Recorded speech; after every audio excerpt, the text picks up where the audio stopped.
Before, he was a peerless prodigy, revered by thousands. A child born should be like the Xue Qilin.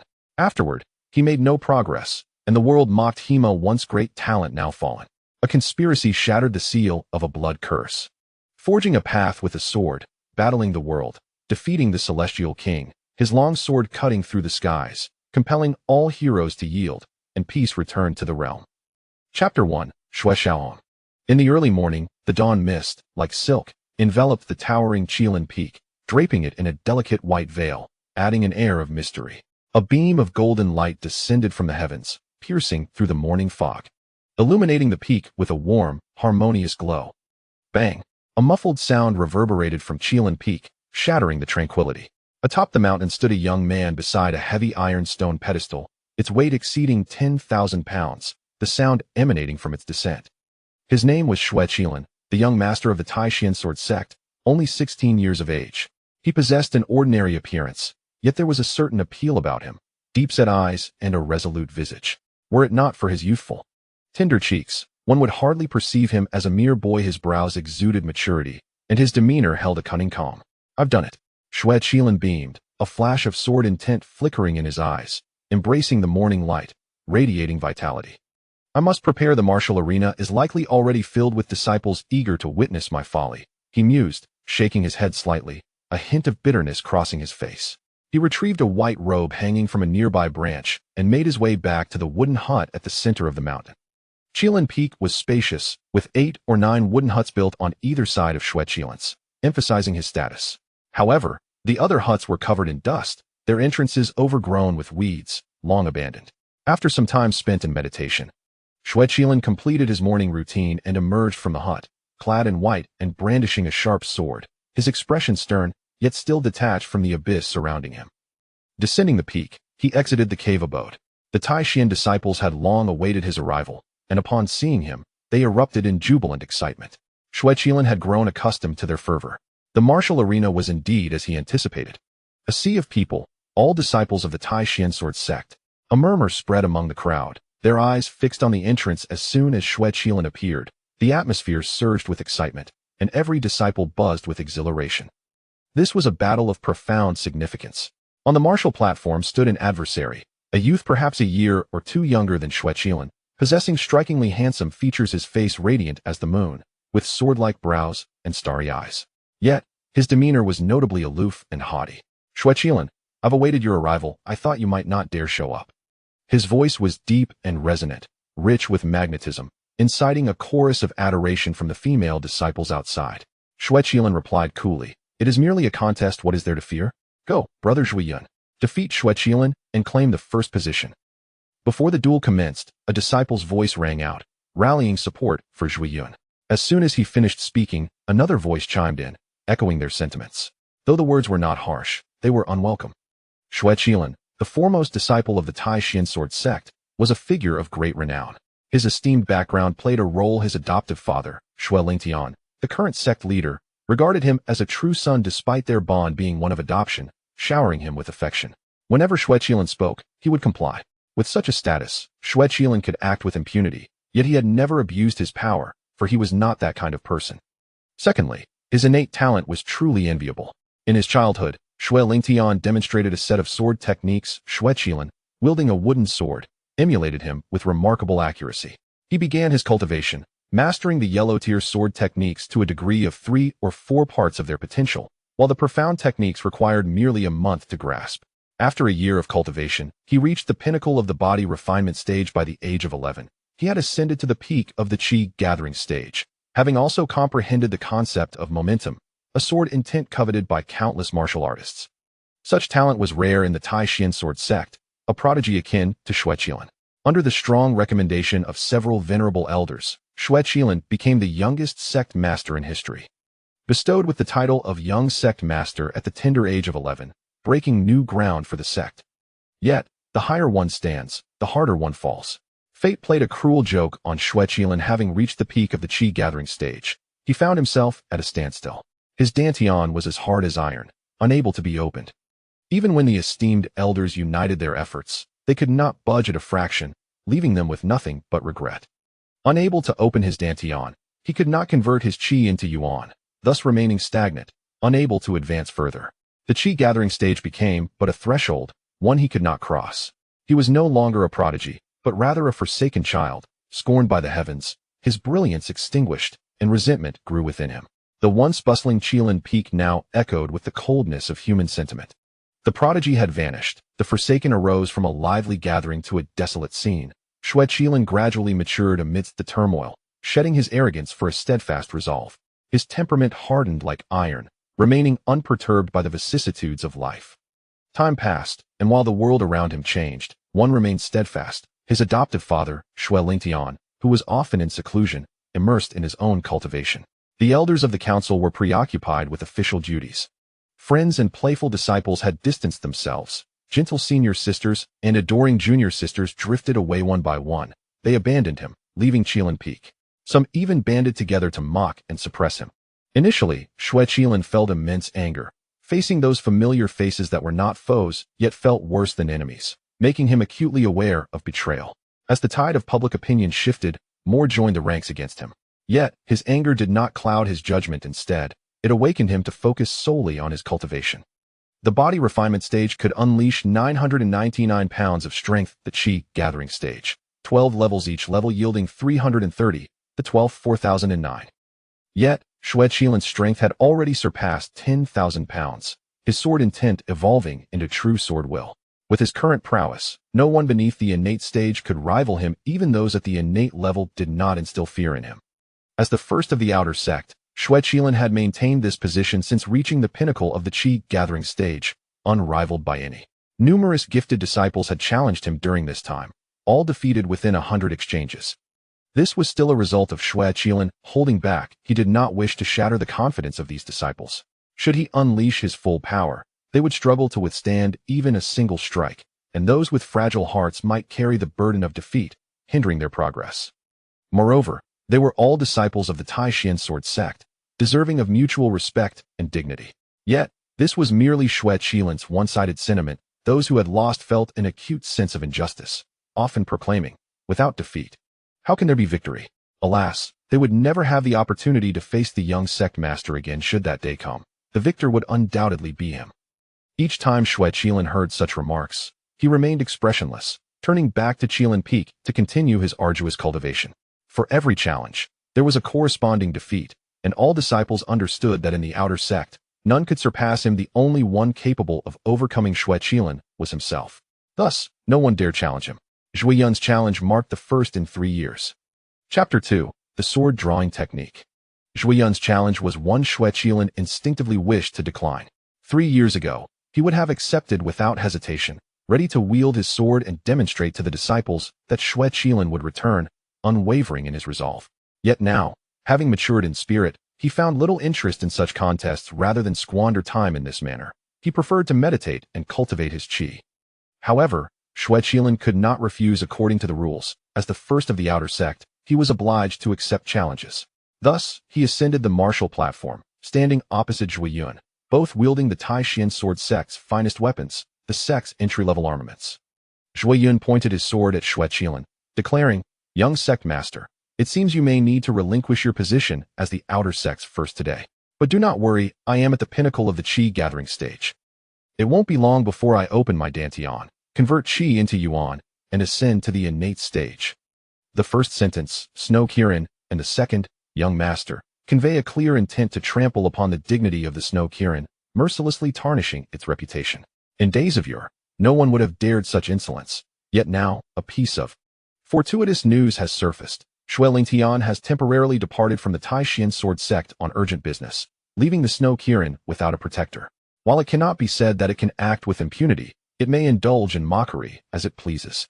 With an expression devoid of emotion, the Snow Kirin calmly stated, "If you could pledge yourself to me, I would welcome it. However, your challenges are a mere nuisance." He continued, "Yet, with your understanding of sword intent, you are still far from defeating me." Casting a discreet glance at the elders of the Tai Xuan Sword Sect seated above, who appeared to be enjoying the spectacle, the Snow Kirin understood that they likely condoned much of what transpired. As the young master, being insulted in such a manner constituted a grave offense, an affront to the Tai Xuan Sword Sect itself. Their inaction, coupled with their apparent enjoyment, was indeed a profound transgression. It is only through battle that we shall see what is possible, young master. Blades are blind, and I shall not hold back. Are you prepared? Xue Yun's voice resonated across the martial arena, clear and distinct. Upon hearing this, the crowd erupted in laughter, some adding, Xue Yun, you may strike it while the young master is endowed with unparalleled talent and has solidified his strength over time, rendering him invincible beneath the heavens. This elicited further mirth, as though they relished the notion. A faint smile graced Xue Yun's lips. This was precisely the outcome he sought. Today he aimed to thoroughly suppress the Xue Qilin, using him as a stepping stone to establish his own renown within the Tai Xuan Sword Sect and pave his path to invincibility. In stark contrast, the Xue Qilin remained tranquil and unfazed, his obsidian eyes betraying no hint of disturbance. To the onlookers, he appeared as a mere monkey, while he perceived them as a troop of monkeys. The performance of a solitary monkey could never compare to that of a multitude. Noticing the Xue Qilin had yet to draw his sword, Xue Yun urged, draw your sword.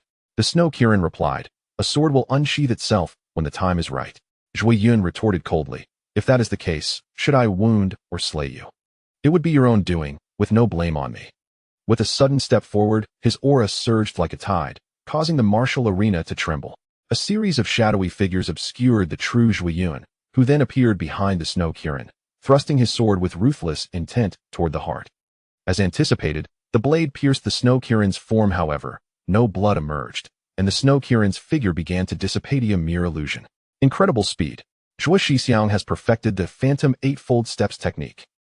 The Phantom Eightfold Steps is a foundational movement technique practiced by outer disciples of the Tai Xuan Sword Sect, a low-level Xian rank skill. While nearly all in the outer sect can perform it, few master it to its peak, let alone to perfection.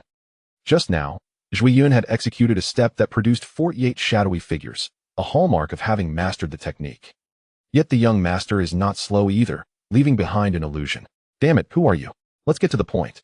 Xue Yun's expression grew serious. The Xue Qilin was indeed formidable.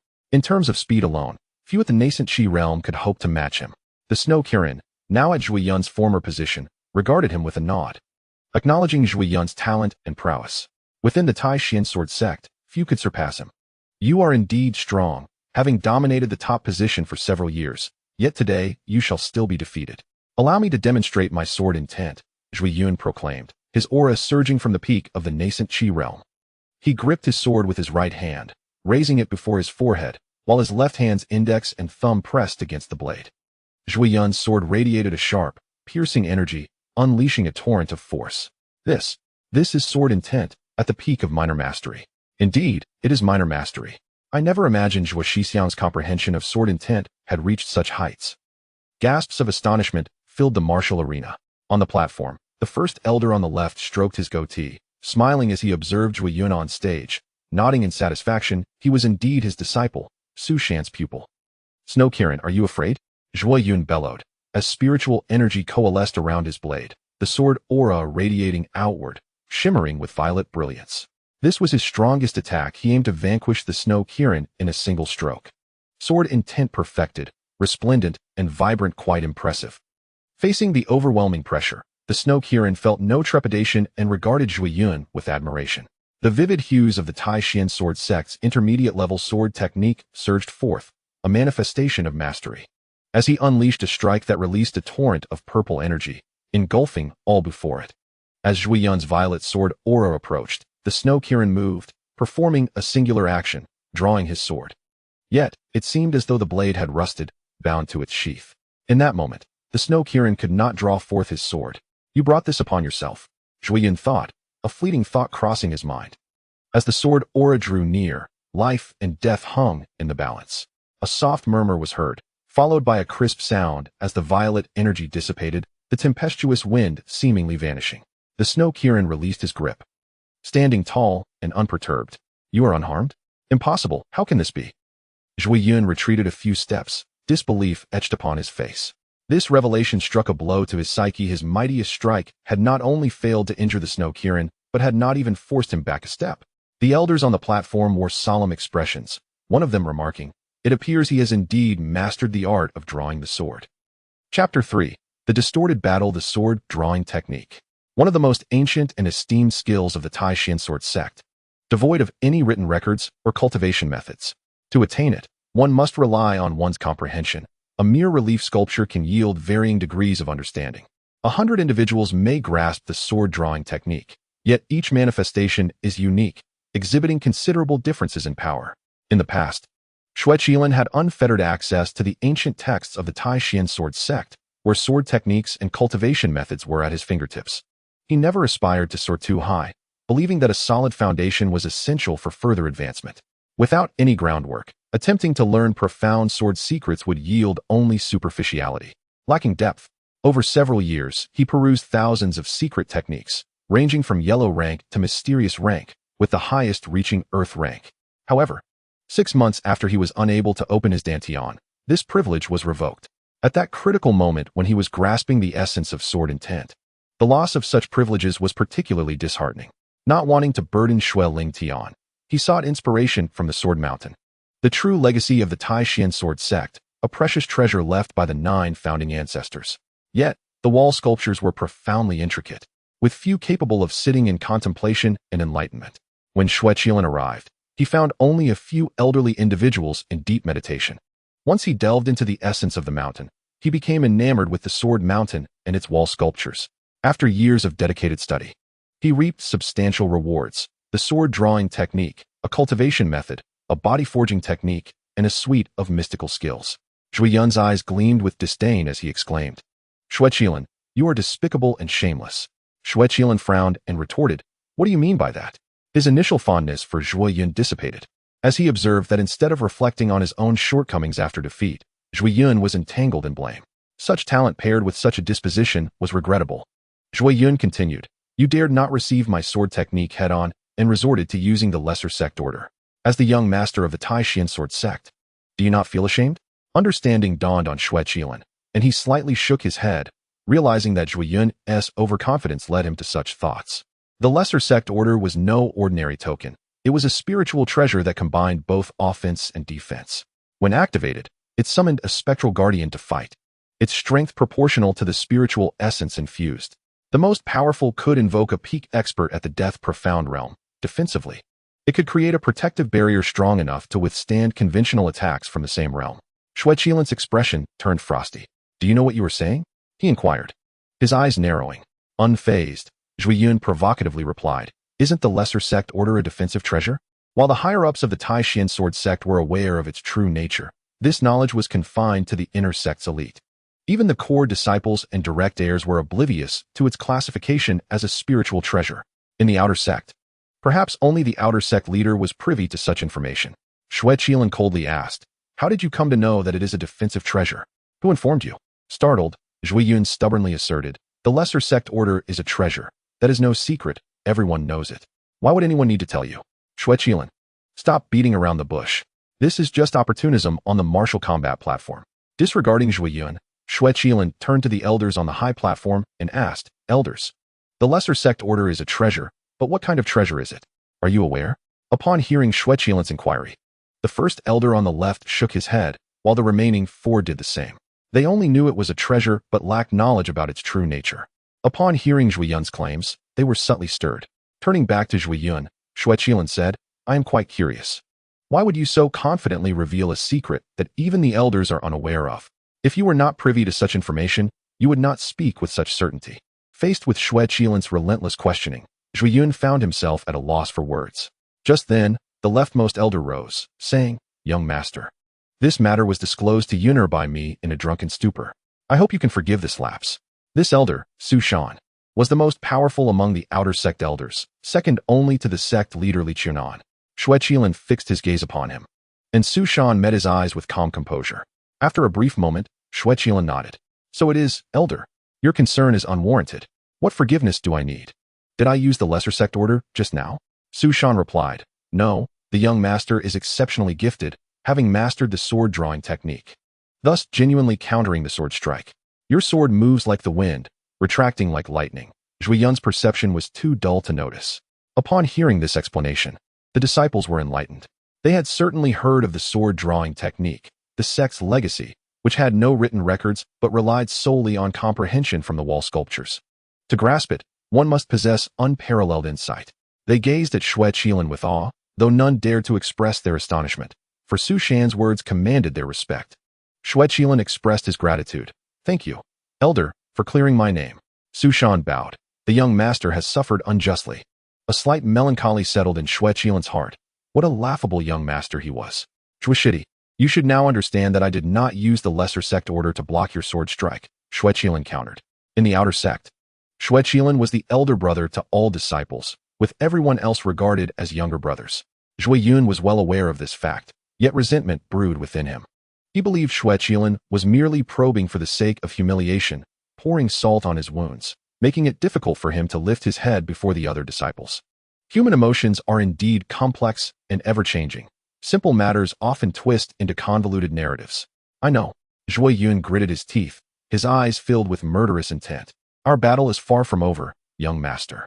Even if he had mastered the sword-drawing technique, he still possessed hidden cards and forbidden techniques. Xue Qilin, fully aware of the concealed malice, decided not to hold back. He would impart a lesson Xue Yun would remember for a lifetime. Nodding, he replied, Indeed. The battle has not concluded. This conflict seemed to have taken on an unusual flavor, as the disciples outside the arena, who had once been fervent, now displayed varying degrees of disinterest. Apart from a few who still held enthusiasm, many were silent, their eagerness for the outcome diminished.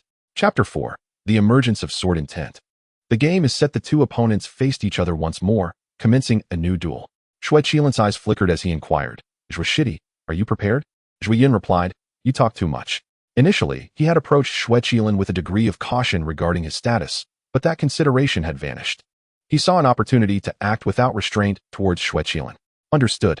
Xue Qilin uttered, stepping forward as a series of ethereal shadows appeared, embodying the eightfold shadow steps. Returning the favor in kind. The eightfold shadow steps consists of 8 movements, each possessing 8 variations, culminating in 64 different transformations. Upon reaching the pinnacle of comprehension, one could manifest 64 shadowy figures with a single step. At that moment, Xue Qilin's presence was perfectly aligned with 64 shadows. He had mastered the eightfold shadow steps to its utmost extent. Sensing a crisis, Xue Yun abruptly turned, but Xue Qilin's figure was already upon him. Without a moment's thought, he thrust his sword, piercing through the shadow, only to realize it was but an illusion. Fool! A voice emerged from the right side of Xue Yun, sharp and clear. With a swift motion, Xue Yun swung his sword towards the right, executing his strike with incredible speed and precision, yet it cleaved only the empty air. Slow and sluggish, like a snail in its crawl. With such feeble skills, how dare you claim victory over me? The voice of Xue Qilin resonated from Xue Yun's left. Before Xue Yun could react, Xue Qilin had already slapped him across the face, the sound crisp and clear, echoing for all to hear. Xue Qilin, visibly irked, delivered the blow with considerable force, sending Xue Yun hurtling backward, a crimson thumbprint already blooming on his cheek. Xue Qilin, I shall kill you. Xue Yun bellowed, his pride, his dignity, and his authority all shattered by that single strike. He, who had once soared among the clouds, had now plummeted to the depths of despair. Do you truly believe you can defeat me? Xue Qilin's voice pierced Xue Yun's ears once more, as he felt another wave of heat wash over his face, this time igniting his right cheek. Like a ball bouncing away, Xue Yun was struck again, and Xue Qilin reveled in the ease of the assault. Ah! Xue Yun roared, his fury intensifying as he lost a shred of reason, spitting blood, disregarding the consequences as he half-kneeled on the platform. He raised his head, bloodshot eyes blazing with rage, a tempest of fury and madness swirling within him. Xue Qilin, you shall pay for this. His words dripped with cold resolve and a thirst for blood. Xue Qilin remained calm, stating, I once thought your talent was commendable, but it appears to be merely superficial. Such talent, even if bestowed upon a dog, would surpass yours. A once-in-a-century prodigy, indeed, but one born of fragility. Xue Yun rose, his silence profound, only to spit blood onto the blade of his sword, which he pointed skyward. A surge of power emanated from him, and a blood-red sword light shot into the heavens, swirling with an energy that enveloped it like a tempest. This strike surpassed the capabilities of a mere beginner in the innate realm, challenging even seasoned practitioners. Blood Shadow Sword. Xue Qilin articulated each syllable with clarity. Recognizing it as the highest sword technique from the outer sect of the Tai Xuan Sword Sect, a pinnacle of the mysterious tier, though it was a fragmented technique. Its origins surely lay above the earthly tier. Given the might of the Tai Xuan Sword Sect, restoration was feasible, yet this technique was tinged with murderous intent, making it difficult for disciples to master. Due to its incompleteness, it required blood as a catalyst and vital energy as a reinforcement, necessitating 3 months of recuperation after each use. An excellent strategy, but you underestimate me, Xue Qilin. From this sword strike, he discerned that someone sought his demise and understood the temperament of the one who challenged him. Although his adoptive father was absent from the sect, investigating would be effortless, leading to a wrathful storm. How many could withstand the wrath of the thunderous snow that pierced the clouds? On the martial arena, where blades and fists have no eyes, whether one was slain or incapacitated, the fault lay solely with one's lack of skill. Even if Xue Qilin were to unleash his fury, he could not recklessly murder to vent his anger. Clang! Xue Qilin drew his sword, a surge of consciousness igniting a fierce momentum, sharp and relentless, capable of obliterating all.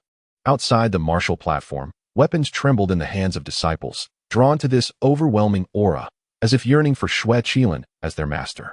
What is happening? Why do my blades tremble? Mine too, yearning to fly to the young sect master. And mine, sword intent.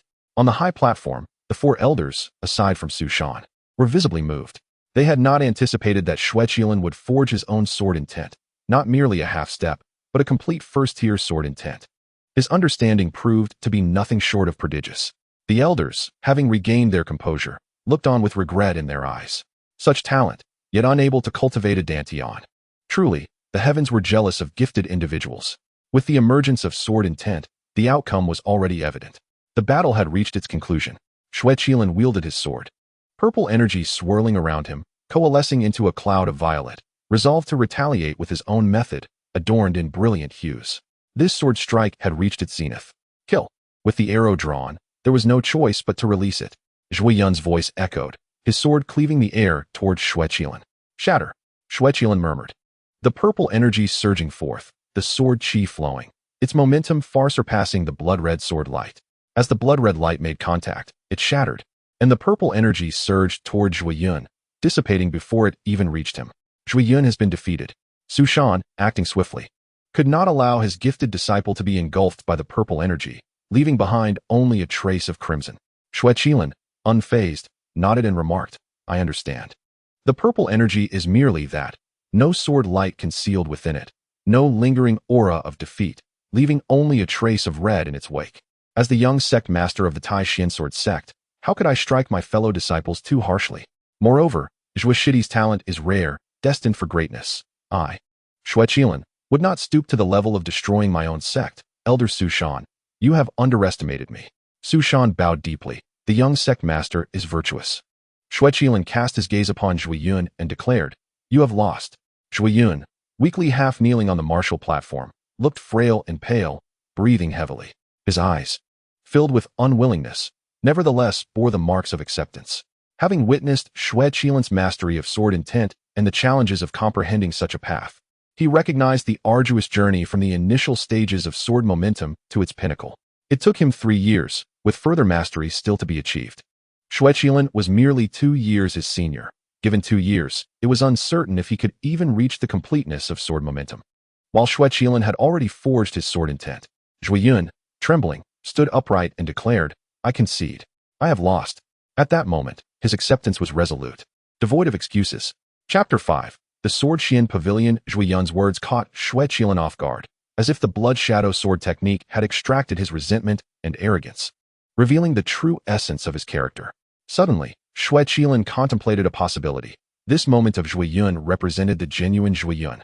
While all that had transpired before was merely a fade, the desire to kill him was sincere, for only in such a manner could one act without intent. Even if the consequences were dire, a heartless mistake would not be met with severe punishment. Coming to this realization, Xue Qilin gained a new perspective on Zhui Yun. With such age and temperament, he was undoubtedly exceptional. I retract my previous statement. You are quite impressive. Zhui Yun replied, Thank you, I take my leave. After expressing his gratitude, he stumbled off the martial platform, where fellow disciples rushed to assist him. Xue Qilin also descended from the platform, exiting the martial arena under the gaze of the crowd. In that moment, no one dared to ridicule Xue Qilin. They were unworthy of such a feat.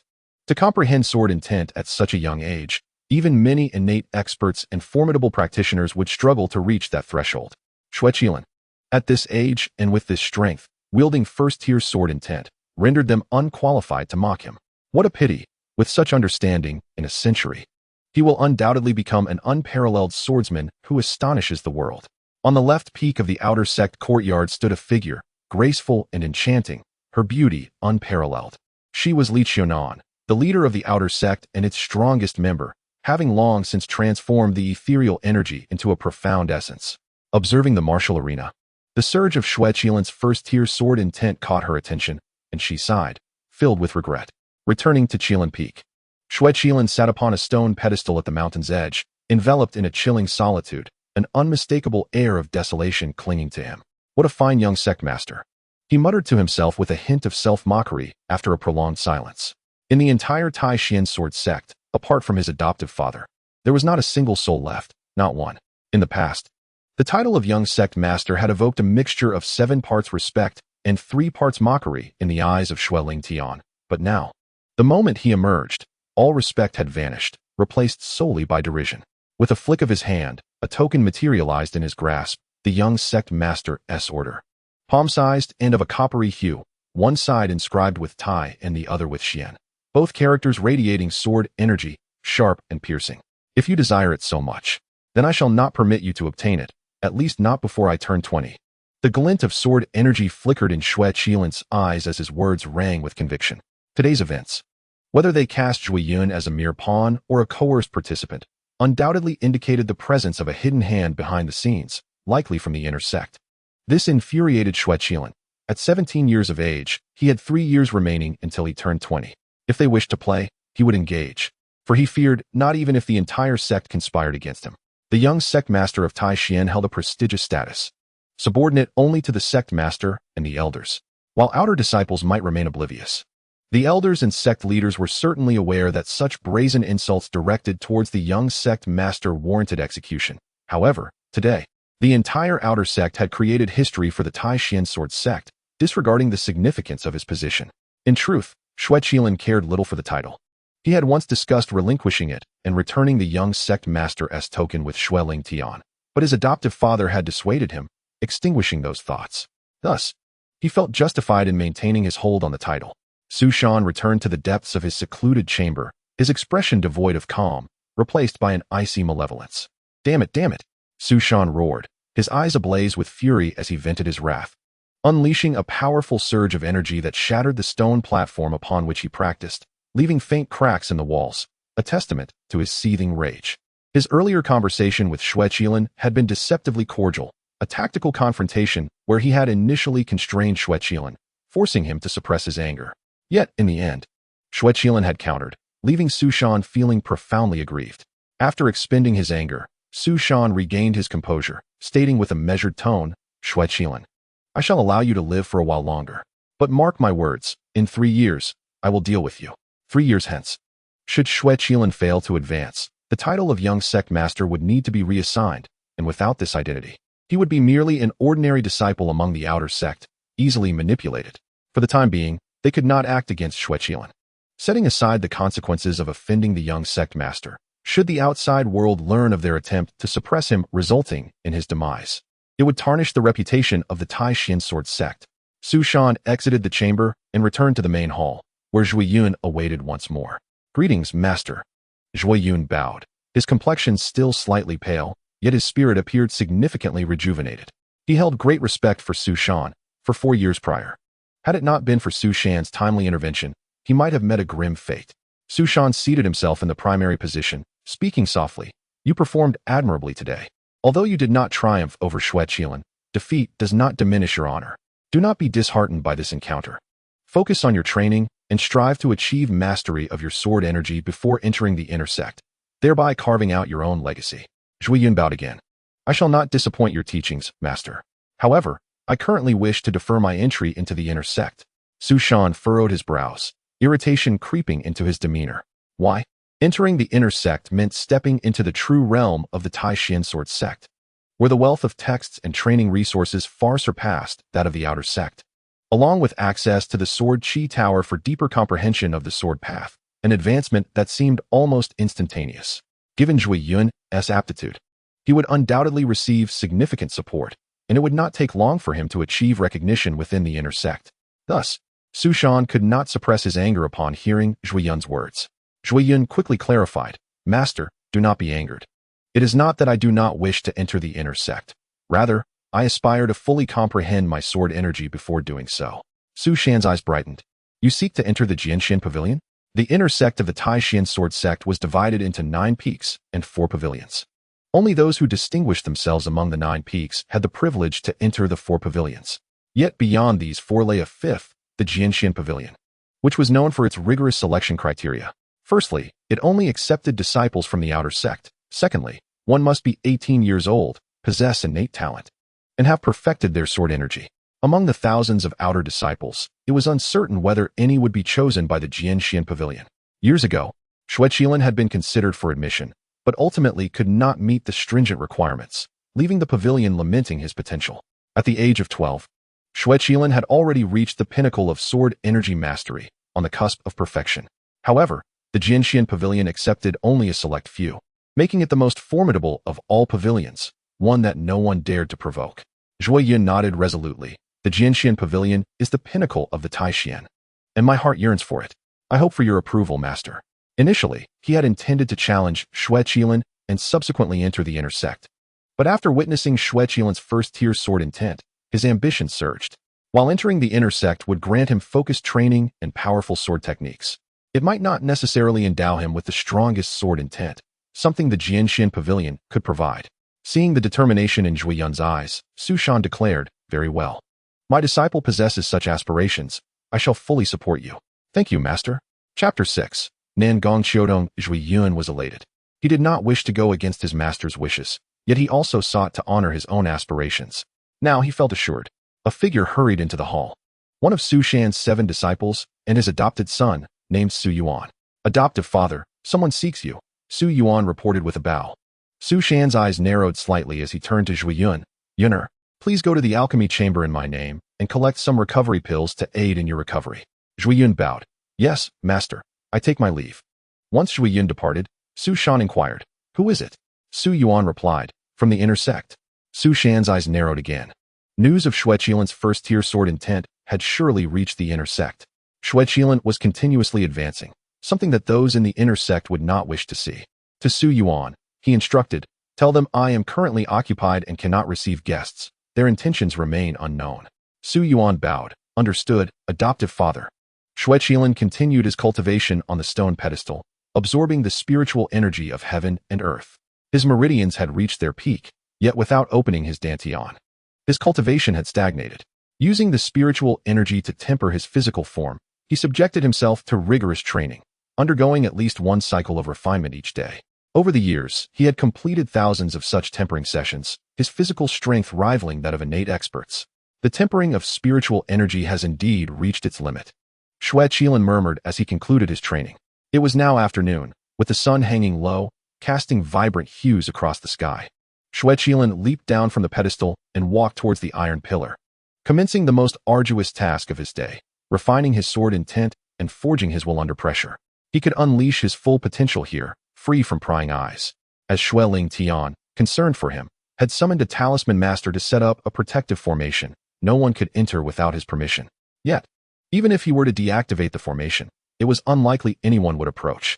In the past, Kirin Peak had been bustling with activity, with dozens of disciples playing and sparring daily, engaging in discussions beneath the pines and reflecting on their sword paths at sunset. But all that was now a distant memory. Kirin Peak was silent, desolate, with only Xue Qilin remaining. The mountain stood unchanged, yet the companions of old were no longer the same. The Snow Qilin had grown accustomed to solitude, to living alone, to watching the sunset in isolation, and the presence of another might still feel somewhat foreign to him.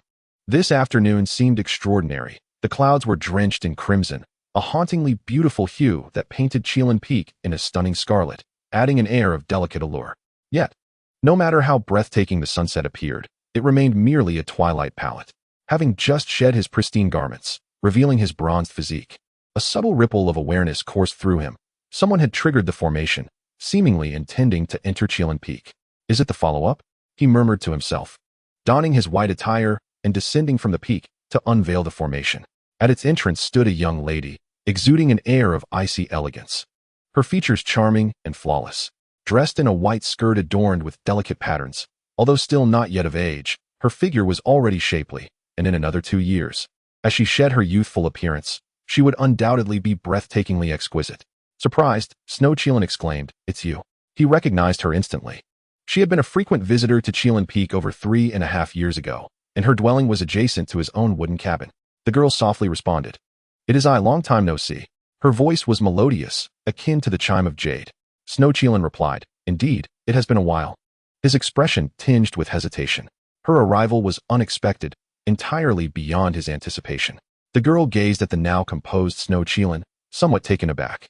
He showed no signs of despair, his eyes still as profound as an abyss.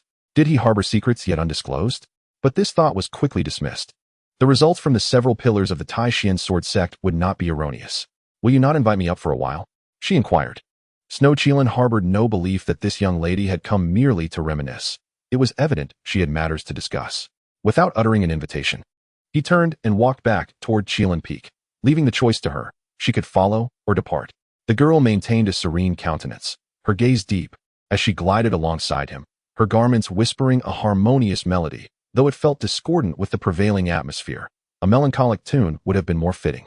This young lady was Nangong Xiutong, hailing from the Southern Snow Empire, of noble lineage, though within the Tai Xuan Sword Sect, she was merely a disciple.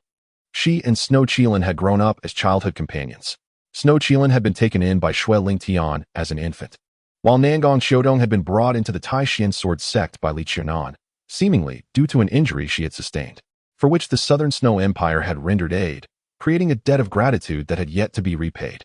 At that time, Nangong Xiutong was a delicate beauty, her large eyes and rosy cheeks accentuated by two playful pigtails, exuding an aura of shyness that was utterly endearing. Xue Qilin had welcomed her, allowing her to accompany Xue Qilin. Back then, Xue Qilin was still quite young and a bit mischievous. He cherished this adorable little sister, especially when she called him brother with a soft, tender voice, prompting him to share everything good with her, nurturing a deep bond. As they both delved into cultivation, Xue Qilin generously allocated the majority of his resources to her, even discreetly imparting advanced techniques and swordsmanship, allowing her to outpace many peers. Nangong Xiutong excelled impressively, securing a position among the top 20 of thousands of outer disciples, a remarkable feat considering her aptitude was only average, a testament to her relentless diligence. In those days, Nangong Xiutong was inseparable from Xue Qilin, her devoted shadow. Without him, she seemed lost. Yet, as they matured, their thoughts evolved. And after Xue Qilin was unable to open his dantian for 1.5 years, she made her choice, resolutely departing from him. She had not returned in over 3 years, and the fond echoes of Brother Qilin were but a distant memory. Xue Qilin vividly recalled that day. The sky was overcast, and a gentle breeze stirred an unsettling restlessness within him. Nangong Xiutong had spoken words that echoed in his mind as she turned to leave. A whirlwind of emotion leading to his collapse, his consciousness adrift, consumed by a singular thought, due to fortunate circumstances. "I have had the honor of joining the Tai Xuan Sword Sect, greatly indebted to the young Master Xue for his care over the past year. I have fulfilled my obligations, and we are now even. We shall each pursue our paths, wishing each other well." Chapter 7. The final journey. Nangong Xiutong's words struck Xue Qilin like a steel blade, stabbing deeply into his heart, the pain suffocating, disorienting, shattering his spirit. Following her departure, he fell into a stupor, lying on the cold stone floor for 3 days, unnoticed and uncared for, enveloped in a profound melancholy that seemed to bring tears to the heavens. When he awakened, both his spirit and body bore the scars of immense grief. His eyes were devoid of life, and his form had withered. Only with the attentive care of Xue Qilin did he begin to recover. In Xue Qilin's heart, Nangong Xiutong was akin to family, as cherished as his sister, someone he would protect with his life. Yet, in the end, he could not fathom that this beloved kin would deliver the final blow, casting him into an abyss. The gentle Brother Qilin had vanished, giving way to the emergence of young Master Xue. Ah, young Master Xue, he thought, severing ties with the past and forsaking the future, embarking on separate paths, each seeking tranquility. Atop Qilin Peak, the two stood side by side, gazing at the sunset, both clad in immaculate white, reminiscent of a perfect pair. This had been a cherished pastime of theirs. Yet now, while the mountains remained unchanged, everything else had transformed. The same peak, the unaltered sunset. But the vibrant days of Qilin Peak were irretrievable. What was once a sunset had now become dusk. Xue Qilin understood all too well that the delicate maiden beside him was no longer the adorable little girl of yore. Nor was she the devoted shadow who called him Brother Qilin. He never held her choices against her. After all, she had her own path to tread. However, the severance of their bond had left him chilled to the bone, a coldness that seeped into his very soul. At the pinnacle of the 12th layer of innate, on the threshold of ascension, it seems she has been diligently cultivating within the inner sect, he mused, sensing Nangong Xiaodong's aura. Indeed, despite the passage of 3 years, the scars of their shared history lingered deeply within him. With the body tempered and the energy absorbed, the path to the innate realm lay ahead. An ascension awaited like a towering mountain. Crossing the threshold of the tempered body led to the realm of cultivation, with 12 meridians to nurture, each a step upward. The 12 layers of innate formed a ladder to the heavens, while ascension was divided into 9 realms, each a mountain to scale. The steps were easy to climb, but the heavenly ladder was daunting, and the mountains loomed as insurmountable obstacles. Thus, they stood together, side by side, as if reliving a tender moment from the past, reluctant to break the spell until the sun dipped below the horizon. Finally, Xue Qilin spoke. "What brings you here? Is there something you wish to discuss?" The evening breeze wafted gently, dispelling the sun's lingering warmth. Nangong Xiaotong, smoothing her unruly hair, replied softly, "How long has it been since we shared a moment like this?" Her words carried a hint of nostalgia, yet lacked true yearning. Reflecting on the past was not worthy of remembrance. Xue Qilin remained composed, unruffled, as he answered. "It must have been some time. If not 4 years, then at least 3. What? Do you find yourself feeling nostalgic?" His final question bore a tinge of sarcasm. Severed feelings hardly warranted nostalgia. To be precise, it has been 3.5 years. How swiftly time passes, Nangong Xiaotong replied quietly, her tone calm, her gaze steady. Seemingly unaffected by Xue Qilin's mockery, whether suppressing her anger or simply accepting the rebuke, Xue Qilin remarked, "It seems that your visit today is not merely for nostalgia or to reminisce about old times, but rather to discuss something pertaining to me." Nangong Xiaotong candidly admitted, "You remain as perceptive as ever. They once saved me, and I owe them a debt of gratitude." "I understand," Xue Qilin nodded, grasping the situation without further elaboration.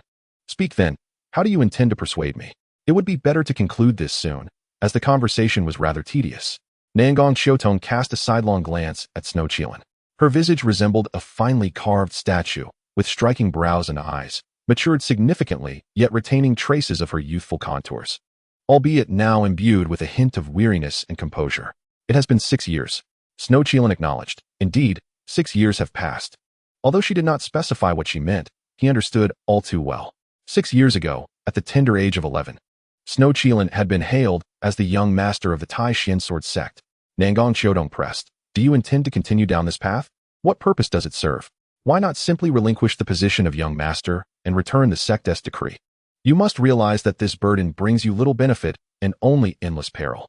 Even with your current understanding of the first layer of sword intent, it cannot alter the reality.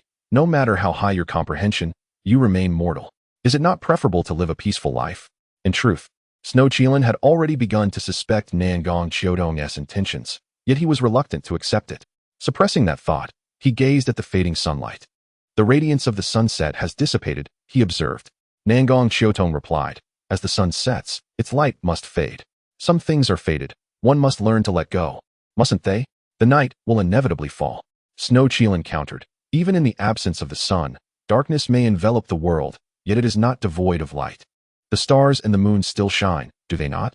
Nangong Xiaotong asserted, "There exists a kind of night that is not overcast, devoid of moonlight and stars, a despairing blackness." Xue Qilin smiled serenely and said, "Even amidst the darkest night, dawn will eventually break. I believe that heaven does not entirely forsake its people." With a sigh, Nangong Xiaotong fell silent, knowing she could not sway Xue Qilin. She understood him well. Once he had made a decision, even the heavens could not alter it, unless the sect master intervened. However, given the sect master's indulgence towards Xue Qilin, it was unlikely he would encourage him to abandon his path, but rather support him in it. Concerned, Nangong Xiaotong warned, "Be cautious. The sect master is currently absent. While open assaults are easy to evade, hidden dangers are far more insidious." Xue Qilin interrupted, "A worthless life is of no concern." His words were blunt and cold, prompting Nangong Xiaotong to fall silent. As the last rays of twilight vanished, night was about to descend. With nothing more to say, Nangong Xiaotong declared, "It grows late. I must take my leave." Xue Qilin replied, "Safe travels, no need for farewells." As Nangong Xiaotong turned, she faced a quaint wooden cabin. observing its door draped with cobwebs and its base overrun with weeds. She softly suggested, "Perhaps it is time to dismantle the cabin." Xue Qilin responded, "There is no need. One day it will decay and vanish without a trace." Nangong Xiaotong nodded and descended the mountain. Upon reaching its base, she paused and called out, "Young Master Snow, may I ask for your company on the way? Perhaps there will not be another chance." "Very well." Chapter 8. The onset of calamity. Xue Qilin acquiesced. This being the final occasion for such a simple request, and he would not refuse even if it meant producing a high-level sword manual. Following this, all would settle, and their interactions would cease, save for their shared identity as disciples of the Tai Xuan Sword Sect, familiar strangers, siblings in the craft, yet distant. Perhaps this would truly be the end of possibilities. In contrast to Xue Qilin's gentle demeanor, Nangong Xiaotong's actions dulled the remnants of affection he once harbored. Upon descending the peak, Xue Qilin and Nangong Xiaotong exited the talisman array, walking side by side. Though she had only been in the inner sect for a little over 3 years, many disciples still remembered her. In the past, she had been regarded as a goddess among the outer disciples, and now, encountering her, how could they not cast glances of admiration? As they walked, they drew attention. Reminiscent of times past, though this time devoid of cheers, replaced instead by subdued whispers of astonishment directed at Nangong Xiaotong. It has been 3 years since Sister Nangong returned to visit the young master. Her heart is truly kind. Indeed, even when the young master faced troubles, Sister Nangong remained steadfast, persevering until she broke through to the innate stage and entered the inner sect. If the young master had not encountered misfortune, they would have made a perfect pair. What a pity. The young master's fate is fraught with adversity. Such talent, yet heaven is unjust. The murmurs reached Xue Qilin's ears, and he was somewhat taken aback. There was much discussion, and while not entirely complimentary, it lacked the scorn he had previously endured. This was unlike the past, where he had faced mockery and derision. Reflecting on his last public appearance, he recalled the harsh criticisms and ridicule he had faced, which now felt strangely unfamiliar. Xue Qilin had no fondness for such contempt. He detested it, but had no choice but to accept it. In truth, this shift in perception stemmed from his emergence of first-layer sword intent, which had altered their views. Even if Xue Qilin was presently flawed, he was beyond their derision. They were unworthy of such scorn. Only when they reached the innate stage and comprehended first-layer sword intent would they have the right to look down upon him. Until then, they were unqualified. Nangong Xiaotong, truly a favored child of heaven, dangerous as an abyss. Standing on the balcony, 2 individuals observed, one of whom was Xue Qilin, who had recently been bested by Xue Qilin. Having heard that Nangong Xiaotong had exited the inner sect, he came to see her. He recalled having seen her once before, during his early days in the Tai Xuan Sword Sect, when he was an inconspicuous disciple struggling in the body refinement realm. While she was a phoenix among flowers, a stark contrast. Yet one day, I shall surpass you, and that day is not far off, Xue Qilin vowed resolutely. Brother Yun, it seems you have taken a liking to Sister Nangong. If you do, now is an excellent opportunity, jested a fair-faced youth beside him. Xue Qilin shot him an annoyed glare. Such matters are better left to you. You have the gall. Haha. The fair youth laughed heartily. Currently, the outer sect rankings were as follows. First was Xue Qilin, second was Xue Qilin, third was a girl named Xue Qilin, a disciple of Li Chunan, and fourth was the fair youth, named Luo Yun, known for his remarkable talent and courteous demeanor. Alongside Xue Qilin, they were dubbed the twin clouds of the outer sect. Upon reaching the entrance of the inner sect's teleportation array, Nangong Xiaotong stated, "This is where we part ways." Indeed, it could go no further. Xue Qilin nodded, not uttering a word, turning to leave without hesitation. Nangong Xiaotong watched his retreating figure, shaking her head slightly, her expression inscrutable. A flicker of guilt passed through her eyes as she turned and entered the teleportation array, crossing into the inner sect, leaving the outer sect behind, now a chasm apart. Under the watchful eyes of many, Xue Qilin returned to his Kirin Peak. Upon his return, an inexplicable sense of foreboding washed over him, as if danger loomed on the horizon. This discomfort was unsettling, prompting him to inspect his surroundings, yet he found nothing amiss. With a self-deprecating smile, he reassured himself that this was his domain, safeguarded by talismanic arrays. Unless an elder from the sect personally sought to confront him, no one, not even the outer sect leader Li Chunan, could breach his sanctuary. Upon arriving at the iron pedestal, he shed his garments, particularly the white jade-embedded belt, casting it aside. Approaching the pedestal, he bent down, attempting to lift it, when an ominous sensation surged within him, a voice warning, "Danger." Suddenly, he turned to see 2 dark blue birds hurtling towards him, their size comparable to a fist, engulfed in azure flames, exuding a palpable threat. The countenance of Xue Qilin changed dramatically. These avian creatures moved with such swiftness that before he could react, they had already latched onto his body, the flames searing his flesh. Before he could utter a sound, a tremor of energy split the space, pulling Xue Qilin into a void, his figure vanishing without a trace. At Kirin Peak, amidst the scattered wooden huts and the iron pedestal, the pristine garments and white jade belt lay abandoned, leaving behind an atmosphere of profound solitude as nightfall enveloped the surroundings. Xue Qilin's disappearance went unnoticed, and for some time, it would remain so. Residing alone on Kirin Peak, shielded by formations, he rarely ventured out, sometimes appearing only once every 10 days, or even remaining hidden for 3 to 4 months. Without visitors, it was entirely plausible that no one would discover his absence for half a year, perhaps even a year. Though pulled into the void, Xue Qilin did not perish. However, his predicament was scarcely better than death. He found himself in a pitch-black realm, devoid of any identifiable location, the azure flames extinguished, leaving a charred mark on his chest and a distinct scent of burnt flesh emanating from his left arm. The flames of a strange beast. A 7th-level teleportation talisman. What a grand gesture. I, Xue Qilin, who has been granted such a fate, did not expect to be treated thus, he murmured to himself, leaning against the stone wall, a mocking tone lacing his words. Yet his voice turned cold. Alas, the heavens do not forsake those who strive. I, Xue Qilin, am not defeated yet. This marked the first time Xue Qilin spoke with such chilling resolve, akin to a gust of frigid wind. Lowering the temperature of the dark space around him, anger simmered within him. Those who had wronged him had gone too far, provoking his ire. Had it not been for his years of rigorous training in the Sword Mountain, achieving an extraordinary physique, he might have succumbed entirely to the flames rather than merely suffering burns. Hatred, fury, scorn, and slander. He could have dismissed them all with a smile, but this was different. Life is singular and irreplaceable. Chapter 9, Sword Soul, Sacred Weapon. Xue Qilin dispelled the residual malevolence within him, and with a mere thought, the blackness around him illuminated, revealing his surroundings. In his left hand, he grasped an object radiating brilliant light, a moonstone, utilized for illumination at night. As for its origin, it stemmed from an unknown storage space, one of which was his white jade belt, and the other, a gift from Xue Qilin, a renowned storage space significantly larger than the belt, capable of holding 7 to 8 times its volume. The white jade belt, bestowed by a high elder, contained only a modest storage capacity of 3 to 4 cubic units, while ordinary storage spaces merely accommodated 1 or 2. To ensure it became Xue Qilin's personal possession, Xue Qilin had reforged it, imprinting a Qilin head and naming it the Qilin ring.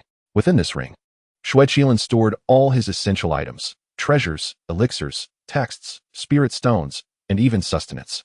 Naturally, he also kept his emblem of identity, the Lesser Sect Order. The white jade belt, seldom utilized, contained only a few garments, primarily serving as an ornament. Xue Qilin placed the moonstone in a crack above his head, preparing to tend to his wounds. He retrieved a jade vial and a finely crafted short sword from the Qilin ring, to expedite healing from the burns and electrical injuries. The most effective method was to excise the charred flesh and apply top-grade spiritual medicine, allowing for rapid scabbing. For those with robust constitutions, fresh flesh could regenerate in a matter of weeks. However, the pain endured in this process was beyond the capacity of ordinary individuals. Without a resolute will, one might succumb to madness. Determined to employ this extreme method, Xue Qilin began to sever the charred flesh from his arm, believing in his ability to endure. As he drew the blade, a piece of necrotic flesh the size of half a palm fell away. With the first cut, he gasped in agony. This was a pain he had never experienced before. Gritting his teeth, he pressed on, slicing away more decayed tissue, the sound reminiscent of a woman weeping softly. After completing the excision on his arm, his eyes reddened, and his face paled as he applied the spirit medicine powder. Reaching his chest, he wiped the blood from his lips, having bitten them too forcefully, causing them to bleed profusely. With each stroke of the blade, the sword grazed against his bones, each incision causing his heart to momentarily falter, as if it sensed the chilling edge of the blade. After nearly 15 minutes, Xue Qilin had removed all the charred flesh. Applying the medicinal powder with a smile, his pallid face bore the semblance of a ghost emerging from hell, and that sinister grin seemed to declare, "I am back. Well done, young one. Despite your tender years, you possess remarkable tenacity." A voice suddenly resonated, rich and ancient. With a crash, as he applied the spirit medicine, Xue Qilin had just consumed a pill when the jade vial slipped from his grasp, shattering upon the ground, scattering 2 more pills that rolled away. From the Qilin ring, a blade shot forth, glinting coldly, its aura suffused with sword energy. This was no ordinary disciple's weapon, but a top-tier spiritual instrument, prepared for Xue Qilin by Xue Lingtian. Though now weakened, he would not resign to passivity, for that was contrary to his nature. Even with a mere fraction of a chance, he would fight for survival. Should he fail, he would do so without regret. This was Xue Qilin, the indomitable spirit who never surrenders. Excellent, calm and composed, facing life and death with equanimity. Truly, you are a vessel of calamity. The venerable voice echoed once more, filled with admiration for Xue Qilin. Xue Qilin scanned his surroundings, inquiring calmly, "Who are you?" "I have forgotten who I am, for it has been too long. However, you may call me the Sword Soul." The voice, steeped in age, bore the weight of countless years, as if transcending time itself, echoing with the transformations of the world. "Sword Soul?" Xue Qilin murmured, a frown crossing his brow. The term was familiar, having encountered it in ancient texts. "Indeed, the soul of the broken sword," the mysterious voice affirmed. Xue Qilin's eyes widened in shock, his expression shifting. Breath quickening. The Holy Spirit Sword? In the realm of Tianling, weapons were categorized into 6 grades: mundane tools, treasured artifacts, spiritual instruments, spiritual treasures, sacred weapons, and the legendary imperial weapons.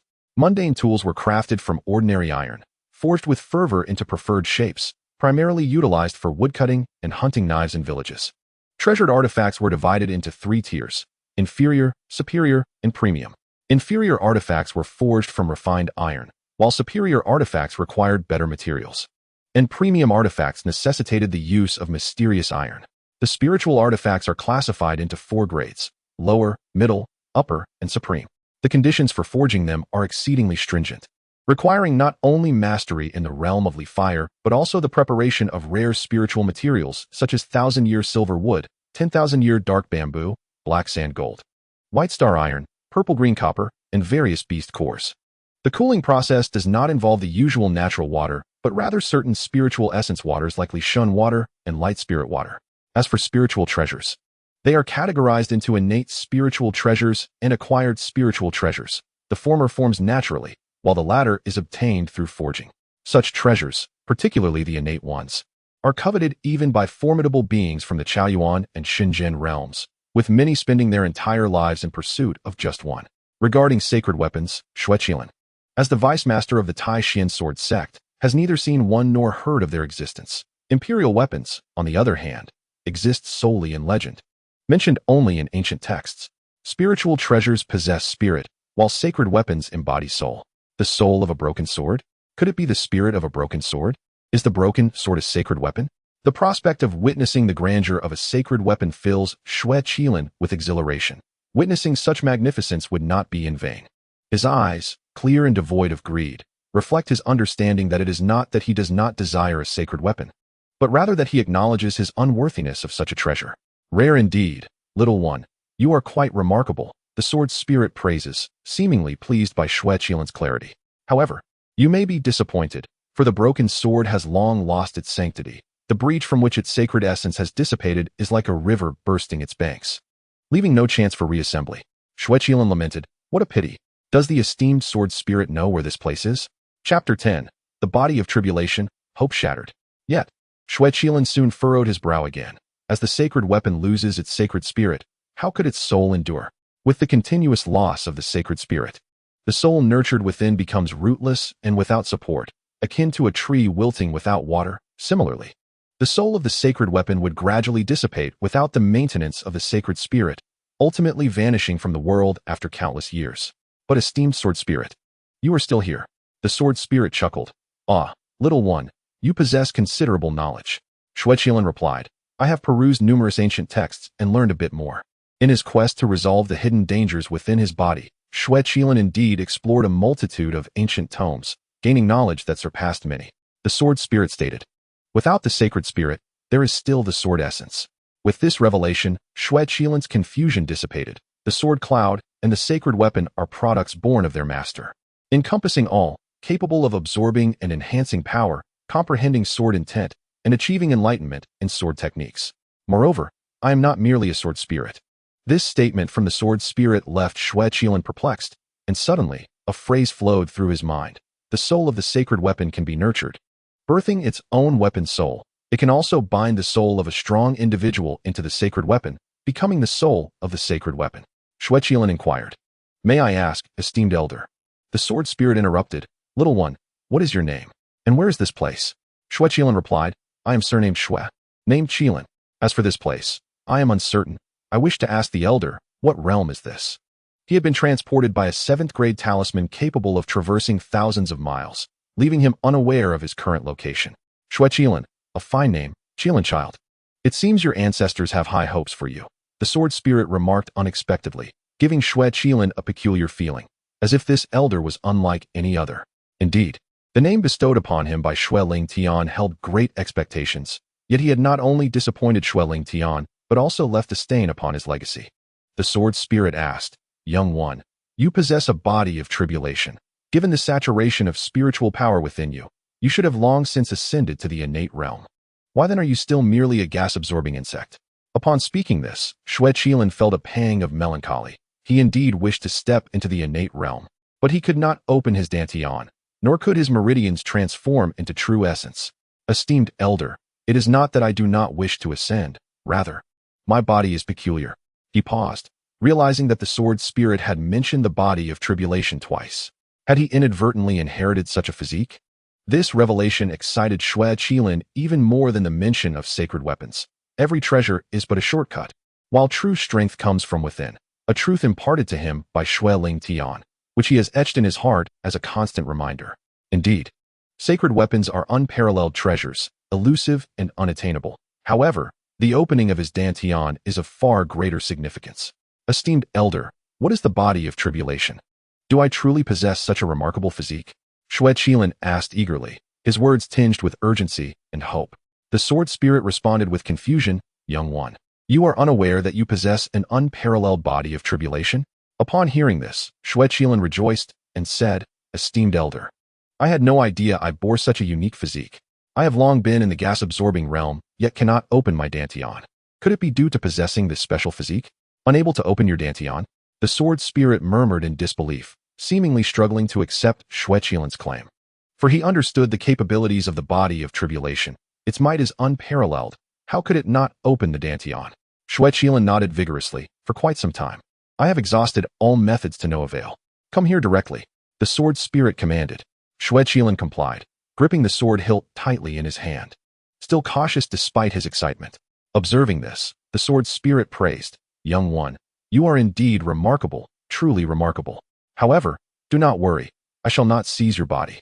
I am not capable of such actions, nor would I dare. Xue Qilin felt a tinge of embarrassment, his face slightly flushed. You hold the sword hilt embedded in the stone wall. Xue Qilin was momentarily taken aback, as the hilt was obscured by dust, rendering it unrecognizable as a sword from a distance. Following the instruction, Xue Qilin grasped the hilt, and suddenly, it felt as though something entered his body, causing a change in his expression. Could it be the seal of heaven and earth, the blood curse imprint? The voice of the sword spirit echoed within Xue Qilin, seemingly alarmed by a considerable revelation, causing this elder to lose composure. Xue Qilin felt awkward again, realizing he had underestimated the situation, for he cherished his life, not out of fear of death, but because he harbored a wish to become Xue Lingtian's pride and to make the world envious of him for having such a Qilin child. Until that wish is fulfilled, he could afford to fear death. The seal of heaven and earth, the blood curse imprint? Xue Qilin could not comprehend, but he was certain this was the reason he could not open his dantian. Young one, what deeds have you committed to invoke the wrath of heaven and earth? To be abandoned by them and bear the blood curse imprint? Even one of these would render your chances of opening your dantian nearly zero, the sword spirit quipped, emerging from Xue Qilin's body. Xue Qilin replied, Esteemed elder, you jest. What merit do I possess to commit such wicked acts? Then, feeling somewhat despondent, he asked the sword spirit, Is there truly no way? The sword spirit replied, There is no way. Under such dual burdens, even a deity cannot accomplish it. Xue Qilin's expression turned bitter. The sword spirit's words extinguished all hope in his heart, revealing the unfairness of fate that had closed all doors to him.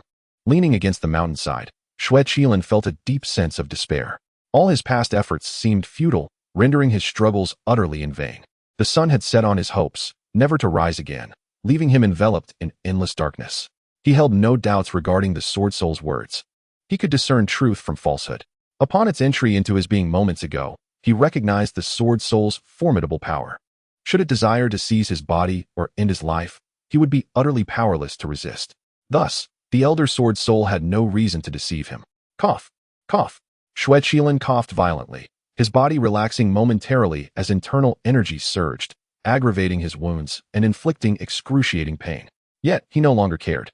As the saying goes, there is no greater sorrow than a heart that has given up. At that moment, his heart teetered on the brink of death. A mere twinge of pain was nothing. Even if his bones were shattered, he would merely let out a groan. The inability to cultivate was the greatest torment of all. Chapter 11. To become a martyr, the Sword Soul held genuine admiration for Xue Qilin, praising his exceptional character, unparalleled perseverance, and remarkable intelligence. At just 17, with no hope of advancing to the innate stage, he had already attained the third level of sword intent, an extraordinary talent, indeed. However, the inability to open his dantian was a significant flaw. Had it been someone else, they might have succumbed to despair and madness. Yet, Xue Qilin's endurance was truly commendable. After a while, the Sword Soul spoke. Young one, are you afraid of death? The gravity of the Sword Soul's tone indicated careful consideration before posing the question. Xue Qilin, taken aback, responded with melancholic resignation. In the past few years, I feared death greatly. My adoptive father is the leader of a sect. He cherished me deeply, naming me Qilin and investing his heart and soul in my growth, harboring great expectations for me. Yet, I have disappointed him. My dantian remains unformed, and he has suffered countless grievances, both within and outside the sect, besmirching his reputation. I have not given up on cultivation, every day and night. I seize every fleeting moment, striving to open my dantian, to become a source of pride for my father, to cleanse the stains upon him, and to earn the envy and admiration of the world. Now, if I perish, the stains on my father's reputation shall remain. Though he did not explicitly answer, his silence spoke volumes. The Sword Soul continued, brave enough to gamble? Xue Qilin, confused, wondered what the Sword Soul intended. At this moment, he possessed nothing to wager except his worthless life. With death no longer a concern, how could he fear a gamble? What is there to fear? Speak, elder, he declared. The Sword Soul replied, your dantian is indeed beyond my power to mend. A dantian, by nature, can heal if damaged, and can be restored if broken. If so, why can it not be recreated? Clang. The Sword Soul's words resonated within him like a grand bell, shaking his spirit and rending the darkness that had imprisoned him, allowing a sliver of light to seep through. Xue Qilin rose, enduring the agonizing pain, and bowed before the sword embedded in the mountainside. I humbly request your guidance, elder. There is nothing to teach. This is a gamble. Lose, and you become a cripple, or even perish. Win, and your achievements may be minimal. The odds of victory are slim. You must consider this carefully, the Sword Soul cautioned. Xue Qilin replied resolutely, I have considered it well. Even with only a 1% chance, I am willing to take the risk. Living in obscurity, hiding in the shadows, was not Xue Qilin's ambition. With this opportunity at hand, how could he not strive for it? Should he fail, it would matter little, the outcome would be the same. If he succeeded, he would bask in a life of brilliance. Very well, the Sword Soul acquiesced. I shall first impart an unorthodox technique to you. Grasp its essence quickly. This technique was created by an obstinate old man, whose ideas were deemed madness by others. He believed his dantian too small, and sought to create a larger one, ultimately shattering his own in the process. At this point, the Sword Soul fell silent, prompting Xue Qilin to inquire, what happened then? The Sword Soul replied, what else? He ended up killing himself, leaving only a faint outline of success. Xue Qilin was left speechless. Upon receiving the technique, Xue Qilin diligently studied it, immersing himself in the thousands of words contained within. With the foundation of knowledge from the Tai Xuan Sword Sect and his own brilliance, he grasped the essential points within just 23 or 24 incense sticks worth of time, ready to put it into practice. Elder, I am clear now. We can begin, Xue Qilin said eagerly. His dantian had previously been encouraged by the elders of the Tai Xuan Sword Sect, a force he could not replicate. He could not shatter his own dantian and could only rely on the Sword Soul. The Sword Soul replied, somewhat exasperated, young one, do you truly wish for death? If so, take a sword and slit your throat in that corner. Do not die here, having suffered such grievous injuries without recovering your vitality. Xue Qilin, too caught up in excitement, momentarily forgot his predicament and blushed, bowing in gratitude. Thank you, elder. For the next 10 days, aside from comprehending sword intent, Xue Qilin dedicated himself to recovery, indulging in ample rest and nourishment, perhaps the most relaxed days he had experienced in years. As 10 days passed, the wounds on his chest and arms had scabbed over, new flesh had grown, his vitality renewed, and he felt revitalized. Xue Qilin approached the severed sword's mountainside. "Elder, I am fully prepared, we can begin now." "Very well," the sword's soul reluctantly consented. Xue Qilin could scarcely contain his eagerness, having endured days of anticipation. He grasped the sword hilt, preparing to allow the sword soul to enter his body. However, before doing so, the sword soul warned, "Young one, pull it out." Xue Qilin nodded, understood. With a surge of strength, he exerted his might, yet the sword remained steadfast, leaving him astounded. Though he had not given it his all, he possessed considerable strength, far surpassing that of an ordinary practitioner at the 12th meridian. "I refuse to believe I cannot extract you." Motivated, Xue Qilin unleashed his full strength, and with a resounding crack, he successfully pulled the sword free. It was indeed a broken sword, yet a heavy one, far larger than an ordinary sword. Compared to the top-tier spiritual weapon in Xue Qilin's possession, it was over 14 times its size, excluding the broken tip. Its weight was unparalleled, exceeding 8,000 pounds. Xue Qilin stood firmly, dragging the sword, and remarked, "Elder, this sword is remarkably heavy." The sword soul replied, "This is my divine weapon, the Xinshin Holy Sword, capable of shattering rivers. It is not a name given lightly. When intact, it weighed 9,000 pounds. If it were to regain its sword essence, humph." Xue Qilin seized upon this detail and inquired, "Elder, are you the master of this broken sword?" The sword soul fell silent, seemingly reluctant to answer Xue Qilin's question. Understanding this, Xue Qilin quickly shifted the topic, saying, "Elder, let us commence." The sword soul entered Xue Qilin's body, emanating unparalleled sword intent, preparing for action. Xue Qilin positioned himself, laying the severed sword beside him, his mind focused, awaiting the moment to shatter his dantian and forge a new one. Flash! The sword soul commanded, and an immense sword energy erupted from Xue Qilin's body, a trickle of blood escaping from the corner of his mouth. His body trembled from the impact, oozing crimson streaks. Yet, this initial strike did not succeed. The sword soul inquired, "Young one, your dantian remains unbroken. Can you endure?" Xue Qilin replied, "Elder, feel free to proceed. I am unscathed." This strike serves as a test, probing the limits of the Xue Qilin's endurance. Though the impact causes his blood to surge, it is not yet his breaking point. Subsequently, the force intensifies, with sword energy slicing through the air in a flurry of 3 strikes.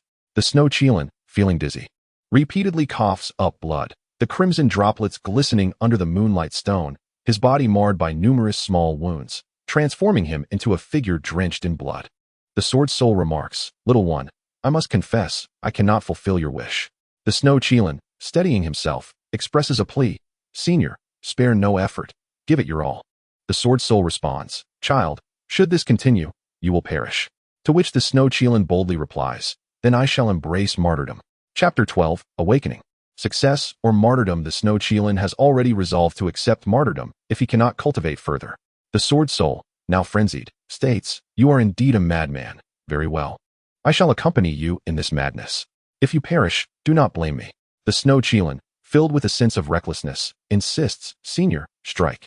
A deep, resounding sound emanates from within the Xue Qilin as a torrent of sword energy surges forth, crashing against the rocky walls and leaving behind a web of cracks as stones fall. The Xue Qilin spews another mouthful of blood, bowing his head and losing consciousness. Teetering on the brink of life and death, his body riddled with thousands of wounds. "Is it not broken yet?" the sword soul exclaims, astonished that his sword energy has not yet severed the Xue Qilin's dantian, pondering whether it is sealed or protected. The Xue Qilin remains alive but gravely wounded. The tremors resonate from within, nearly shattering the very essence of his soul. Should his essence be disrupted, he would be beyond salvation. Fortunately, he has succumbed to unconsciousness. Upon hearing this news, his heart would surely ache. Given his severe injuries, he is on the verge of collapse, his life force waning. The distinction between life and death negligible. Ah, what is this? The sword soul observes that although his strike did not damage the Xue Qilin's dantian, something within seems to stir, as if something desires to emerge. Before he can investigate further, the Xue Qilin's dantian bursts forth with a tremor, expelling the sword soul from the Xue Qilin's body. In that fleeting moment, he catches a glimpse of a swirling mass of mysterious yellow energy. 12 energy meridians begin to whirl around the Xue Qilin as the sword soul channels the sword essence into his body, succumbing to slumber.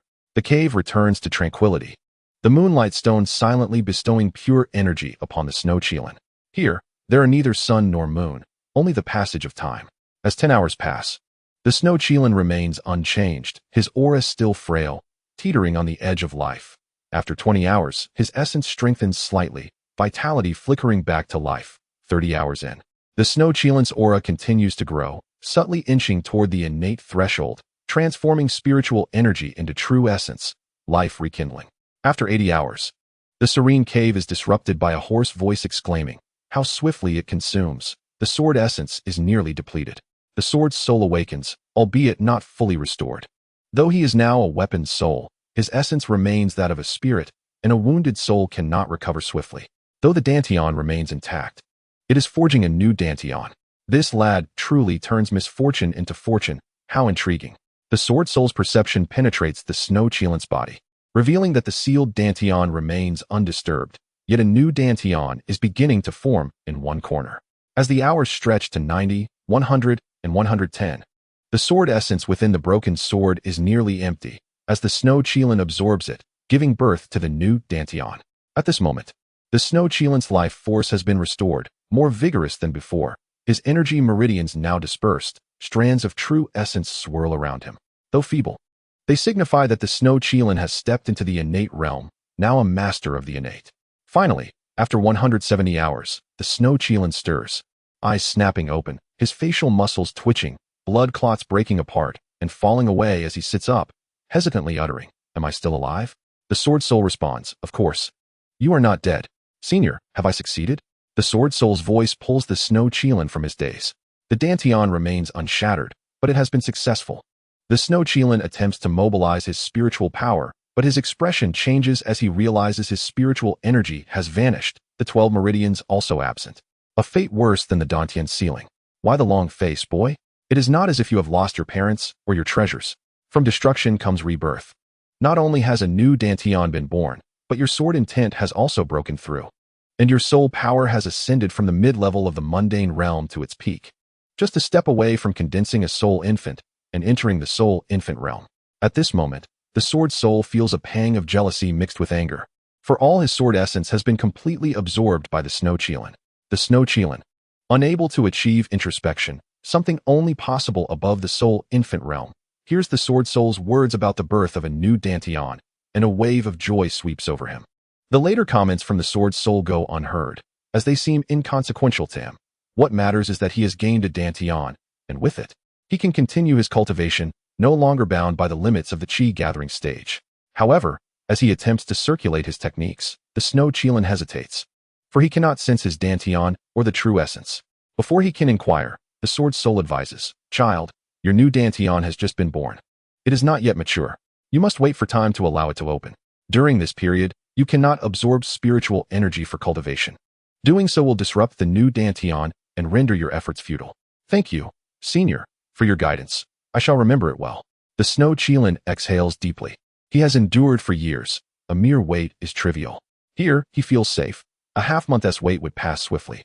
Yet, he is naïve in his optimism. "Child, you must leave this place quickly," the sword soul insists. The Xue Qilin, puzzled, inquires, "Senior, why is that?" The sword soul explains, "Once a month, a surge of malevolence occurs here. The reason you have arrived is due to a transmission talisman being swept away to this location.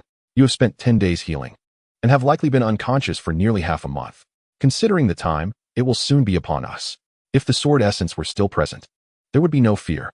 However, it has been fully absorbed by you, and now you cannot wield true essence. If you are caught in the malevolent energy, the consequences will be dire." Chapter 13. Leaving the forbidden ground. Tai Xuan Sword Sect, the Tai Xuan Sword Sect that produces the finest swords? The sword soul seeks confirmation, as if to verify once more. Indeed, the Tai Xuan Sword Sect, renowned for its unparalleled swords. As he uttered these words, the Xue Qilin straightened slightly, drawing his sword from the Tai Xuan, the unparalleled sword of the Tai Xuan Sword Sect. The sword emerges from the Tai Xuan. A formidable sword emerges from the sword's mystery. "Is the sword mystery pavilion still present?" inquired the sword soul. The Xue Qilin asked, "Elder, are you familiar with my Tai Xuan Sword Sect?" The sword soul responded, "Of course. How could I not know about the sect of that old coot from Tai Xuan? The Xue Qilin was taken aback. Elder, you actually know my Tai Xuan sword ancestor? Touching upon a sensitive topic for the sword soul, memories of the past surfaced, undoubtedly bearing scars. The sword soul remarked, youngster, if you wish to avoid death, prepare yourself swiftly and depart. When the ominous energy reaches its peak, any suffering you endure will have been in vain. The Xue Qilin gazed towards the passage, which was engulfed in an abyss of darkness, and said, I humbly request your guidance, elder. Understanding that the sword soul preferred not to reminisce, the Xue Qilin refrained from further inquiries. This place was indeed the forbidden ground of the Tai Xuan Sword Sect. Even the mighty Snowling Tian would likely find himself at a loss here. The sword soul retorted, what? Do you wish to escape from here? You truly overestimate yourself, young one. Setting aside the fact that your Dantian cannot move, even if your true essence were functional, a mere breath from the ferocious beasts outside could obliterate you into nothingness. These ferocious beasts were those that the Tai Xuan Sword Sect had been unable to slay or suppress. To pass through safely, one would need the strength of the high elders of the Tai Xuan Sword Sect. The Xue Qilin respectfully replied, I beseech you, elder, to impart your wisdom. The sword soul instructed, the path out lies on the left side of the mountain wall. Go and see for yourself if you possess the discernment. This served as a small test for the Xue Qilin, whose temperament, comprehension, and perseverance had far exceeded the sword soul's expectations, as he assessed the Xue Qilin's observational skills. Following the elder's guidance, the Xue Qilin approached the left mountain wall, which exhibited a bluish-gray hue, formed from the hard blue stone, impervious even to ordinary pinnacle treasures. The cave was relatively dry, with no moss growing on the wall, likely due to ancient air currents. However, there was an abundance of dust. After a prolonged examination, the Xue Qilin still discerned nothing. The exit must either conceal a hidden door or possess a formation. The mountain wall was uniform, ruling out the possibility of a hidden door, leaving only the formation. It was a teleportation formation inscribed with talismanic patterns. However, upon closer inspection, the Xue Qilin found no markings that suggested the presence of a formation. The entire wall, apart from two fist-sized depressions on either side, was utterly mundane, lacking any conspicuous features, leading the Xue Qilin to doubt whether he had been deceived by the elder. After stepping back a few paces to take in the entirety of the wall, he suddenly realized, wait. After a brief moment, the Xue Qilin detected an anomaly. The depressions on the wall were irregular. They appeared chaotic and disordered, yet if some were removed, the remaining ones seemed to share a strikingly similar spacing and exhibited an intrinsic connection in their arrangement. The Xue Qilin's eyes brightened, softly muttering, the array's foundation. Returning to the wall, he waved his hand to brush away the dust from the depressions, and indeed, he discovered the talismanic patterns. The sword soul exclaimed, well done, young one. You have found it remarkably quick. I thought you would require some prompting. The Xue Qilin replied, thank you for your praise, elder. Following his thorough examination, the Xue Qilin grasped all the talismanic foundation patterns on the wall. Elder, I have completed my investigation. May I inquire what grade of spirit stone this formation requires? I only possess mid-grade spirit stones, and in limited quantity. Before he could finish, a gust of wind surged from outside the cave.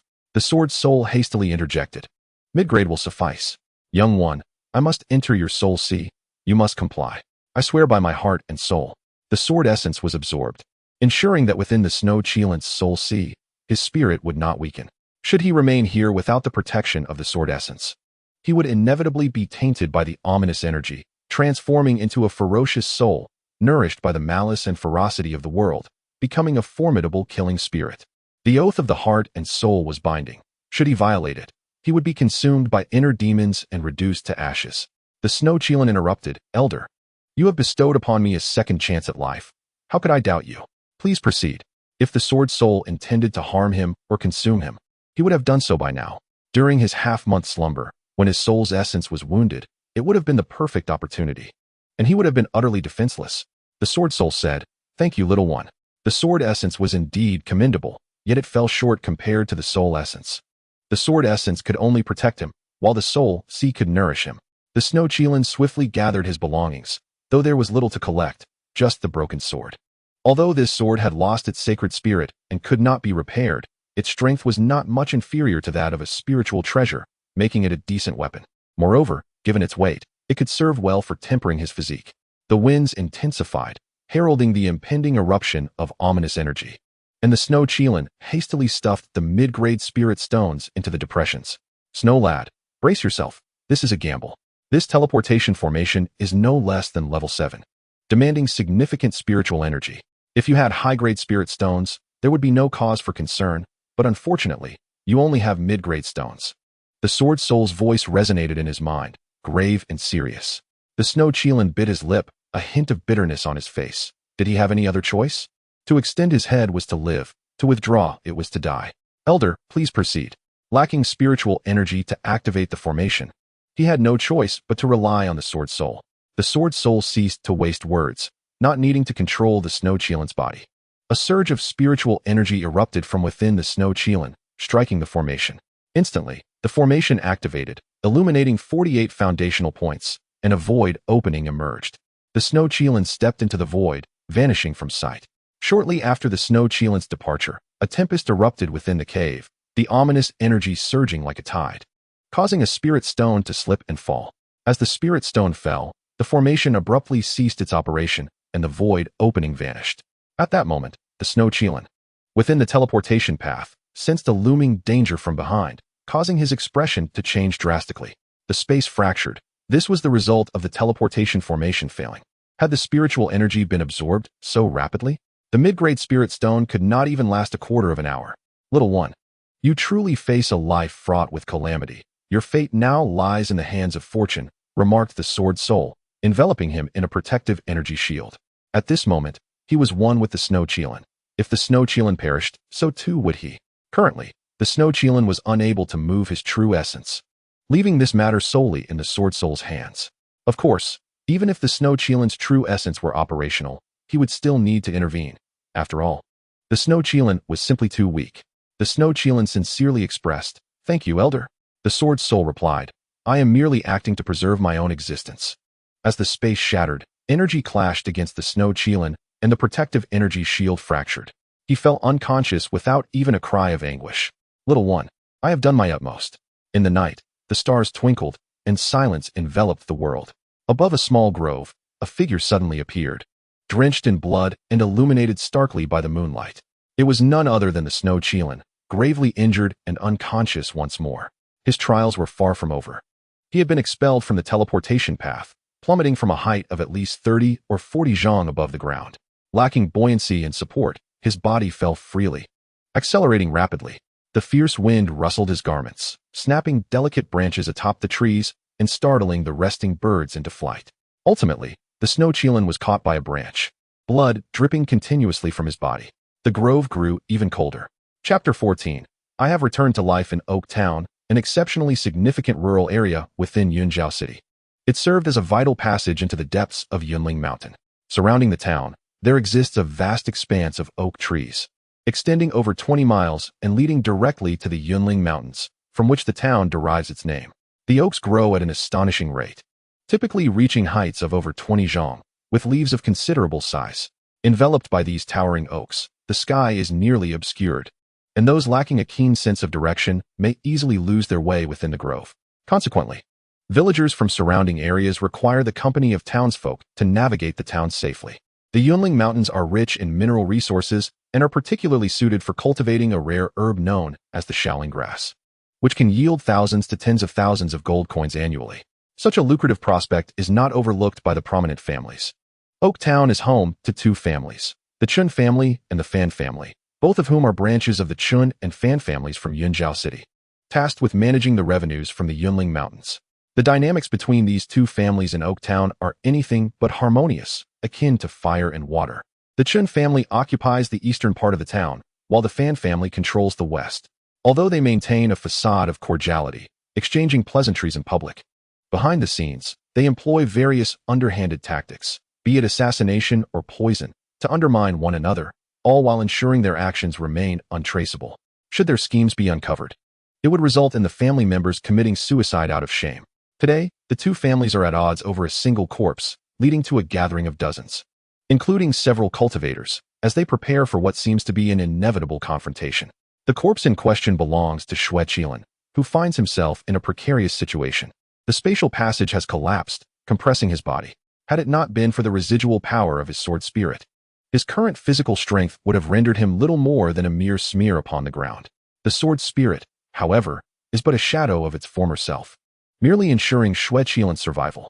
He has sustained severe injuries from the spatial energy and subsequent falls, leaving him in a state far worse than that of the broken establishment. Unless he receives treatment within a few months, he may never awaken. This incident marks the first time such a dispute has arisen between the two families over a corpse. The discovery of Xue Qilin was made by a servant of the Qin family, a mere mortal who, upon seeing the towering figure of Xue Qilin, deemed it too dangerous to approach and returned to summon assistance. Upon hearing this news, Qin Tang, the young master of the Qin family, rushed to the scene. The servant's report revealed a bloodied figure on the ground, indicating that the individual may have been a cultivator pursued by enemies, likely carrying valuable resources. To Qin Tang, a dying person is no different from a corpse. The resources left behind would be squandered if not claimed for the family's lineage. He had previously engaged in such endeavors, acquiring a remarkable blade technique in the process. However, before the Qin family could arrive, they witnessed a member of the Fan family carrying Xue Qilin out of the grove. The servant whispered to Qin Tang, who then positioned himself in front of the Fan disciples, obstructing their path. Xue Qilin, drenched in blood and clad in tattered yet exquisite garments, was clearly of distinguished origin, prompting Qin Tang to ensure that the Fan family would not leave with him. The individual from the Fan family was none other than Fan Peng, the captain of the Fan family guard, a peak cultivation expert at the third level of the nascent Qi realm, and a formidable figure in Oak Town. Few could rival his strength, and even fewer could match his extensive combat experience. Thus, defeating him would require considerable effort. Despite being outnumbered, Fan Peng was unafraid. Yet he recognized that such matters were best resolved by someone of higher authority. Qin Tang, being the son of the Qin family, held a status that did not equate to Fan Peng's. He fired a signal flare to summon the leaders of the Fan family. The true authority was none other than Fan Jingxian, a member of the main family and the daughter of the family head, of noble lineage. Though Fan Jingxian's status rendered her incomparable to Qin Tang, her reputation was marred by a particular incident. She had been sent to manage family affairs here due to her lack of talent and cultivation, having reached adulthood without mastering the ability to gather qi. Despite her noble status, the facade of civility between them masked underlying disdain. While she remained unchanged after a decade, her peers would undoubtedly rise in stature. Fan Jingxian was a quiet girl, unperturbed by Qin Tang's words, listening intently to Fan Peng. After a brief moment, she decisively instructed, "Bring the merchant, we shall depart." Her tone left no room for negotiation, placing her trust in Fan Peng, confident in his honesty. Qin Tang retorted angrily, "Fan Jingxian, do you not regard us at all? The discovery of this individual was made by the Qin family first. He rightfully belongs to us. Release him at once." Turning her gaze towards Qin Tang, Fan Jingxian responded calmly. The Qingxian iron mine in the Yunling Mountains was discovered by the ancestors of the Fan family. Had it not been for that shameless woman, the mine would rightfully belong to us. By your logic, should the Qin family not return the Qingxian mine to the Fan family? This statement held weight. Indeed, 80 years prior, the Fan family had been the first to discover the mine. However, the ancestor had been infatuated with the Qin family heiress, who had been informed of the discovery, allowing the information to fall into the hands of the Qin family, thereby solidifying the enmity between the two families. Qin Tang narrowed his eyes. "Why do you not dare to approach the Qin family and speak of this?" Fan Jingxian replied coolly, in the presence of Qin Yun. "I fear not. Should he act against me, I shall voice my grievances." Her gaze turned icy as she added, "I would not hesitate to kill you. Do you dare to retaliate?" Indeed, Fan Jingxian had been exiled, yet she was under the protection of formidable experts, including a congenital master, making her invincible within Oak Town. The Qin family, aware of the potential consequences of opposing her, refrained from engaging in nefarious actions. Clenching his fists, Qin Tang found himself at a loss for rebuttal. Her blatant threat was undeniable. Fan Jingxian had the means to kill him, while he could not harm her. Taking a deep breath, he finally conceded, "We shall depart." As Qin Tang and his entourage left, Fan Jingxian did not spare them a glance, instead instructing Fan Peng, "You saved him. Take him back and care for him. Once he recovers, let him go." Fan Peng bowed respectfully, "Thank you, miss." Time flew by, and a month passed. Xue Qilin remained unconscious. Fan Peng, lacking the nurturing instincts of a caregiver, merely bandaged his wounds without providing even the most basic of remedies. His disdain for Xue Qilin was evident, as the latter's presence had exacerbated the already strained relations between the Qin and Fan families. Moreover, Xue Qilin, being an ordinary person devoid of any spiritual energy or aura of a cultivator, further fueled their aversion. On the bed, Xue Qilin's eyelids fluttered open, and he murmured, I have returned to life. Chapter 15. Awakening after a month of recovery, his injuries had yet to heal more than 30%. The pain and discomfort surged through his mind. He was alive, still clinging to existence. True essence emerged from his dantian, coursing through his meridians to mend his bodily injuries. Joy radiated from Xue Qilin's eyes, shimmering like autumn waters, as he trembled with elation, whispering, "Is this true essence?" After confirming his sensations once more, he realized it was indeed true essence. The excitement overshadowed his pain, and he spoke softly, "I have a dantian now. I, Xue Qilin, can cultivate true essence." This day had been long awaited, marked by countless storms and collapses, innumerable fainting spells, and enduring immense suffering. Now, with his wish realized, the exhilaration in his heart was beyond words. Tai Xuan Sword Sect, await my return. It shall not be long before I come back. In the depths of his heart, Xue Qilin murmured, harboring no animosity towards the Tai Xuan Sword Sect. After all, it is human nature. Given his circumstances, he could hardly bear the grandeur of the sect, and exchanging his position as a junior disciple was not unreasonable. The warmth and coldness of human relationships are indeed to be expected.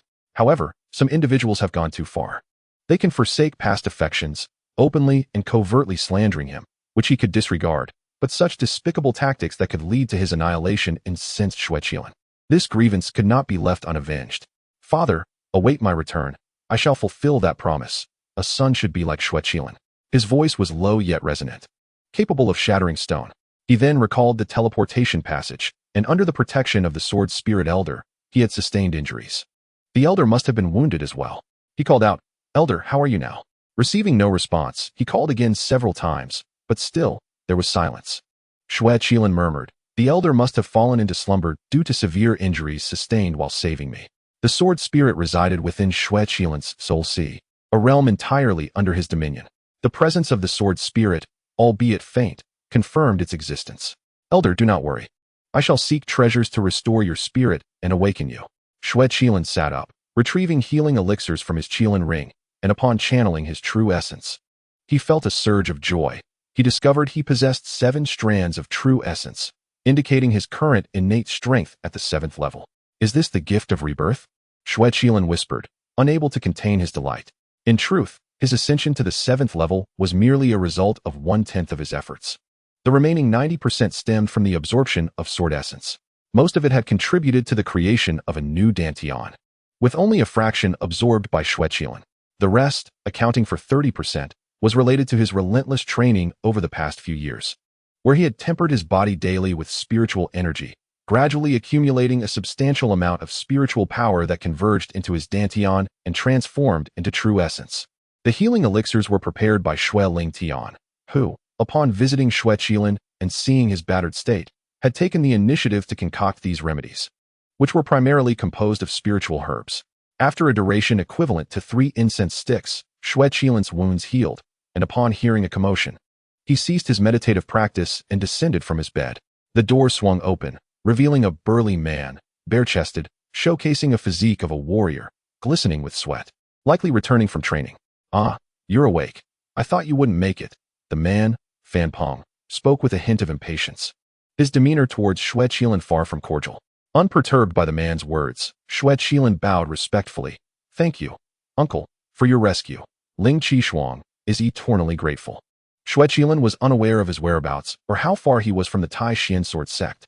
However, he understood the necessity of concealing his true identity, for the sect was formidable. Should his name be uncovered, he would undoubtedly be in peril. Furthermore, Xue Qilin did not wish to return to the Tai Xuan Sword Sect just yet. Wandering the world required a name.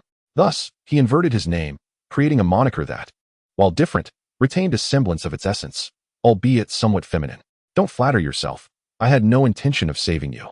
If it weren't for the young lady's insistence, I would have handed you over to the Qin family."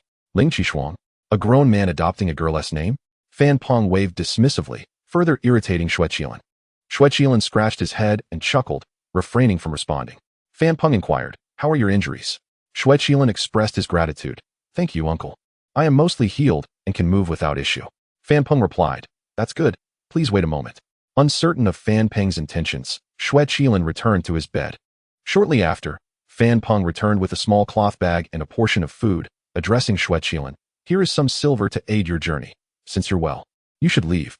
In the Tai Xuan Sword Sect, transactions were conducted solely with spirit stones, while gold and silver served as currency among mortals. Xue Qilin was momentarily taken aback, then smiled. "Thank you, uncle, but I must decline the gold and silver. I possess some wealth." Fan Peng retorted, "What wealth?" "The clothes on your back were bought with my money. Are you planning to sell your ring?" Having cleaned Xue Qilin, Fan Peng was well aware of his financial status. This youth was audacious to claim he had wealth. Xue Qilin discerned that beneath Fan Peng's brusque exterior lay a heart of gold, despite his harsh words. He had shown kindness by providing Xue Qilin with sustenance. One should not accept rewards without merit. "I have troubled you long enough, uncle. I cannot accept your generosity. Instead, I propose this. I am aware that you are a practitioner of the 3 meridians of the Qi gathering realm. I shall impart a cultivation technique to you, which should facilitate your rapid advancement, but I have one condition that I hope you will agree to." Recognizing the man's cultivation was limited to a low-tier technique, Xue Qilin understood that despite any effort, he would not achieve much. His life would culminate at the peak of the Qi gathering realm. Fan Peng had saved him and cared for him for a month. This was a debt that should be repaid. Fan Peng appeared perplexed during Xue Qilin's healing. He had detected no trace of spiritual energy within him. He asked, "Are you certain you are a practitioner?" Xue Qilin affirmed, "Of course." With that, a strand of true essence, resembling a soaring dragon, lifted the food on the table and brought it to his hand. Fan Peng's eyes widened in astonishment. "True essence." Xue Qilin explained, "Indeed, it is true essence. I was injured, and my dantian is affected, hence the lack of spiritual energy." Fan Peng nodded, "I see." He then bowed respectfully. "I am Fan Peng, and I hope you can forgive my earlier transgressions and not hold them against me." Chapter 16. A fortuitous encounter with Fan Jingxian. Regardless of Xue Qilin's age, he was currently a practitioner of innate prowess, deserving of respect. Xue Qilin set down the bowl in his hand and hastily said, "Uncle Fan, you flatter me. I cannot accept such honor." Fan Peng, being older and having saved him, warranted respect that Xue Qilin could not grant. In the Tai Xuan Sword Sect, Su Shan was indeed detestable, and Xue Qilin would not offer him a pleasant countenance. Fan Peng insisted, "You have reached the innate level and can accept this courtesy." Xue Qilin replied, "While the cultivation method is somewhat inferior, attaining the innate level through a higher-tier technique is not an insurmountable task." Fan Peng's talent for cultivation was mediocre. With his aptitude, he could not even enter the Tai Xuan Sword Sect, rendering him exceedingly lacking. Upon hearing this, Fan Peng's eyes sparkled with joy. He was a child taken in by the Fan family, his abilities average, having only reached the Qi gathering realm at nearly 40. He had never been exposed to high-tier techniques. Had he been younger by 10 years, he would have surely been favored by his family and bestowed with powerful techniques to bolster their strength.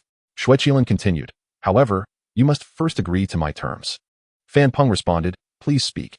Elder, I will comply. Do not disclose to anyone that I have gifted you this technique. It must remain a secret, even from your family." Xue Qilin spoke earnestly. This was a condition Fan Peng could adhere to, and he awaited Xue Qilin's next words, only to find him gazing intently at him, softly asking, "Is that all?" Xue Qilin affirmed, "That is my sole condition." Fan Peng found it hard to believe, seemingly unable to accept what he had just heard. The Xue Qilin said, "You need not doubt. I have but one condition. However, my good sir, a man may be innocent, yet he bears the burden of his treasures. Without sufficient strength, should this information leak out." Fan Peng replied, "I will heed your words, esteemed elder." Subsequently, the Xue Qilin instructed him to prepare ink and paper, which was soon delivered to the room. The Xue Qilin had no intention of bestowing overly potent techniques. A lower-level mystic tier method would suffice to repay this debt of karma, ensuring no hindrance in cultivation. After penning a technique, the Xue Qilin took his leave, despite Fan Peng's repeated entreaties. Upon departing the Fan residence, the Xue Qilin altered his appearance, donning a robe of white as he strolled through the streets of Oak Tree Town, drawing the attention of many who confirmed that he was not a local. He had a fondness for white garments, an affinity that resonated within him.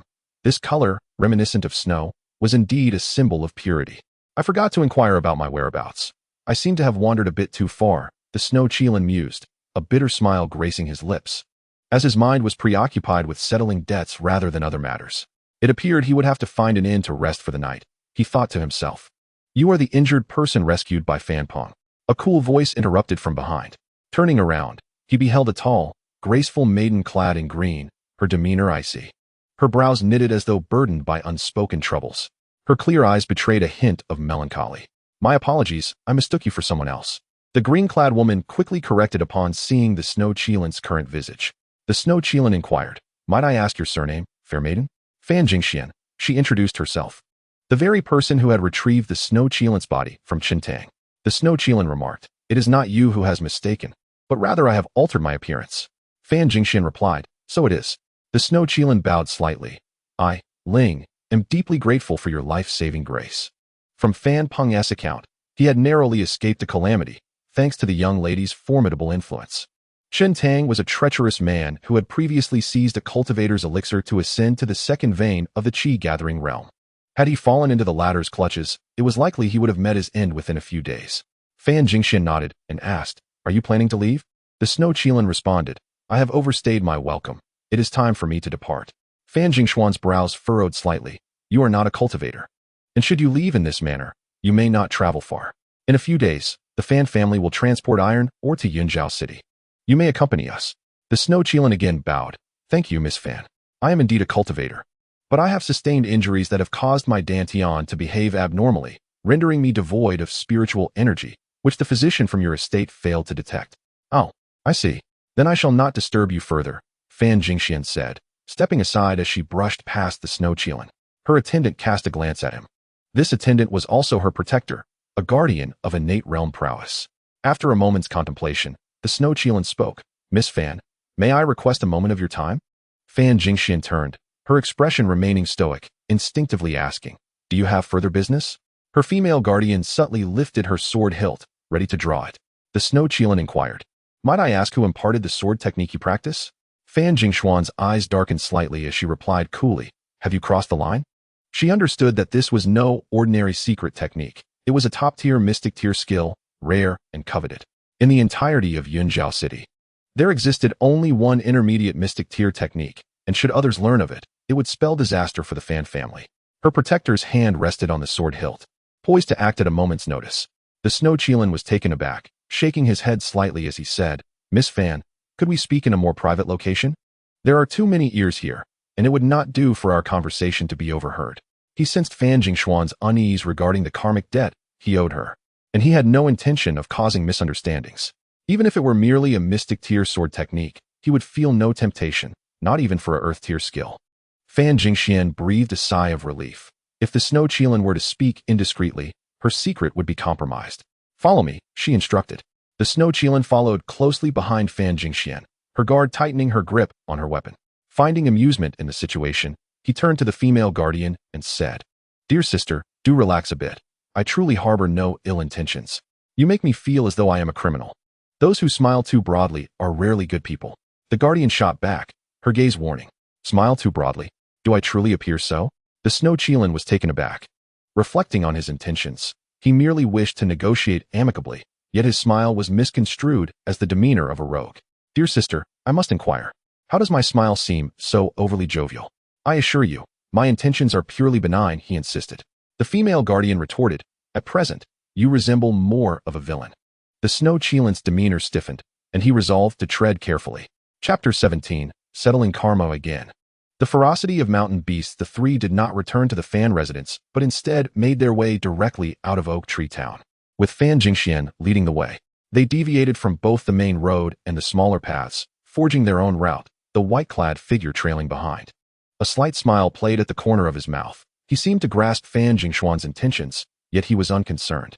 If her female guardian were merely at the origin realm, he would remain alert, but at the third level of innate cultivation, she was no match for his seventh level of innate strength.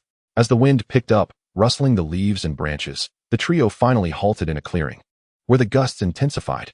"Vei," Fan Jingxian called softly.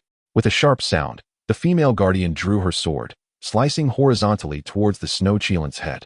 He spiraled away, evading the strike, exclaiming, "Was it truly necessary to be so ruthless? Do you genuinely see me as a great evil? You are actually a master of the innate realm." Fan Jingxian gasped, her earlier composure shattered. The Xue Qilin replied, "It has taken considerable time. One could say I have endured many hardships. Though the sword was fierce, it bore no murderous intent. Otherwise, he would have had to teach this guardian a lesson for daring to confront him with such hostility." The guardian prepared to strike again, but Fan Jingxian intervened, saying, "Vei, stand down. You are not his match." Like a swimming dragon, graceful as a startled swan, The ease with which the Xue Qilin had just dodged the attack revealed to her that Wei was no match for him.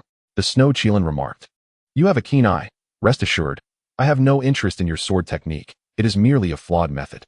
Fan Jingxuan's body shifted slightly as she inquired, "You are familiar with the sword technique I practice?" The Xue Qilin answered, "I know a bit. I can discern some aspects. And I simply feel that your fate is rather unfortunate." Fan Jingxian lowered her stance, bowing respectfully. "I humbly request your guidance, noble sir." The Xue Qilin elaborated. 3,000 years ago, the Master of the Void created a sword art known as the Qi Interception Sword Technique. Without comprehending the sword's intent and instead relying on force, it can defeat second-tier sword intent, opening a path for many cultivators. However, sword practitioners carry their own pride. The techniques of Qi Interception are exceedingly rare, and the powerful variants even more so. What you practice is indeed a form of the Qi Interception Sword Technique, yet it is one of Earth tier. Fan Jingxian remained silent, her gaze fixed on Xue Bai, aware that he had more to convey. Xue Bai continued, "The technique of intercepting energy swords is divided into two parts, the intercepting sword technique and the energy sword technique. Very few are privy to this knowledge. If one masters the intercepting sword technique without comprehending the energy sword technique, it will block the meridians, and one's strength will not progress even a fraction. This is even less known." Fan Jingxuan's delicate frame trembled, and she confessed, "I have practiced the intercepting sword technique." Xue Bai responded, "Astute, and your version is not merely common intercepting sword technique. It has been modified by a master of swordsmanship. Not only ordinary practitioners, but even experts in the sword arts would find it challenging to discern the secrets of this technique without understanding the intercepting energy sword technique. You saved my life, and I owe you a debt of karma. I have seen this sword formula and have it entirely etched in my mind. I can bestow upon you the complete secret technique." Before he could finish, Fan Jingxian interjected, "Young Master Bai, what if I wish to abandon the practice of this sword formula?" Xue Bai inquired, "You intend to forsake the cultivation of the intercepting energy sword formula?" Fan Jingxian nodded. "The intercepting energy sword technique is not my path. My heart yearns for the sword way, and I am unwilling to confine myself to this. However, is there still hope for redemption?" A subtle smile graced Xue Bai's lips as he replied, "Of course. If a powerful practitioner beyond the deathly profound realm guides you to clear the blockage of your meridians caused by the intercepting sword energy, you may acquire a new sword formula." Fan Jingxian again interrupted, "Young Master Bai, what about the second method?" In Yunzhao City, even the pinnacle practitioners of the Chaoyuan realm were scarce, with only 2 or 3 available. How could she find a powerful practitioner of the deathly profound realm? She decisively dismissed the idea. If Xue Bai were still the young master of the Tai Xuan Sword Sect, this would be a trivial matter. But he was not in a position to return to the Tai Xuan Sword Sect, and such thoughts must be extinguished. Xue Bai stated solemnly, "It is simple. You may forsake all your cultivation, let the intercepting energy dissipate, and begin anew. You can then enter the innate realm." Fan Jingxian took a deep breath and clasped her hands in gratitude, saying, "Thank you, young Master Bai. I am exceedingly grateful." Xue Bai asked, "Are you prepared to abandon your cultivation and start over?" Fan Jingxian replied, "Fate has unfolded this way. Why not resist and strive for a fight?" Xue Bai nodded. "Very well. While your doubts have been resolved, the debt of karma remains. I possess a sword formula comprising 121 incantations and 9 sword techniques. The extent of your understanding depends on your own efforts. However, remember this. Do not disclose that this was imparted to you by me. You must swear a toxic oath." Fan Jingxian, resolute, responded, "Agreed. Indeed, it is the Southern Snow Empire. There seems to be a profound connection with the Nangong family." After imparting the formulas and techniques, Xue Bai returned to Oak Tree Town. He chose not to visit the Fan family, wishing to avoid further entanglements, and instead sought lodging at an inn. This time, he remembered to inquire. To his astonishment, he found himself transported to the Southern Snow Empire, home of the Nangong Chiodong family. For reasons unknown, Xue Bai felt an intense sense of impending trials involving the Nangong family. The sensation was overwhelmingly strong. Nangong Chiotong had nearly thrust him into hell, in Xue Bai's heart. She would no longer stir a single ripple. Their relationship had become an insurmountable chasm, irreparable. "Since I am here, I shall settle in." The Southern Snow Empire borders the wild forest mountains, rumored to be exceptionally perilous, yet filled with countless opportunities. I must venture there to seek my fortune. Xue Bai's heart was heavy, for he understood that true enhancement of strength lies not in mere cultivation, but in combat. It is truly tragic. That child from the Li family was bright and clever, so endearing. How could he have fallen prey to the mountain beasts? The mountain beasts originated from Yushu village. And this is not the first incident in Oak Tree Town. At least 7 or 8 children have gone missing, hiding underground during the day and emerging at night to feast on humans. This place is fortunate. Yushu village bears the brunt of the tragedy, with nearly all the village's children, 8 out of 10, slaughtered cleanly by the mountain beasts, their blood drained and brains devoured. Alas, upon hearing these words, Xue could not help but furrow his brow. Creatures that drain blood and consume brains? Having extensively studied ancient texts, he had never encountered such a spirit beast. I must witness this mountain beast for myself, he declared, raising a cup of wine before departing the inn. First, he sought information on the Li family's location. Upon arriving, he conducted a discreet investigation but found no traces of any spirit beasts. From this, Xue concluded that the so-called mountain beast was not a spirit beast, but rather a human. Outside the Li family, he discovered traces not belonging to a spirit beast, but rather indicating the presence of a human. A person who drains blood and consumes brains. This is either for the cultivation of dark arts or for healing purposes, Xue mused darkly. Among the ancient texts he had perused, many spoke of demonic arts that cultivated using human blood. Encountering such circumstances, Xue felt compelled to intervene. As for the individual's strength, he surmised it could not exceed the Chaoyuan realm, daring only to pilfer in the village and town. How formidable could they truly be? Boldness was no substitute for genuine power, and Xue felt no trepidation given his current capabilities. He began to trace the footprints he had discovered, but ultimately failed. Upon reaching the edge of a body of water, he found no further traces and had no choice but to return to Oak Tree Town. Upon entering the town, lost in thought, he collided with someone. Without looking up, Xue apologized. I am sorry. I was lost in contemplation and did not see you. I sincerely apologize. Be more careful next time. Came the voice of a middle-aged man as he waved his hand dismissively and attempted to sidestep past Xue. As Xue raised his head, the man had already passed him, and his gaze caught sight of the man's hands, remarkably pale, entirely uncharacteristic of a man in his 40s, especially one who practiced martial arts. A voice belonging to a middle-aged man interrupted, gesturing dismissively as he attempted to pass by. When Xue lifted his gaze, the man had already moved past him, yet Xue's attention was drawn to the man's hands, remarkably fair, hardly resembling those of a man in his 40s, and especially not those of a practitioner. Chapter 18. Targeting the mountain beast Qin family? Xue whispered to himself as he stealthily followed the man into the Qin residence. His heart pondered whether fate intended for him to settle a score with the Qin family. The man's aura exuded an intensity of blood energy that was far from ordinary. Without a supreme-level technique, it was simply unattainable.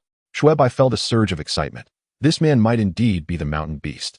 The presence of this mountain beast within the Qin family would surely bring repercussions upon them. Qin Tang had harbored murderous intent towards him.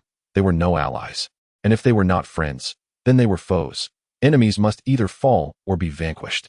Xue sought refuge in a nearby inn, biding his time for the man's next move, planning to infiltrate the Qin residence at night for reconnaissance. After 2 days of waiting, the man had not emerged. But an opportunity arose when the Qin patriarch appeared to be preparing for a significant undertaking, accompanied by numerous guards. This was his chance. On a moonless, windy night, Xue slipped into the Qin residence like a ghost, silent and undetected, possessing a formidable spiritual sense that no ordinary practitioner could sense. Such impatience is unbecoming. He muttered to himself, "Little Bao, how I've longed for you. If only that old man had daily affairs that led him to injury and unconsciousness. Then we could be together every day. That is your father you speak of. You curse him and indulge with your mother. Do you not fear the wrath of the heavens bringing down punishment upon you? To die under a pomegranate skirt is to be a romantic ghost. If I could be with you forever, what is there to fear in life or death? But let us set aside such matters. I must focus on the task at hand. Mu Xiao sent me a technique, an inner cultivation method named Yin-Yang Harmony." Xue was taken aback. Hastily distancing himself from the sordid scene to spare his ears from further filth, Yin-Yang Harmony was undoubtedly a demonic technique, further solidifying his belief that this man was the mountain beast, especially since he bore injuries. Xue scoured the Qin estate, but failed to locate the man's dwelling. Could he have left the Qin family? That seems unlikely. Has he become a thief in the night? He pondered, keeping a vigilant watch at the entrance, certain he would sense any departure. Just as he was about to depart, he heard a noise from the adjacent room. Quietly, he ascended to the rooftop, having previously scouted the area and found it empty. I had forgotten. How could such a manner lack a hidden cellar? Xue mused. his gaze fixed on the house to see who would emerge. A figure clad in a black cloak stepped out, and upon closer inspection, it was indeed the man he had previously collided with. Ah, so he was hiding underground. No wonder I could not find him. How marvelous it would be to possess the ability to traverse underground. Xue Bai thought as he concealed himself beneath the eaves. The cloaked figure departed the Chun residence, and Xue Bai followed suit, silent as a shadow. The man's strength was indeed as Xue Bai had surmised, far from the realm of the Morning Yuan, emanating an aura akin to that of a 9th-level innate practitioner, albeit weakened by his injuries, leaving him with only the combat prowess of a novice in this dilapidated town, more than sufficient to reign as a local tyrant.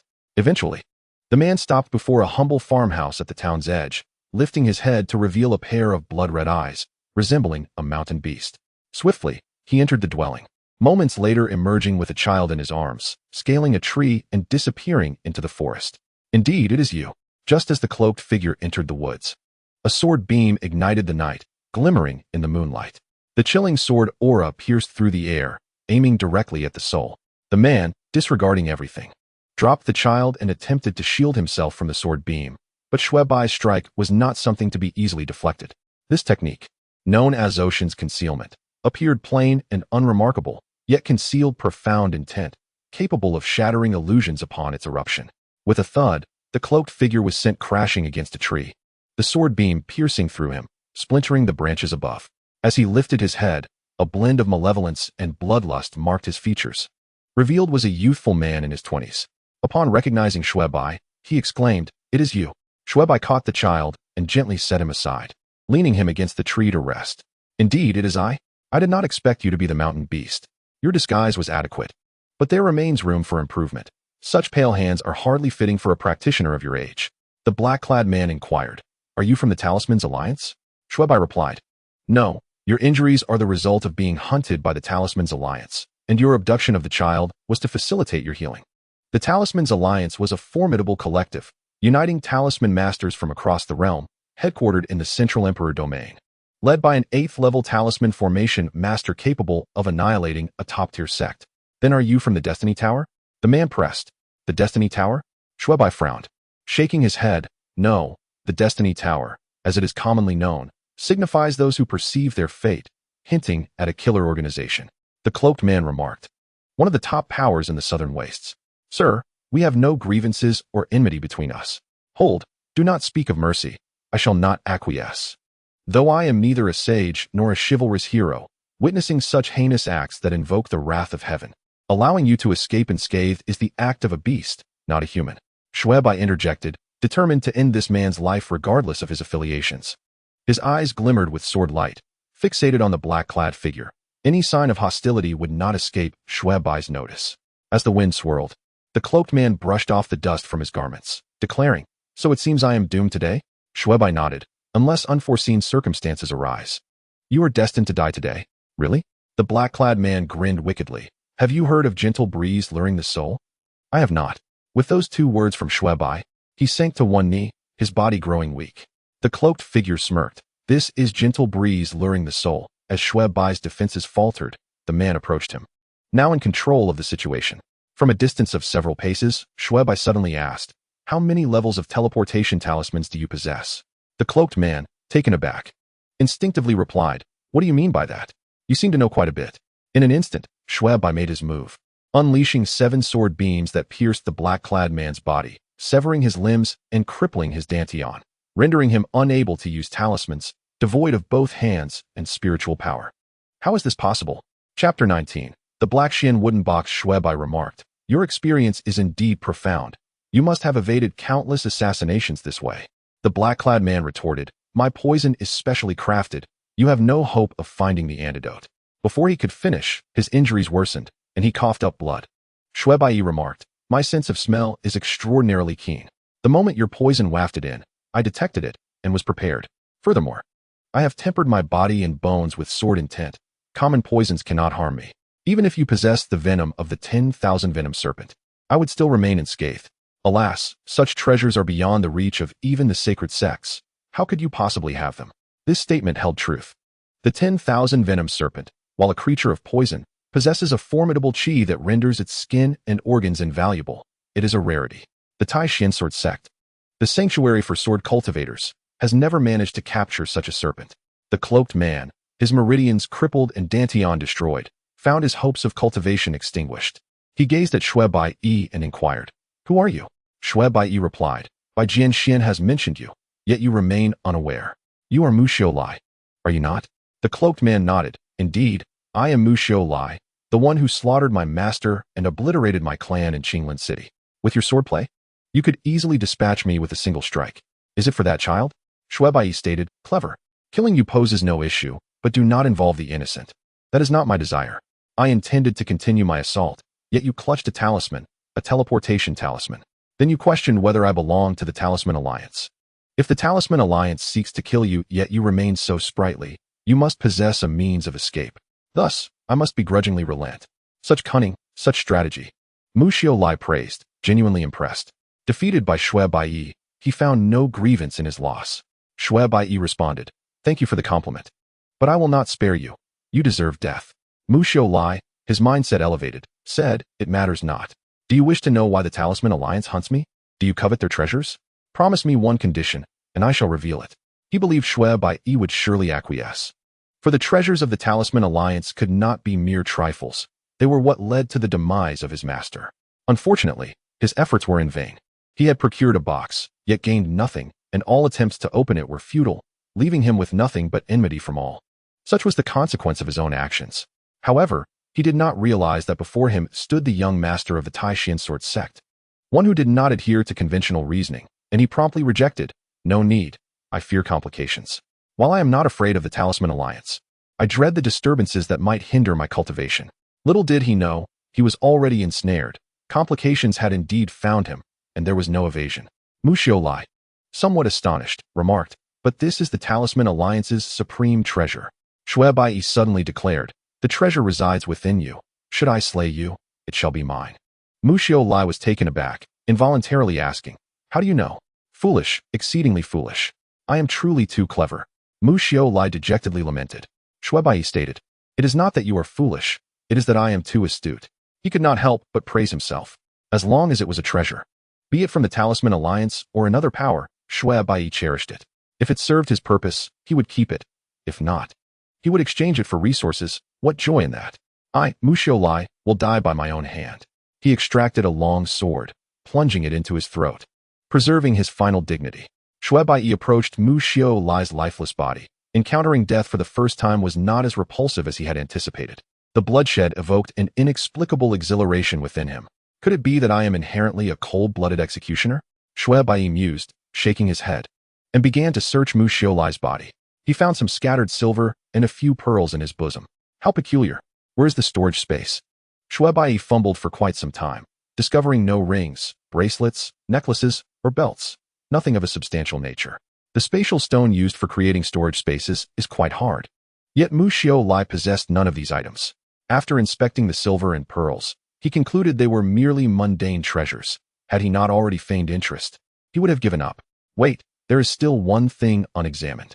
Xue Bai's gaze fell upon the sword embedded in Mu Xiaolai's throat. He pried open Mu Xiaolai's tightly clenched hand and withdrew the blade, immediately noticing that the hilt was composed of multiple assembled parts. Twisting the end of the hilt, it disassembled into several segments, revealing a piece of purple jade. At last, I have found it. Indeed, it was cleverly concealed within the hilt. Alas, it was my fortune to encounter you, Xue Bai mused. Before he could examine the purple jade further, the child began to stir. Xue Bai hastily concealed the jade and rendered the child unconscious again. In truth, Mu Xiaolai had been overly confident in his abilities, believing his gentle wind could soothe the soul. Had he glanced at the child, he would have noticed a faint sword radiance that obstructed the wind's passage. After returning the child home, Xue Bai departed the farmhouse and returned to Oak Tree Town, eager to unveil the contents of the purple jade storage space. Curious about the Talisman Alliance's lost treasure of such significance. The purple jade storage space was modest, merely a cubic compartment containing a small pile of spirit stones, all of low quality, 7 or 8,000 pieces. Xue Bai scoffed, finding them unimpressive. The remainder consisted of a large box and 7 smaller ones. The large box, substantial in size, at least 2 to 3 feet in length, appeared to be made of black mysterious wood, a material valuable enough to warrant 100,000 low-grade spirit stones. as black mysterious wood is a spirit-level material, harder than spirit-level weaponry. This is a talisman pattern, a remarkably intricate one, Xue Qilin thought, his spirit stirring. The black mysterious wooden box emerged from the purple jade space, and he gently caressed its surface, faintly sensing a hint of spiritual energy. Such complexity in the talisman pattern. If it were to be imprinted on talisman paper, it would undoubtedly be no less than a 6th-level talisman, and perhaps even higher. This must be the treasure Mu Xiaolai spoke of regarding the Talisman Alliance. A spark of interest gleamed in Xue Qil's eyes. If it truly was a treasure, he would have struck gold. The black mysterious wooden box had no lock or opening mechanism. It was simply a square with a front, bottom, and top, leaving everything else to speculation. Xue Qil exerted some strength to pry it open, but the box remained steadfast. It seems Mu Xiaolai never opened this box and has no idea what treasures lie within. Chapter 20. Not enough. The remaining 7 boxes contained 3 volumes of cultivation manuals, one titled Qing Mu Ju and 2 others pertaining to demonic path cultivation methods, one being Yin-Yang Harmony. All were of the profound tier, low grade, and failed to pique Xue Qil's interest. He kept the Qing Mu Ju and shattered the 2 demonic texts with a flick of his strength, eradicating the harmful items. The final 4 boxes contained various talismans, 1st level, 2nd level, 3rd level, and 4th level talismans. Xue Qil retained the 3rd and 4th level ones, planning to purchase the 1st and 2nd level ones later, making a profit from a few spirit stones. With nothing else of value, he shook his head in disappointment, casting everything into the Qilin ring before climbing into bed to cultivate.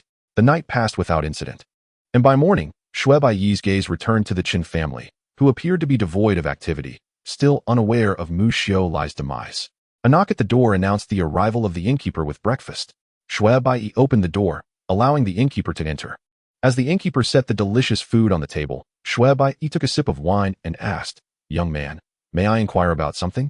As he spoke, he tossed some scattered silver into the innkeeper's tray. The innkeeper's face brightened.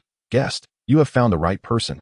In Oak Tree Town, there is nothing I do not know," Xue Xiaohong remarked. "Is it so difficult to be modest? It's merely a few taels of silver, yet you speak with such conviction." He then inquired, "Young innkeeper, have you heard of the fiend who slaughtered his master and fled from the Talisman Alliance, escaping to Oak Town?" A sense of foreboding washed over him, as he suspected Mu Xiaolai's mention of the past might carry ulterior motives regarding the Talisman Alliance. The innkeeper responded firmly, "No, there have been reports of children going missing in Oak Town, but no news of any criminals fleeing here." Xue Xiaohong pressed further. "Have you heard rumors of a criminal who murdered his own master and absconded with treasures?" He knew he had to tread carefully. Mu Xiaolai had provoked the Talisman Alliance, and given their strength, they would certainly be aware of his presence. He had no desire to entangle himself in any repercussions. The innkeeper shook his head, appearing perplexed. "No." Xue Xiaohong maintained his composure and said, "Thank you. One last question. Who is the strongest mercenary here?" The innkeeper replied, "In West Street. It's the Xue Qilin mercenary group." "Very well. Thank you, young innkeeper." After satisfying his hunger, Xue Xiaohong changed out of his white attire, donned a coarse shirt, applied some facial hair, and wore a conical hat before leaving the inn and heading straight to West Street. The Xue Qilin mercenary group was essentially a dedicated mercenary band for the Fan family, safeguarding their goods with fair compensation and loyalty. Xue Xiaohong sought them out because they frequently traversed between Yunzhou City and Oak Town, and thus would possess valuable information.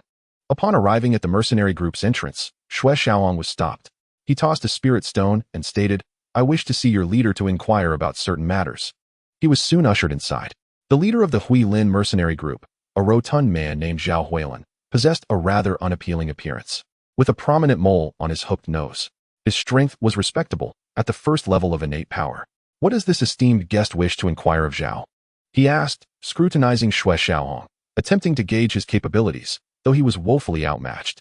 Xue Xiaohong responded, "Have you heard of Mu Xiaolai? I seek information regarding him." "Mu Xiaolai?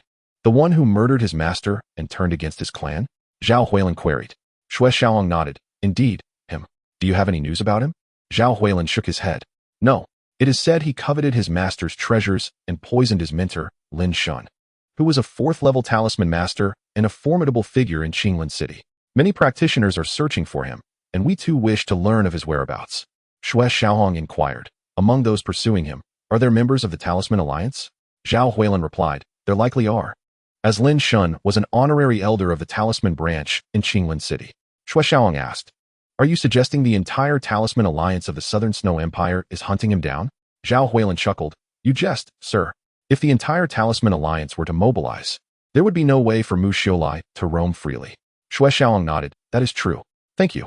After giving him 10 low-grade spirit stones, he exited the Hui Lin mercenary group. A subordinate whispered to Zhao Huilin. Lin Gu, this person is quite generous. Should we pursue him? Zhao Huilin shook his head. No? This individual is exceptionally strong. I couldn't even sense his spirit energy. It is prudent to avoid provoking such a person. What a cunning character Mu Xiaolai is. Had he encountered someone less astute, he might have truly escaped, Xue Xiaohong pondered, recognizing that ordinary factions would think twice before crossing the Talisman Alliance. However, Xue Xiaohong felt unconcerned about them. It is merely a local branch. There is no need for excessive caution, he murmured as he made his way to East Street. With Mu Xiaolai deceased, the Chen family deserved their punishment. Unbeknownst to him, the headquarters of the Southern Snow Empire's branch had dispatched 7 or 8 individuals, envoys from the imperial domain, with orders to locate Lin Shun and return him. Not long after, a covert operation to apprehend Mu Xiaolai commenced, with numerous Talisman Alliance spies hastening toward Qinglin City. Xue Xiaohong arrived at the Chen family estate, and without waiting for the guards to intercept him, he struck them down, leaving them grievously injured but alive. The commotion alerted the Chen family's guards, who rushed to confront him. Xue Xiaohong, uninterested in idle chatter, unleashed his innate strength, swiftly incapacitating over a dozen individuals. Who are you? How dare you invade the Chen family residence? Do you wish for death? Chen Tang and an elderly man rushed over. The elder possessed third-level innate power. Behind them were about 17 or 18 dark guards, most of whom were at the third or fourth pulse of the Qi-gathering realm. It is merely the Chen family. What is there to fear? As for your threats, you pitiful insects are hardly worthy, Xue Xiaohong retorted, his aura surging forth and driving back the crowd. The elder's expression shifted dramatically as he spoke. Friend, if I recall correctly, the Chen family has no quarrel with you. Entering our estate with a sword and causing harm is rather excessive, don't you think? Xue Xiaohong replied, not at all. I shall mention a name, and you will surely understand, Mu Xiaolai. Both the elder and Chen Tang's expressions changed drastically. No need for further explanation, old man. At over 100 years old, you should know better than to act shamelessly, Xue Xiaohong declared, advancing with his sword drawn. He had not anticipated that the elder had also cultivated the yin-yang harmony technique. Such shamelessness warranted death. Merely gazing upon him was repulsive. With a clang, Xue Xiaohong struck the elder, sending him sprawling to the ground, where he coughed up blood. So weak. Xue Xiaohong shook his head, unleashing a sword light that sent Chen Tang crashing to the ground. You've crippled my Dantian? Chen Tang gasped, his eyes bloodshot. Xue Xiaohong replied, not just that, I have also severed your meridians. A person like you living in this world is a pollution to it. Having sullied moral integrity by consorting with one's own stepmother, allowing him to exist was nothing short of a calamity. The dark guards, witnessing Xue Xiaohong's overwhelming strength, refrained from fleeing and instead brandished their weapons to attack him. Xue Xiaohong shook his head and unleashed a sword light, shattering the assailants, rendering them all incapacitated. The elder, regaining his footing, attempted to flee, recognizing that Xue Xiaohong was far too powerful for him to contend with. Stay? Xue Xiaohong's voice echoed in the elder's ears, causing his dantian to tremble and shatter, the sword energy coursing through his body, destroying his meridians. Some say that slaying evildoers brings satisfaction, yet it is not true punishment. To cripple him, to ruin him, and let him live on in a world where he is scorned and reviled by thousands. This is the true retribution. You all know that Mu Xiaolai is a mountain beast, yet you harbor him within your family, shielding his vile deeds. It is utterly depraved, Xue Xiaohong stated coldly. Like kicking a ball, he sent the two men towards Mu Xiaolai's residence. Cut!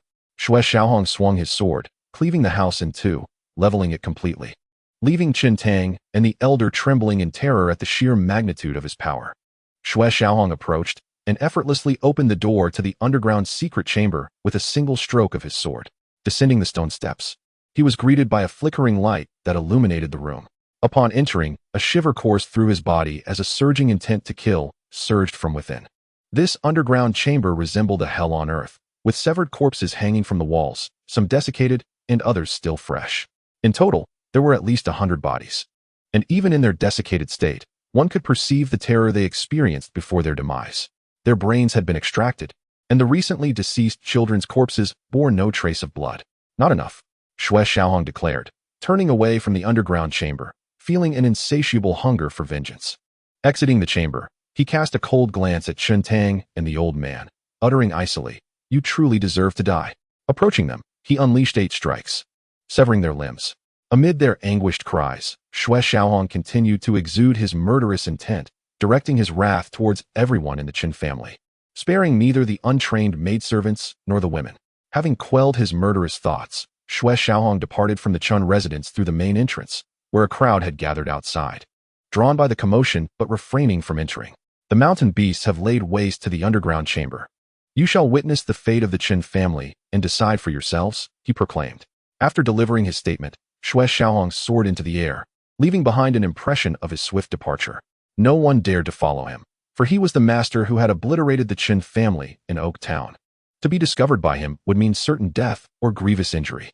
A few brave souls ventured into the Chun residence, surveying the devastation wrought by Xue Xiaohong. They were filled with awe at how a single individual could topple the ruling family of Oak Town. Among them, one recognized the old man, exclaiming, "Is that not old Master Qin?" This was not Chun Tang's grandfather, but rather his ancestor, who had surprisingly survived. In the realm of Tianling, ordinary humans had lifespans of around 100 to 120 years. Those at the pinnacle of body refinement could extend their lives by 20 years, while those at the peak of the Qi gathering stage could add even more. As for innate realm cultivators, if they did not suffer severe injuries, living beyond 200 or 300 years was not uncommon. The old man before them was nearing 200 years of age, having lived so long that he had forgotten his own name. "Save me. The Qin family will reward you handsomely," the elder pleaded weakly, unwilling to meet his end. Chun Tang echoed, "Please, save me as well." One among the group pondered the situation, realizing that rescuing the two would surely earn a reward from the Qin family, and thus approached them.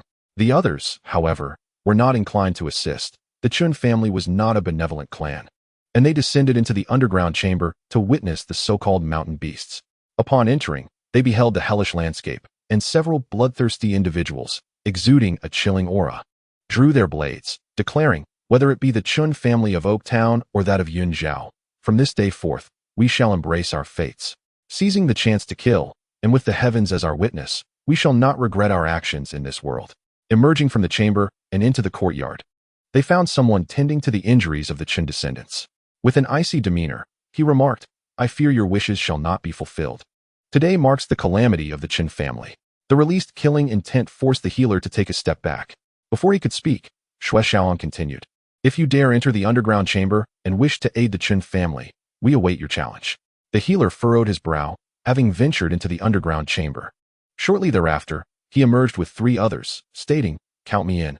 A massacre unfolded within the Chun residence, mirroring Xue Xiaohong's previous actions. The servants and maidens were spared, while the rest were mercilessly slaughtered, the stench of blood wafting for miles.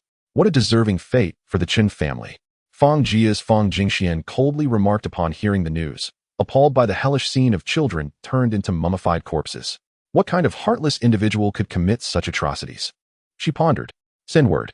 If the head of the Qin family returns, capture him. I shall bear all consequences." Understood. Back at the inn, Xue Xiaohong returned to his room, changing into fresh garments. Only in white did the discomfort dissipate, for the events surrounding the Qin family had shaken his spirit, revealing the darkness that pervaded the world. After bathing, he gazed into the depths of Yunling Mountain, realizing it was time to depart. Descending the stairs, he settled his bill and intended to procure some supplies, but was intercepted by Fang Jingxian. "Young Master Bai," she called out. Xue Xiaohong replied calmly, "Miss Fang, is there something you need?" Without preamble, she inquired, "Young Master Bai, did you have a hand in the Qin family's fate?" She could conceive of no one else in Oak Town possessing such power. Xue Xiaohong was an innate master, his prowess in swordsmanship fearsome indeed. Frowning, Xue Xiaohong retorted, "Miss Fang, what are you insinuating? What Qin family?" Seeing his look of confusion, which seemed genuine, Fang Jingxian explained, "The Qin family faced calamity. Aside from the head of the family and the servants who fled, none survived, including Qin Tang." "What manner of person could accomplish this?" Xue Xiaohong asked. "A master of swordsmanship, exceptionally powerful. That strike was not inferior to that of an innate 9th-layer expert," she replied. A glimmer of intrigue flickered in Xue Xiaohong's eyes. "If the opportunity arises, I would relish the chance to duel him and compare our swordsmanship." "I believe you can prevail," Fang Jingxian remarked. Shaking his head, Xue Xiaohong disagreed. "I would likely be defeated. If he has mastered the full force of his sword and is indeed at the 9th layer, I would stand little chance. However, if he falters, I might emerge victorious." At the 9th layer, the disparity in strength is undeniable, and I would surely lose. His sword was indeed formidable. Yet the claim of being at the 9th layer seemed exaggerated. He wondered why Fang Jingxian held him in such high regard. Yet he sensed there was more to her than met the eye. It seems he is truly not the one, Fang Jingxian mused internally. Eager to uncover Xue Xiaohong's background and origins. Noticing his intent to leave, she asked, "Young Master Bai, are you departing?" Xue Xiaohong nodded. "It is time to return home. I have been away for too long, and I do not wish for them to worry. May I ask where your home is?" Fang Jingxian inquired. "Beyond the mountains." Xue Xiaohong replied. "Beyond the mountains?" She echoed, exasperated. There were countless mountains, and 1,000,000 miles could also be considered beyond the mountains. Resigned, Fang Jingxian said, "Young Master Bai, take care on your journey. Farewell." Xue Xiaohong responded as he exited Oak Town, rushing into the depths of Yunling Mountain. As the sun set and night fell, he finally paused to find a suitable spot to rest, retrieving a black wooden box. Gathering his strength for a punch, he struck the box with a dull thud, but it remained unyielding. Disappointed, Xue Xiaohong drew his broken sword and fiercely proclaimed, "Let me see if you can withstand the might of my broken blade." With the broken sword firmly gripped in his hand, he concentrated his energy. At the peak of the Qi gathering stage, he possessed immense strength, and having now advanced to the innate 7th layer, his force was no less than 20,000 pounds. With this sword strike, he could unleash 30,000 pounds of power. Yet, to his dismay, the wooden box did not budge, though it did shatter the stones beneath it. Xue Xiaohong remarked, "So this is a defensive talisman, and it appears to be above level 6. It seems that breaking it is currently impossible. Could it be that this box requires a master? If it did, Mu Xiao would have already claimed it." Xue Xiaohong dismissed this idea and carefully examined the patterns on the wooden box. In the center, there seemed to be hundreds of lines, but upon closer inspection, it was evident that there was only one line, which began with a circle of runes and wound back to the front, forming another circle of veins. Could it require the infusion of spiritual energy to connect with these veins? He pondered, placing his thumbs on the 2 circles of veins and channeling his spiritual energy into them. Unfortunately, there was still no response, and another guess had failed. Could it be that soul energy is needed? Spiritual energy is a tangible pulling force, while soul energy is an ethereal existence that also serves as a pulling force. With a heightened focus, Xue Xiaohong projected his soul from his Naiwan palace into the 2 circles of veins. The black wooden box finally exhibited a change. The veins lit up as if something within was ignited, radiating a dazzling light. "It worked," Xue Xiaohong exclaimed joyfully. Without hesitation, he intensified his input, akin to a serpent of fire dancing, causing the veins to glow even brighter. In just a moment, the veins connected. With a soft click, the black wooden box opened slightly, releasing a faint aura of spiritual energy, confirming that it had indeed been unlocked. Xue Xiaohong ceased his infusion of soul energy. Now drenched in sweat, his complexion pale, having exhausted 80% of his soul energy, leaving him somewhat fatigued. Was it really that simple? Could I be deceived? He questioned himself, feeling a twinge of skepticism. If the higher-ups of the Talisman Alliance were aware of his thoughts, they might consider him a target. The talisman veins served as an assessment of talent, with a shorter time indicating stronger aptitude. I can't dwell on it. I must discover the true nature of this precious treasure. Suppressing his fatigue, he opened the box. Inside were 2 items. One was an ancient tome, and the other was a talisman pen. The tome bore the marks of age, likely not less than 1,000 or 800 years. Thick and adorned with 4 prominent characters. True explanation of talismans. The true explanation of talismans. Is this a jest? Xue Xiaohong said incredulously, fully aware of its significance, as it represented the true inheritance of the Talisman Alliance, holding an exalted status within.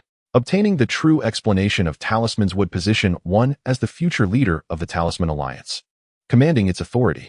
Xue Xiaohong continued, "If it is genuine, how could it have fallen into the outside world, and especially from the central imperial domain to the southern wilderness?" Shifting his gaze from the true explanation of talismans to the talisman pen, which was about 1.5 feet long, intricately carved with mountains, rivers, and flora, he was once again astonished. Could this be the Qianquan talisman pen? This was also a treasured artifact of the Talisman Alliance. Equally significant as the true explanation of talismans, Xue Xiaohong struggled to comprehend how such crucial treasures had escaped from the central imperial domain. After much contemplation, he found solace in the thought, I hope these are mere replicas. If they are real, it would spell disaster for the Talisman Alliance, and endless troubles will ensue. Let us wish they are fake. They must be fake. The more he reassured himself, the more uneasy he became. sensing that he had stumbled upon something monumental related to the Talisman Alliance. Carefully picking up the true explanation of talismans, Xue Xiaohong opened it gingerly. The truth would be revealed from the very first chapter. The first chapter was not an introduction to talismans, but a discourse on the cultivation of soul techniques.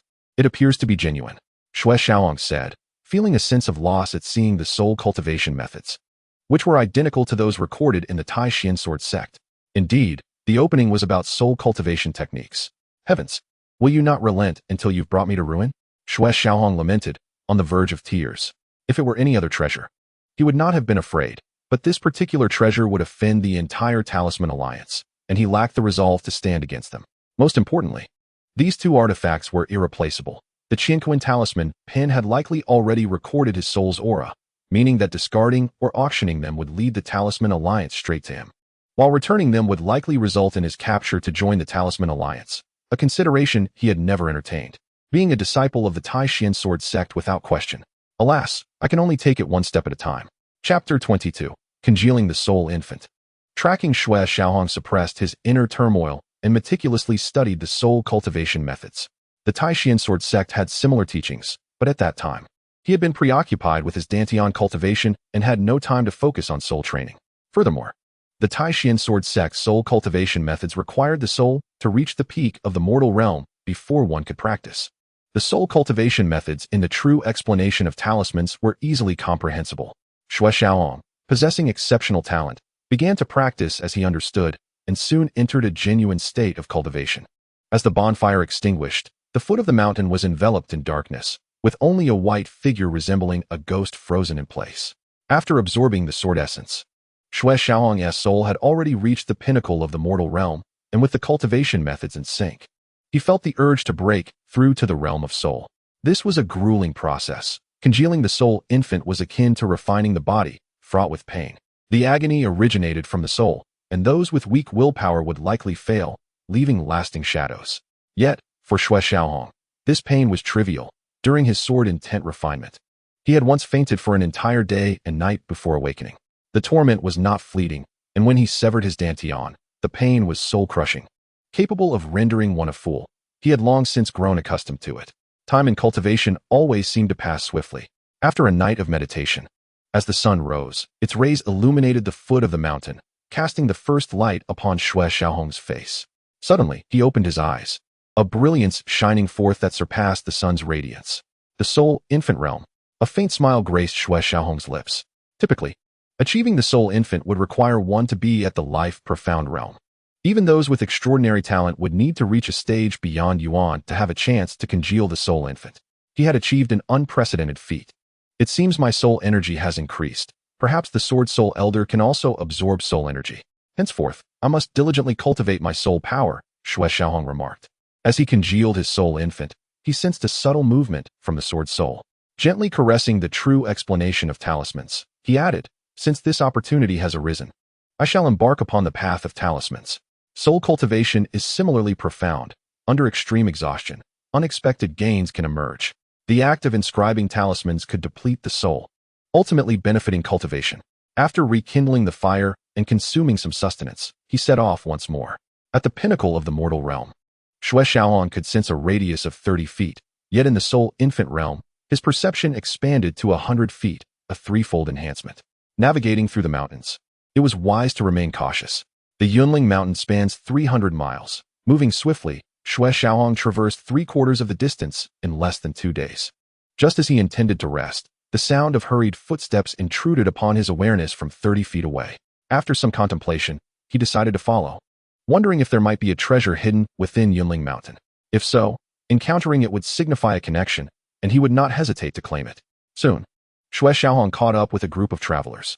This was a team comprised mainly of individuals at the nascent Qi realm, with a few at the body refinement stage, and only one person at the peak of nascent Qi, who had half of their true essence and could be considered a half-step into the innate realm, likely a forced breakthrough that had ultimately failed. More people have arrived, Xue Xiaohong remarked nonchalantly, sensing another group racing towards them, their strength comparable to that of the first group, equally matched. The two teams unexpectedly crossed paths and drew their weapons, seemingly ready to engage in a skirmish. How grotesque, Xue Xiaohong thought as he beheld the unexpectedly hideous face before him. Though he himself was not particularly handsome and had encountered many unattractive individuals, he had never seen anyone so repulsive. This visage, if carved and placed at a doorway, could ward off evil spirits. The face appeared poisoned, mottled with green and brown, with one eye larger than the other, one a dull gray and the other a small, lifeless fisheye, faintly glimmering with malice. His nose was diminutive, merely the size of a pinky finger, and he possessed an enormous mouth, larger than that of a toad, which rendered his nose nearly invisible. Xue Xiaohong harbored grave doubts about whether this was indeed a human being. I wondered who it was. It turns out to be Li Shufeng from Li family village. You have also received the news. The grotesque figure spoke first, his large eyes widening further in a most unsettling manner, while his small eyes squinted into narrow slits. Li Shufeng was the leader of this group, the half-step innate cultivator, who tightly gripped his sword and responded, "His snake, you have come as well." The two hailed from villages separated by 7 or 8 miles and had hunted in the Yunling Mountains before, encountering each other frequently, 7 or 8 times a year, at least. His snake scoffed, "What? Am I not allowed to come? This is not your Li family village territory." His words dripped with provocation. His snake possessed peak strength at the nascent Qi 12 meridians, slightly inferior to Li Shufeng. In a direct confrontation, he would not be Li Shufeng's match. However, in the current situation, a one-on-one duel was unlikely. Only chaos would ensue. Li family village revered a sacred tree, while Snake village worshipped a black giant snake, surrounded by woods teeming with venomous snakes, making the villagers adept in the art of poison, a significant advantage in a brawl. Li Shufeng replied coolly, "Only the ugly resort to such senseless actions." This remark struck a nerve with his snake, who had endured ridicule throughout his childhood due to his appearance, leading him to become twisted and merciless. He would turn against family and friends without hesitation if provoked. In Snake Village, anyone who mentioned skinning or slicing would face a brutal retribution. Once, he had poisoned his own brother for a mere insult and had violated his brother's wife in the process, resulting in both their deaths. Hearing Li Shufeng's words, fury filled his large eyes, as his small eyes shut tightly, brimming with bloodlust.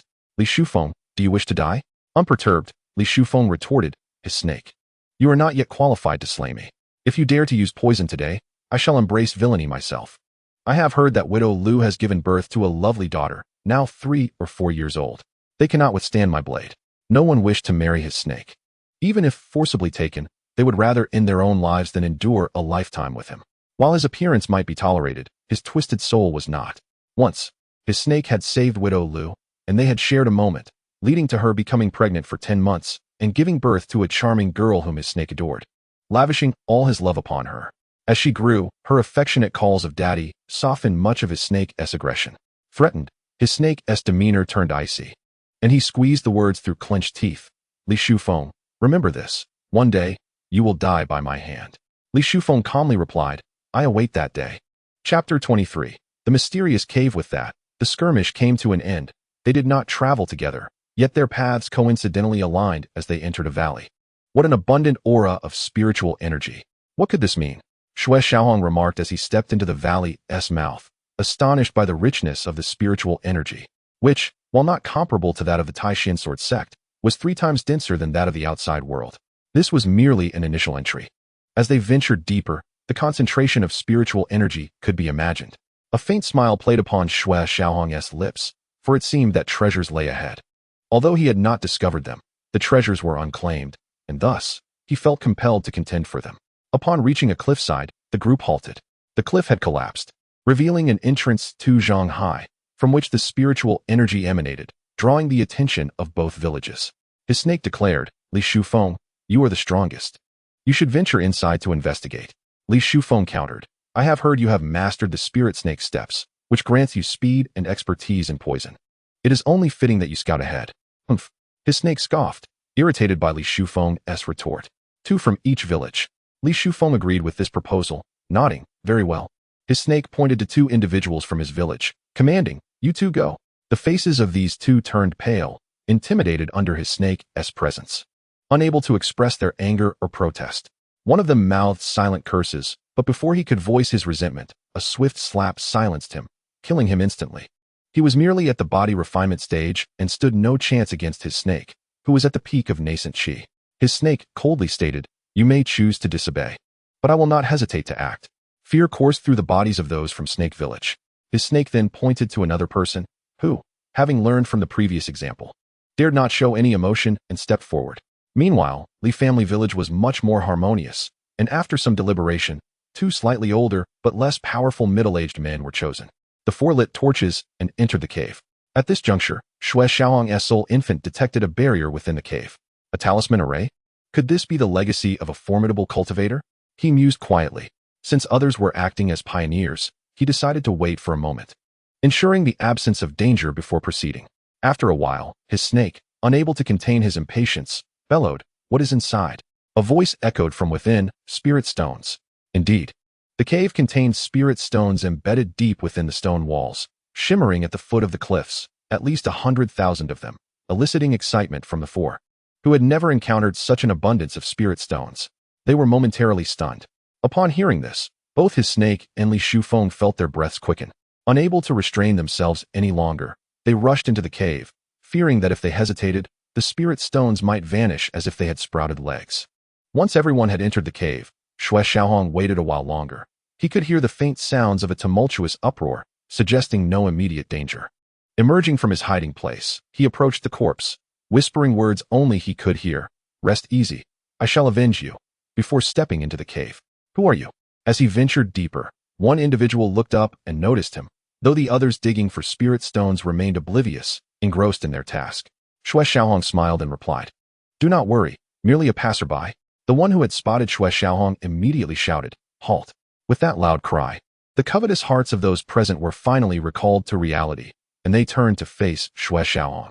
Xue Xiaohong remarked, "Do not worry, I am merely passing through, having sensed something peculiar about this place's spiritual energy, hence my presence." Li Shufeng shook his head and replied, "I am afraid no one will believe you." The serpent-like figure commanded, "Kill him." Xue Xiaohong regarded him coolly, saying, "Do not act recklessly. I am truly just a traveler, and I harbor a strong dislike for you. Not only are you ugly, but your malice is also palpable. You seek death." Li Shufeng, still enraged from a previous encounter, charged at Xue Xiaohong, fury igniting within him. His hands transformed into claws, poised to tear at Xue Xiaohong's throat. A chill flickered in Xue Xiaohong's eyes. He had intended to kill him, and now the opportunity presented itself. The sword, unbeknownst to him, had found its way into his grasp. With a swift, merciless thrust, the blade pierced the serpent's neck, delivering a fatal blow. A hushed silence fell over the onlookers as they turned pale. Some instinctively stepped back. Even Li Shufeng's countenance betrayed his shock. He was acutely aware of the serpent's prowess. Defeating him would require hundreds of exchanges. Yet, Xue Xiaohong had dispatched him with such ease, as if the serpent had sought out his own demise by colliding with Xue Xiaohong's sword. This individual was undoubtedly a transcendent being, far beyond the innate level, and the sense of impending doom loomed over their group. In Xue Xiaohong's eyes, the serpent's attack was as sluggish as a snail, rife with openings. Drawing back his blade, Xue Xiaohong stated, "I assure you, I am but a passerby. Take as much as you can, it is your skill. Rest assured, I will not harm you. As for this man, whether he should perish is for you to decide. He deserves to die? He must die?" Even Li Shufeng nodded in agreement, fearing Xue Xiaohong's wrath might lead to his own execution. The cave contained another inner chamber, shrouded in darkness, impervious to light. Even a torch, when thrown inside, was extinguished in an instant. Xue Xiaohong sensed the talisman formation. It appeared to be a simple Tier 3 array, yet felt different.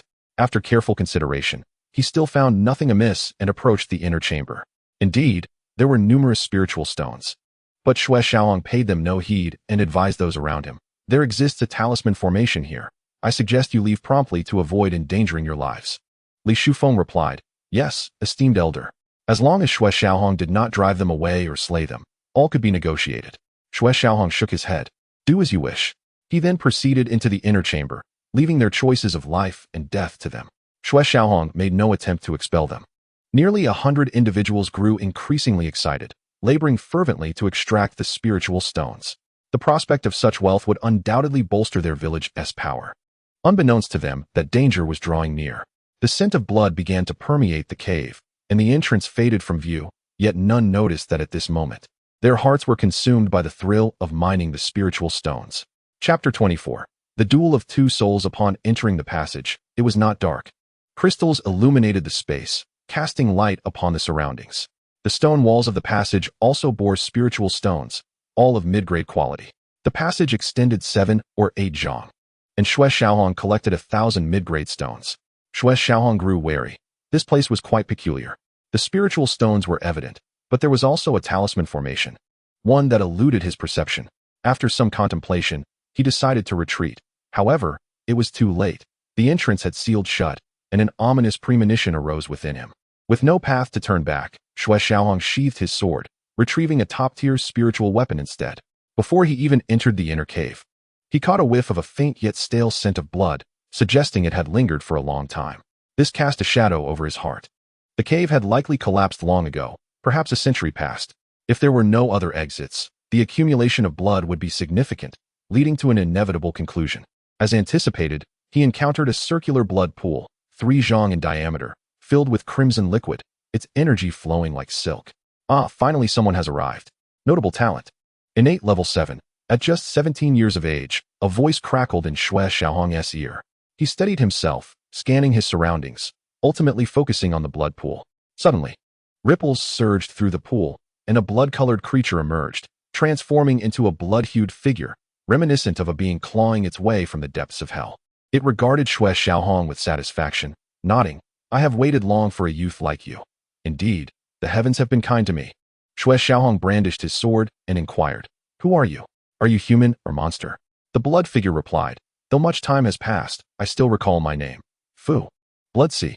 Wherever the blood demon treads, corpses litter the ground, rivers run red, and I am a disciple of the Blood Emperor." Xue Xiaohong asked, "Is it not Blood Sea? Why not Blood River?" "Ah, do not concern yourself with such trivialities, young one. Do not resist. Let me consume your soul, and you shall feel no pain," the blood figure intoned, but was abruptly interrupted by a flash of sword light slicing through the air. With a single stroke, he shattered the darkness. This was a technique from the Tai Xuan Sword Sect, Dawnbreak. The sword light shimmered, cleaving the blood figure, who fell into the blood pool. Yet, moments later, the blood figure ascended once more, the energy of the sanguine plasma restoring its form. Sword intent. The blood figure regarded Xue Xiaohong with newfound caution. Astonished that such a young individual had grasped the essence of sword intent, capable of severing souls. Xue Xiaohong frowned and said, "So, you can resurrect. If the blood pool remains intact, you cannot die? Or is it that the soul governs this? If the soul does not dissipate, you cannot be vanquished." The blood figure responded, "Young one, you possess considerable knowledge. Which faction are you from in the southern wilderness? The Star Palace, Water Realm Pavilion, or the Earth Abyss Hall?" Xue Xiaohong shook his head. "I am sorry, none of those." "None? Then are you from the Empire? Do not tell me you are one of the Kingdom's prodigies." "No such talent exists in this realm," the blood figure scoffed. Xue Xiaohong replied, "Do not attempt to test me or distract my focus." With that, Xue Xiaohong produced a large wooden barrel, filling it with the sanguine liquid from the blood pool and storing it within his Qilin ring. He filled a second barrel and stated, "If this blood pool lacks essence, your physical form will not endure for long." This Fu Blood Sea was exceedingly enigmatic, concealing its aura, leaving Xue Xiaohong with no means of attack. Thus, he had no choice but to provoke it into action, knowing that any move it made would expose a weakness for him to exploit. Hee. Another voice emerged, far colder than Fu Blood Sea's. An icy tone devoid of humanity, as if a newly birthed consciousness existed in the depths of darkness, never having known the warmth of sunlight. Xue Xiaohong grew increasingly vigilant. One enigma was challenging enough, but another only compounded the danger. "Fu Blood Sea, is this the human form you speak of? I find his body quite delectable. I shall have him," the chilling voice echoed, expressing a desire to usurp Xue Xiaohong. From the blood pool, tumultuous waves of crimson surged forth. "Fool, he is mine. You shall not have him." The blood demon, consumed by rage, merged with the blood pool, causing tumultuous waves of crimson to erupt as both entities clashed in fierce combat. "Indeed, they are souls, both at the soul refining stage, far beyond my capabilities," Xue Xiaohong thought with a heavy heart. He glanced at the now vanished entrance. Realizing that his only option was to wait, anxiously leaning against the mountain wall, his face pale, sword in hand for defense. The battle of souls raged on intensely until it seemed that the icy soul could not withstand the onslaught, letting out a furious roar, "Fu Blood Sea. After being suppressed for so many years, if you wish to possess me, I shall deny you that satisfaction. Burn your soul." Fu Blood Sea retorted in fury, "Blood Spirit. How dare you?" A humanoid soul charged towards Xue Xiaohong, its blood-red form exquisite and mesmerizing. He had never encountered such a spirit before. Within his dantian, the soul infant wielded a sword, bracing for the impending confrontation. Fullblood CS soul followed suit, appearing as an elderly figure, his essence faded and indistinct from excessive dissipation. Huh. Fullblood C, you've fallen for my trick. Prepare to perish. The blood-red spirit retaliated, launching an attack against Fullblood C. Alarmed, Fullblood C realized that if struck by this blow, his fate would be dire. Coldly, he declared, Blood Spirit, do you truly believe I am powerless against you? No host, no strength. Having suffered greatly, if you seek death, I shall oblige. A void-like energy emanated from Fullblood C's soul, becoming even more indistinct, yet significantly more powerful, transcending the soul-refining stage. As his palm struck, it failed to inflict any harm, as if hitting cotton, with all force dissipated. Imprison, Fullblood C commanded, extending his hand to ensnare the blood spirit, asserting, your end is nigh. 7 serpentine energies surged toward the blood spirit, seeking to refine it. Unfazed, the blood spirit responded calmly, Fullblood C, I thank you for your suppression over the years. I have learned much. One burn is insufficient. Let us do this again. Flames of blood ignited around it, enhancing its ethereal allure as it wielded a blood-red blade, slicing through the serpent-like energies, shattering them while allowing 2 others to envelop it. Shatter. The blood spirit cleaved through, creating a breach in the prison, escaping from Fullblood C's grasp, raising its blade to strike. Get away. Fullblood C retaliated, pushing back the blood spirit. Undeterred, it charged once more, escalating the battle. In a corner, Snow Xiaohong stood motionless, akin to a statue, observing the clash of souls with a dazed expression, seemingly petrified by the intensity. Keep going, don't stop. You must endure to the end, he silently urged. Knowing that against even a single soul of the refining stage, he stood no chance. His own cultivation merely grazed the soul infant realm. In the late stages of the soul infant realm, he might have held his own, but as a novice, only death awaited him. The fierce confrontation continued for nearly the duration of an incense stick, both souls descending to the initial stages of refining, with a troubling trend of further decline. The blood spirit faltered first, casting a glance at Snow Xiaohong, determined to fight to the bitter end. Fullblood C, although seemingly dominant, was also weakened, having expended 80% of his essence, unable to withstand the relentless assault of the blood spirit and opting to evade. Fullblood C, you've fallen for my deception again. The blood spirit flipped and lunged towards Snow Xiaohong, prompting an enraged Fullblood C to charge after it. Acting swiftly, Snow Xiaohong seized the moment. Employing an extraordinary technique he had comprehended on the Tai Xuan Sword Mountain, known only to him as sword steps, featuring 9 steps, each with myriad variations. At present, he had grasped but one variation, and, now that he had departed from the Tai Xuan Sword Sect, further understanding was unattainable. Fullblood C scoffed, clever boy, you even fooled me. I thought you were truly terrified. As he spoke, he launched an assault against the blood-red spirit. The spirit, frenzied and ablaze with crimson flames, blasted Fullblood C away and lunged for Snow Xiaohong, its speed too swift for him to evade, and it invaded his dantian. Fullblood C, you dream of refining my body for rebirth. I shall seize control first and sever your head. Before it could finish, a massive soul infant emerged and delivered a powerful blow to its head, piercing through its essence and scattering it into pure soul energy. Indeed, my observations were not in vain. From the Talisman Truth, Snow Xiaohong recalled 3 techniques for soul attacks, which he had not had time to practice but had memorized. While remaining vigilant, he had cautiously explored under duress, feeling the threshold of his dantian. With the blood spirit now within, he could command the sea of souls to suppress it, swiftly dispersing its essence before it could react. Fullblood C's soul infant thundered into Snow Xiaohong's dantian. Momentarily stunned by the floating red spirit, without needing to guess, he recognized it as the blood spirit. Snow Xiaohong pressed forward, launching another assault, yet failed to land a hit. Fullblood C's experience was far beyond his own, effortlessly dodging the attack. You have actually condensed a soul infant. In the 25th chapter, the true calamity began. Fullblood C had encountered many prodigies, whether in the realm of talismans or martial cultivation, their combat prowess unparalleled, their soul power immensely formidable, far exceeding ordinary practitioners. Yet, he had never encountered a soul infant condensed at the innate stage, whether in the 7th or 9th layer of the awakening realm. Achieving such a feat in just over 1,000 years was truly enlightening. Snow Xiaohong replied, what is so unusual about it? In ancient times, Bai Shangren condensed a soul infant in the awakening realm, stepping into the later stages. I am merely at the initial stage. Is that not worthy of admiration? Fullblood C countered, Bai Shangren possessed a divine body, favored by the heavens, establishing his foundation with soul marrow. To compare his prowess, whether in the late soul infant stage or the refining stage, is utterly unreasonable. Curious, Snow Xiaohong inquired, what exactly is the blood-red soul? I am quite intrigued. Full-Blood C replied, it is a newly birthed soul. Enough of that. Do you truly believe that condensing a soul infant guarantees your victory over me? Snow Xiaohong asserted. I cannot say whether I can defeat you, but I will exert every ounce of my strength until death. Now capable of a desperate fight.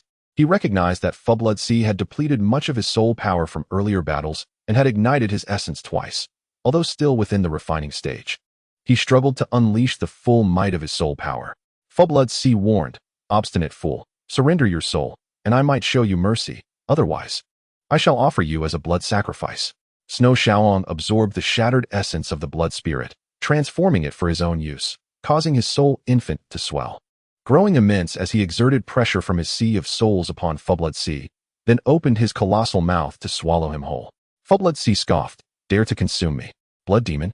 Seek the Talisman Alliance's secret techniques for soul cultivation. Though unfamiliar, he had heard detailed descriptions from his master, the Blood Emperor, of a remarkably peculiar technique for soul refinement, which was righteous when applied correctly, but deemed demonic if twisted. Snow Xiaohong responded solemnly, you speak the truth. As the technique activated, unraveling the strands of essence, bits of soul were absorbed and contained by Snow Xiaohong from Full-Blood C's soul infant. In the midst of a frenzied clash, the Blood C relentlessly assaulted, intent on shattering Xue Xiaohong's soul infant. Xue Xiaohong's soul infant, having been cultivated to an extraordinary size, twice that of a typical one, and infused with fragments of blood spirit essence, proved to be far from easily destroyed. If that is the case, young one, I shall perish alongside you, declared the Blood C. As Xue Xiaohong's cultivation speed intensified, he absorbed one of the souls from the Blood C, inciting both alarm and rage within him. Should this continue, he would surely be refined by Xue Xiaohong piece by piece. Thus, he resolved to engage in a final, desperate struggle. A distinct sound resonated from Xue Xiaohong's soul infant, which subsequently shattered into several fragments. Humph, in the end, I have triumphed. After meticulously studying the art of soul cultivation, how could I lack means? Foolish lad. The voice of the Blood C echoed, though it was feeble, betraying an undeniable joy. He had persevered to become the ultimate victor. Is that so? A voice emerged from within Xue Xiaohong's sea of souls, causing the jubilant Blood C to shudder. Who are you? He inquired. I am the Sword Soul, and I shall henceforth be known as such, came the reply. The Sword Soul awakened as Xue Xiaohong shattered the blood spirit, absorbing some of its essence in the process.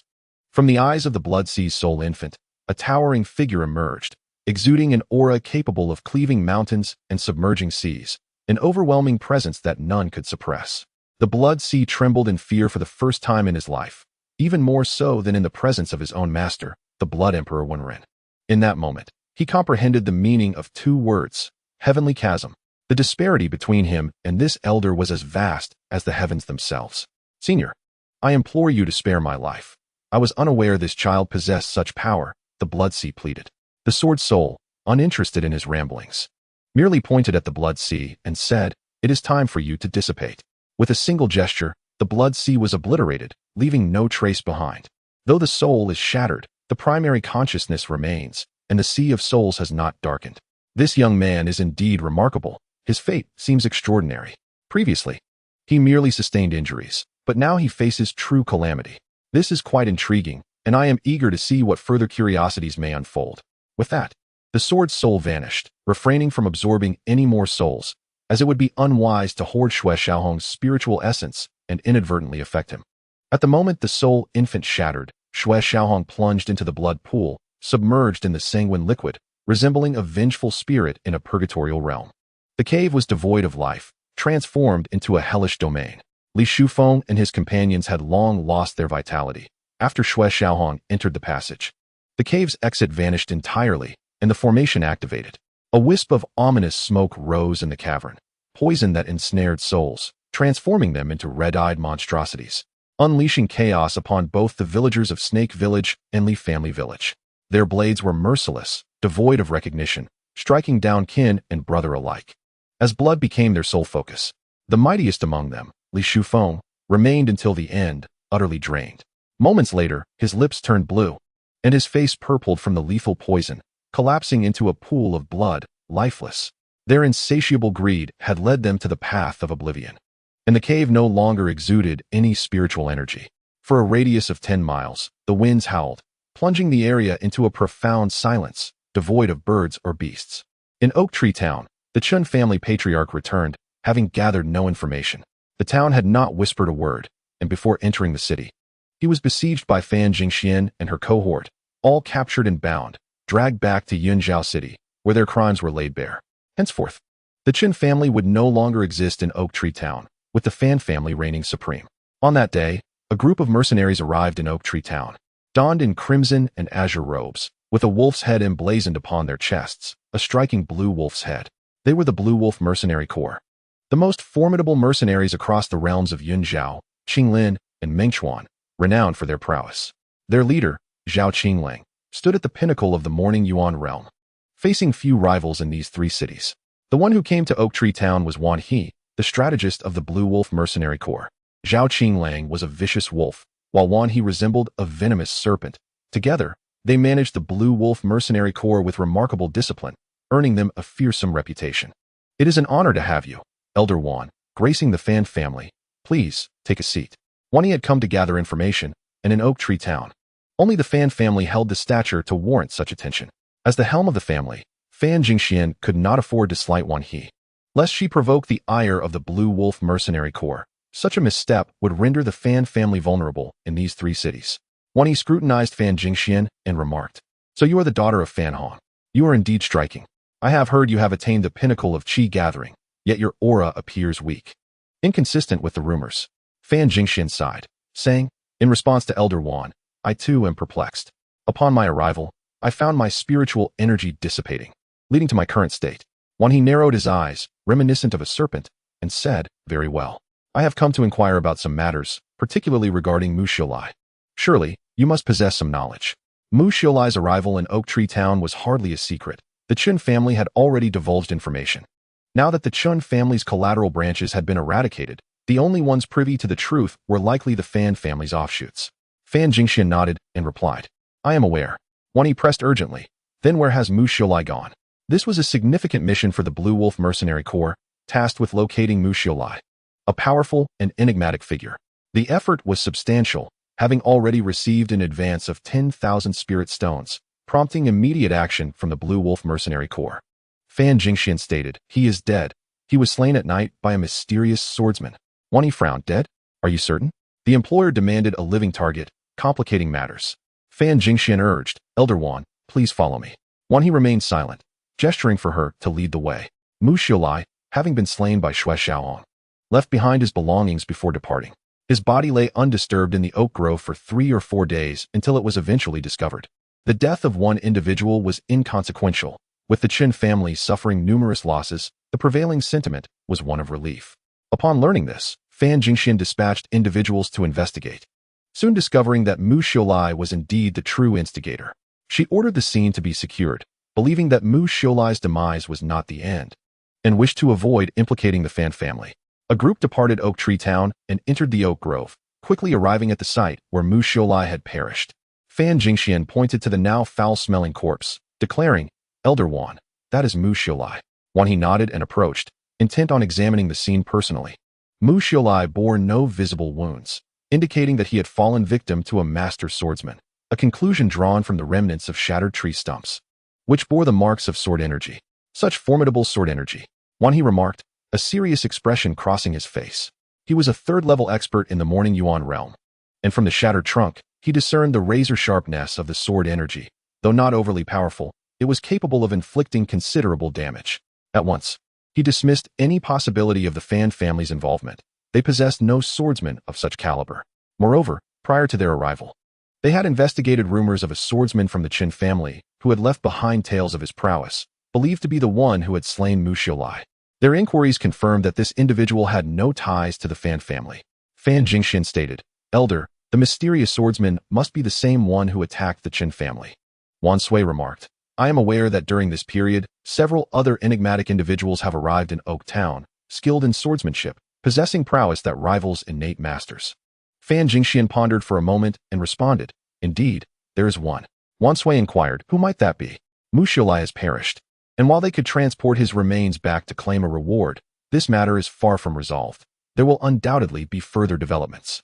As long as there are tasks, the Qinglang Mercenary Corps will have opportunities to prosper. Fan Jingxian stated, there is a nobleman with the surname Bai. He was gravely injured and received treatment from the Fan family, but he departed before fully recuperating. In her heart, she thought, I refuse to believe you can remain hidden. To uncover the truth about Xue Xiaohong, Fan Jingxian exerted considerable effort, but alas, she erred, severing a lifelong opportunity and forever regretting the loss. Many were aware that Xue Xiaohong had been rescued by the Fan family.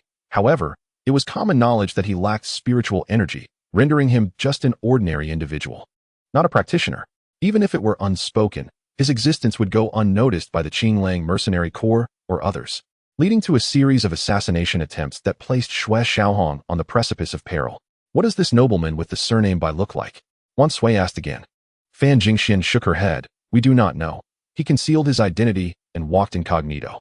The Qinglang Mercenary Corps acted with remarkable swiftness, arriving and departing in haste, bringing back Mu Xiaolai's corpse and the name Bai Jianxian. Upon returning to her family, Fan Jingxian found someone awaiting her, none other than Fan Peng. Fan Peng, were you waiting for me? Fan Jingxian asked. Fan Peng's eyes held a determined glint as he nodded. Indeed.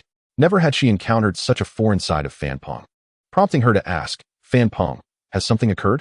Fan Peng replied, Miss, I have been raised by the Fan family since childhood. They granted me life. For over 30 years, I have toiled selflessly, establishing great merit for the Fan family, and thus I have repaid their nurturing kindness. Today, I have come to bid farewell.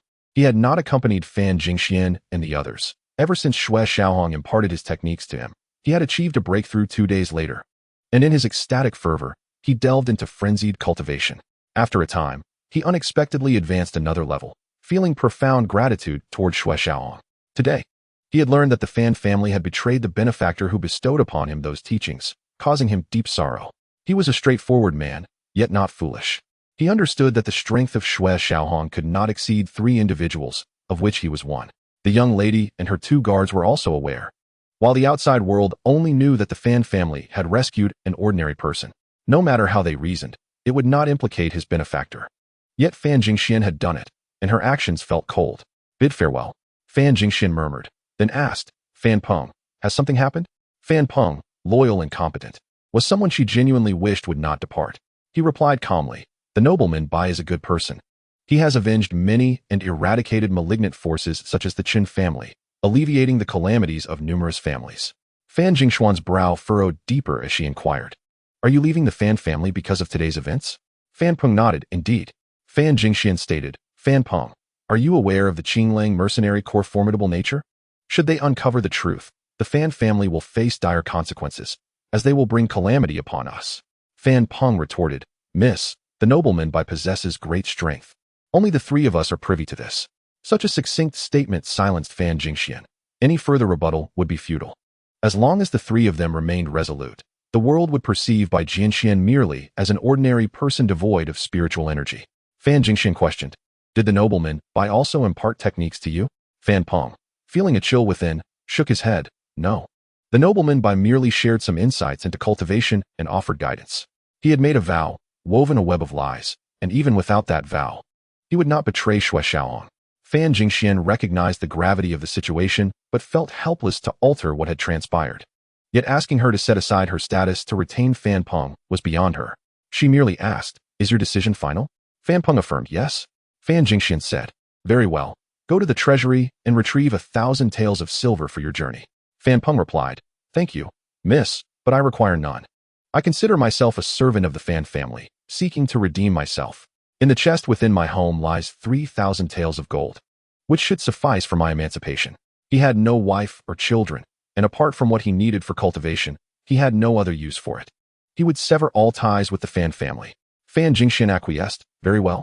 Thank you, miss. Chapter 27, a significant increase in strength. Yet crisis approaches within the blood pool. Energy dwindled to a mere 20%. Xue Xiaohong lay supine, revealing a countenance that would surely terrify anyone who beheld it. The blood pool, a visage, was enough to send shivers down one's spine. In the Naiwan Palace, within the Sea of Souls, Xue Xiaohong's soul infant was being reforged. now nearly 3 times its prior size, and his soul realm had ascended as well. The soul infant of Xue Xiaohong suddenly unfurled, opening its eyes. As the unconscious Xue Xiaohong awakened, in the blood pool, Xue Xiaohong opened his eyes and rose steadily from within, before murmuring after a moment, "I have returned to life." "Indeed, you have returned." The sword spirit interjected within Xue Xiaohong's mind. "Senior sword spirit, you have awakened?" Xue Xiaohong exclaimed joyfully. The sword spirit replied, "Thanks to you. I have absorbed the souls you scattered and returned to consciousness. However, you are truly remarkable. You shattered your soul and recovered so swiftly. Most prodigies would require at least half a year or longer, yet you have done so in less than 2 months. Truly a marvel." Xue Xiaohong laughed. "Then I shall take that as a compliment, senior." The sword spirit responded, "I am indeed praising you." Xue Xiaohong said, "Then I thank you for your kind words." The sword spirit continued, "If you continue in this manner and can survive for another 3 months, I shall offer you further praise." Xue Xiaohong was taken aback and respectfully asked, "Please enlighten me, senior." "Enlighten you? Nonsense. Can you not discern for yourself?" The sword spirit retorted. Xue Xiaohong scratched his head and began to examine his body. Upon inspection, he was astonished and exclaimed, "So much energy. How am I not bursting? Moreover, 12 true essences. At the 12th level of innate." The sword spirit remarked, "The energy in the blood pool is like silk, not to mention your current realm. Even the act of generating vitality is more than sufficient. Were it not for my seal, you would find it difficult to escape unscathed. However, your body is peculiar, differing from your previous tribulation body, and continues to absorb energy. Now filled with energy, if you do not consume it promptly, not only will you risk leaving residue, but soon the energy will increase again, threatening to obliterate you." Xue Xiaohong murmured, "To release this energy, I must enter the Chaoyuan realm." The sword spirit questioned, "You hail from the Tai Xuan Sword Sect. You should know what Chaoyuan entails." "Of course," Xue Xiaohong affirmed, "the Chaoyuan realm, a layer upon a layer of mountains, as formidable as heavenly chasms. Yet, few know that it was not always referred to as such. In the beginning, it was simply called Chaoyuan, albeit a bit unwieldy. After mastering the dual energies of yin and yang, the term Chaoyuan no longer felt suitable, leading the world to abbreviate it to Chaoyuan realm. In the beginning, there was the origin, and from the origin emerged the duality of yin and yang. Consequently, the myriad entities of the world were categorized as metal, wood, water, fire, and earth. Water, being the source of life, establishes the first realm of the morning origin as the water of mystery, where water nurtures wood.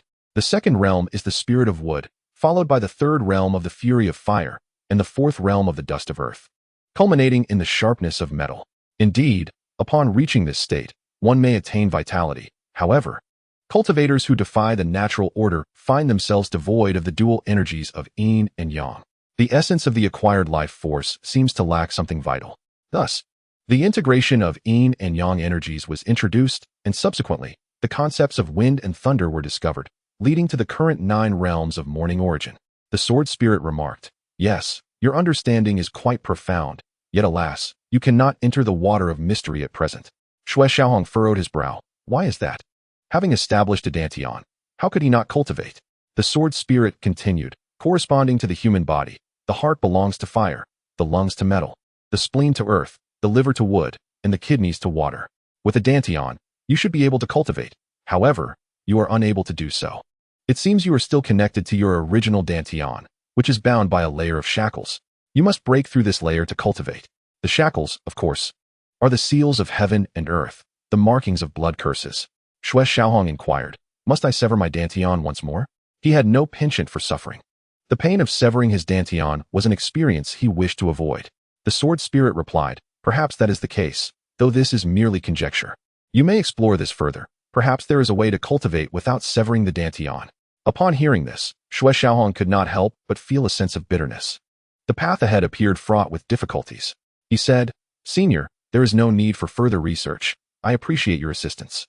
He had faith in the sword spirit, and over the past month, the sword spirit had undoubtedly conducted thorough research. Based on his extensive knowledge, this seemed to be the most reasonable approach. The sword spirit, somewhat exasperated, said, "Young one, why are you so impatient? I know you had a solid foundation in the past, but advancing to the 12th layer of the innate realm is already your limit. You have exhausted your foundational strength. If you were to break through the water of mystery, you would undoubtedly leave behind a heavy burden. For now, stabilize your strength before proceeding." Xue Xiaohong trembled at those words and sincerely expressed, "Thank you, senior." 3 months is a brief period, and it had made him forget the current state of his own strength. In those 3 months, he had manifested 12 true essence energies, a feat that transcended mere speed. Even the most enlightened individuals could not achieve such a level. The sword spirit added, "Furthermore, young one, you have absorbed the blood spirit's essence, which carries a trace of sanguine energy. Do not reveal this easily in front of others. It is best to practice the breath concealment technique to hide it." Xue Xiaohong nodded, understood. The blood-colored soul was a method of the demonic path. Should others discover the sanguine hue of his soul, they might seize him for experimentation. Having absorbed the blood-colored soul and the essence of the blood abyss, he had gained most of its memories. The blood abyss was indeed a notable figure in the southern wilderness, known as the blood demon, sleeping upon withered bones and traversing the sea of blood, a taboo within the empire. Ultimately, he had slain a core disciple of a temple and was pursued by the Elder Council. At Shichao Mountain, he confronted the blood abyss, engaging in a battle that lasted 7 days and nights, leveling 13 peaks. In the end, the blood abyss was overpowered, severely wounded by the Elder Council, and his body was shattered by the power of the stars. Left with no choice, he fled using the Blood Emperor's secret techniques, escaping to the Cloud Ridge Mountain, where he discovered a natural cave, set up formations, and abandoned his physical form to recover his soul with the aid of soul stones. The blood essence he collected was intended to breach the reincarnation realm, infused with sea spirit water, stalactites, and the fluid of millennia-old bamboo. He utilized the power of formations to absorb spiritual energy and dissolve it within. However, unbeknownst to the blood abyss, after 300 years, a blood spirit had emerged, secretly absorbing the essence of the soul stones, becoming nearly indistinguishable from himself. For 200 years, he had been at odds with this blood spirit, which increasingly grew cunning and crafty, greatly hindering his recovery. Although the blood abyss was a demon, he was also a remarkable genius, a talisman master, a weapon refiner, a formation expert, and a puppet master. Had he not started his cultivation late, he would have undoubtedly carved out a place for himself among the world's prodigies. Chapter 28. The sword intent tempering bone. Now, with the memories of the blood abyss, Xue Xiaohong may not have mastered all its skills, yet he had certainly acquired 7 or 8 of them. With his current soul infant realm, he was qualified to be a 3rd-tier talisman master, and not an ordinary one at that. The tiers of talisman masters merely signify the certification of the levels of talisman engraving. They do not represent the strength of the talismans crafted. Theoretically, a 4th-tier talisman master should surpass a 3rd tier, yet in practice, a talisman master can inscribe their own comprehension of intent and realms into the talismans. Just like Xue Xiaohong, he could infuse his sword intent into attack talismans. When the talisman shattered, the sword energy surged like a rainbow, eclipsing 99% of 4th-tier talisman masters. Emerging from the blood pool, Xue Xiaohong made his way to a corner, where he punctured the stone wall with a finger and retrieved a magic crystal bracelet, which contained treasures amassed by the blood abyss throughout his life, an opportunity not to be missed. Not to mention the spirit stones within, the talismans alone were worth a fortune, along with several puppets. Having recognized his ownership, Xue Xiaohong took out 3 puppets from among the 9. These 3 were the weakest. Yet by infusing his soul essence into the soul stones, they could be activated for battle. From the memories, one could unleash the power of the morning origin. Another could release the strength of the 9th layer of the morning origin realm. And the final one could exhibit formidable combat prowess exceeding the 4th layer of the birth of essence realm. Young man, these are not ordinary puppets. Having been soaked in blood energy, they are crafted using resentful and lifeless energies, further refined with the flames of malice. The soul stones contain malevolent energy, making them the most sinister puppets, capable of influencing the mind of their master. You must exercise caution, especially after absorbing the blood spirit's soul energy, the sword spirit warned. Genuinely concerned that Xue Xiaohong might succumb to temptation and recklessly utilize the puppets. Even with an iron will, he could still be affected. Xue Xiaohong reassured, "Rest easy. Senior sword spirit, I understand. These 3 are the weakest, and with my current soul strength, I can easily control them without any influence on my soul." The sword spirit let out a sigh of relief, appreciating Xue Xiaohong's meticulous nature. This slight influence would not bring harm. Through continuous training, Xue Xiaohong's soul would become increasingly resilient. Subsequently, Xue Xiaohong stored the 3 puppets in his storage bracelet. He merely wished to examine these puppets. He was aware of their existence, but during his time at the Tai Xuan Sword Sect, he had never encountered them. It was not that the Tai Xuan Sword Sect lacked them, but rather that he had not had the need to engage with them back then. Given his stature at that time, who would dare oppose him within the Tai Xuan Sword Sect? The sword spirit inquired. Are you not going to use them? Xue Xiaohong replied. I only wanted to take a look. I had never seen them before. The sword spirit, puzzled, asked. How is it possible that the Tai Xuan Sword Sect has no puppets? Has the sect truly fallen to such a state? Xue Xiaohong retorted. The Tai Xuan Sword Sect is strong. I knew of these puppets before, but I had never encountered them. I merely wished to see what was so special about them. The sword spirit, seizing the opportunity, prodded, Do share. What makes them so unique? Xue Xiaohong, somewhat exasperated, responded, Senior sword spirit, I possess the memories of the blood abyss. With those memories, combined with his own extensive knowledge, he could effortlessly recount several points. The sword spirit remarked, How intriguing. This little ant is rather impressive. Lacking the memories of the blood abyss, he, of course, was unaware of the peculiarities associated with it. Xue Xiaohong remarked, A rare talent indeed. At the age of 21, he reached the 12th peak of the innate realm, and by 33, he had simultaneously mastered talisman crafting, weapon refining, puppet manipulation, and array formation. By the age of 282, he attained the pinnacle of the void realm. Despite his insufficient innate talent, he carved out his own path, particularly in the realm of talismans, which even the Talisman Alliance admired. No one in the southern wilderness could compare to him. Alas, he strayed onto a dark path, slaughtering countless cultivators to refine their essence, seeking to break through to the reincarnation realm. The sword's soul responded, It appears this individual is indeed extraordinary. Now, with the memories of the Blood Sea Spirit, Xue Xiaohong had not acquired all skills, but he had mastered a significant portion. With his current soul infant stage, he qualified as a level 3 talisman master, and not just an ordinary one. The levels of talisman masters merely certify the quality of their crafted talismans, not their strength. In theory, a level 4 talisman master should surpass a level 3, yet in practice, a talisman master can imbue their understanding of intent and momentum into their talismans. For instance, Xue Xiaohong can inscribe his sword intent into an attack talisman, causing it to shatter and unleash sword energy like a rainbow. Something 99% of level 4 talisman masters cannot achieve. Exiting the blood pool, Xue Xiaohong headed straight for a corner, where he punctured the stone wall with a finger and retrieved a magical crystal bracelet. This contained treasures collected over a lifetime by the Blood Sea, which he could not afford to overlook.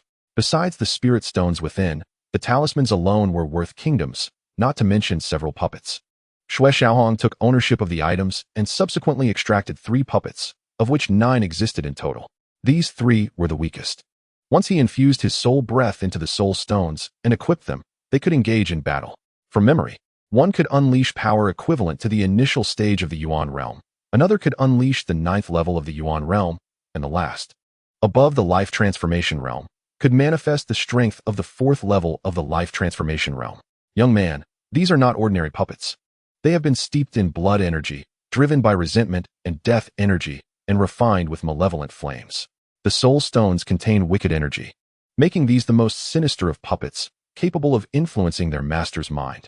You must exercise caution, especially after absorbing the soul power of the blood spirit.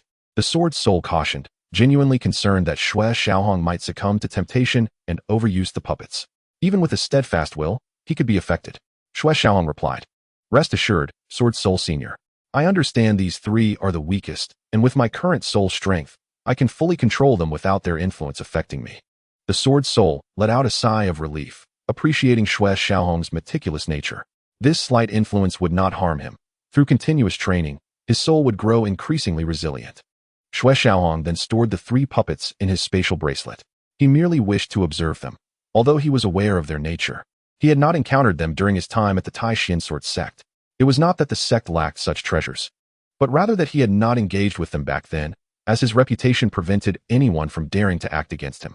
The sword soul inquired, Young man, are you not going to use them? Xue Xiaohong answered, I merely took them out to take a look, as I had never seen them before. Chapter 29. Cultivation in the Forest. The wrath of Xue Ling Tian. The sword intent tempered his bones, and Xue Xiaohong had been refining for nearly 4 years, making his bones increasingly robust, akin to sharpened swords, impervious to destruction. Wait, this lad possesses innate sword bones, a rare genius among sword cultivators. Yet, his sword bones remain unawakened and seem to be sealed. This seal appears to be artificial, perhaps to prevent him from becoming too monstrous or to ensure he leads a mundane life. the sword soul murmured in the depths of the soul sea. Intrigued by Xue Xiaohong's growing mystery, in his cultivation journey, Xue Xiaohong was relentless with himself. Fortunately, he was the one undertaking this rigorous path. Had it been anyone else, they might have perished. His unparalleled sword intent could slice through enemies, shattering their dantians, severing their meridians, and destroying their flesh and bones. Xue Xiaohong employed this to refine his bones, but a slight miscalculation could injure his spine. Without spiritual medicine, he would need at least a month to recover. Once, after injuring his spine, even with medicine, he took 2 months to fully heal. From dawn till dusk, Xue Xiaohong sweated profusely, his complexion pale. As his body resonated with a light sound, cracking his dry lips, he revealed a radiant smile and whispered, "I finally succeeded." The bone tempering technique he acquired comprised 3 realms, and Xue Xiaohong named them himself. The first was jade bone, where his bones shimmer like jade and are as hard as iron. He currently resided in this realm, impervious even to treasured weapons. The second realm was Xian gold bone. The third was sacred bone.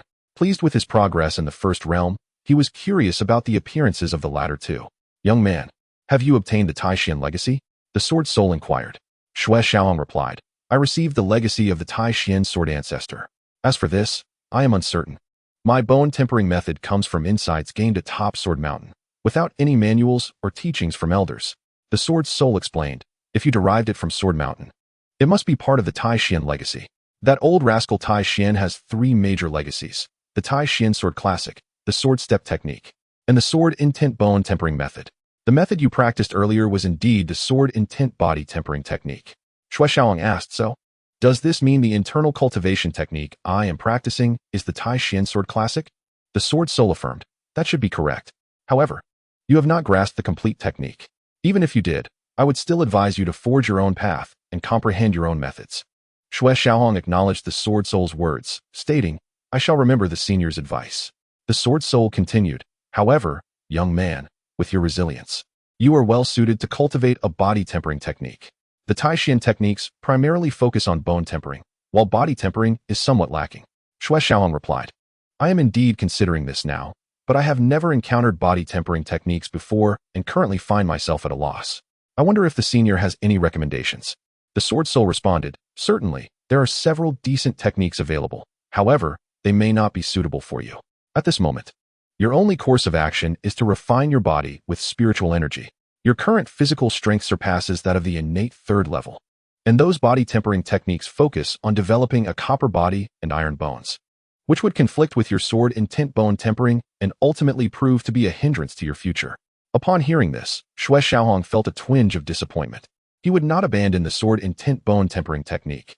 As he refined further, his bones would strengthen, and his sword intent would also enhance.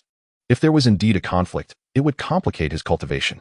The sword soul continued, "During my travels, I acquired a technique known as Heavenly Gang Star Flame Body. It utilizes star energy to temper the body and star flames to refine the organs.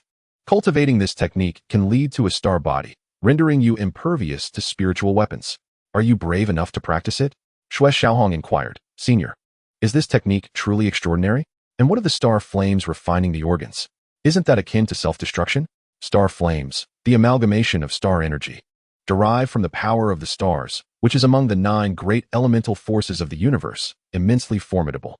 Star flames, cultivated for millennia, can be even more terrifying than a reincarnation realm expert.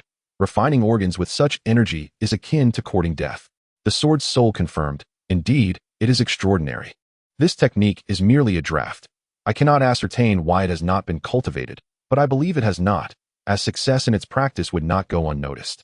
Xue Xiaohong insisted, "Senior, please share the technique with me so I may examine it." The sword soul instructed, "Very well, open your mind." Before long, an ancient technique imprinted itself in Xue Xiaohong's consciousness. He took a moment to organize the convoluted method, realizing it was indeed a draft, with many aspects that could be omitted. Studying until deep into the night, he exhaled a long breath and declared, "Sword Soul Senior, I shall begin my cultivation." The sword soul admonished, "Youngster, think carefully. Once you cultivate this technique, there is no turning back. You will miss the opportunity to acquire superior methods in the future. Moreover, this technique is merely a rudimentary and incomplete version." Xue Xiaohong replied, "I've made up my mind. I shall proceed with this one." The sword soul responded, "I hope you can create a miracle." Xue Xiaohong then immersed himself in rigorous training on Yunling Mountain. which caused great concern among many, who feared he had perished there. However, no one was more anxious than Xue Qilin. After half a year, Xue Qilin returned to the Tai Xuan Sword Sect, bringing with him numerous valuable items for Xue Xiaohong, the most precious of which was the wild's fruit, one of the top 10 spiritual fruits of the Tianlin continent. Consuming just one could transform the body, bestowing immense strength. With the wild's fruit refined, one could match the might of the morning yuan without defeat. Underscoring the fruit's incredible worth, Xue Qilin hastily arrived at Kirin Peak, only to find no trace of Xue Xiaohong. After 6 months, even Xue Xiaohong's wooden cabin had gathered dust, with weeds sprouting and cobwebs hanging like curtains. Dressed in flowing azure, Xue Qilin, with hair bristling in anger, was covered in dust, indicating that this place had long been uninhabited. A violent aura surged forth, causing Kirin Peak to tremble. As if the entire Tai Xuan Sword Sect was experiencing an earthquake, gates swayed, houses collapsed, and the ground cracked, prompting outer disciples to flee their homes in fear of being buried alive. Li Qianan, Xue Qilin roar echoed throughout the Tai Xuan Sword Sect. His voice as chilling as a winter gale. The oppressive sword intent seemed capable of stirring the seas and quaking the mountains, shaking the very foundations of the sect. Even the elders in secluded meditation emerged, for the rage of the sect leader was not to be taken lightly. Li Qianan exited her chamber and entered Kirin Peak, appearing as flawless as ever. Upon seeing Xue Qilin, she bowed respectfully. "Greetings, sect leader." Xue Qilin, his eyes ablaze with fury, coldly inquired, "Where's my son Xiaohong?"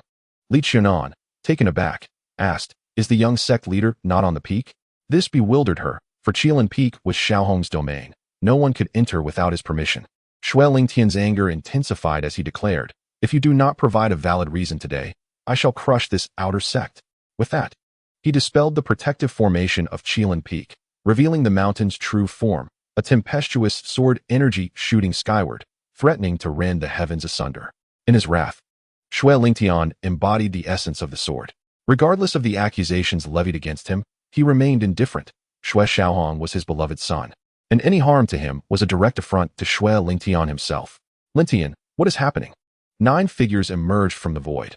These were the leaders of the Tai Xuan Sword Sect, the 9 supreme elders, unmatched in power. They sensed the overwhelming aura of Xue Qilin, which shook them to their core. It was the presence of a 9th-level Nirvana realm cultivator, his sword intent at the 3rd stage of Gu Yuan. Understanding sword intent requires ascension from the 1st to the 10th stage, and beyond that, it must be refined and extracted, akin to spiritual energy. This process, known as Gu Yuan, allows one to revert from 10th stage sword intent to 1st stage Gu Yuan sword intent, thus achieving unparalleled mastery and establishing one's own rules, those of the sword.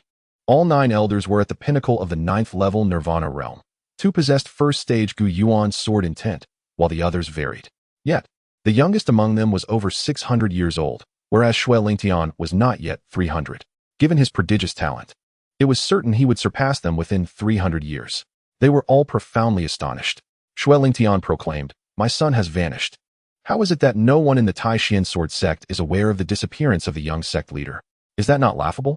"Qilin, do not be hasty. Let us investigate," urged an elderly woman, the only female among the 9 supreme elders. Her silver hair flowed gracefully, and her countenance exuded kindness as she turned to Li Qianan and asked, "Nwaner, explain the situation."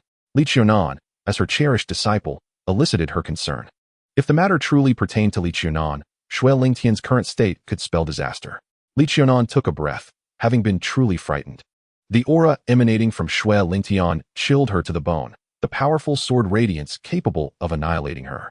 "Master, we too are unaware of the disappearance of the young sect leader. This is his territory. Without his permission, no one can enter. For the past few years, he has trained in solitude, rarely emerging for 10 days or more. This month, we presumed he was in closed-door cultivation." One of the supreme elders summoned several outer sect elders and inquired, "Have you seen Xiaohong leave Kirin Peak?" Su Shan and the others shook their heads and replied, "We have not seen him. The young sect leader returned to Kirin Peak after a martial duel a month ago and has not emerged since." Li Qianan finally felt a sense of relief. She had indeed been fearful. The aura emanating from Xue Qilin had been terrifying, and the powerful sword radiance had seemed capable of tearing her apart. "Master, we do not know about the young sect leader's disappearance.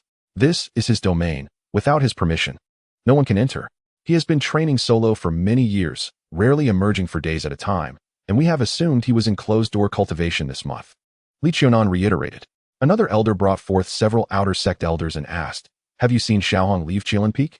Su Shan and the others shook their heads, stating, "We have not seen him since he returned to Qilin Peak after the martial duel last month." Chapter 30. The Relentless Sword.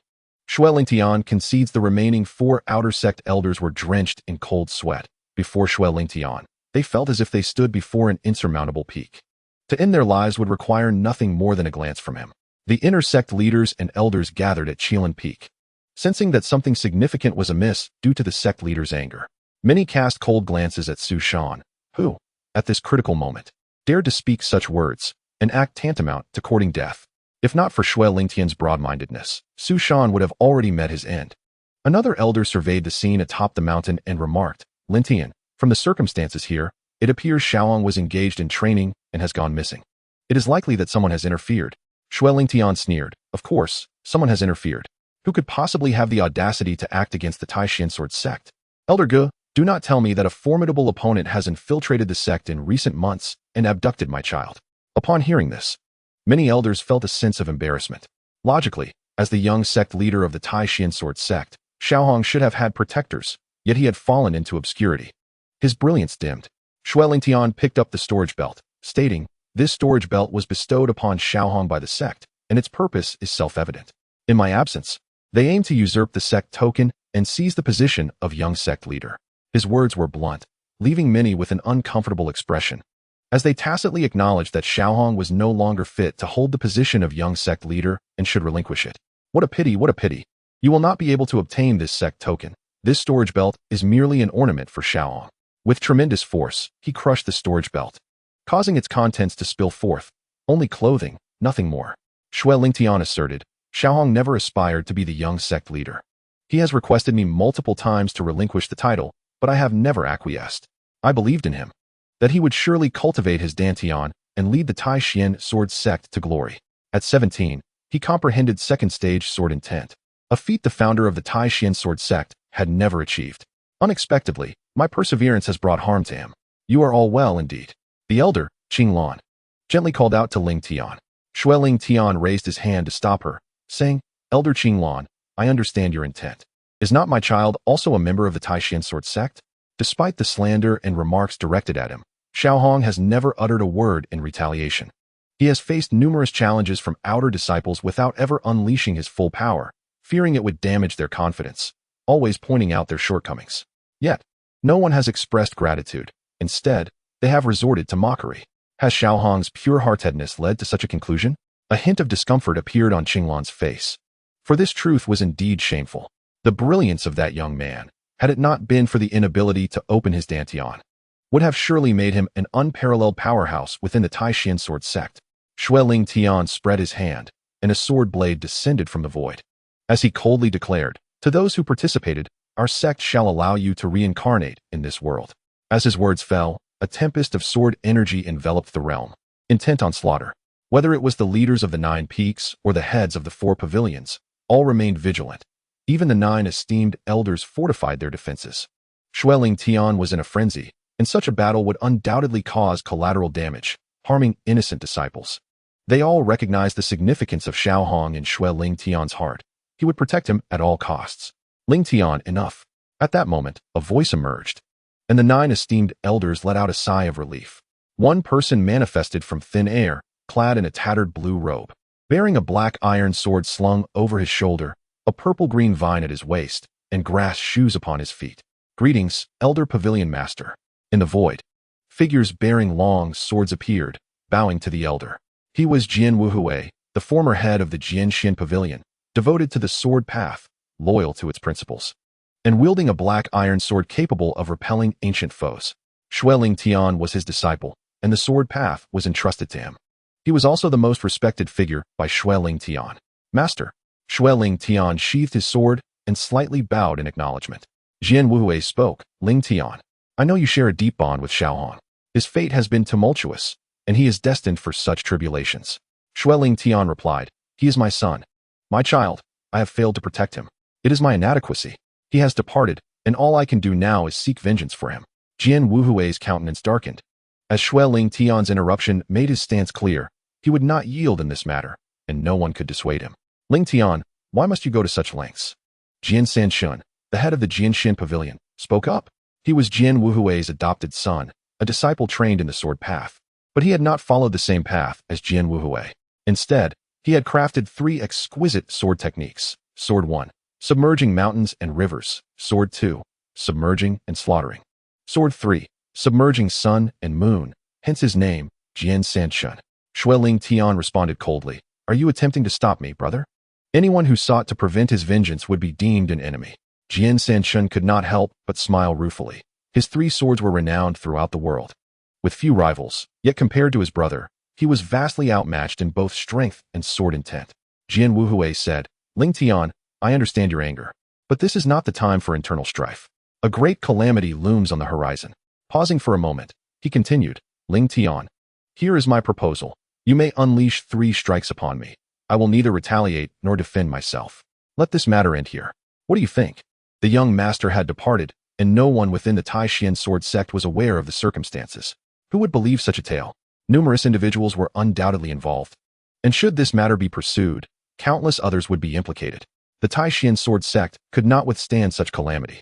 Yet, if Xiaohong were indeed unparalleled, he would return to exact his revenge. Xue Ling Tian's eyes trembled, and he called out, "Master?" He could not bear to raise his hand against Jian Wuhui, the elder he revered most. Jian Wuhui said, "Xiaohong's departure pains me as well, but..." Ha! Xue Ling Tian erupted into a sorrowful, maniacal laughter, interrupting Jian Wuhui's words. "Master, I understand. Very well, let this matter be settled." Before Jian Wuhui and the others could express their relief, Xue Ling Tian produced a token of a purple bronze hue, intricately carved with a Kuei dragon and inscribed with the characters Xian and Zong. "Master, I apologize. My bloodlust is too great for me to assume the position of sect master. You may appoint another who is more capable." With that, he cast the master token to Jian Wuhui. This left Jian Wuhui in a state of shock. They had all witnessed Xue Ling Tian's talent and potential, which had elevated the Tai Xuan Sword Sect to new heights, restoring much of its former glory. Jian Wuhui hastily said, "Ling Tian, do not act impulsively. The great calamity." Xue Ling Tian interjected, "If I cannot even protect my own child, how can I confront a great calamity?" He ascended into the air, vanishing into the void, leaving no opportunity for further explanation.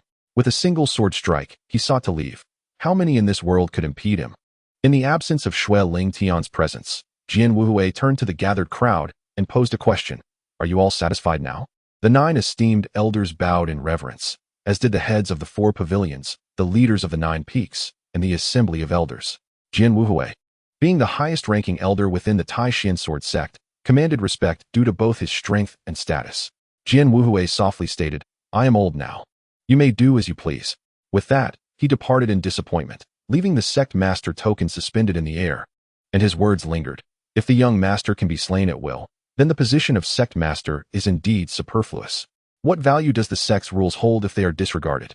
These words echoed in the ears of everyone present, causing them to tremble. They had grown stronger, risen to high positions, and earned the admiration of many, yet they had forgotten the most fundamental principles of their sect. They had neglected the status of the sect master, forgotten the standing of the young master, and colluded to oppress the sect master while persecuting the young master. They often boasted about the dignity of the Tai Xuan Sword Sect, yet their every action was a challenge to its honor, a slap to their own faces. In the past, they had personally elevated Xiaohong to the position of young master, but when his innate talent encountered obstacles, they abandoned him, no longer treating him as the young master, nor even as an ordinary disciple. Regardless of Xiaohong's talents, he was the young master of the Tai Xuan Sword Sect, and to deny that was to deny the sect itself. What has transpired in the past is now behind us. We shall not pursue blame for anyone's faults. From this day forth, anyone who dares to slander the sect master or the young master shall face execution without mercy. Sanshun, you shall execute this decree. Should anyone object, let them come to me." Qinglan's once kind visage now bore an air of lethal intent, her face etched with wrinkles. Jian Sanshun bowed in response, understood. In truth, he had long desired to enact this measure. In the past, many had covertly slandered Xue Ling Tian, and he could not abide it. However, Xue Ling Tian remained unbothered, caring only for Xiaohong. As long as Xiaohong was happy, he, as a father, found fulfillment beyond measure. Qinglan continued. As for the position of sect master, it must be Ling Tian, and only Ling Tian. Everyone nodded in agreement. Be it the heads of the 4 pavilions or the leaders of the 9 peaks, all acknowledged that compared to Xue Ling Tian, they were indeed lacking. The sect master position rightfully belonged to him. After a moment of contemplation, Qinglan added, as for the young master position, Xiaohong has less than 3 years remaining in his tenure. We shall discuss it again after 3 years. For now, he remains the young master of the Tai Xuan Sword Sect. Anyone who dares to speak ill of him, Jian Sanshin coldly interjected, shall be executed. In response, the crowd expressed no dissent. This appeared to be the sole avenue to garner Xue Ling Tian's favor. 3 years of emptiness had passed, and the position of the sub-sect leader, esteemed as it was, did not warrant haste. A recent upheaval had prompted the Tai Xuan Sword Sect to discard many of its outdated practices, allowing this sword to regain some of its former brilliance. Chapter 31. Departure from the mountain. After 2 months of diligent practice, I have finally harnessed a trace of stellar power. In the depths of night, within the verdant woods of Yunling, Xue Xiaohong descended from the summit, murmuring to himself.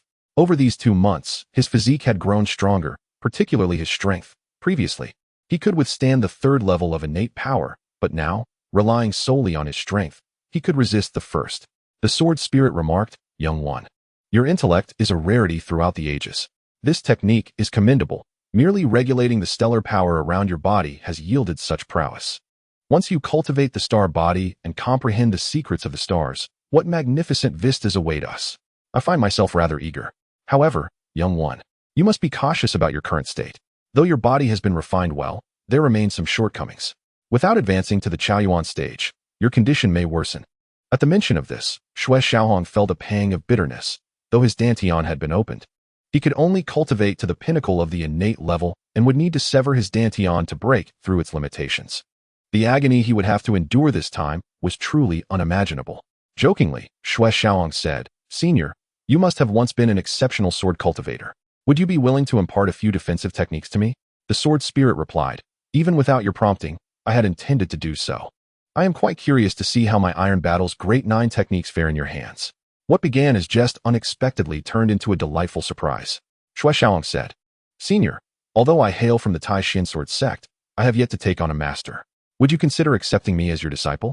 The sword spirit responded, Forget it. You are too enigmatic for me to take on as a disciple. The karmic burden would be too great for me to bear.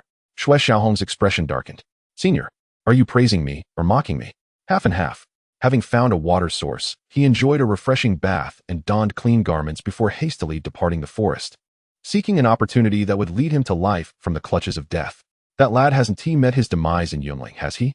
Isn't he an innate expert? Surely the strategist hasn't he erred? At the boundary of Yunling, a group sat around a table in an inn, clad in coarse wolfskin robes. They were members of the Qinglang mercenary corps, waiting for a figure in white to appear, prepared to intercept him and inquire about his identity. It matters not whether it is true or false. Here we have food and drink, and life is rather pleasant.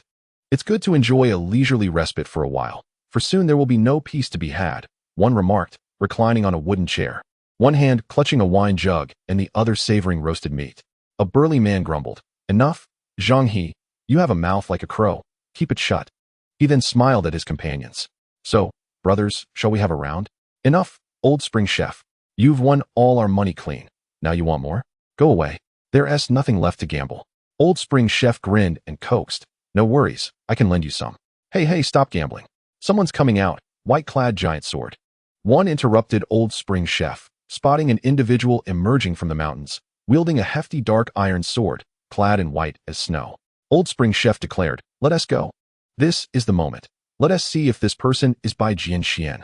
The newcomer was, indeed, Xue Xiaohong, also known as Bai Jianxian. The group hurriedly exited the inn. Being cultivators, their speed was remarkable, and they quickly intercepted Xue Xiaohong. Xue Xiaohong frowned slightly and asked, Gentlemen, why do you block my path? He discerned that all present were cultivators, the strongest being the burly man at the 3rd pulse of the nascent chi stage, while the weakest was merely at the body refinement stage, hardly worth mentioning. What is your name? Old spring chef inquired. Xue Xiaohong replied, Bai Jianxian. Upon hearing this name, Old spring chef and the others' eyes brightened. The person they awaited had finally arrived. You sought me out, and even know my name. Xue Xiaohong's eyes flickered. He had only left his name in Oak Tree Town, known to few, Fan Peng and Fan Jingxian. As for the maid, he dismissed her from consideration. She was somewhat older and seemed not to have matured, yet remained fiercely loyal to Fan Jingxian and would not divulge his secrets without her approval. Before the others could inquire further, Xue Xiaohong interjected, "Are you in search of me?" Old Spring Chef replied, "Indeed, we have awaited you for nearly 3 months." Recognizing he had been acknowledged, Xue Xiaohong decided to be forthright, eschewing any pretense. "What do you desire from me?" "I do not recall any prior acquaintance or transactions with you." Old Spring Chef stated, "Come with us, and you shall know." Xue Xiaohong shook his head. "I'm afraid not. If someone seeks me, let them come personally. Of course, should you wish for death, I can oblige." A trace of pressure emanated from him, causing the group to retreat a few steps. Fortunately, their blood vitality was not strong. Had it been as rich as silk, Xue Xiaohong would not have let them off so easily. The group dared not obstruct him any longer, stepping aside to allow Xue Xiaohong to pass. Once he had departed, Old Spring Chef remarked, "Zhang He, you truly are a harbinger of misfortune. We have work ahead of us, until the strategist and the others arrive. Do not provoke this individual. If he harbors any murderous intent, none of us will escape unscathed." "Understood." Meanwhile, a smile graced Xue Xiaohong's lips. Emerging from the forbidden grounds of the Tai Xuan Sword Sect, he bore grave injuries. To put it bluntly, the Fan family had granted him a second chance at life. Though he had bestowed upon them a method, it could not compare to the gift of life.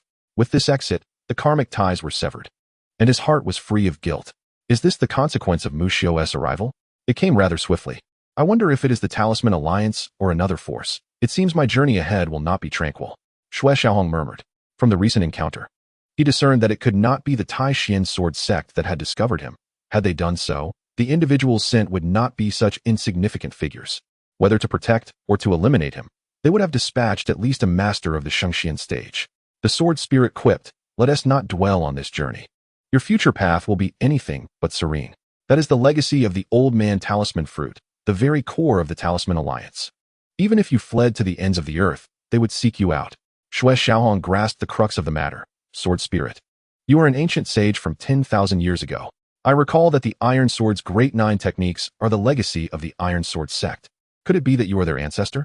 The heavy sword is unadorned. Great skill lies in simplicity. With immense strength, one can shatter the heavens and stir the mountains. This encapsulates the essence of the Iron Sword's Great 9 techniques. Xue Xiaohong was indeed making commendable progress, yet he had yet to reach the realm of the Great 9 techniques. The sword spirit had imparted a sword technique to him, named the Heavy Sword Art, which served as the foundation for cultivating the Great 9 techniques. Once Xue Xiaohong met the requisite standards, he could begin his training in the Great 9 techniques. Having perused countless ancient tomes, he was well aware that the legacy of the Great 9 techniques resided in the Iron Sword Sect, a sacred site within the Central Emperor domain. Chapter 32 The Sword Spirit spoke. Youngster, the broken sword currently weighs only 8,000 pounds. The heavy sword technique can unleash its potential and cultivate strength, but it is still insufficient. Given your current understanding of talismanic arts, inscribing a third-level gravity talisman should pose no challenge. Forge your intent with strength and temper your body with it, striving to master the Iron Sword Great 9 styles as soon as possible. Upon hearing this, Xue Xiaohong realized that his hopes had been dashed once more. However, the sword spirit's words enlightened him. Gravity talismans were rarely inscribed, deemed practically useless, typically utilized only by those who sought to strengthen their physical forms. Was this not precisely what he desired? He found the broken sword too light, insufficient to hone his body or forge his will. A first-level gravity talisman grants a force of 900 pounds, a second-level talisman grants 1,800 pounds, and a third-level talisman grants 3,600 pounds, each level doubling in potency.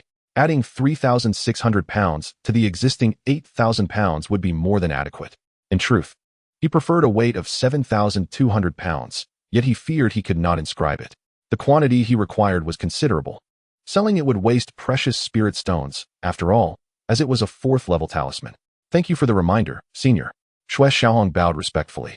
The sword spirit replied, There is no need for thanks. Your time is limited. Nodding, Xue Xiaohong understood the implication of the sword spirit's words. He indeed had little time left. The spiritual energy within him was growing increasingly volatile, and should it reach a critical point, the consequences were unthinkable. The Qing Wolf Mercenary Corps operated with remarkable efficiency, swiftly relaying the news. The messenger was a hall master of the corps, named Chun Hu, commonly referred to as Fierce Tiger. Zhao Qing Wolf himself had bestowed this name upon him. Possessing peak strength at the second level of the Ascendant Realm, he was one of the 4 mainstays of the Qing Wolf Mercenary Corps. True to his name, Chunhu was a towering figure, with a robust build, a prominent nose, a single eye, and wielding a crimson blade, resembling a fearsome beast in human form. Have you encountered him? Chunhu inquired of Dechun, the chef, and others. Exuding a feral aura, Dechun bowed and replied, yes, he admitted it himself. We dared not impede him. His strength is overwhelming. Merely a fraction of his presence sent us reeling. Chunhu growled, of course. He is a master at the 9th level of the innate realm. Do you truly think you can stop him? Where is he headed? Dechun answered, to Haoyue City. Return now. He is our responsibility.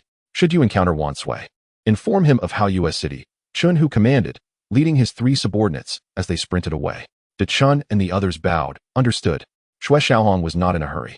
As night fell, he sought a mountain peak, sitting alone in meditation, absorbing the radiance of the stars and moon to enhance his star power. Thus, Chunhu and his companions quickly caught up to him. Upon observing Xue Xiaohong meditating at the summit, Chunhu smirked sinisterly, planning to ambush him and send him tumbling down the mountain. However, before he could ascend, Xue Xiaohong awakened and descended gracefully. Noticing the 4 figures below, his brow relaxing. Are you the one seeking to meet me? He inquired.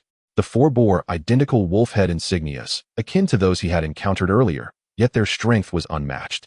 The weakest among them was at the 3rd level of the innate realm, while the strongest was the burly man at the peak of the 2nd level of the ascendant realm. Chunhu asked, are you by Jinxian, the one from Oak Tree Town? Xue Xiaohong nodded. Indeed, I am by Jinxian, who once resided in Oak Tree Town. Did you receive news of me from the Fan family? Chunhu nodded. Clever. Fan Jingxian spoke of you directly. Xue Xiaohong replied, thank you. Chunhu, confused, asked, what do you mean by that? Xue Xiaohong responded, you have revealed the cause of this matter. Chunhu grinned, displaying his yellowed teeth. What? Do you seek revenge? Xue Xiaohong shook his head. Not at all. The cause and effect have been resolved, and there is no longer any connection. Chunhu nodded slightly, understanding. I see. In their investigation, it seemed that the Fan family owed Bai Jinxian a debt of life, which outweighed all else. Xue Xiaohong had surely provided recompense, yet it was insufficient. Hence his words. Xue Xiaohong inquired, what business do you have with me?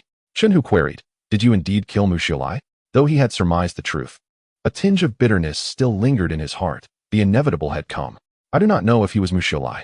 I killed him because he intended to capture the child of a farmer, Xue Xiaohong replied, half-truthfully. Chunhu stated, we have come for that very reason. Someone sent us to find you. You must come with us. Xue Xiaohong shook his head. I apologize, but I have more pressing matters to attend to and cannot accompany you. Under normal circumstances, Xue Xiaohong would have agreed to meet with them. But now that he commanded puppets, he felt secure as long as he did not encounter a master at the 4th level of the Ascendant Realm. Chunhu, wielding his blade, ominously declared, that may not be up to you. If you cooperate, I may show you some mercy. If you resist, I shall not be so courteous. Xue Xiaohong narrowed his eyes and said, at the 2nd level of the Ascendant Realm, with the spirit would spring, the spirit would energy fills your liver palace. And you have grasped the minor knife intent. Were you 20 years younger, I might regard you with respect, but now, you cannot hope to subdue me. Chunhu responded, the innate realm is but a stepping stone, while the ascendant realm is a towering mountain. Without teaching you a lesson, you will not comprehend the difficulty of ascending the celestial ladder or crossing the great mountain. With a wave of his hand, he commanded the 3, seize him. The trio, fierce generals under Chunhu, included one at the 8th level of the innate realm, one at peak strength, and one at the 3rd level. Together, they might not be able to slay a master at the peak of the innate realm, but they could certainly hold their own for 70 or 80 exchanges. Moreover, with Xue Xiaohong at the 9th level of the innate realm, he would tire eventually, and then Chunhu would strike, reveling in the challenge. Xue Xiaohong drew the broken sword, shouting, get back. In an instant, a torrent of sword energy surged forth, like a raging wind, sending the 3 flying backward before they could close the distance of 10 feet, crashing to the ground with blood at the corners of their mouths, having sustained internal injuries. With merely a shout, Xue Xiaohong had revealed his formidable strength. He was evidently at the peak of the 12th level of the innate realm, surpassing even those in the ascendant realm. Chunhu now regarded Xue Xiaohong with newfound respect. He realized that such a shout was beyond his capability. He muttered, you are strong. Though he appeared rugged and brutish, Chunhu was far from foolish. Xue Xiaohong's icy command warranted his caution, and he sensed an undercurrent of danger. Xue Xiaohong asked, do you still wish to take me away? Chunhu replied, of course, you are worth spirit stones. As long as you return alive, there will be additional rewards. Xue Xiaohong pointed the broken sword at Chunhu, declaring, is that so? I fear you may not have that opportunity. Chapter 33 Defeating Chun, whose gaze darkened. Further words were futile. Only through action could one discern the victor from the vanquished. With the ferocity of a tiger, he lunged forward, executing a straightforward, yet powerful downward slash. This was indeed the strike of a master at the Ascendant Realm. Even an ordinary practitioner at the 8th level of the Innate Realm would likely perish beneath such force. Xue Xiaohong, filled with fighting spirit, sprang into action, executing a simple horizontal block. It was a battle of pure physical prowess, and he, Xue Xiaohong, would not shy away. As their weapons clashed, a resounding ring echoed, and both combatants were sent reeling backward. The first exchange ended in a draw. Chun Hu, now more cautious, recognized that his previous strike had merely been a test. He could not underestimate Xue Xiaohong's strength, which exceeded his own by a margin. Xue Xiaohong took the initiative, his figure moving with precision between 2 points, the Tinjiang distance between them seeming no more than a mere step. This was the essence of the sword step, direct and unerring. Between 2 points lay a streak of sword light. The stronger the sword light, the farther it reaches. Chun Hu's blade technique, known as the Tiger Battle Blade Technique, ranked highly within the mysterious tier, yet it demanded tremendous strength, making it less popular among practitioners. Only robust men like him found favor in it. Without holding back, he unleashed his full power, shouting, "Get lost!" Unfortunately, had it been any other peak innate practitioner, they would have been sent flying by the roar of the tiger. Yet, Xue Xiaohong stood his ground against the surging force, unleashing strike after strike. Neither utilized their respective sword intent or blade momentum. Their exchanges were mere straightforward assaults, powered solely by raw strength, devoid of complex techniques.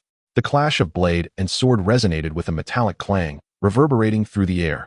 As they engaged in a fierce bout for 17 or 18 rounds, their speed escalated, whipping up gusts of wind, their figures blurring as they moved. On the 127th strike, both retreated momentarily. Chun Hu felt a wave of discomfort. Xue Xiaohong had not employed any sword techniques, and despite having a few moves of the Tiger Battle Blade technique, he could not overcome Xue Xiaohong. He had only gained a slight advantage, which would likely be fleeting. Prolonged combat would surely lead to his defeat. The second pinnacle of the Chaoyuan realm, and this is all you have to offer, utterly unimpressive. Xue Xiaohong wiped the sweat from his brow, feeling exhilarated and surprisingly relaxed.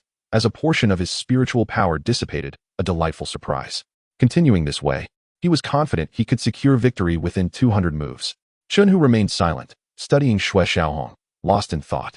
Taking a deep breath, he said, "By Jinxian, I advise you to follow us. Once we reach our destination, we shall let you go." Xue Xiaohong replied, "Is that so? What if I offer you 100,000 spirit stones to ensure my release?" Chun Hu had not considered this scenario, though he had not yet unleashed his blade momentum.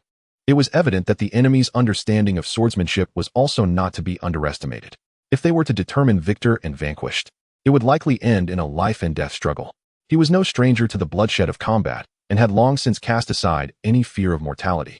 Yet he had no desire to perish today. For a moment, Chun Hu found himself at a loss for words. 100,000 spirit stones. If Xue Xiaohong were to accompany them, they would undoubtedly not let him go. He could not allow it. The Qingling mercenary group could not afford such a risk. With a cold smile, Xue Xiaohong remarked, "Given that we have battled for so long, I shall spare your life today. But remember this, 3rd time's the charm. Do not trouble me again, or I shall not be so courteous. This is your second warning." Chun Hu shook his head, positioning himself in front of Xue Xiaohong, and stated, "I am sorry, but you cannot leave." Xue Xiaohong spoke softly, "It seems you do not wish to seize this opportunity. Should you force my hand, it will indeed be the 3rd warning, and I shall not be so lenient." Chun Hu countered, "There are 4 of us." Having sustained injuries in their exchange, he believed his 3 subordinates could subdue Xue Xiaohong. It was a lovely thought, but he found himself unable to best Xue Xiaohong, succumbing to one sword strike. Xue Xiaohong nodded. "So, there is nothing left to discuss?" Chun Hu replied, "There is but one path. Come with us." Xue Xiaohong drew a blade, the heavy sword technique, having trained for only a short time and still finding it difficult to counter. Yet, with a top-tier spiritual weapon in hand, his aura intensified. As he swung the sword, a transparent blade light sliced through the air. Ocean's depth. Xue Xiaohong unleashed a strike. The blade light, piercing through the void, aimed directly at Chun Hu. Chun Hu's expression shifted dramatically as he sensed the undercurrents of power within this strike. Summoning his true essence, he executed the red tiger blade light to counter the transparent sword light. The ocean's depth, concealing sword intent, met the red tiger blade light. Erupting with terrifying sword intent that shattered the blade light, surging towards Chunhu. What? Chunhu's face paled as he unleashed his true essence to block the sword light. With a faint sound, he stumbled back more than 10 steps, each footfall sinking deep into the ground as he gasped, sword intent, a complete first-tier sword intent. At present, he had only reached the pinnacle of minor blade momentum, still several stages away from achieving blade intent. He had not anticipated that Xue Xiaohong had comprehended sword intent. Chunhu inquired, "Are you holding back?" Xue Xiaohong asked, "You want me to unleash my full power?" Chunhu was not a villain at heart, yet he could not bring himself to strike down another with his sword. Bowing slightly, Chunhu said, "Thank you for your mercy, my lord." Xue Xiaohong responded, "The third time, next time, even if I wish to show mercy, it will not be possible." With that, he sheathed his sword and vanished into the forest, his figure disappearing from sight. Crash! Chunhu's blade clattered to the ground, his body feeling utterly drained, on the verge of collapse, unable to maintain his composure. "Tiger brother." One man stepped forward to support Chunhu. Chunhu ordered, "We must leave at once. Zhama, find a merchant and secure a task for free. I shall provide 3,000 spirit stones. Do not let anyone know." "Tiger brother." Another man approached, about to speak, but was interrupted by Chunhu. "This person is formidable. We cannot provoke him. Let us not wade into this murky water. We shall report our injuries to the strategist and depart." He understood he could not persuade Zhao Qinglang or Wan Sui, and his only aim was to prevent his brothers from meeting an untimely demise. The three men, seemingly weighed down by Chunhu's words, ceased their objections, not daring to press further. Chunhu was known to be temperamental and could easily resort to violence. One of them hoisted Chunhu onto his back as they chose their path. "Youngster, this mentality of yours may lead to your downfall. When a kill is warranted, one should not hesitate. Those two are clearly injured. Your 3 strikes would suffice." Meanwhile, Xue Xiaohong had not ventured far when the voice of the sword spirit echoed in his mind. Xue Xiaohong shook his head slightly, saying, "There is no need. They are not bad people. They are merely trying to survive. There is no need to slay them at the first opportunity." Sword spirit.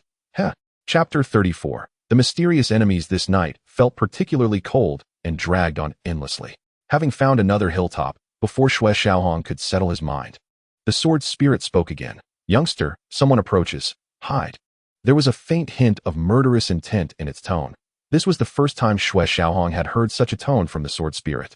Silently, Xue Xiaohong vanished from the mountain peak, concealing himself among the dense foliage. 2 figures passed overhead, moving with such agility that it was impossible to discern their gender. "Why?"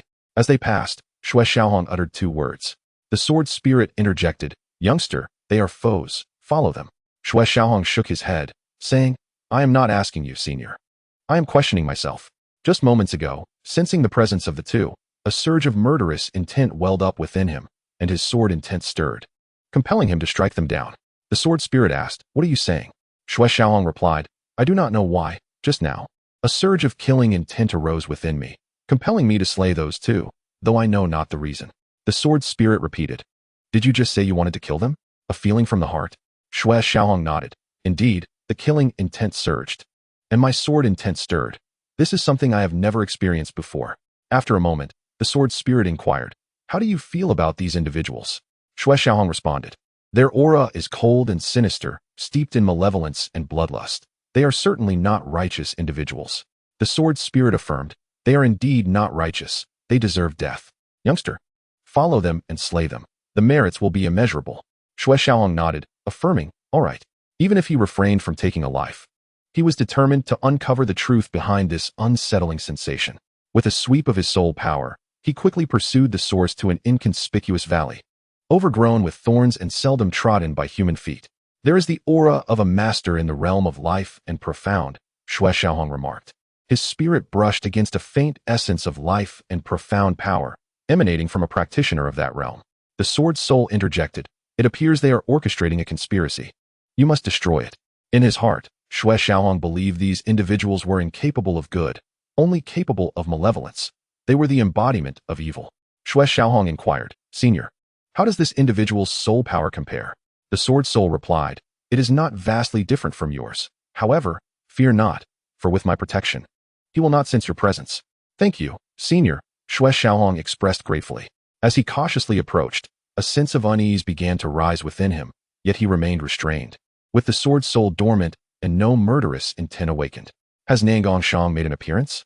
"Not yet, but Nangong Xiaorong has shown herself, only to vanish again. Our men could not track her.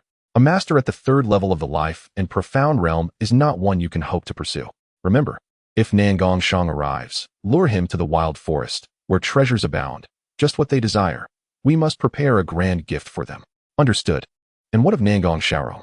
If possible, lead her there as well. Her status in the Nangong family is significant, and her demise would strike a blow to them.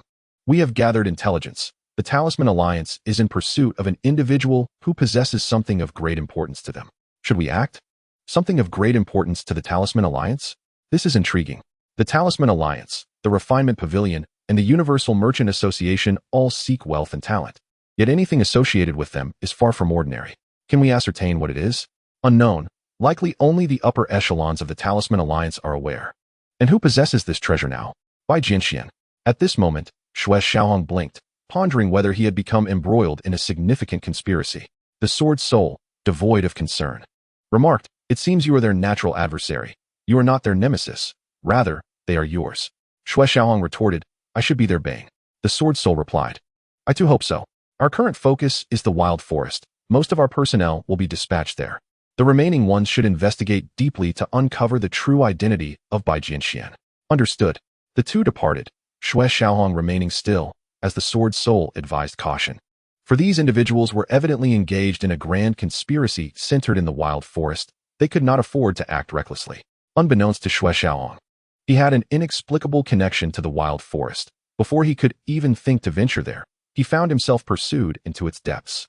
He queried, "Senior, what lies within the cave?" The sword soul replied, "A girl, somewhat shadowy, hard to discern, and her beauty is uncertain." Xue Xiaohong thought, "Is that the essence of your inquiry?" He had merely asked what resided in the cave, and the mention of a girl was sufficient. Her beauty was irrelevant. This person possesses the strength of the fourth level in the life and profound realm. It seems only a puppet can be used. Surveying his surroundings, Xue Xiaohong realized he could not stealthily enter the cave to rescue the girl. If he utilized a puppet to draw her captor's attention, he could infiltrate the cave and save her. The sword soul cautioned, "This method may not suffice. The person in the cave seems exceedingly important. If they use her as leverage, they could easily restrain you." Xue Xiaohong acknowledged, "Indeed, with members of the Nangong clan involved. This is the royal lineage of the Nanxue Empire, indicating that this matter implicates the royal family. Senior, this girl must be extraordinary." He understood that the senior had experienced much throughout the years, viewing life and death with indifference. In his eyes, all those involved were evildoers deserving of death. Now confronted with a member of the life and profound realm, the elder's nature suggested that as long as there was a chance to kill, he would not care about any losses incurred. The sword soul stated, "If she were an ordinary person, I would certainly care less. But this young girl is remarkable. She can inherit a sword technique from a friend of mine." Xue Xiaohong hesitated, "A female sage?" The sword soul responded with a hint of melancholy, "Indeed." Xue Xiaohong wisely refrained from further inquiry, recognizing this as a matter of personal sorrow for the elder, best left untouched. Upon the mention of a puppet, Xue Xiaohong's thoughts drifted to Fuxue Hai, a notorious figure known as Blood Demon. Among the treasures he left behind were 4th level and 6th level talismans, including a particular talisman, the Concealment and Breath-Holding Talisman. This supreme talisman could only be inscribed by a 6th level talisman master, capable of hiding the body and suppressing one's aura, allowing one to evade detection by even the pinnacle masters of the life and profound realm. Xue Xiaohong asked, "Senior, if I utilize a talisman to conceal my body and suppress my aura, could he still discover me?" The sword soul replied, "You are indeed clever. He would not be able to sense you. Moreover, with my assistance in masking your aura, he would find it even more difficult to detect you. Once you rescue the girl, we can take action." Xue Xiaohong nodded. "Very well." Chapter 35. The ambush. Xue Xiaohong commenced his operation. The Concealment and Breath-Holding Talisman had a duration of only 1 hour, compelling him to act swiftly. He needed to utilize minimal effort to extract her and transport her to safety before dealing with the adversary. Even with the talisman and the sword soul's protection, Xue Xiaohong remained cautious, never confronting the master of the life and profound realm directly. Prudence had served him well for countless years. He stealthily circled to the back and silently entered the cave. Inside, moonlight stones illuminated the space dimly, revealing a youthful maiden, around 10 years of age, with delicate features and an undeniable grace. Yet, the only flaw was the abhorrent, bloodthirsty aura surrounding her, which had robbed her of her youthful vitality. The girl's complexion was pale, not from fear, but from a sickly pallor. She had not lived well, enduring great suffering as a captive. She exhibited no fear. In her eyes, there was no dread. Death would be a relief, a liberation from her torment. Yet, she was troubled. Her life seemed inconsequential, and in her star-like eyes, an insurmountable pain lingered, but she was bound by many reasons that prevented her from succumbing to death. Xue Xiaohong silently approached her from behind, covering her mouth with his hand and whispering in her ear, "Do not make a sound. I am here to rescue you."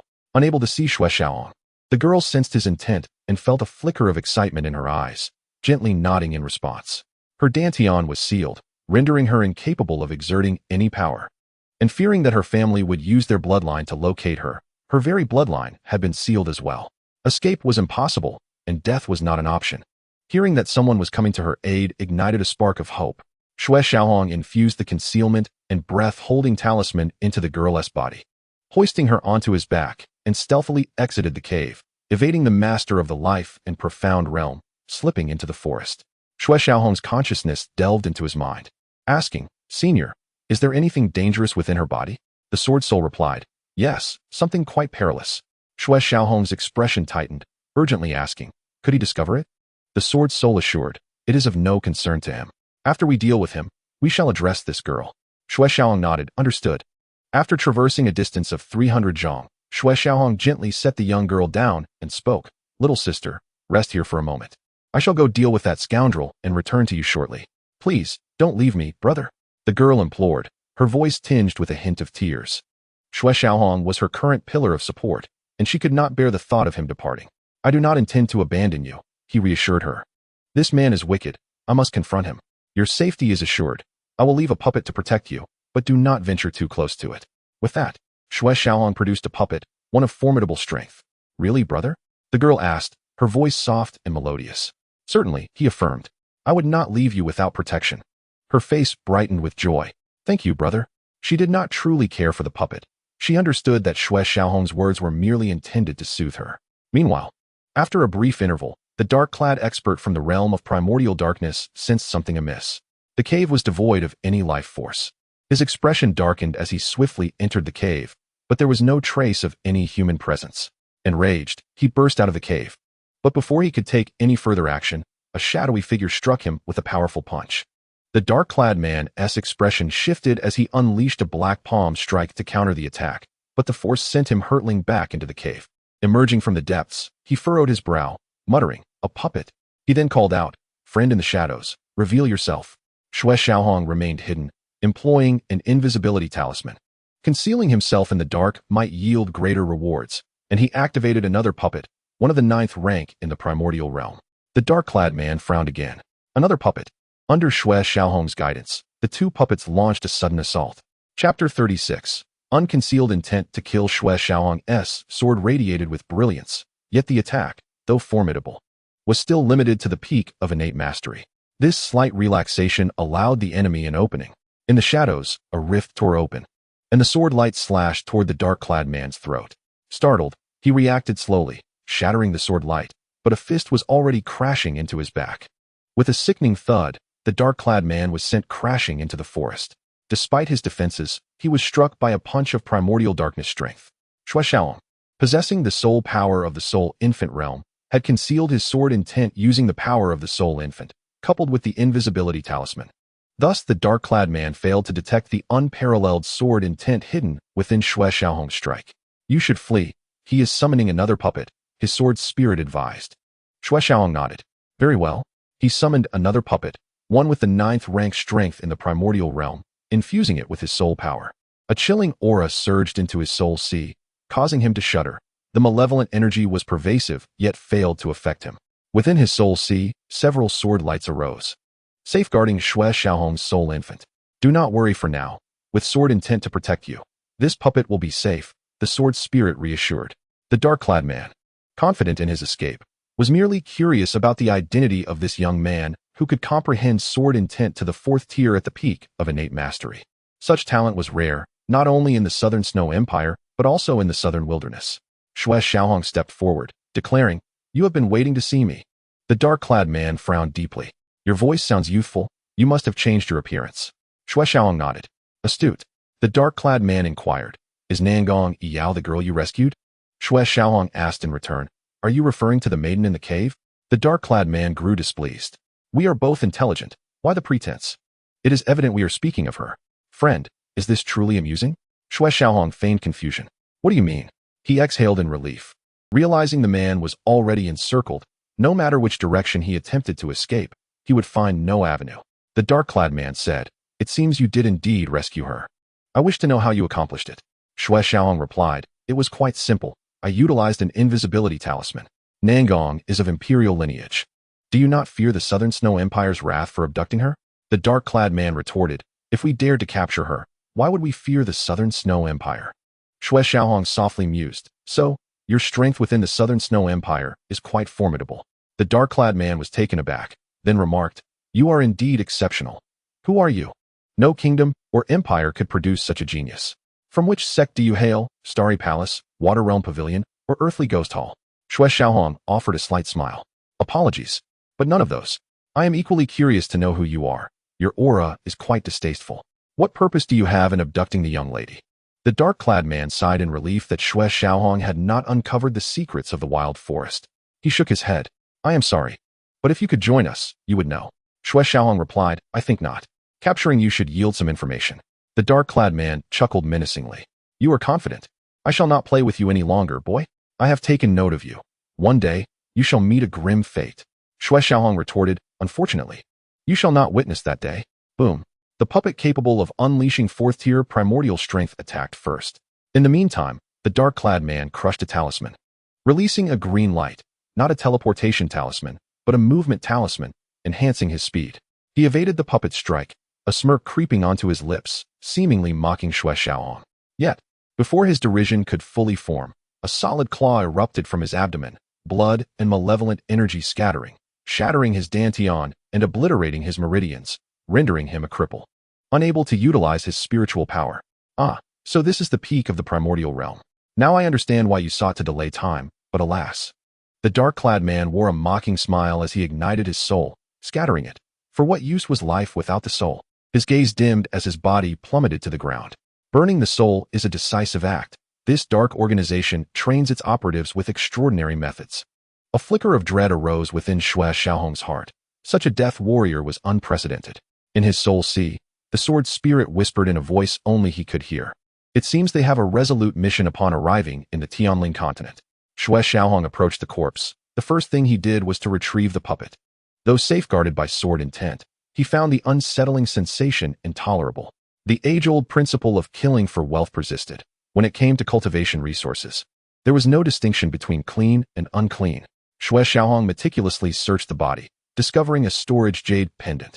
With a swift stroke of his sword, he shattered the man's head, not from a desire to desecrate the dead, but at the behest of the sword spirit. As he recognized ownership of the storage space, his consciousness delved within, and he was met with a rush of deathly energy and resentment. Corpses, piled high, there were not fewer than 80, including men and women. From the elderly with white hair to children merely 7 or 8 years old. They must be punished. Xue Xiaohong bellowed, turning back to unleash a sword light that obliterated the dark-clad man's corpse. The sword spirit, taken aback, asked, What has transpired to evoke such fury in you? They are a pack of beasts, Xue Xiaohong declared, gesturing to the heaps of corpses that materialized before him. The sword spirit's expression turned grave. What do you intend to do, young one? Xue Xiaohong flicked his tongue, revealing a smile that was devoid of warmth. Of course, we shall kill them. Since they still harbored plans here, he felt no need for courtesy, swiftly dispatching each foe without mercy. The sword's soul cackled. Indeed, not a single one shall be spared. Xue Xiaohong retrieved various items from his storage space, returning the bodies to it, and buried the storage jade pendant alongside them. Lad, let them return to the earth. The sword's soul remarked with a hint of sorrow. Xue Xiaohong inquired, Senior, what do you mean by that? The sword soul explained, They are not truly dead. However, they will never awaken again. Their soul essence has been largely extracted, leaving only a faint trace in their soul seas, plunging them into a state of false death. By sealing them, their bodies will not decay, and their blood will maintain its vitality for future use. Upon hearing this, Xue Xiaohong shivered involuntarily. The agony of having one's soul essence extracted, what could compare to such torment? Rest assured, I, Xue Xiaohong, vow to avenge you. Chapter 37, Sword King Body. blood fiend spirit. After vanquishing the cloaked figures, Xue Xiaohong returned to the location where he had placed Nangong Yao. "Brother, you have returned," Nangong Yao exclaimed joyfully upon sensing his presence. Xue Xiaohong first collected the puppet before responding, "I promised I would return, and I shall not go back on my word." Faced with Nangong Yao, Xue Xiaohong felt a strange dissonance. She was a member of the Nangong clan, directly related to the royal bloodline, and thus connected to his adversary, Nangong Xiutong. Nangong Yao approached him, seemingly having escaped danger, her true nature shining through as she beamed. "My name is Nangong Yao. What is your name, brother?" Xue Xiaohong replied, "I am Bai Jinxian. Nangong is the royal surname of the Nanshui Empire. Could it be that you are a princess?" Nangong Yao joyfully exclaimed, "Brother Bai, you are truly clever." Xue Xiaohong remained unmoved by the praise from one younger than himself. "Since you bear the Nangong name, you must know of Nangong Xiutong?" he queried. Glancing at a map, Nangong Yao's crescent moon-like eyes sparkled with excitement as she asked, "You know my sister?" Such serendipity was truly remarkable, thought Xue Xiaohong, feeling a sense of inevitability regarding his connection to the Nangong clan. "I have seen her once. She is quite formidable, though she does not know me," he stated nonchalantly, his tone devoid of any emotion. Although they were adversaries, their conflict had yet to reach a fatal conclusion, and he would not project his hatred onto Nangong Yao, nor act unjustly towards her. Nangong Yao beamed with pride, "Of course. My sister is incredible. She is now a master of the Chaoyuan realm." She had admired her sister since childhood, recognizing her exceptional talent and her entrance into the sacred grounds for cultivation. In just 3 to 4 months, her ascent was entirely reasonable. Xue Xiaohong nodded slightly, and upon witnessing Nangong Yao's adoring gaze, he felt a twinge of mockery. If she knew the true nature of her sister, would her admiration still linger? "Brother Bai, since you have met my sister, you must be associated with the Tai Xuan Sword Sect, right?" Nangong Yao inquired solemnly, her tone imbued with a touch of reverence. Xue Xiaohong shook his head, finding her adorably naive. "I am not currently affiliated with the Tai Xuan Sword Sect," he replied, eager to shift the topic. "Miss Nangong, although we have escaped, we are still not safe. Those behind this are quite powerful. How can we contact your elders?" He wished to avoid entanglements with Nangong Yao, as her status as a princess would inevitably bring complications he preferred to avoid. Furthermore, influenced by Nangong Xiutong, his perception of her had plummeted. Love for the house naturally translated to hate for its enemies. Nangong Yao whispered, "I do not know. They used to come to me." Xue Xiaohong mused, "This seems reminiscent of my own past. I heard them mention Nangong Shang and Nangong Xiaorong. Do they know them? My great-uncle and Aunt Rong are here too. Where are they?" Nangong Yao's face burst into a radiant smile, akin to a blooming flower. Xue Xiaohong replied, "I cannot say, but they should not be far, as it does not seem they have traveled for long. You are a princess.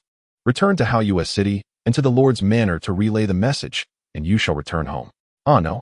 Nangong Yao shook her head vigorously, clearly frightened. Xue Xiaohong frowned. "What troubles you? The Lord of Haoyue City is a villain. I escaped from his dungeon. He has captured many innocent people, drugging them to render them unconscious and sealing them away. He is wicked." Xue Xiaohong's eyes narrowed. It was fortunate he had not wasted effort inquiring further. The Lord of Haoyue City had already opened the gates of hell for himself. "I see. However, we must still go to Haoyue City. Perhaps your 2 elders are there. If so, you will be safe, and they can take care of the Lord's manor." Nangong Yao's eyes brightened. "Yes. Brother Bai, you are truly remarkable." Xue Xiaohong scratched his head, feeling unworthy of the praise. He found a suitable place for them to rest temporarily, given Nangong Yao's condition. They would not be leaving by morning. Her cultivation was sealed, leaving her with a physique slightly superior to that of an ordinary person, while her life experience was utterly non-existent. Xue Xiaohong prepared some meat and presented it to Nangong Yao. Upon catching a whiff of its aroma, she shed her princess demeanor and ate with great satisfaction, this being the most reassuring meal she had enjoyed in quite some time. After they had eaten their fill, Xue Xiaohong urged Nangong Yao to rest well while he kept watch over her. As he sank into his soul sea, before he could speak, the sword soul interjected. "You have arrived." Xue Xiaohong blinked. It seemed this was his domain, yet he was treated as an outsider. "Senior, can you lift the seal placed upon this girl?" Xue Xiaohong inquired. Nangong Yao possessed considerable talent, already demonstrating innate strength at the 3rd level, which would place her in the upper tier even within the Tai Xuan Sword Sect. If she could manage some small troubles herself, it would prevent him from becoming distracted. The sword soul replied, "Her seal is of no concern. In a couple of days, if she does not exert herself, it will automatically lift. Young man, you are well versed in ancient texts. You must know that there are numerous extraordinary physical constitutions in this world. Indeed, there are the divine, sovereign, and king constitutions, 7 in total. Is this girl possessed of an extraordinary constitution? An extraordinary constitution is a milestone in the realm of talent. Those endowed with such a gift can cultivate at an astonishing pace, far surpassing the average practitioner. Xue Qilin, being an anomaly within the Tai Xuan Sword Sect, had his own unique constitution, yet his rate of growth was simply astonishing. Indeed, she possesses the Sword King body. The Sword Soul affirmed. Xue Qilin squinted slightly. The Sword Tao Guardian Stone. The Sword King's physique, a rare constitution for sword cultivation, is endowed with the Sword King body. If not for a fall from grace, one would undoubtedly master the rules of the sword. However, throughout the ages, those with the Sword King physique have knelt at the gates of the sword path, unable to gain entry. Hence they are regarded as the stone monument guarding the sword path. The Sword Soul sighed. Such a pity, such a pity. Xue Qilin inquired, Elder, is there something wrong with her physique? The Sword Soul replied, Alas, the poor girl, her life is fraught with hardship and sorrow. Xue Qilin said, Elder, let us remain optimistic. I have perceived nothing amiss. The Sword Soul observed Xue Qilin's inner turmoil, sensing his indifference towards Nangong Yao. Xue Qilin offered a wry smile and remarked, Her sister is someone I know, and our relationship is rather unique. I cannot help but harbor feelings of both affection and disdain. The Sword Soul urged, Do share your story. He was meticulous and did not judge others without understanding their journey. If Xue Qilin's feelings were not profound, he would not dwell on them. Xue Qilin confessed, I know this is not right, yet my heart cannot be swayed. Since you enjoy tales, I shall recount mine. Thus, he succinctly narrated his experiences with Nangong Qiutong. From their childhood acquaintance to his wrongful entrapment in the forbidden grounds, elucidating the intricate web of cause and effect. The Sword Soul, upon hearing this, sighed deeply. Though he had not endured Xue Qilin's tumultuous journey, he mused that had he been in the same position, he might have abandoned his sister to the wilderness to fend for herself. Enough, Xue Qilin concluded. Without her, I would not have attained my current state, nor would I have encountered you, Elder. Let all grievances dissipate like the wind. He felt a weight lift from his heart, making a decision to release this burden of animosity. Yet, he was conflicted. The pain inflicted by Nangong Qiutong had pierced his heart, and he harbored a desire for vengeance. Killing her would not be unjust, yet they had grown up together, and those feelings were etched into his very being, not easily severed. Moreover, he had, by misfortune, found fortune in meeting the Sword Soul, opening his dantian to cultivate and ascend to greatness. The Sword Soul queried, Are you certain? Xue Qilin affirmed, Indeed. Were it not for this conspiracy, I might never have reached the innate level. She provided the impetus and concluded the cycle. Furthermore, unlike her sister, this girl possesses a pure heart. Having one more virtuous soul is preferable to another malevolent one. Her sister's fate should not befall her. The Sword Soul praised, Well said. Young one, you have truly impressed me. You speak wisely. This girl is kind-hearted and not the type to be ungrateful. Perhaps due to the Sword King physique. She must endure numerous trials, existing in torment. Before her birth, her mother likely ventured into unclean realms, absorbing the blood fiend spirit. This spirit has fused with her heart's pulse, becoming a part of her being. Each month, during the peak of Yin energy, the blood fiend spirit wreaks havoc, freezing her soul, fracturing her meridians, stagnating her blood, causing excruciating pain, making life unbearable. Xue Qilin was well aware of the blood fiend spirit. Such entities arise from ill-omened places, where rivers run red with blood or mountains are piled with corpses, accumulating over years to become the blood fiend spirit. He asked, Elder, is there a remedy?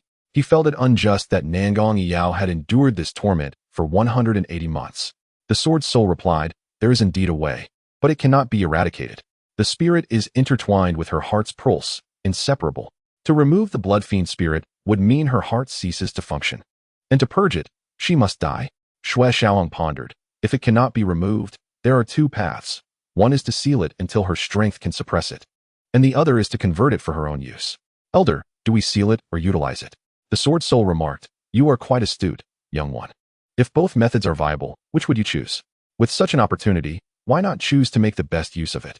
The blood fiend spirit is indeed a malevolent entity, yet transforming it for one's own benefit could also be advantageous. Xue Qilin mused. Utilizing it to its fullest potential is indeed a beautiful prospect. The Sword Soul chuckled, Precisely. Making the best use of it is the optimal choice. It merely requires a specific incantation. Xue Qilin inquired, Is it the incantation of your lady friend? The Sword Soul replied, Do not concern yourself with my matters. When the time is right, you shall know. Having been seen through, Xue Xiaohong felt no embarrassment, saying, "It is simply that you are too mysterious, stirring my curiosity." The sword soul responded, "The world is filled with many bizarre occurrences. The cycles of heaven bring forth both withering and blossoming." Xue Xiaohong asked, "Elder, does this girl share similarities with the ancients?" The sword soul affirmed, "Indeed, she bears the same sword king physique and blood fiend spirit. To inherit the supreme teachings of the ancients is this girl's fortune," Xue Xiaohong remarked, reflecting on his earlier lament about fate's unfairness. Now marveling at her good fortune in receiving the ancient legacy. Though he too had his share of luck, it seemed a shade less in comparison to Nangong Yao's. The sword soul imparted the incantation to Xue Xiaohong before vanishing. Xue Xiaohong felt a bittersweet sensation. Fate had indeed been kind, as it included methods of cultivation, sword techniques, and unparalleled sword incantations.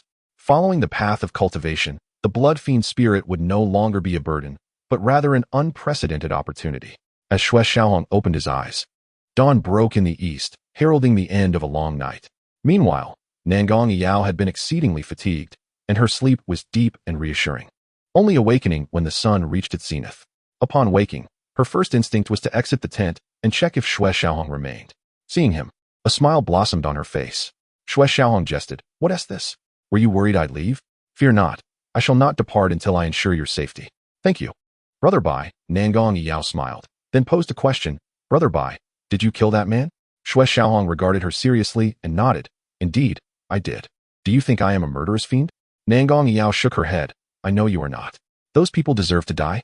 If he were alive, I would have questions for him."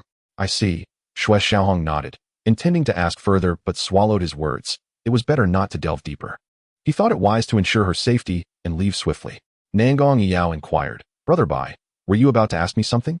Xue Xiaohong shook his head, "No. I was merely reflecting. Let us not dwell on me. Let us speak of you. You should be aware of your condition regarding the blood fiend spirit. What thoughts do you have?" Nangong Yao's expression fell instantly. This was her ailment and her calamity. Yet, she quickly grasped Xue Xiaohong's words. Her face alight with excitement as she asked, "Brother Bai, do you have a way to remove it?"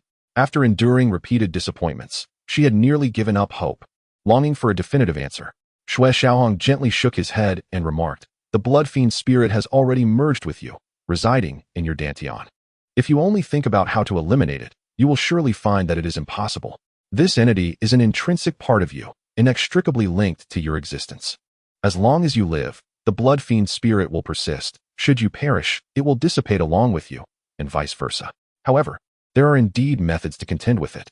The existence of something implies that there is a rationale behind it, and thus, there are ways to counter it." He thought to himself, recalling the depths of despair he once felt. Yet, Nangong Yao did not share his belief and softly replied, "Brother Bai, do not comfort me. I know you mean to cheer me up." Countless disappointments had left her disillusioned. Once a month, she would endure the pain, and eventually, she grew accustomed to it. Xue Xiaohong patiently explained, "I am not deceiving you. There truly are ways to manage the blood fiend spirit within your body. There are two methods. The first is to seal it, and as your strength grows to a certain level, you can suppress it. The second is to absorb it and make it your own. Since it has already become part of you, you can truly possess it." Xue Xiaohong's words caused Nangong Yao to tremble. They had never considered the idea of incorporating it into themselves. All the elders believed it must be eradicated, for the blood fiend spirit posed a threat to her. She was exceptionally gifted, her cultivation of the family's ancestral techniques progressing swiftly, and the royal family hoped to restore the former glory of the Nangong Emperor. "Brother Bai, do you truly have a method?" Nangong Yao looked at Xue Xiaohong with hope. Xue Xiaohong replied, "The blood fiend spirit is merely a form of energy. Through the appropriate cultivation techniques, you can absorb it and transform it for your own use." Nangong Yao inquired, "Brother Bai, do you possess such a cultivation method?" "Indeed." Nangong Yao's voice faltered as she admitted, "Brother Bai, I have no money." She was astute. Regardless of the quality of the technique, it would be invaluable to her. Moreover, the blood fiend spirit within her had grown to a formidable level, and ordinary techniques would be ineffective. At the very least, she would require a high-level technique, which would cost hundreds of thousands of low-grade yuan stones. In Xue City, this would not be a challenge, but at present, she had not a single coin to her name. Xue Xiaohong was momentarily taken aback, then smiled and said, "I do not require any compensation from you." Nangong Yao was momentarily stunned and asked why. She could not fathom a reason. nor would she presume that Xue Xiaohong had fallen for her at first sight. Xue Xiaohong stated, "There is no particular reason. If you must have one, consider it a means to inherit the ancient sacred teachings. I hope you will not bring shame to this technique. In the Sea of Souls, the sword spirit added, and to safeguard the world for our predecessors." Nangong Yao was skeptical of Xue Xiaohong's words, yet she felt a genuine happiness, regardless of the motivations behind it. She was delighted, saying, "But Brother Bai, the blood fiend spirit is an evil entity." Xue Xiaohong interrupted, "The evil of a treasure is not absolute. If one's heart is righteous and the treasure is used for good, can it not transform from a harmful object into a virtuous one? If one's heart is wicked, it matters not whether they possess this evil entity or the heart of the forest or the source of the vast waters. They would still be a villain. How do you choose?" Chapter 39. Apologies. Nangong Yao remained silent for a moment before making her decision. "I will heed Brother Bai's advice and refine it for my own use." Throughout their conversation, Xue Xiaohong had consistently advocated for the second method, and she could not turn down his goodwill. Xue Xiaohong assured her, "You will not be disappointed. If I am correct, the reason for your hesitation lies with your family's techniques, correct? You need not worry. This heart technique surpasses your family's ancestral methods considerably." Nangong Yao expressed her gratitude. "Thank you, Brother Bai." Her smile was radiant, like a snowflake blooming, as if the first rays of sunlight were caressing the snowy peaks. Upon seeing her smile, Xue Xiaohong felt the gloom in his heart dissipate. "You are truly beautiful," Xue Xiaohong said sincerely, offering an unadulterated compliment. Nangong Yao's cheeks flushed slightly, her eyes betraying a hint of shyness as she softly replied, "Brother Bai, you jest with me again." Her eyes sparkled with delight. As a young woman, she naturally enjoyed hearing compliments about her beauty, and Xue Xiaohong's words were particularly enchanting, devoid of any frivolity. Xue Xiaohong remarked, "I am not jesting. I speak the truth. Oh, I have one condition for passing on the technique, and I hope you will agree." Nangong Yao, with utmost sincerity, responded, "Brother Bai, you may state any condition. I shall agree to it." Having rescued her from peril, Xue Xiaohong had never mentioned any form of reward, which made her trust him implicitly. Furthermore, despite knowing her royal lineage, he never sought to exploit their relationship for personal gain, which only deepened her fondness for him. Xue Xiaohong said, "If anyone inquires about this matter afterward, do not mention me. We merely crossed paths. You may say it was due to an elderly man with a white beard." Such a concealment would be impossible. Nangong Yao's cultivation would undoubtedly bring about changes. It would be unkind to impose such a restriction on a kind-hearted girl who could not lie. Moreover, this situation was not inherently negative. Why? Nangong Yao could not comprehend this request from Xue Xiaohong. She had been pondering how to repay him, even considering introducing him to her father upon returning to the imperial capital. However, Xue Xiaohong's unexpected request left her astonished and perplexed. Xue Xiaohong's reasoning was rooted in a desire to avoid complications. He genuinely feared trouble. The sword spirit belonged to an era long past, possessing strength far beyond what Xue Xiaohong could fathom. The artifacts he wielded could not be ordinary. If the royal family were to learn of this, it would undoubtedly lead to entanglements he wished to avoid. Ironically, the more he tried to evade, the more tightly the situation entwined him. His connection with the Nangong Empire was like an unbreakable current. "There is no reason. I have only this one request," Xue Xiaohong stated, offering no further explanation. The more one explains, the more complications arise. He did not wish to draw the attention of the Nangong Empire. If Nangong Xiaodong were to return, he feared exposure. He understood Nangong Xiaodong's nature, and she was likely to recognize him upon seeing him. Nangong Yao's eyes shimmered like autumn waters as she gently asked, "Brother Bai, why are you so kind to me?" She was genuinely moved. Aside from her family, she had never felt such care from anyone else. Xue Xiaohong was momentarily taken aback, realizing that he had indeed shown her a degree of kindness, despite their brief acquaintance. It seemed more fitting that Nangong Yao should be the one to extend such kindness to him. Perhaps it is fate. After all, this technique resonates with you so well. Xue Xiaohong replied calmly. The girl had an undeniable charm, making it difficult for him to maintain a hardened heart. She was truly a delightful younger sister. Nangong Yao beamed with joy. Really? She sparkled like jade, a lively little sprite. Xue Xiaohong replied nonchalantly, "Of course." He held no ulterior motives towards Nangong Yao. To him, she was simply a neighborly little sister, endearing in her innocence. "Go wash up and eat something. After you return, I will teach you the technique." Nangong Yao realized she had yet to freshen up and instinctively covered her face as she left. Xue Xiaohong shook his head slightly. Half an hour had passed, and anything that might have happened had surely been seen already. Before long, Nangong Yao returned, her face indeed much cleaner, with rosy cheeks that clearly indicated her lingering shyness. After satisfying their hunger, Xue Xiaohong began to impart the techniques, demonstrating the swordplay. This set of sword techniques was particularly suited for women. For men, if their comprehension fell short, they might end up resembling a dog mimicking a tiger. Once the practice concluded, Nangong Yao appeared somewhat dazed, captivated by Xue Xiaohong's elegant sword dance, which ignited a fervor within her heart. "What are you thinking about, Miss Nangong?" Xue Xiaohong inquired, noticing her distracted state. "Huh?" Startled, Nangong Yao gasped, her face flushing crimson as she shook her head. "It's nothing, really." Xue Xiaohong regarded her with a strange expression and continued. "Although your spiritual power is sealed, do not worry about practicing the techniques. Once you become familiar, you will be able to cultivate them once the seal is lifted. In 3 days, it will be the night of the full moon. If you make progress in your training, you may avert this calamity." Nangong Yao nodded enthusiastically. "All right. Brother Bai." Xue Xiaohong's understanding was undeniably exceptional. Although this was not the technique he cultivated himself, his comprehension vastly surpassed that of Nangong Yao, who was still a novice. Whenever she encountered difficulties, she would seek his guidance, and he generously shared his knowledge. This only deepened Nangong Yao's admiration for him, elevating him to an almost divine status in her eyes. Previously, such praise would have delighted Xue Xiaohong, but now, he was no longer the impetuous youth he once was. Such flattery failed to reach his heart. "Brother Bai, are you truly not a disciple of the Tai Xuan Sword Sect?" As night fell, Nangong Yao asked this question once more. Xue Xiaohong's swordsmanship was astonishing. With just a few pointers, she could quickly identify her shortcomings and practice accordingly.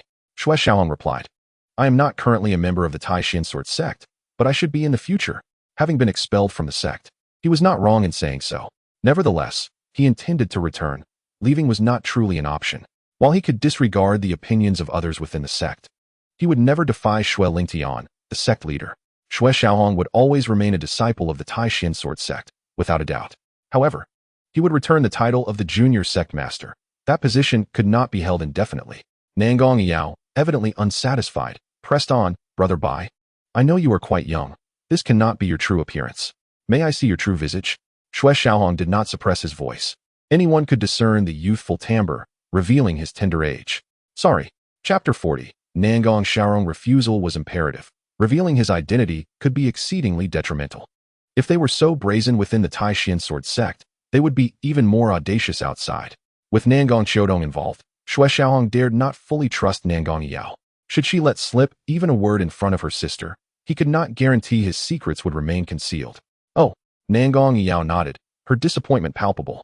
Xue Xiaohong advised, "Yao, go rest well tonight and adjust your state. We shall train tomorrow." "Understood, Brother Bai." Obediently, she returned to the tent to rest peacefully. A day passed in the blink of an eye. This girl's comprehension is far superior to that of her sister. If she were to enter the Tai Xuan Sword Sect, she would likely possess strength beyond the Yuan Ascension stage. What a pity. Reflecting on Nangong Yao's training, Xue Xiaohong mused to himself. Nangong Yao had been in deep meditation for most of the day. Her seal had already been lifted, her vitality expanding, and her true essence flowing, allowing her to practice the techniques imparted by Xue Xiaohong. "Hongling, did you see that? This girl possesses remarkable talent, not dishonoring your teachings." Deep within the sea of souls, the sword spirit murmured, feeling quite gratified by Nangong Yao's progress. Having begun to cultivate this technique, Nangong Yao realized she would forever owe Xue Xiaohong a debt. As this technique was no trivial matter, it was undoubtedly above the earthly tier. She believed in Xue Xiaohong's previous words, that this technique was at least equal to the clan's foundational technique. As Nangong Yao continued her cultivation, the spiritual energy of the heavens and earth surged toward her, converging from above, indicating a potential breakthrough. Xue Xiaohong retrieved 2 mid-grade spirit stones from his Kirin ring. 2 were sufficient for her breakthrough. This girl seems to face another tribulation. The secret of the Sword King body must not be disclosed yet. "Young man, she is your disciple. I appreciate your efforts." The sword spirit murmured within the sea of souls. A tribulation could be overcome with the help of another, but the one aiding must endure the tribulation's force. Xue Xiaohong felt an unexpected chill, as if someone were whispering about him. If he discovered he had been betrayed by the sword spirit, he could only wonder how it would end. Someone approaches. And they certainly know how to choose their timing. The sword spirit showed little concern for Nangong Yao, but due to the Nangong family's past grievances against Xue Xiaohong, it could not disturb his peace of mind. Now that Xue Xiaohong had resolved his inner conflicts, he had no need for further worry. "Young man, Someone is about to arrive. Do not let her disrupt this girl's cultivation. She is at a crucial moment, laying her foundation. If interrupted, it may take 3 years for her to recover. Xue Xiaohong could not help but feel exasperated. The timing was indeed unfortunate. Understood. He resolved that he would not allow the visitor to disturb Nangong Yao, stepping forward to intercept them. The enemy was yet to be discerned, and Xue Xiaohong had not summoned his puppets. This was his trump card, not to be revealed lightly. Moreover, these were malevolent puppets. He preferred to use them sparingly to avoid being tainted by evil energy. Before the figure arrived, a wave of coldness approached Xue Xiaohong. A woman clad in white descended from the skies, appearing regal and aloof. She did not advance. A sword light blocked her path. Third layer of the life, profound realm. How chilling, Xue Xiaohong thought, having never encountered a woman so frigid. Her strength was formidable, and she practiced ice-type techniques. Further accentuated by her naturally cool demeanor, she was a living embodiment of an ice mountain. Xue Xiaohong remained composed, and the woman showed no hostility. She understood that Xue Xiaohong's obstruction was for the sake of the one cultivating. Hovering high above, she gazed down at him and inquired coldly, "Who are you?" Her voice was melodious, akin to the sound of jade striking stone. Yet, to Xue Xiaohong's ears, it felt as if it could freeze his very blood, a chilling sensation. The sword spirit remarked, "Young man, the bloodline aura from this woman is akin to that girl's. She is likely a relative who has come seeking her based on that aura." Upon hearing this, Xue Xiaohong felt somewhat relieved, yet he remained cautious. Bloodline similarities did not necessarily indicate kinship. Many families sought strength through alliances, making shared bloodline attributes plausible. He spoke, "Are you perhaps surnamed Nangong? If not, I apologize. But this path is closed. I kindly request you to either detour or pause briefly."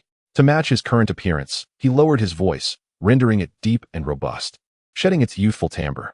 With this statement, Xue Xiaohong felt emboldened. He too was in the life-profound realm and felt no fear.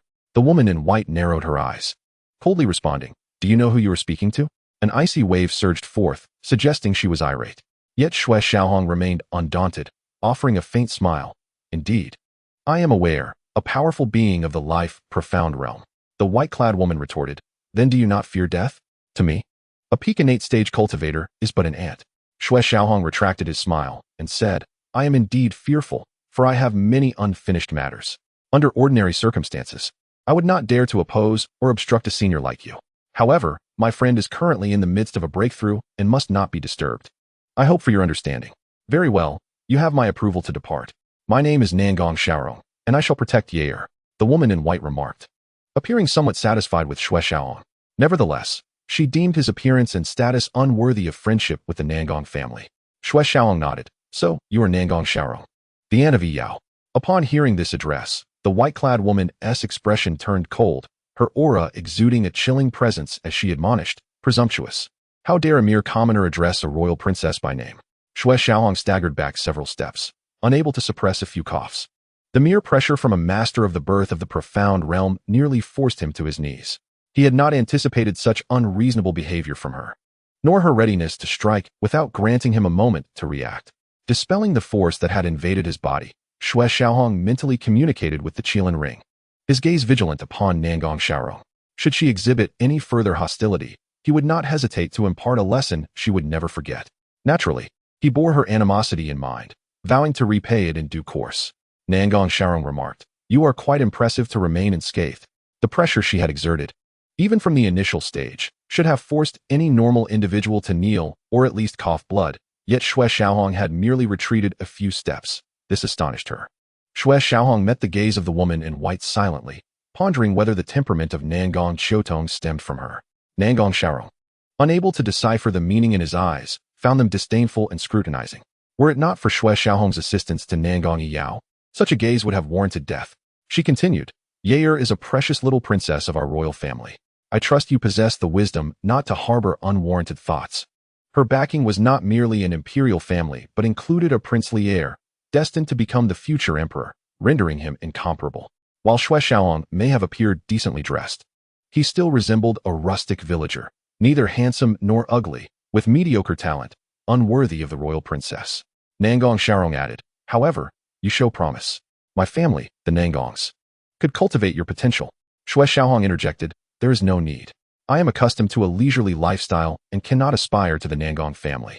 Rest assured, I have never entertained any notions regarding royal science. I merely regard her as a neighborly little sister. Nangong Xiaorong's expression grew even more frigid. She had not anticipated Xue Xiaohong's refusal and thus offered him no kindness. Her voice icy as she warned, I hope you remain true to your word. Xue Xiaohong replied, I am neither a significant figure nor of noble standing, yet I honor my word. Some matters are irreparable. I will remember today's humiliation, and I hope you will not forget it either. Nangong Xiaorong's cold visage momentarily faltered. She had underestimated Xue Xiaohong's audacity to confront a master of the birth of the profound realm. She then scoffed, if you seek vengeance, very well. I shall await your return, hoping you do not meet your demise. Considering Xue Xiaohong's appearance and age, he seemed to be in his late 20s. To think he could catch up to her was indeed a fool's fantasy, and his audacity to threaten her was tantamount to courting death. Farewell, Xue Xiaohong declared, finding direction and swiftly departing. Engaging further with Nangong Xiaorong might provoke him to unleash two sinister puppets to teach her a lesson. Within the Sea of Souls, the sword soul remained silent, equally vexed by Nangong Xiaorong's temperament, having forgotten about Nangong Yiyao's tribulation. Having such an aunt was indeed a calamity. Nangong Xiaorong watched Xue Xiaohong's retreating figure, shaking her head slightly before flying into the depths of the forest to safeguard Nangong Yiyao during her cultivation. Have you discovered Bai Jinxian? In a tavern in Haoyue City, the Qinglang mercenary corps took refuge there. 3 out of the 4 mainstays of the corps, Zhao Qinglang, Wan Sui, and Sui Li, gathered around a table. Notably absent was Chun Hu, who was reluctant to confront Xue Xiaohong. He had subtly advised Zhao Qinglang against it, but Zhao Qinglang, filled with overconfidence and spurred by the mysterious benefactor's increased offer, paid no heed. Wan Sui shook his head. No, this lad seems to have vanished without a trace. My brothers have scoured Yunling Mountain without any sign. Could it be that he will not come to Haoyue City? Sui Li suggested, from Chun Hu's account. Bai Jinxuan's target is Haoyue City. Perhaps he has been delayed for some reason. I recommend we wait a bit longer. Both Wan Sui and Sui Li turned their gaze toward Zhao Qinglang, awaiting his decision. Zhao Qinglang replied, let us wait for another 2 days. If Bai Jinxian does not appear by then, we will search Yunling Mountain before returning. If there is no increase in the offer, we shall cease our pursuit. They could not afford to waste more time. As the Qinglang mercenary corps was not insignificant, idleness could not sustain them. Sui Li smiled, that sounds good. Chapter 41, what do you perceive? After the passage of 2 incense sticks worth of time, Nangong Yiyao completed her advancement, absorbing a portion of the blood fiend spirit. Stepping into the 7th layer of the innate realm, a significant enhancement. Coupled with her current swordsmanship, she could contend with a formidable opponent at the 9th layer of the innate realm. Aunt Rome. Upon opening her eyes and seeing Nangong Xiaorong, Nangong Yiyao exclaimed with excitement. Nangong Xiaorong swiftly moved to her side, gently stroking Nangong Yiyao's head with affectionate eyes as she said, Yair, my dear, you certainly frightened us this time. Nangong Yiyao lowered her head, weakly admitting, I was wrong. Nangong Xiaorong replied, it is good that you recognize your mistake. Fortunately, you are favored by destiny, escaping unscathed from the enemy's clutches. Otherwise, your father and mother would have been heartbroken. Remember this lesson and do not act recklessly in the future. Speaking of this, Nangong Yiyao brightened, smiling as she said, Aunt Rome, it wasn't my fortune. It was Brother Bai who saved me. Where is Brother Bai? Are you referring to the one dressed in white? If so, he has left, having extorted 10,000 low-grade spirit stones from me as a reward for saving you. Nangong Xiaorong stated calmly, her expression as cold as the peak of a snowy mountain. Before asking, Yair, who is he? Do not form careless associations with such individuals. Nangong Yiyao thought she had misheard and asked again, Aunt Rome, did you say Brother Bai extorted 10,000 low-grade spirit stones from you? Nangong Xiaorong nodded affirmatively. Indeed, so what? Nangong Yiyao felt a pang of sadness. Her expression forlorn as she replied, that cannot be true. It cannot be true. This melancholic expression did not stem from disappointment in Xue Xiaohong as a petty individual. She was an astute girl, aware that her aunt was lying. Would he truly demand a reward for saving her? Such a thing was unthinkable for her brother Bai. 10,000 spirit stones? They could not compare to the value of the martial arts techniques. Even 10,000 mid-grade spirit stones would seem more plausible. Having grown up in the royal family, she had witnessed many such situations and was well aware of the intricacies involved. Nangong Xiaorong revealed a faint smile, her icy demeanor softening as she said, Yair, he is just a commoner. You need not feel sorrow for him. Pray tell, how many people in this world do not covet spirit stones? Upon observing the expression of Nangong Yiyao, a sigh of relief washed over her heart. Grateful for her decisive nature, she knew her little niece's temperament well. To her, Beauty and ugliness resided not in outward appearances, but within the depths of one's heart.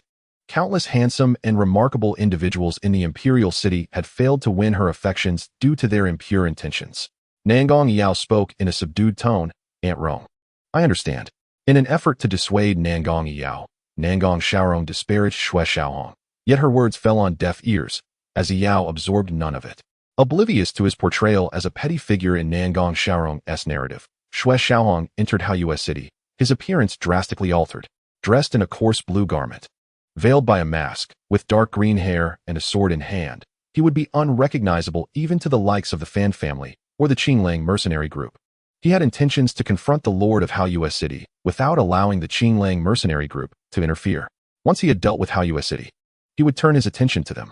"Qinglang, it seems fate has intertwined our paths," he mused as he entered an inn and spotted a man with a handlebar mustache, clad in wolf-themed attire.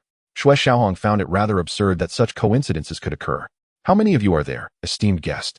inquired the innkeeper cheerfully. "One person. One private room, with fine food and drink," Xue Xiaohong replied. The innkeeper bowed respectfully. "This way, please." Ascending to the second floor, a certain aura captivated Xue Xiaohong, prompting him to pause and cast his gaze toward an individual who caught his eye. Clad in a red tunic and black robe, this young man, around 20 years of age, bore a cold and distinct demeanor, standing apart from those around him. Most alarming was the unique dagger he wielded, without scabbard or sheath. Its straight blade was ebony at the hilt and snowy white at the edge, with a hint of crimson glimmering ominously. This was a blade stained with blood, a weapon of assassination, and the man himself was a remorseless killer, with a staggering number of lives claimed by his hands. Ignoring the stares of those around him, he held his dagger with one hand while consuming his meal with the other, simple green spirit vegetables and potent liquor, the latter 3 jars strong enough to scorch the throat. He was not merely eating. He was drinking to sear his lungs, a reminder to himself not to forget something crucial. "Attendant, please prepare the room and bring me the key shortly," Xue Xiaohong instructed. The attendant nodded. "Of course, my lord." Without hesitation, Xue Xiaohong approached and sat at the same table as the enigmatic figure. The man neither lifted his head nor spoke, consumed by his meal and drink. With each sip, he seemed to intensify his own suffering. Xue Xiaohong eventually broke the silence. "Will you not offer me a drink?" The man tightened his grip on the dagger, continuing to eat and drink without response. "Is such strong liquor not distressing?" Xue Xiaohong inquired. The man took another deep swig before finally looking up, asking, "Who are you?"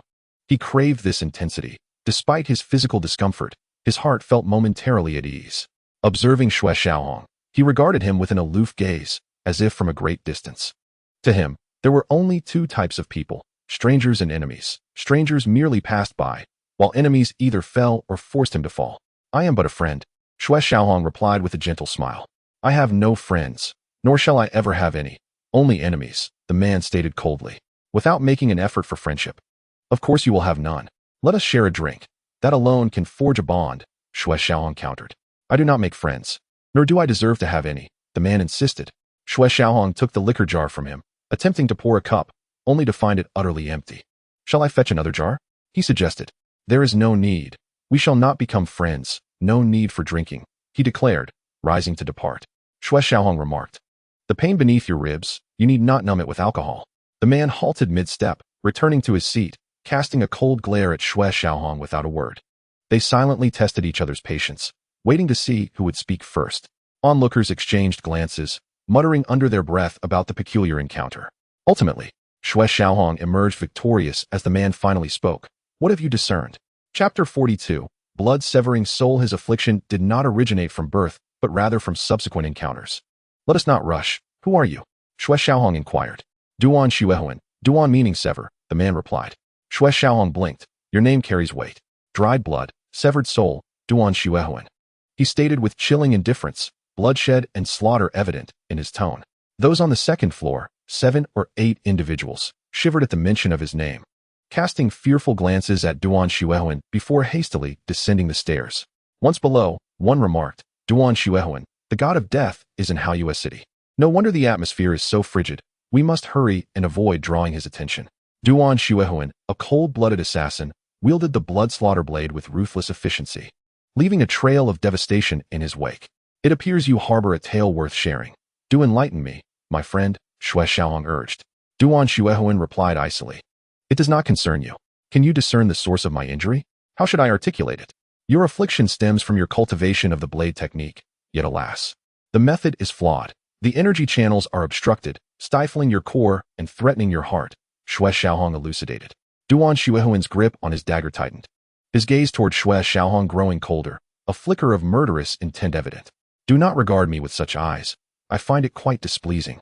Xue Xiaohong remarked with a calm smile. Snowy youth, do you wish to assist him? The sword spirit within the soul sea stirred, intrigued by the external exchange.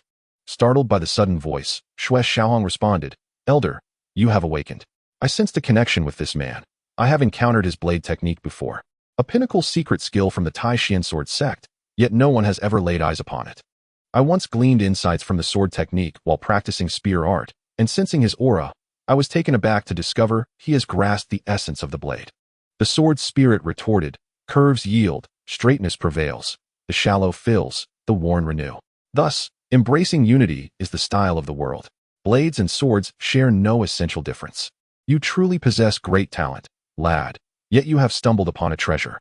This young man is indeed a promising candidate for blade cultivation. But are you not concerned about the bloodthirst surrounding him? Senior, have you discerned something further? Is he perhaps another possessing a rare divine physique? Xue Xiaohong inquired. The sword spirit replied curtly, What are you imagining?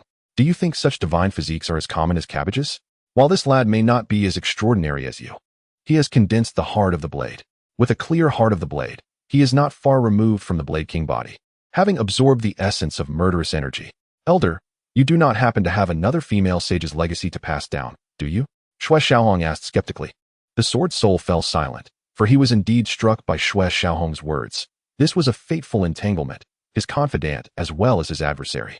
He was renowned for his cultivation of the iron sword Great Nine Styles, and the woman, unwilling to be outdone, infused her blade with malevolence, deriving the unparalleled blood battle 9 styles from his technique. Ultimately, she perished in his embrace, and the unparalleled sword technique has yet to find a successor, rendering the blood battle 9 styles an echo of the past. The sea of souls within Xue Xiaohong stirred slightly as a blade technique flashed within his mind, and the sword soul once again lapsed into silence. Aware that this was a forbidden area for the sword soul's predecessor, Xue Xiaohong prudently refrained from speaking. At this juncture, Duan Xuehuan, after careful contemplation, inquired, Are you familiar with the blood-refining 7 styles? Xue Xiaohong momentarily paused before responding, I have seen it. Though it is not the blood-refining 7 styles, but rather the blood-refining 12 blades. This was a top-tier earth-grade blade technique, comprising a total of 13 moves. When fully mastered, the 12 blades coalesce into one, capable of shaking the heavens and severing life from death. Duan Xuehuan's eyes widened slightly. He had heard from his master that the blood-refining 7 styles was an incomplete technique, originally supposed to contain 8 or 9 moves. To his surprise, he now learned that the complete technique indeed comprised 12 styles. Composing himself, Duan Xuehuan asked, What are your terms? Xue Xiaohong replied, A drink of wine. Agreed. Duan Xuehuan's response was unequivocal, devoid of hesitation. Xue Xiaohong summoned an attendant for a jug of wine, who, having heard of Duan Xuehuan's reputation, hastily dropped the wine jug and fled down the stairs, fearing a swift demise. Xue Xiaohong chuckled, Your reputation seems rather unfavorable. Duan Xuehuan retorted, Reputation? What worth is it? Fame only brings ruin. After taking a bowl of wine, Xue Xiaohong queried, How well have you comprehended it? Duan Xuehuan answered, I have reached the pinnacle of minor success. Xue Xiaohong nodded, Not bad, it is not too profound. The complete blood-refining 12 blades comes with a specific cultivation route. Without it, the residual sinister blood energy left during cultivation could become a fatal flaw. Duan Xuehuan pressed further, What conditions do you propose? Xue Xiaohong shook his head. No cost is necessary. Duan Xuehuan's expression tightened. Why? An incomplete technique can rival Earth-grade secret arts. The complete version must surely surpass that. Do not tell me you are unaware of its value. Xue Xiaohong responded, There is no reason. If there is one, it is merely the pleasure of meeting Brother Duan. I genuinely wish to forge a friendship. Consider this a gift for our first encounter. Duan Xuehuan remained silent, scrutinizing Xue Xiaohong. He found it difficult to believe such generosity existed in the world. After all, they had only just met, and he was being offered such a substantial gift, a secret art of earth grade, valued at tens of thousands of low-grade spirit stones. If there were no ulterior motives, he would find it hard to accept. The blood-refining 12 blades was indeed a formidable technique, yet within the Tai Xuan Sword Sect, it had scarcely been perused. The sword techniques alone were overwhelming, leaving little room for interest in blade techniques. Only someone as resolute as Xue Xiaohong would delve into such studies. If it were the sword techniques of the Tai Xuan Sword Sect, Xue Xiaohong would need to contemplate thoroughly, as sword techniques must be mastered by the disciples of the sword sect. Moreover, the sword soul had spoken wisely. If Duan Xuehuan lacked the steadfast righteous spirit, Xue Xiaohong would not have been so generous. The blood-refining 12 styles was a technique of slaughter. If one's heart was not pure, practicing it would surely lead to mindless bloodshed. Having cultivated for so long, Duan Xuehuan's steadfast righteous spirit indicated he was not a person driven by slaughter, but rather one who acted only against those deserving of death, hence the lingering bloodthirst within him. Xue Xiaohong remarked, "Your gaze suggests disbelief in my words. I have no affinity for the blood-refining 12 blades. I shall stay at this inn for a few days. Once I have transcribed it, you may come to retrieve it by evening." With that, he rose and ascended the stairs, offering Duan Xuehuan no chance to respond. With half a jug of strong wine remaining, Duan Xuehuan consumed it all, still unsatisfied, and ordered another jug, draining it in one go until his face finally bore a hint of color. Chapter 43. Disbelief. Upon reaching his room, Xue Xiaohong took a moment to rest. In the span of a single incense stick, he meticulously transcribed the 2 blade techniques, blood battle 9 styles, and blood refining 12 blades, awaiting Duan Xuehuan's choice. With ample time remaining before evening, Xue Xiaohong departed the inn and proceeded towards the lord's residence to conduct reconnaissance, preparing for a nighttime infiltration. Haoyue City was a premier city in the South Snow Empire, stretching 129 miles, serving as a vital thoroughfare in the southwest region of the empire. Abundant in flora, the lord of Haoyue City hailed from the ancient commercial family of the Shang clan, a master of the profound realm, well respected in Yunlin County. The legacy of a millennia-old family is indeed formidable. After circling the lord's estate, Xue Xiaohong's expression grew solemn. The guards were exceptionally formidable, predominantly at the innate stage, with some at the peak of the Qi gathering stage, and even 3 above the Chao Yuan stage, truly a den of dragons and tigers. Xue Xiaohong refrained from using soul detection. Despite possessing the soul strength of a late-stage soul infant, he was wary of probing too deeply into the lord's estate.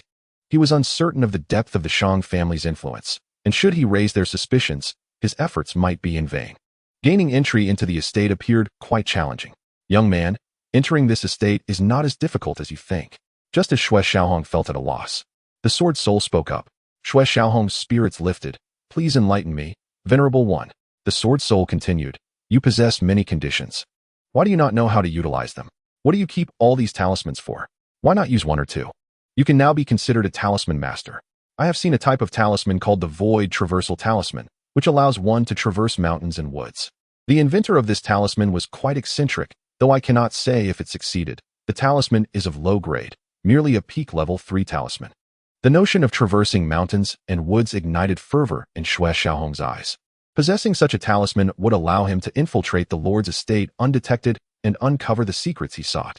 However, the fact that this talisman was created by a madman raised concerns. He had heard of several such madmen, each truly insane, having met their demise through their own folly. The Void Traversal Talisman would likely not be an exception. "Venerable One, what are the conditions for its engraving?" Xue Xiaohong inquired. The sword soul replied, "The power of the stars must be inscribed, not on spirit paper, but upon the flesh and bones." Xue Xiaohong couldn't help but shiver. This was not merely about inscribing a talisman, but rather playing with one's life. It must be said, the madness of this individual was unparalleled. "Venerable One, did he not end up losing his life?" The sword soul responded, "That is unknown. However, if it were you, you should be safe enough. Would you like to give it a try?" Xue Xiaohong was left speechless, believing this venerable one was sent by the heavens to punish him, constantly devising ways to endanger him, treating him as a subject for experimentation. The heavenly gang star flame body seemed premeditated. In truth, Xue Xiaohong had misinterpreted the sword soul. The latter merely thought this technique would be beneficial to Xue Xiaohong and thus imparted it to him. After much hesitation, Xue Xiaohong finally said, "Venerable One, I shall study it first." The sword soul did not elaborate further, providing Xue Xiaohong with the steps to inscribe the Void Traversal Talisman. Generally, level 3 talismans contain 30 lines of veins, while this Void Traversal Talisman comprises 33, with the final 3 being significantly more complex. To successfully inscribe it, one would need the skill level of a level 4 talisman master. Otherwise, it would be utterly impossible. Xue Xiaohong gently shook his head. contemplating not only his own qualifications to become a level 4 rune master, but also the incomprehensible nature of celestial power. The endeavor of inscribing 33 spiritual veins left him utterly perplexed, and he could only guess how much further he had to go.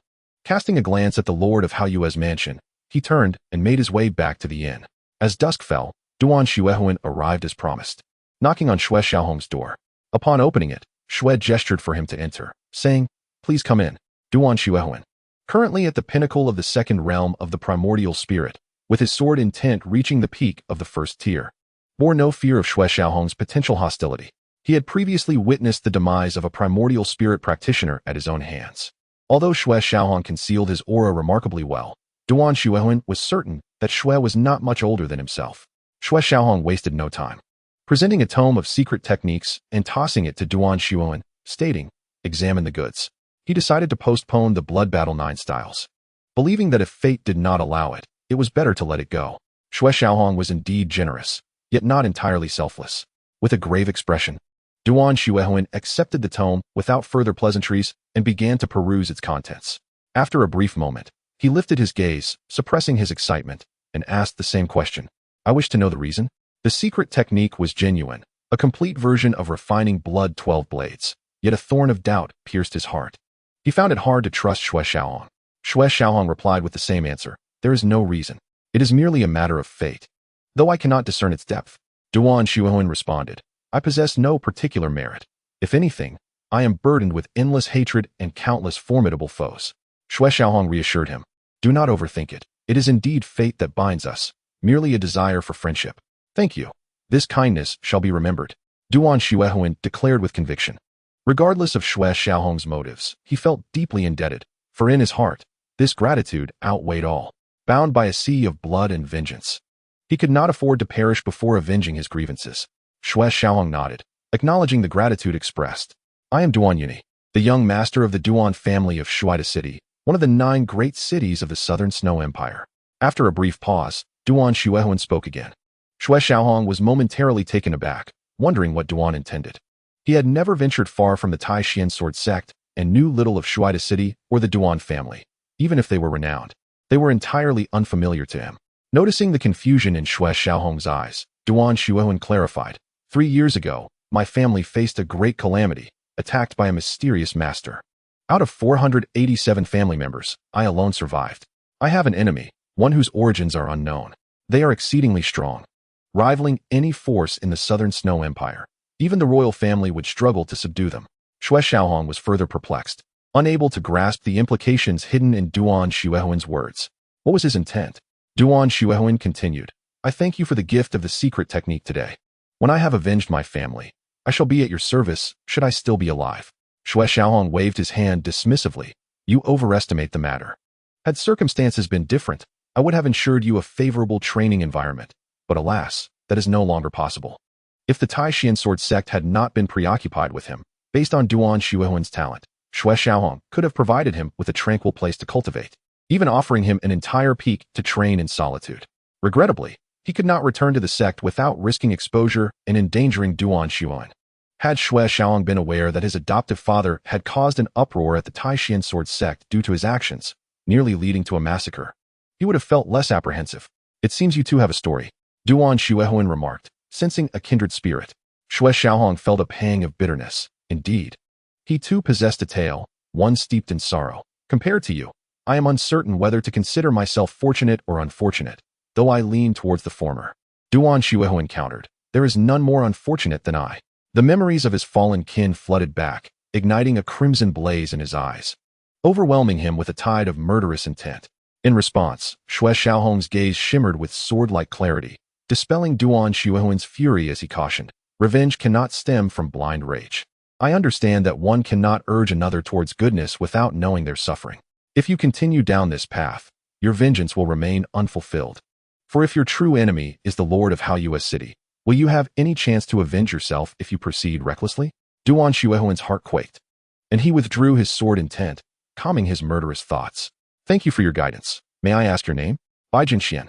Xue Xiaohong refrained from revealing his true name, sensing the moment was ripe.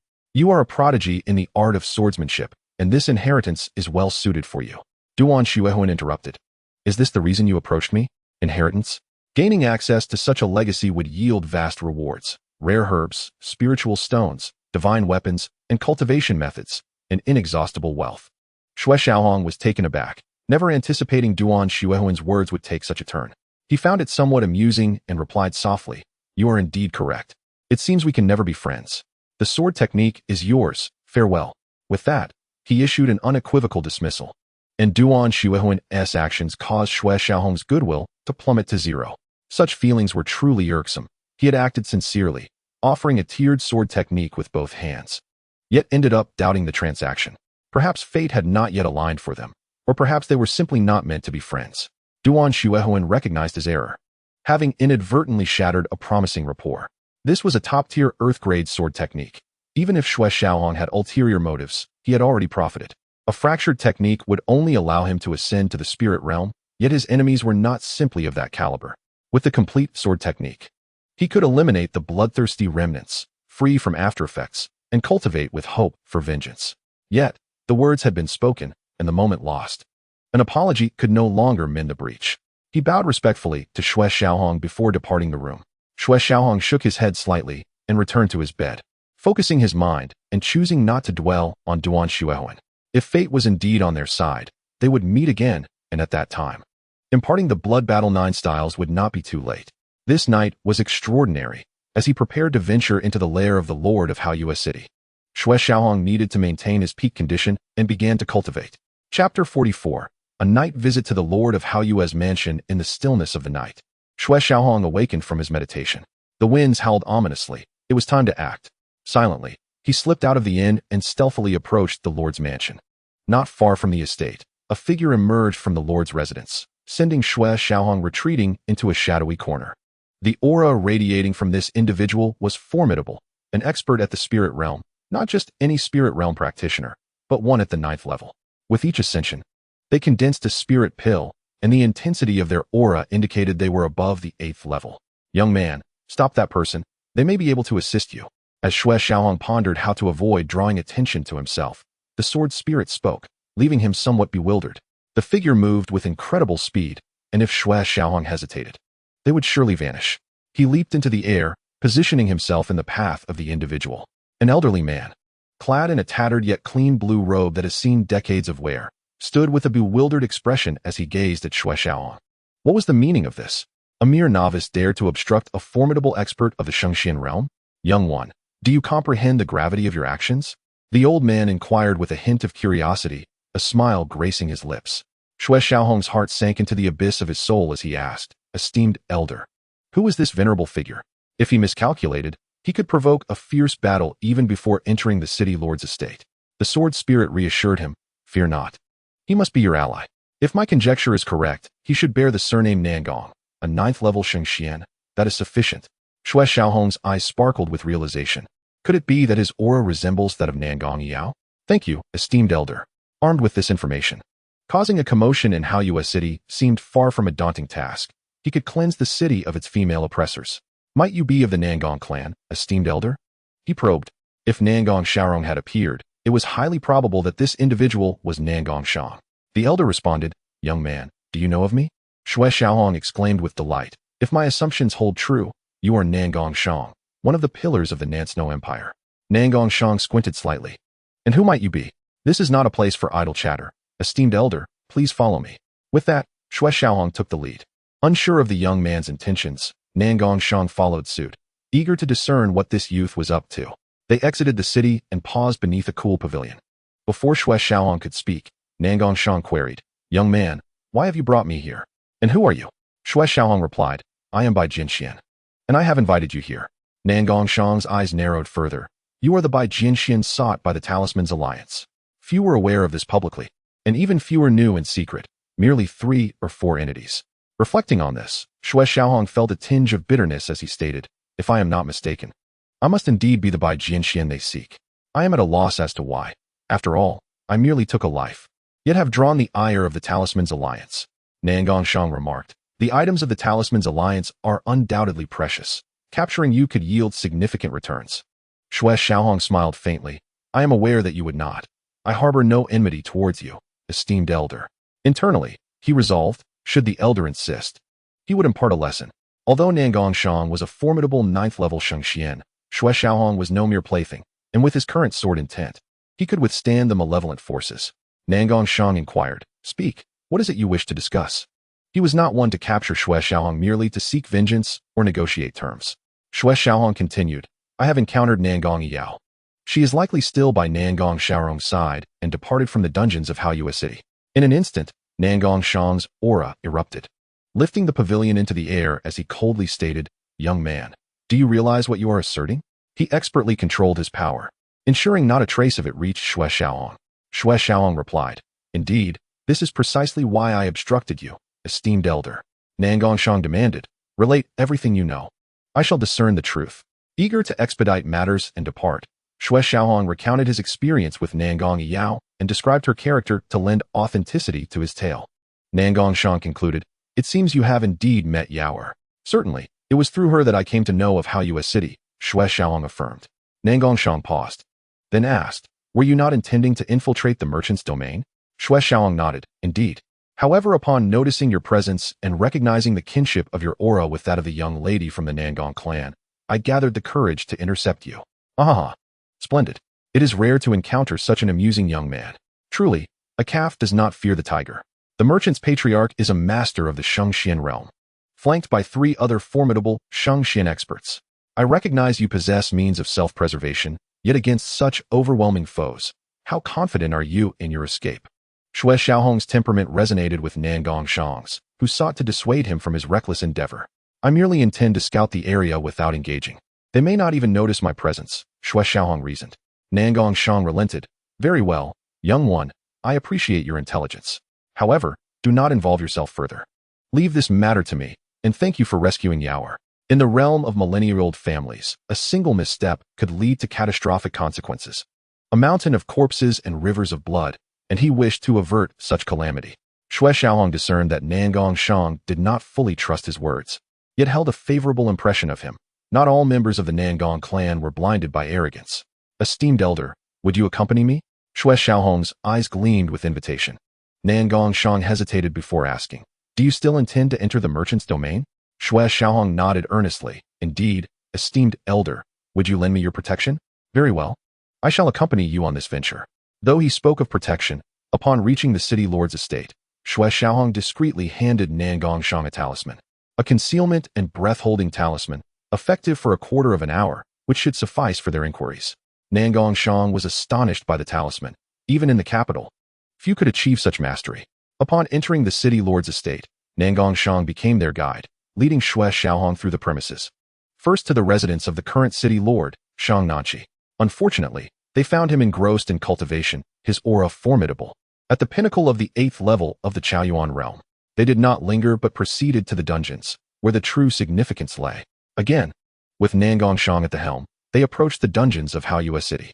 They conducted a swift investigation. The dungeons appeared rather mundane, housing only common criminals. Nangong Shang conveyed through thought, "Young man, it seems your 2 talismans were wasted. This place is quite ordinary." Xue Xiaohong countered, "Esteemed elder, to what extent do the strongest prisoners in the capital possess power?" Nangong Yao's imprisonment could not be trivialized.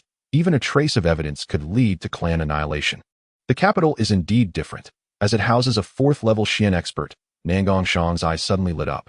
The capital, as the heart of the nation, would naturally contain powerful prisoners. Yet Haoyue City was also a significant city. Surely, it could not lack even a single Chiyuan-level criminal. Xue Xiaohong remarked, "Esteemed elder, I believe you have already deduced the answer." Nangong Shang nodded. "It seems we must continue our search. Young man, your aimless search will yield no results tonight.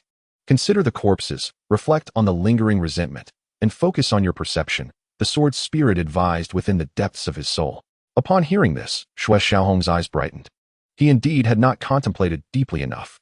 The resentment, malevolence, and sinister aura, regardless of how well concealed or buried, would still exhibit signs. Thoughtful perception would surely reveal the truth. Upon exiting the dungeon, Xue Xiaohong expanded his consciousness and sensed in the northeastern corner where the resentment coalesced, almost as if echoing the cries of the damned. At last, "I have found it." Xue Xiaohong's heart chilled. He harbored no affection for this merchant family, only a burning anger as he turned to Nangong Shang and declared, "Esteemed elder, We must proceed this way. In truth, unbeknownst to him, Nangongshang was also sensing his surroundings. However, at present, Nangongshang's strength had reached the pinnacle of the life profound realm, on the verge of entering the death profound realm and possessing the aura of death, which diminished his perception of such matters significantly. They found themselves in a storage room, obscure and unassuming. Even if someone were to come searching, they would hardly notice this place. Nevertheless, within this storage room, two guards stood watch, one at the peak of the initial profound realm and the other at the 6th level of the initial profound realm. Senior Nangong, with your prowess, it should be a trivial matter to incapacitate these two without a sound, Xue Qilin remarked. He had initially contemplated having Nangongshang eliminate them outright. But given the ambiguity of the situation, such an action would likely provoke Nangongshang's displeasure. After all, their impending demise was inevitable. A slight delay in their fate mattered little. Nangongshang was somewhat speechless. To think that a being of his caliber, at the apex of the life profound realm, was being asked to resort to stealthy tactics. Nevertheless, he complied with Xue Xiaohong's request, effortlessly rendering the two guards unconscious without resorting to any excessive force. As the two entered the storage room, Xue Xiaohong led the way, having already sensed the rising resentment and malevolence. He made his way directly to the entrance of the dungeon, where, after a thorough search, he discovered a mechanism that revealed a stone staircase before them. Nangongshang furrowed his brow.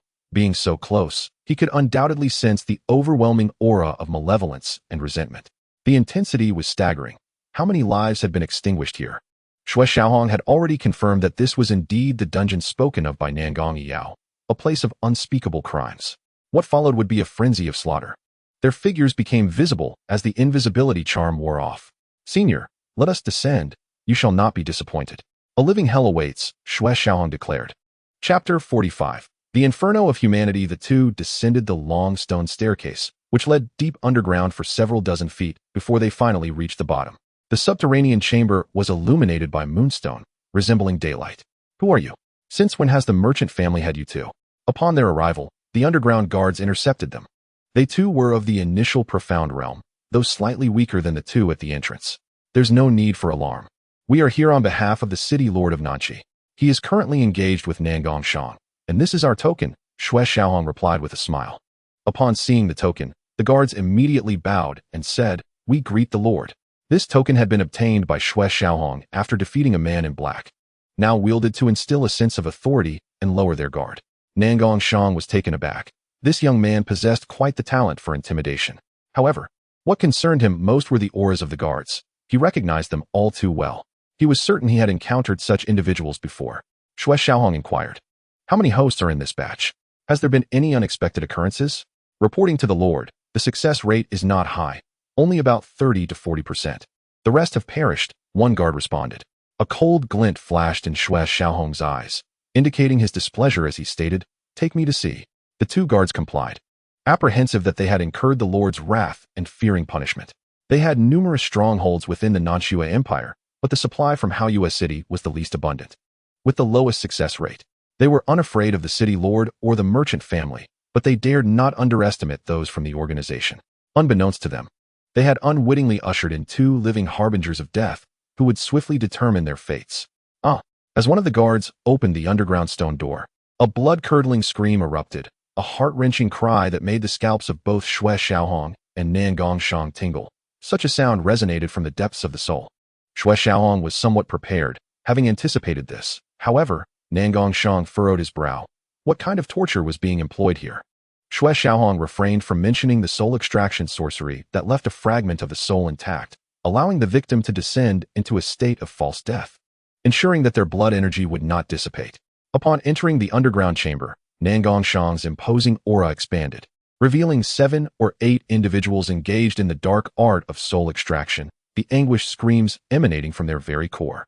This scene was all too familiar to him. His beloved had met a tragic fate at the hands of such fiends. "So it is you wretches," Nangongshang bellowed coldly, each word punctuated with venom. His aura surged forth, lifting the two guards and the 7 or 8 individuals performing the ritual off the ground. "Lord," the guards were taken aback. The intensity of Nangongshang's aura was palpable. How could they not perceive it? He stood at the pinnacle of the life profound realm, merely a step away from the death profound realm. Such a master could crush them with but a thought. Xue Xiaohong raised his hands in a gesture of peace, saying, I am not your original lord. This token was obtained after I vanquished him. What? The guards were taken aback, and in a panic, they resorted to secret methods to incinerate their souls, rendering them dazed and ultimately leading to their demise. Even if they wished to search for their souls, they could not. Xue Xiaohong remarked coolly, the methods of this dark organization remain as ruthless and decisive as ever. Internally, he mused, I must expedite my training in soul power. In the future, when encountering such individuals, I should simply incapacitate them and probe their souls. With the guards now lifeless, Nangongshang retracted his imposing aura, and the bodies fell to the ground. He was astonished by their swift resolution. Such decisiveness was akin to that of his royal family's death warriors, who would generally struggle until the very end, never yielding so cleanly.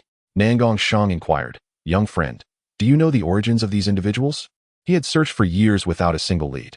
The hatred that had burdened him for so long could not simply dissipate due to the actions of one or two individuals. Xue Xiaohong shook his head, Senior. You flatter me. I am merely here by chance to rescue Miss Nangong, and have since learned of their heinous crimes, which brought me to Haoyue City. Nangongshang's expression turned slightly disappointed. This organization had become his inner demon, and he longed to understand it fully, to eradicate it completely. Xue Xiaohong continued, however, there is no need for concern, for we have the merchant family on our side. With the capabilities of the royal family, we can uncover more information. As long as we grasp the tail, even the largest of serpents can be dragged into the light. Nangongshang's gaze turned icy as he replied, indeed, thank you, young friend.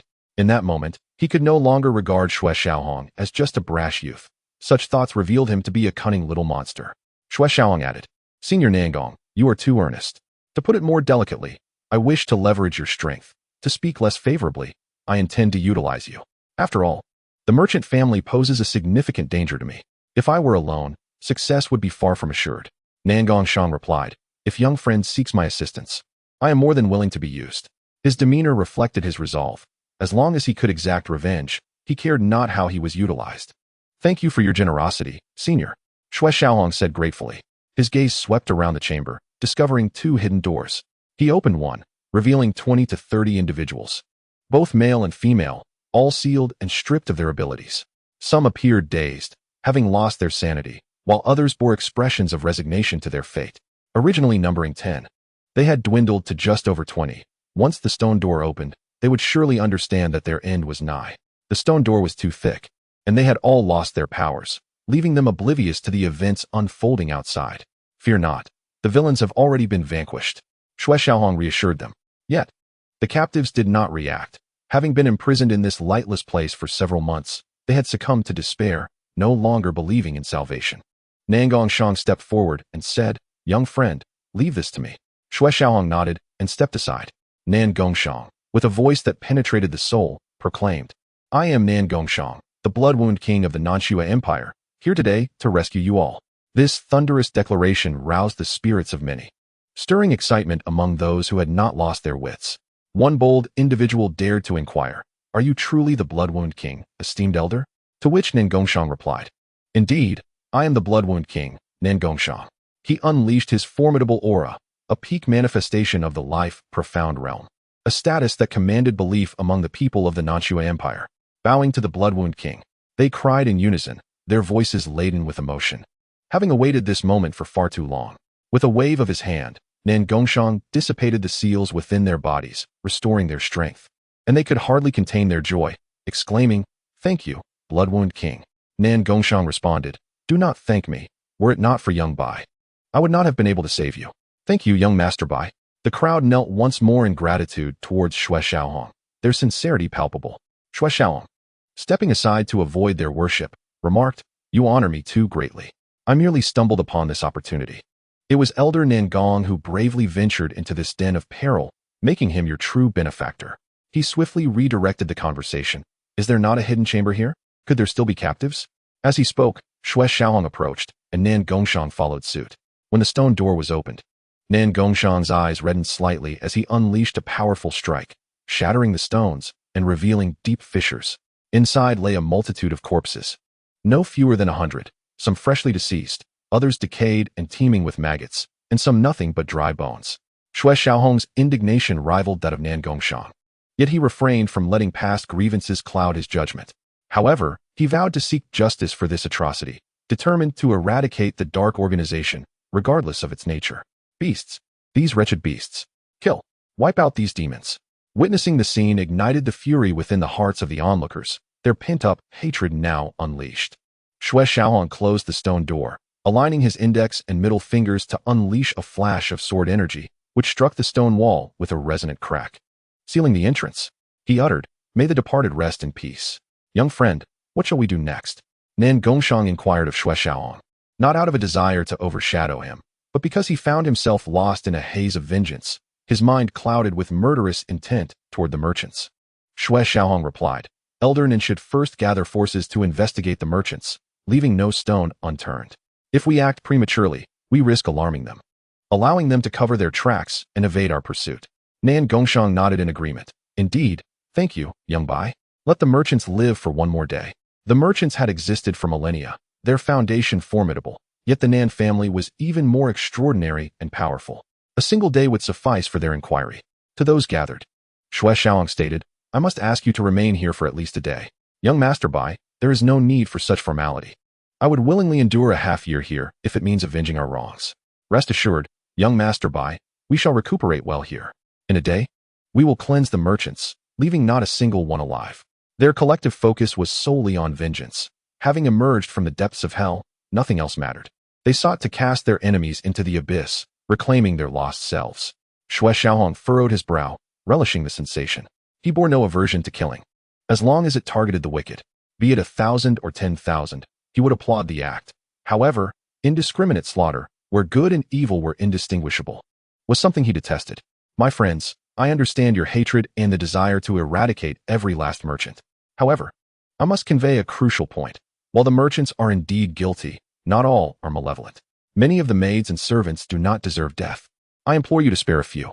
Chapter 46. Blood Wounds Dead. Shang Yutong seized through Xue Xiaohong upon hearing Xue Xiaohong's words. Everyone, including Nan Gongshang, was momentarily taken aback. The age-old adage of uprooting the weed to prevent its regrowth echoed in their minds. How could they find peace if they did not annihilate the merchants entirely? Xue Xiaohong continued, "I understand your thoughts. If our blades are wielded indiscriminately, how are we different from them?" Nan Gongshang's eyes flickered. He too had vowed to eradicate the merchants.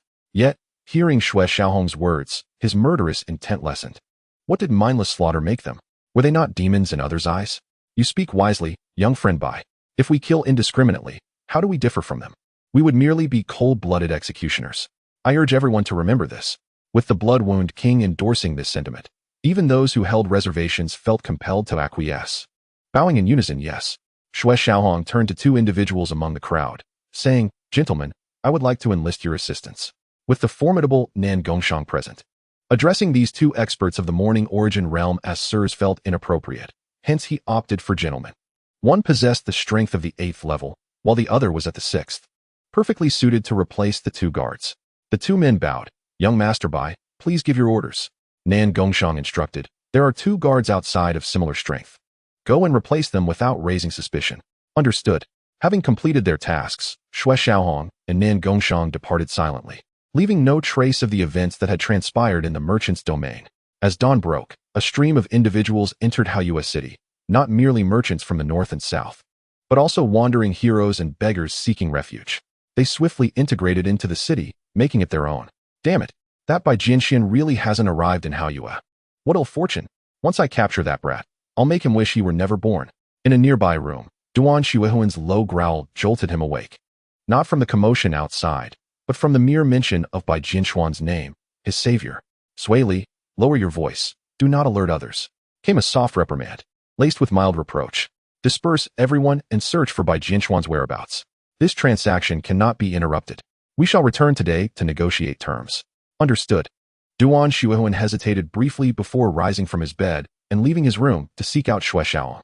He intended to warn him of impending danger, yet unfortunately, Xue Xiaohong had not returned, leaving him to linger at the merchant's abode, gathering information. After some contemplation, Duan Xuehuan approached the adjacent room. In light of his debt to Xue Xiaohong, he resolved to shield him from this calamity, yet, fate had other plans, turning his own life into a trial. "Who is it?" Wan Sui inquired upon hearing the knock. Duan Xuehuan replied, "A friend, here to deliver news." Sui Li opened the door and, seeing the young Duan Xuehuan, scoffed, "Who is this child?" Begone. Wan Sui rose and admonished, Xue Li, be quiet. He then clasped his hands in respect towards Duan Xuehuan. The Qinglang mercenary group greets young Master Duan. Zhao Qinglang, upon hearing the words, rose to his feet. He was well aware of the notorious name of Duan Xuehuan, a cold-blooded assassin famed throughout the Southern Snow Empire, whose master was none other than Du Jiangchen, one of the 10 most powerful figures in the empire.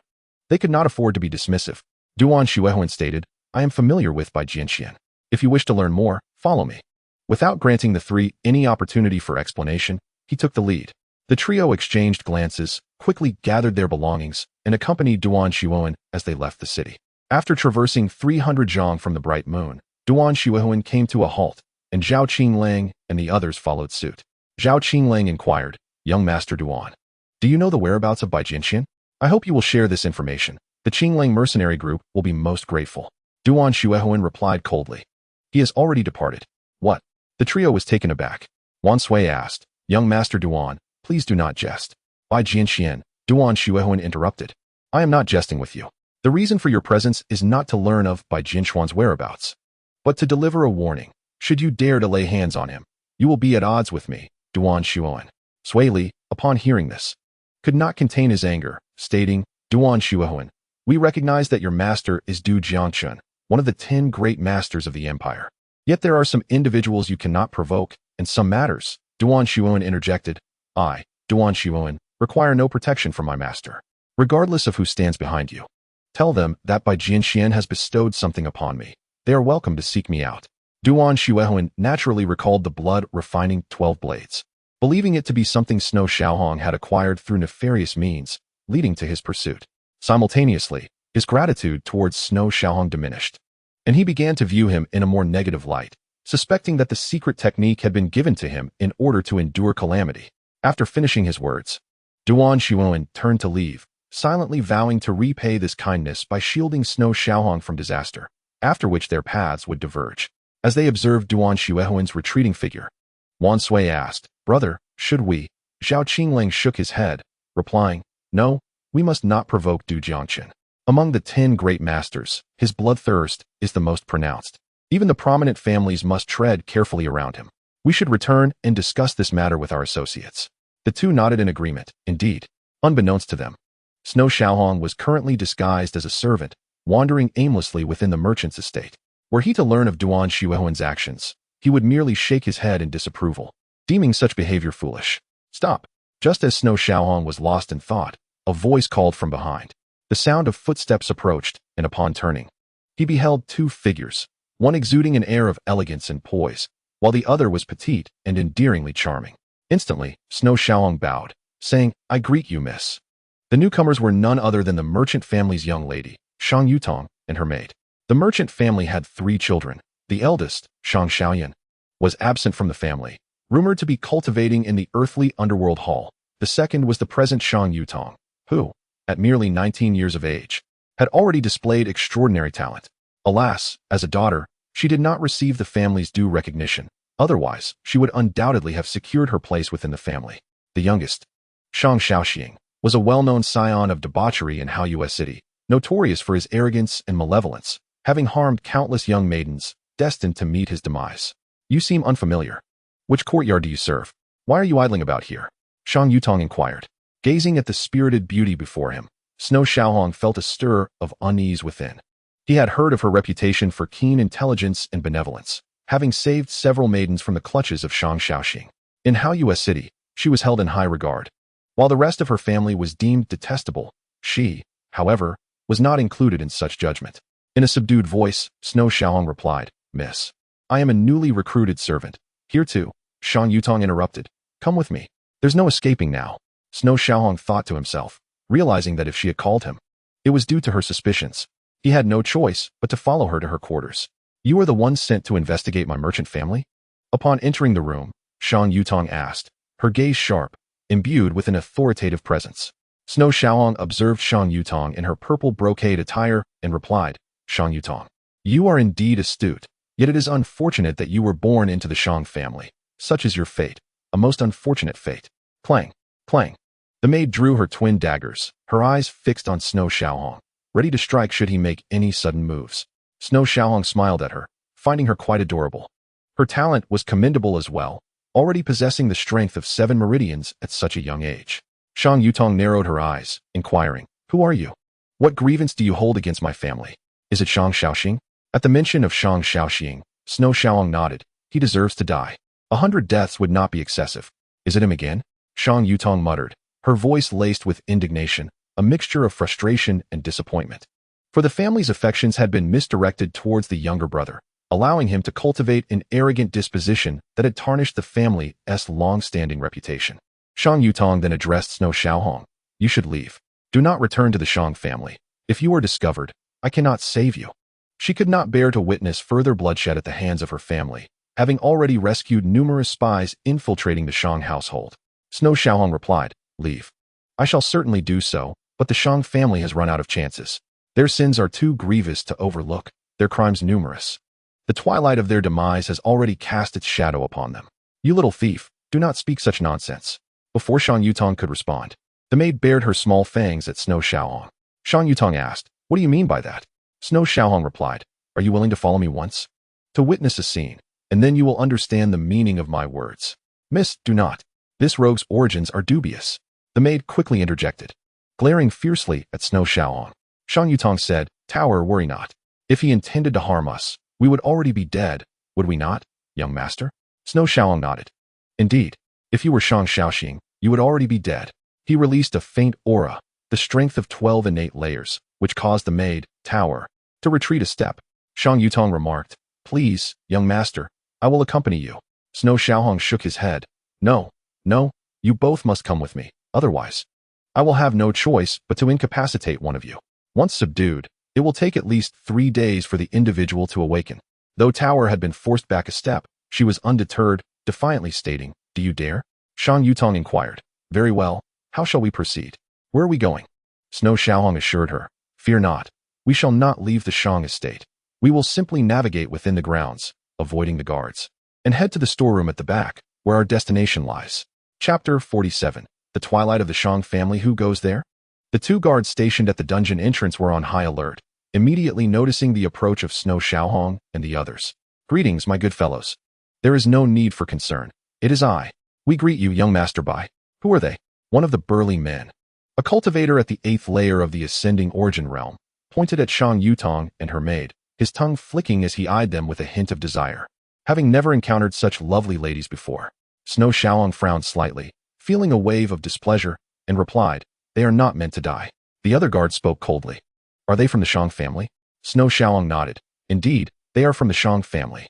Upon hearing this, the guards released their auras, preparing to take action, when suddenly a figure appeared beside Snow Xiaohong, a puppet at the 4th layer of the profound realm. Xue Xiaohong coldly declared, "I have stated that those who do not deserve death should not perish. I understand your grievances against the merchants, but she does not deserve to die." The 2 individuals trembled involuntarily, the oppressive aura of the Shengxian realm rendering them motionless. One of them, in terror, exclaimed, "A puppet of the Shengxian realm. To offend young Master Bai, we seek your forgiveness." The 2 bowed deeply, genuinely respecting Xue Xiaohong at this moment, fearing to show even the slightest disrespect. They had once been in despair, indifferent to death, but now filled with hope, they were unwilling to meet such an end. Shang Yutong and her maid, Tower, were equally astonished. A puppet of the Shengxian realm indicated formidable power behind it, and a thought crossed their minds. The Shang family is doomed. Xue Xiaohong instructed, "Let us depart, my friends." As they walked along the stone steps, Shang Yutong spoke, "What must be done for you to spare the Shang family?" Xue Xiaohong shook his head, responding, "Whether the Shang family is spared is not for me to decide. You will see shortly, and then you can determine whether they should be spared or slain." For some reason, Shang Yutong felt a chill. Xue Xiaohong's nonchalant tone made her sense that matters were dire, causing her heart to tremble. "Young Master Bai." Upon descending into the dungeon, those who noticed Xue Xiaohong stood to greet him, to which he nodded in acknowledgement. "You shall break open that place so Miss Shang may witness the true nature of a hell on earth," Xue Xiaohong commanded. Upon hearing Miss Shang, many among them itched to rush forward and tear Shang Yutong apart. Yet, with Xue Xiaohong present, they dared not act recklessly. He had brought them along, and they had to show him some respect. The most crucial factor was the puppet beside Xue Xiaohong, a being of the Shengxian realm. Even a mere hint of its aura could crush them effortlessly. "Understood, young Master Bai." A few among them proceeded to clear the stone door blocked by Xue Qilin. He felt a bit awkward about having to resort to this hellish scene.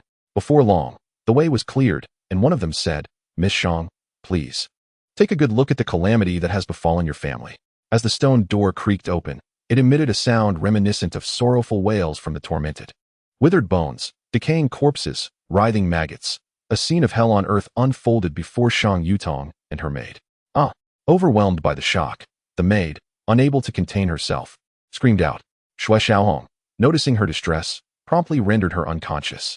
Shang Yutong staggered back several steps, her complexion pale, repeatedly murmuring, "It cannot be, it cannot be. They would not do this." Xue Qilin remarked, "Do you know the agony they endured before their deaths? Their souls were extracted from their very essence, a pain beyond the comprehension of mere skinning or dismemberment. Moreover, this is but a glimpse of the hell on earth. They were stripped of their souls, and those who survived endured only a fragment of their essence, keeping their bodies alive to await the next round of torment. Do you believe the Shang family deserves to perish? They deserve to die, indeed. Young Master Bai, allow me to crush the skulls of these two women." The crowd around them, their eyes bloodshot, transformed into bloodthirsty beasts, eager to devour souls. Xue Qilin stated, "I have said before, I shall only slay those who truly deserve it. This one before you is Shang Yutong, who has saved countless lives. Inquire outside whether she deserves death. Does the Shang family deserve demise? Indeed. Should they be killed? Yes. But they are her kin, those ruthless executioners, those who deserve death, are her own family. What is she to do? How is she to choose?" With a thud, Shang Yutong fell to the ground, seemingly entranced. Xue Qilin addressed the crowd, "Do not harm her. She has already suffered enough. Rest assured, young Master Bai, we understand." Xue Qilin nodded, retracting the puppet as they exited the dungeon. As the sun set, the clouds blazed like blood, a day unlike any other unfolded. "Shang Hung, come forth." A cold command echoed throughout the entirety of Haoyue City. Nangong Shang had moved. Ringing the death knell for the Shang family, their twilight had arrived. The people of Haoyue City found the voice unfamiliar, having never heard such a powerful figure speak. Yet they knew of Shang Hong, the patriarch of the Shang family, a legendary master of the Shangxian realm, over 2 centuries old. Nangong Shang's oppressive aura descended, plunging the Shang family into a state of high alert. A gray-clad, white-haired elder soared from the estate. It was Shang Hong, with an aura hinting at the impending formation of his 6th Shangxian pill. Following him were 3 others. One shared a similar age, evidently a contemporary of Shang Hong, and was no weakling, being at the 3rd level of the Shangxian realm. The other 2 were at the Shangxian realm, but their presence felt slightly unstable, tainted by a faint aura of darkness. Shang Nanqi, leading a guard contingent, positioned himself to defend the lord's estate. This was the Shang family's stronghold, and those who dared to provoke them would meet one fate: death. "Who are you, sir?" Shang Hung inquired, having never encountered Nangong Shang before, as he had been in seclusion for an extended period. Had he not sensed such a formidable presence today, he would not have emerged. "Father, he is the Blood Vengeance King, Nangong Shang." One of the newly ascended masters of the Shangxian realm spoke. He was none other than Shang Nanqi's father, Shang Yu, the former lord of Haoyue City. Shang Hung furrowed his brow slightly. "Nangong, of the royal family?" He then clasped his hands, adding, "It is an honor to host you. Your Highness, may I inquire as to your purpose for visiting?" Nangong Shang coldly replied, "To annihilate the Shang family." Direct and unambiguous, his demeanor was both domineering and audacious. Shang Heng's eyes darkened as he softly responded, "Your Highness, you are being excessively tyrannical. My Shang family has stood for a millennium, prioritizing righteousness and benevolence. We have never committed acts deserving of the world's ire. Though you possess great power to suppress us, you cannot silence the voices of the people." "Heh," Nangong Shang sneered. "Shang Hung, you should clarify the situation before uttering such words. Your family has committed sins that have drawn the ire of thousands. Only death can quell the hatred, and to let you live would be a transgression against justice." Shang Yu's expression shifted, and Shang Nanqi's face grew grim. A thought emerging in their minds. Could it be that the Blood Vengeance King has uncovered something? Shang Hung indeed had no knowledge of the family's transgressions. He had devoted his life to cultivation and had not managed the family for decades, leaving it to his son and grandson. Shang Hung glanced at Shang Yu and Shang Nanqi, both exchanging glances that revealed a flicker of understanding. They knew the matter was grave. Taking a deep breath, he clasped his hands towards Nangong Shang, saying, "Your Highness." Nangong Shang interrupted, "I know what you wish to say. To the northeast of the estate, there is a storage room beneath which lies a dungeon. You may go and see for yourself. It will provide you with answers." revealing to you what true hell on earth looks like. At that moment, Shang Nanqi and Shang Yu's expressions changed drastically, a thought aligning with Shang Yutong's. The Shang family is finished. A loud crash resounded from the eastern side of the estate as Xue Xiaohong, accompanied by the puppet, soared into the air, obliterating the storage room entirely. Upon witnessing the puppet beside Xue Xiaohong, Nan Gongshang's heart stirred, realizing the source of Xue Xiaohong's confidence. A being of the 4th level of the Shengxian realm, investigating the Shang family posed little challenge. Following Xue Xiaohong, the crowd pressed Shang Yutong and her maid out of the dungeon. Young friend Bai, Nan Gongshang showed respect to Xue Xiaohong, bowing in greeting. In times past, he would have shown some courtesy to Xue Xiaohong, though not to this extent of respect. However, at this moment, Xue Xiaohong had earned his admiration. A puppet of the Shengxian realm, a rarity even among the royal family, with only 2 or 3 existing, typically reserved for perilous situations, let alone for the use of royal progeny. May I inquire who you are? Shang Hung asked, his demeanor increasingly vigilant. The Shengxian puppets were treasures, unattainable for most ordinary factions.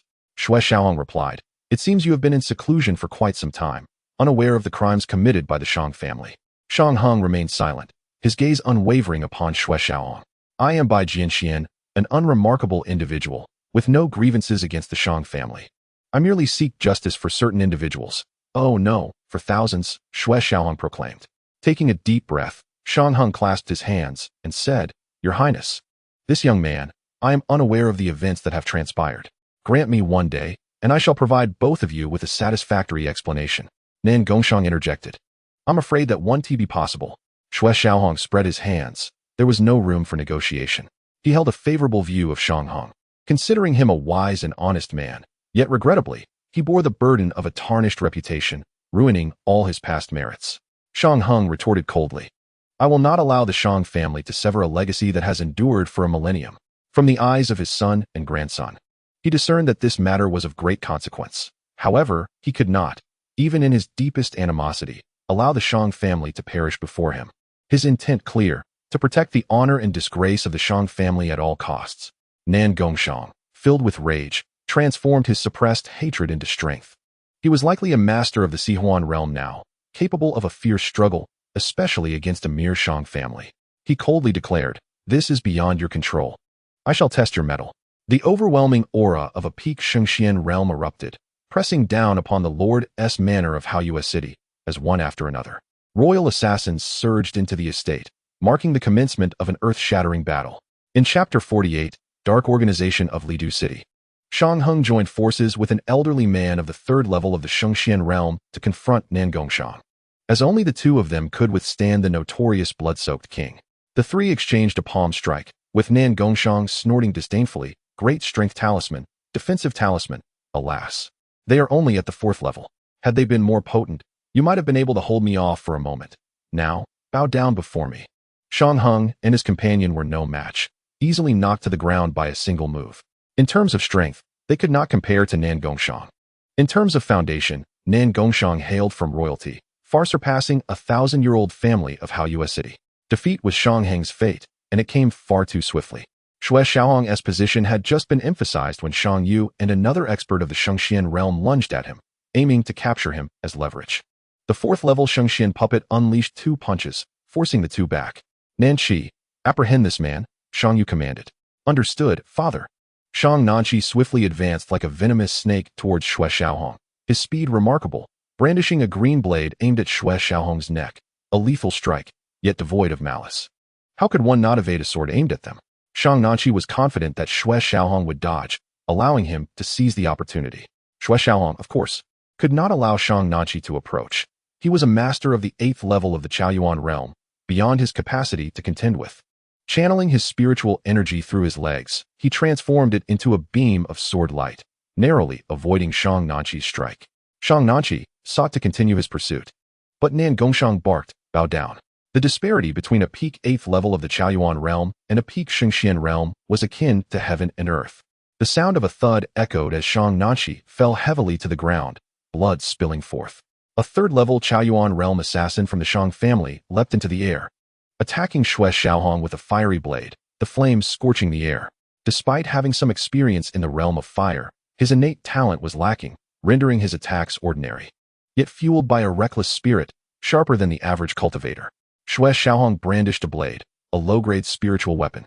The exquisite weapon prepared by Xue Lingtian was best kept hidden to avoid drawing unwanted attention. One sword breaking dawn, he declared, his spirit heavy, as the sword light erupted. The intent surging forth, sending the assassin flying. Given the strength of the Chaoyuan realm, Xue Xiaohong had only unleashed first-level sword intent, causing no harm to the assailant. Sword intent. Nan Gongshang's eyes flickered with surprise. The slaughterous intent he had comprehended was beyond the qualifications of these Shang family members. He had grasped the concept of killing intent by the age of 27 or 28. In contrast, he could not discern Xue Xiaohong's true age, but he was certain he was no older than 22. Such talent was something even his elder brother, the Snow Butcher of the Nangwei Empire, Nangongxuan, had never possessed. If he were to learn that Xue Xiaohong had comprehended fourth-level sword intent at the mere age of 18, he could only imagine the shock that would ensue. Boy, be cautious, enemies are approaching. The sword soul within Xue Xiaohong's mind cautioned. With his sword displayed, those adversaries would not easily let him go. Xue Xiaohong nodded slightly. His voice transformed into a thread of sound, reaching Nan Gongshang's ears. Nan Gongshang paused momentarily before expanding his soul, a hint of bloodlust rising in his eyes. He struck down Shang Yu, this time with considerable force, leaving him on the brink of death. Simultaneously, another first-level Shengxian expert was knocked to the ground by the puppet. Rendered powerless. Yue, upon witnessing his child's downfall, Shang Heng erupted in fury, recklessly launching himself towards Nan Gongshang for a life-or-death confrontation. Nan Gongshang unleashed another powerful strike, sending Shang Heng crashing down, booming, "Since you have come, step forward." Ha! Truly the blood-soaked king, it has been too long. A burly man clad in black soared into the air, his snake-like face missing an ear, wielding a large circular blade, exuding a murderous aura, unmistakably a villain. His presence was formidable, slightly inferior to Nan Gongshang, yet he dared not approach too closely, clearly wary of him. Nan Gongshang's killing intent surged, his voice icy. "Indeed. It is you wretched scoundrels. I have sought you for years, and today you shall pay your blood debts. Is that so? You, Nan Gongshang, are not even worthy in my eyes. A man who cannot even protect his own woman," the burly man retorted with disdain. Clang. He unsheathed his circular blade, eyeing Nan Gongshang warily. Though he could speak bravado, he remained cautious. The blood-soaked king, a ruthless figure of the Nan Gong royal family, was no match for him. Nan Gongshang's eyes turned blood-red as his Shengxian power surged, unleashing third-level killing intent, and he struck toward Lidu City. The black blade energy from Lidu City darkened the heavens. At that moment, another figure in black appeared, significantly smaller than the one from Lidu City, also of Shengxian strength, but only capable of condensing a Shengxian Dan. However, his speed was astonishing. In the blink of an eye, he appeared a mere 10 feet from Xue Xiaohong, intent on slaying him. "Humph. Did you think I was the Nan Gongshang of old?" A chilling voice resonated beside the small black-clad figure. The figure's expression changed dramatically as he attempted to flee, but a cold hand grasped his neck, rendering him immobile, despite his Shengxian strength. It was none other than Nan Gongshang. His fury was merely a fade for the scheme he and Xue Xiaohong had devised. The black blade energy from Lidu City was powerful, slicing through the void and cleaving the first floor of the Lord's manor in two, yet it proved utterly futile. Nan Gongshang, very well. Lidu City's leader's face darkened, his tone icy. Nan Gongshang remarked, "As the years pass, if there is no sign of growth, would you not be disappointed?" Li Duqing observed Nan Gongshang's azure robe and inquired, "This robe must be quite old, is it not?" Nan Gongshang nodded, saying, "Indeed. It is several years old, crafted by my beloved. Though worn, it remains genuine." Li Duqing's expression turned grave. The situation exceeded his expectations. Nan Gongshang was no longer the person he once was. He continued, "Alas, this garment shall eventually fade away, transformed into dust along with its creator." With a cold smile, Nan Gongshang added, "You still delight in psychological warfare. How could I not indulge your desires?" With a crack, he crushed the skull of the cloaked figure in his grasp, ending the man's life. Aware of his fate at the hands of Nan Gongshang, there was no escape, and he faced a similar demise, his soul incinerated. Consider yourself fortunate to have a little more time. As for you, young man, having disrupted my clan's grand designs, you shall forever be pursued by my organization, with no place to rest in death." Li Duqing threatened before vanishing into thin air. Retreating 30 miles away, Xue Xiaohong remained silent, his expression concealed beneath his mask. Nan Gongshang chose not to pursue, knowing he could not catch up. Instead, He found it more purposeful to remain, a realization dawning upon him that he was no longer the man he had been years ago. He glanced sideways at Xue Xiaohong, feeling a tinge of gratitude. Had it not been for their encounter, he might have recklessly pursued, even knowing it would be futile. Senior Nangong, I leave the merchant family to you, Xue Xiaohong said, indicating that their affairs had reached a conclusion. Presently, the only ones left with fighting capability were Shang Hong, the elderly man at the third level of the life profound realm, and the imprisoned Shang Yutong. The rest had either been incapacitated or slain. Shang Yu and Shang Nenqi met similar fates, leaving no survivors. Nan Gongshang inquired, young friend Bai, how shall we proceed with the merchant family? Xue Xiaohong replied, are you testing me, senior? Surely you have a plan in mind. The merchant family's direct line had dwindled to 3, Shang Yutong, Shang Hong, and the elderly man. Shang Xiaoxing met a gruesome end, dismembered, along with several of his vile servants. Some branches of the merchant family remained untouched, with 10 guests unscathed, while the assassins had suffered significant losses. From this moment forth, there would be no merchant family in Haoyue City. Nan Gongshang stated, will you travel alone, young friend Bai? Though you possess a puppet of the 4th level of the life profound realm, it would be challenging to escape if intercepted. Xue Xiaohong assured, do not worry, senior. I have my means. Farewell. With that, he retracted his puppet, soared into the air, and returned to the inn. Nan Gongshang instructed Shang Hong, take this girl to Xue City. You shall have freedom there, but not beyond the imperial capital. Shang Heng's expression darkened.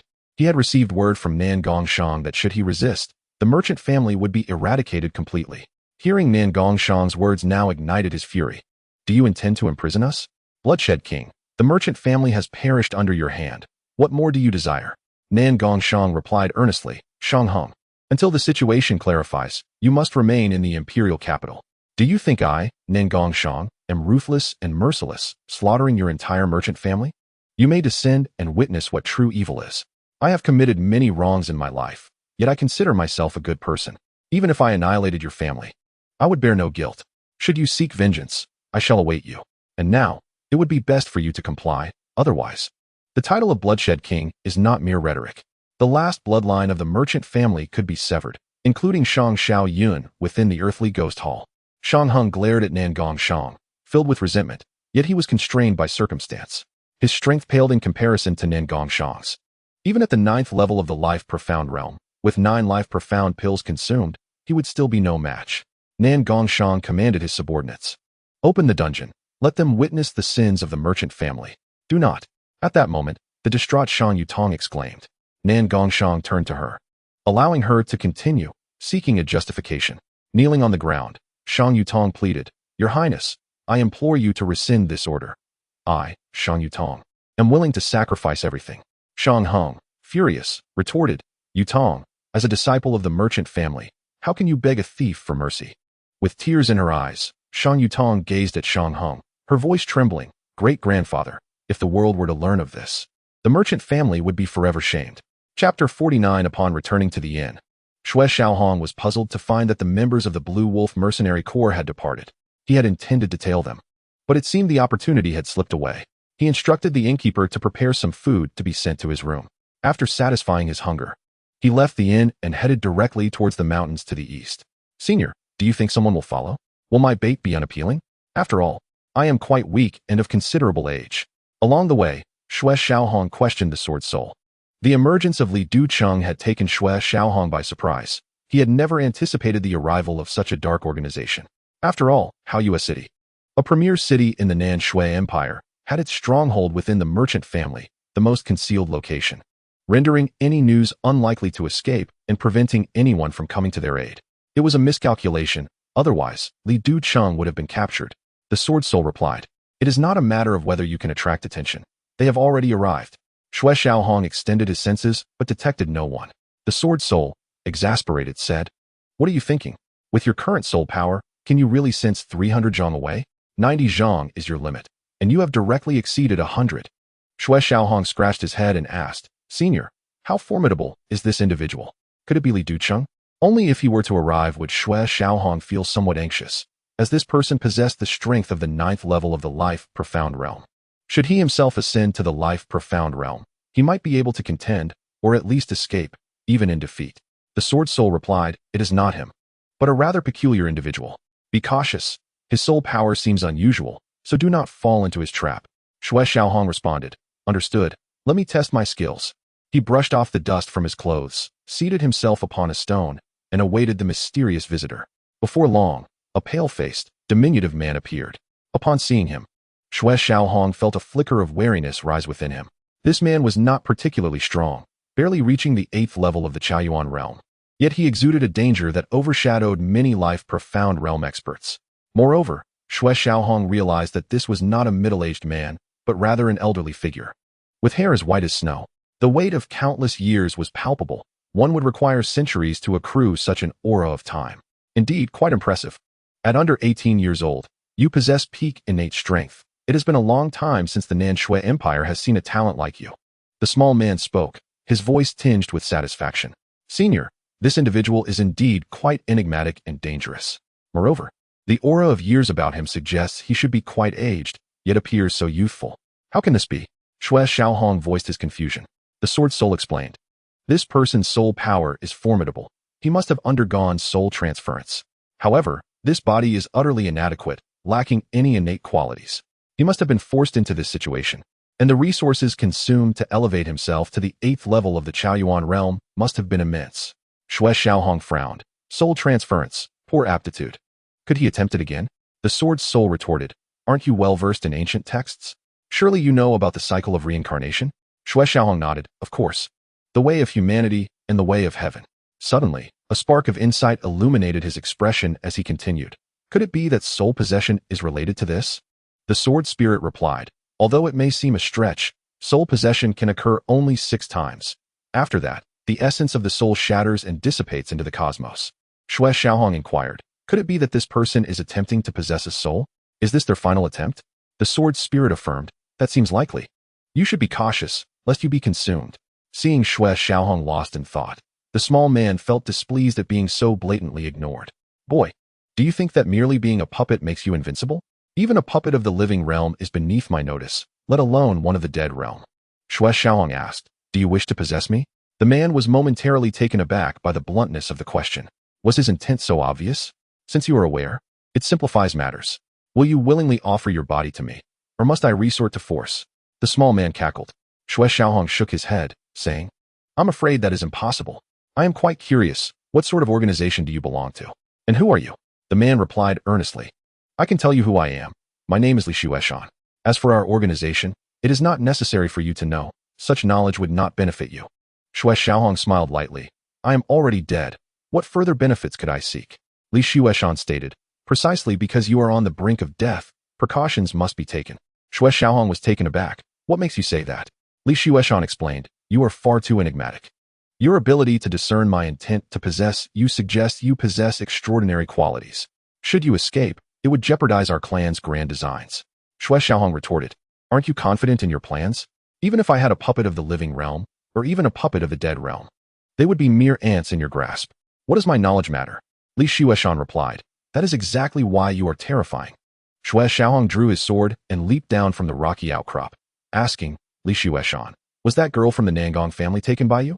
Considering the situation, it seemed that Li Duqing and the others had come to assist, especially since Nangong Shang had mobilized, along with the icy beauty Nangong Xiaorong. The deceased living realm practitioner from Yunling Mountain would hardly pose a threat. If their whereabouts were discovered, death was the only outcome. Li Xueshan coldly replied. So it was you who rescued Nangong Yao. Boy, today you shall perish. This revelation startled Xue Xiaohong, who quickly contemplated a possibility. Your abduction of Nangong Yao serves not only to strike at the imperial family, your spiritual energy is pure black, an embodiment of malevolence. If the power of blood and evil were to merge, what might occur? Li Xueshan raised his hand and struck down with a formidable palm, launching an unreasoned attack. Xue Xiaohong made a motion to draw his sword, his eyes gleaming with sword light, shimmering like stars. Just as the massive black palm was about to descend upon him, the blade was drawn, and the sword light shone brilliantly, cleaving through the dark palm. Draw sword technique, Li Xueshan exclaimed, staring incredulously at Xue Xiaohong. This astonishment was mutual for Xue Xiaohong, who remarked, You actually know the draw sword technique? Without answering, Li Xueshan asked, Are you a disciple of the Tai Xuan Sword Sect? This question made Xue Xiaohong's demeanor turn serious. While many could practice the draw sword technique, only the Tai Xuan Sword Sect upheld its true form. To presume one's identity solely based on this technique indicated that Li Xueshan's origins were undoubtedly significant. The Tai Xuan Sword Sect was a revered sanctuary of cultivation, and within the Southern Snow Empire, only the royal family had the privilege of knowledge regarding it. Even the Talisman's Alliance and the Forging Pavilion remained ignorant. They were only aware of the top sects of the Southern Wilderness, the Celestial Palace, Water Realm Pavilion, and Earthly Abyss Hall. Li Xueshan's immediate mention of the Tai Xuan Sword Sect confirmed that this organization wielded considerable influence beyond the Southern Snow Empire. I suppose one could say that, Xue Xiaohong answered ambiguously. What do you mean by one could say? Li Xueshan questioned, while discreetly extending his spiritual perception to ascertain if any guardians were present. If Xue Xiaohong were indeed a disciple of the Tai Xuan Sword Sect, such talent would surely be accompanied by protectors. Xue Xiaohong stated, I have not yet entered the Tai Xuan Sword Sect, hence I do not qualify as a disciple. No one. Li Xueshan furrowed his brow, finding it hard to believe that someone of such potential was left unguarded. Noticing Li Xueshan's silence, Xue Xiaohong added, there is no need for your probing. I am alone. Li Xueshan asked, only a single puppet?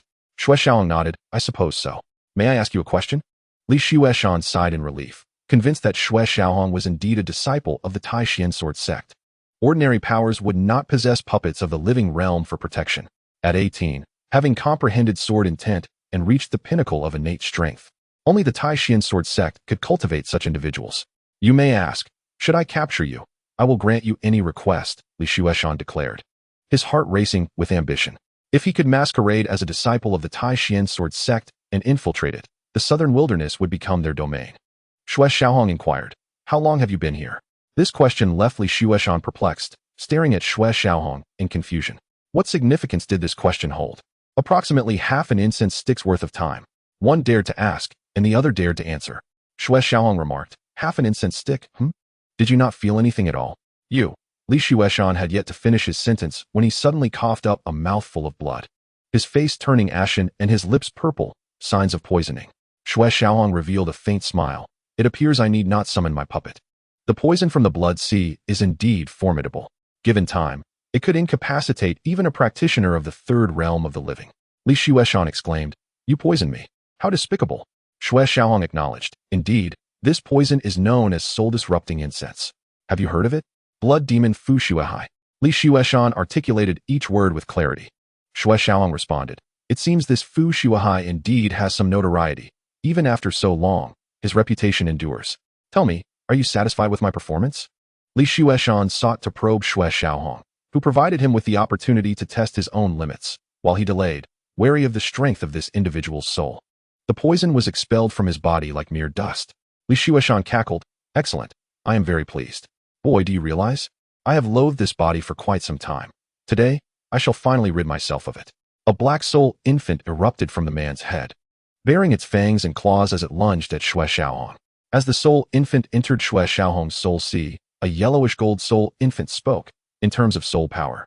It seems you do not match my strength. The black soul infant was taken aback, exclaiming, Soul infant pinnacle, how is this possible? Chapter 50, The Talisman Alliance blocks the way. The growth of soul power is far more arduous than the cultivation of spiritual energy, a challenge magnified 100-fold. Typically, practitioners at the peak of innate strength possess souls at best at the later stage or pinnacle of the mundane realm. Those with exceptional gifts may enter the soul infant realm. However, Xue Xiaohong currently stood at the pinnacle of the soul infant realm, poised to step into the soul refining realm with ease. Xue Xiaohong stated, knowing full well your soul power is formidable, would I remain here unscathed? As he spoke, he noticed 4 strands of sword light encircling his soul infant, causing Li Xueshan to pale once more. 4th tier sword intent. Xue Xiaohong nodded affirmatively, indeed. It is the 4th tier of sword intent. Pray tell, does my talent catch your discerning eye? His tone carried an air of flamboyance, tinged with a hint of pride. Such an accomplishment was certainly worthy of a touch of arrogance. Li Xueshan spoke coldly, very well. The Tai Xuan Sword Sect has indeed given birth to an unparalleled prodigy like you. If you cannot be consumed, then you shall be slain, obliterated. And thus humanity shall be rid of this pillar of support. At the pinnacle of the soul infant realm, Xue Xiaohong was slightly stronger than Li Xueshan and possessed sword intent for protection. Thus, the act of devouring him was utterly impossible. Their only recourse was to annihilate Xue Xiaohong, rendering him incapable of interfering with their plans in the future. Once Li Xueshan finished speaking, a dark aura surged forth. aiming to envelop Xue Xiaohong's soul sea. Xue Xiaohong remained vigilant, sensing an overwhelming threat pressing down upon him, and called out, "Senior." Yet this time, the sword soul did not respond. Shadows of black spears flickered within the dark mist, each one locking onto Xue Xiaohong as its target. This was a soul attack. Although Xue Xiaohong's soul was formidable, he had yet to master any soul attacks. The techniques detailed in the True Solution of Talismans contained 3 soul attack methods. Yet Xue Xiaohong had not practiced them and was oblivious to the means of assault. Li Xueshan's voice reverberated through the dark fog. "Brat, today shall mark your demise." To ensure the complete eradication of Xue Xiaohong, he had sacrificed his own soul for a guaranteed kill. An endless expanse of dark mist shrouded the soul sea, as if the entire world had descended into gloom, with pressure akin to a mountain and murderous intent like a tide. Death imprisoned Xue Xiaohong, who abruptly found himself in a peculiar state, struggling to break free from the shackles of night, with a glimmer of dawn on the horizon. As the black spears drew near, Xue Xiaohong declared, "A sword to break dawn." The sword light shattered the black spears, dispelling the encroaching dark mist. It is not over yet. A fierce roar erupted, followed by a black jade spear, gleaming like obsidian, piercing towards Xue Xiaohong and impaling him. Outside. Xue Xiaohong clutched his head, screaming in agony, as if a black duck were crying blood. His soul essence was torn apart, and the pain was no less than that of having one's soul extracted. His face turned as pale as snow, his skin visibly roughened, and his once dark hair began to fade to a grayish hue, his vitality seemingly drained. This night, already lonesome, became even more desolate in the wake of his anguished cries. After a stick of incense had burned, Xue Xiaohong's expression was contorted in pain. After 2 sticks, he remained ensnared in his suffering, illuminated by the moonlight, resembling a vengeful spirit clawing its way out of hell. It was not until 4 sticks had passed that Xue Xiaohong finally managed to rise from the ground. Now deep into the night, "Brat, do you harbor resentment towards me?" At this moment, the voice of the sword soul resonated in Xue Xiaohong's mind. After a moment of contemplation, Xue Xiaohong shook his head. "No, merely some confusion." The sword soul spoke earnestly. "Brat, you harbor a calamity body. This is your path, your destiny. You must comprehend the cause and effect. Should you forcibly impose causality, your journey will become even more arduous, and the burdens of calamity will compound, leading to a fate not much cleaner than death. Moreover, you are currently quite remarkable, with unparalleled talent and exceptional swordsmanship, yet you must not become overly reliant. Dependency can become a habit, leading to the loss of a strong heart." The sword soul's words resonated in Xue Xiaohong's heart, causing him to shudder involuntarily.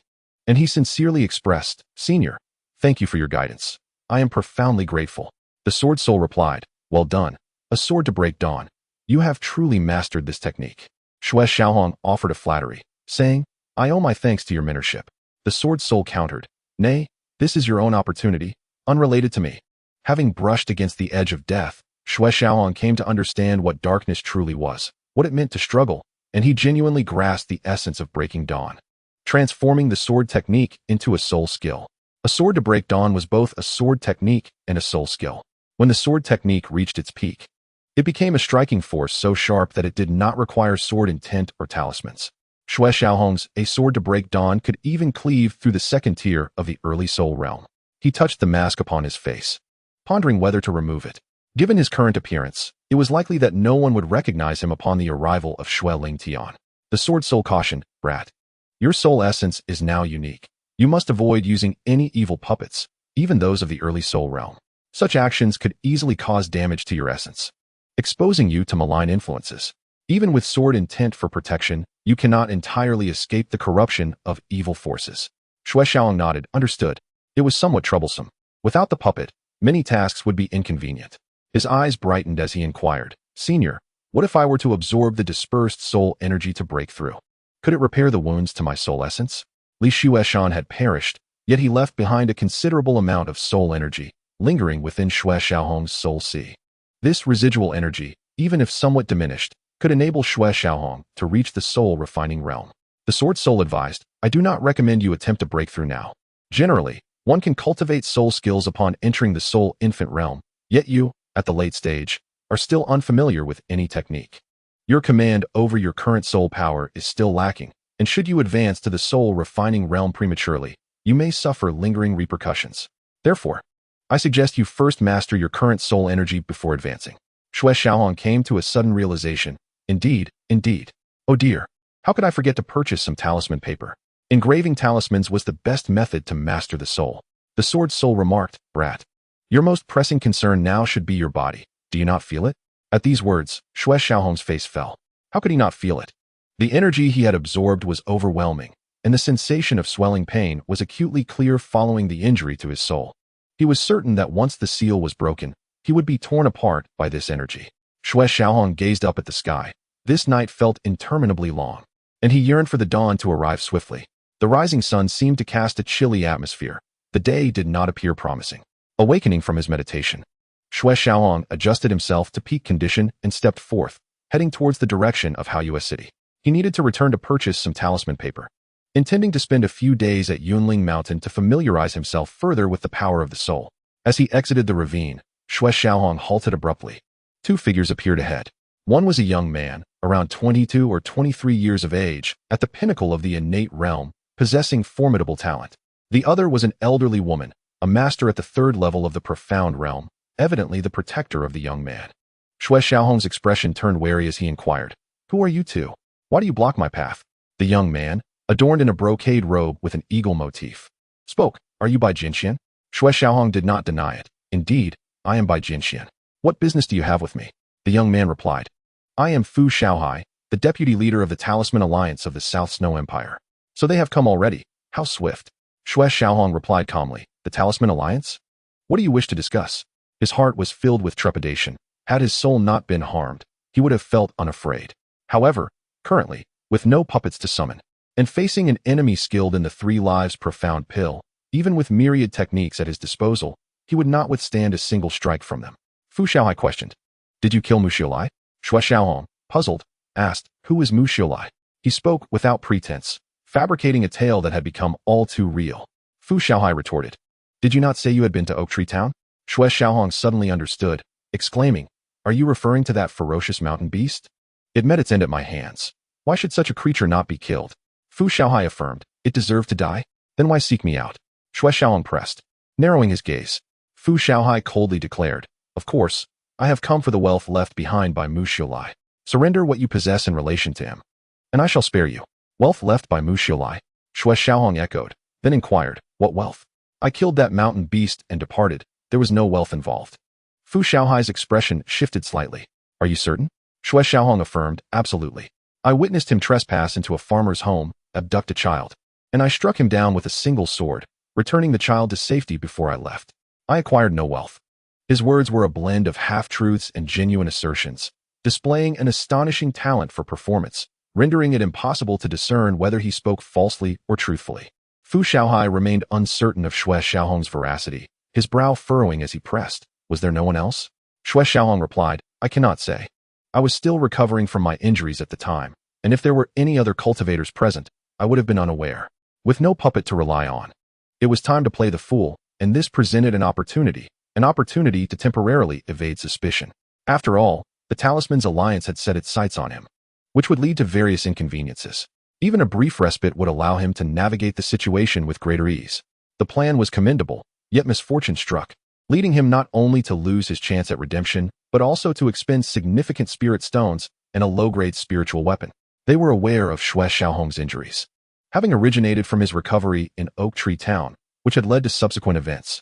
Noting the silence between the two, Xue Xiaohong prepared to leave. Wait. Fu Xiaohai called out, halting Xue Xiaohong's departure. The situation remained unclear. He could not allow Xue Xiaohong to leave just yet. Xue Xiaohong turned, asking, What further instructions do you have? Fu Xiaohai replied, You cannot leave for the time being. I cannot discern the truth of your claims. Xue Xiaohong frowned. You are being rather overbearing. I have already provided an honest account without concealing anything. Why must you detain me? Fu Xiaohai stated, The truth of your words will be determined by my examination of your storage space. Chapter 51.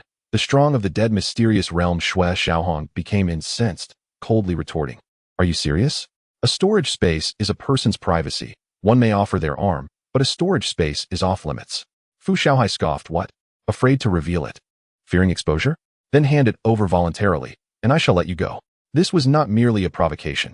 He had never witnessed such a crude tactic, as it was an attempt to intimidate. Were it not for the Talisman's alliance and the old woman, Fu Xiaohai would not have dared to adopt such a tone. Taking a deep breath, Xue Xiaohong replied, "Very well, but should nothing be found, I expect an explanation from the Talisman's Alliance." Fu Xiaohai squinted. "What explanation do you seek?" Xue Xiaohong stated, "Is it customary for the Talisman's Alliance to exert pressure on others and inspect their possessions?" A chill flickered in Fu Xiaohai's eyes as he responded. "Once the inspection is complete, I shall provide you with an explanation." "I hope so," Xue Xiaohong said, producing a bracelet he had prepared in advance, containing a low-grade spiritual sword and over 10,000 low-grade spirit stones.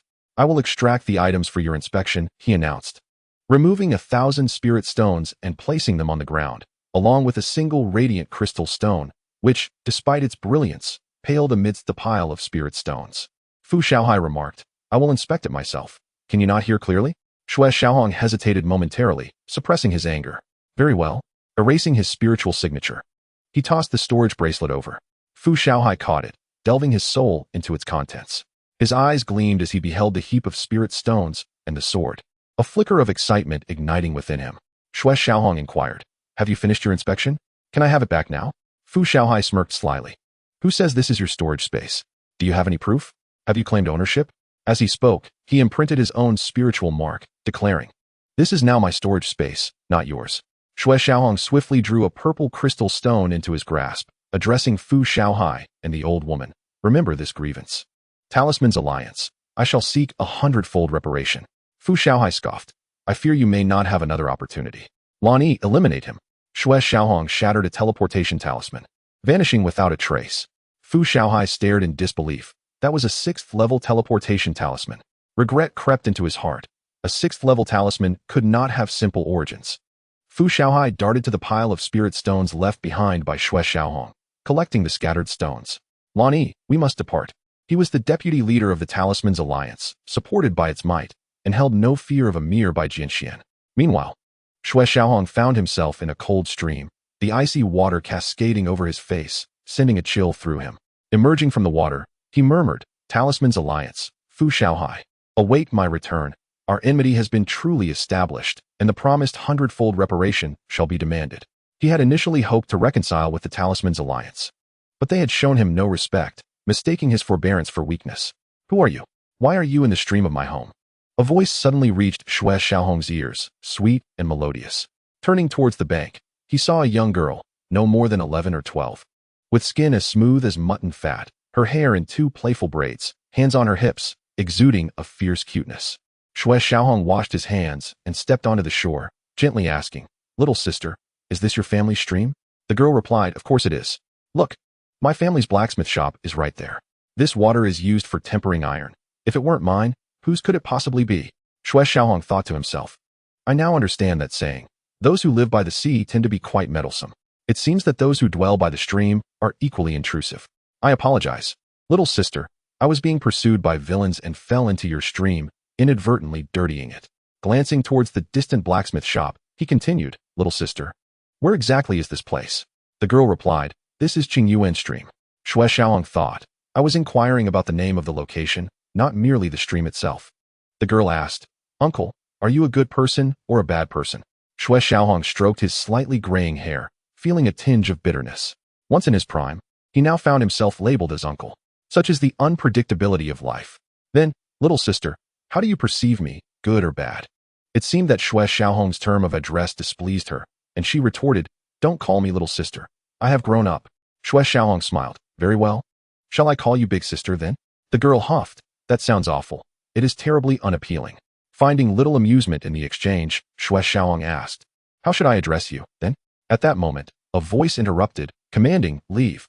It seemed the speaker was unwilling for him to converse with the girl any longer.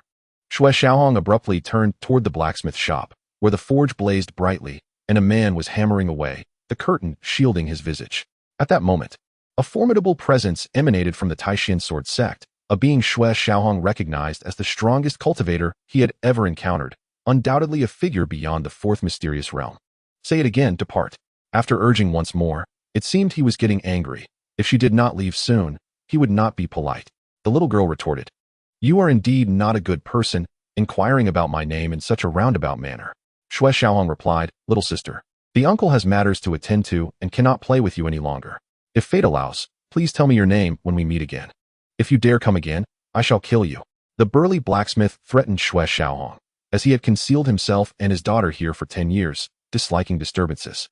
Xue Xiaohong descended from the sky, causing a ripple of talismanic energy. He recognized it as a teleportation talisman, unsure if it was intentional or accidental. Should Xue Xiaohong return, it would be intentional, and he would not be so accommodating. Xue Xiaohong cupped his hands towards the shop and departed without a word, moving swiftly and vanishing from sight in the blink of an eye. The little girl exclaimed, "Bad person, don't go." But her words did not reach Xue Xiaohong's ears. "Senior, what is this person's strength?" After traversing several miles, Xue Xiaohong landed.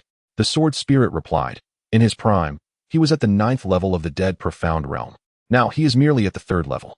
Should he progress further, he may even reach the 1st level of the dead profound realm, or possibly the living profound realm." Xue Xiaohong inquired, "Is he injured?" The sword spirit responded, "That aura is quite familiar. Young man, your inquiries now are futile, even if you learn of his condition. You cannot save him. If he cultivates successfully in the future, there will be opportunities to assist him then." Xue Xiaohong nodded, focusing on his journey. The man was unfriendly towards him, and he felt a sense of aversion. It was better to wait, allowing him to approach with a warm demeanor rather than forcing the issue. In times of turmoil, trouble often follows.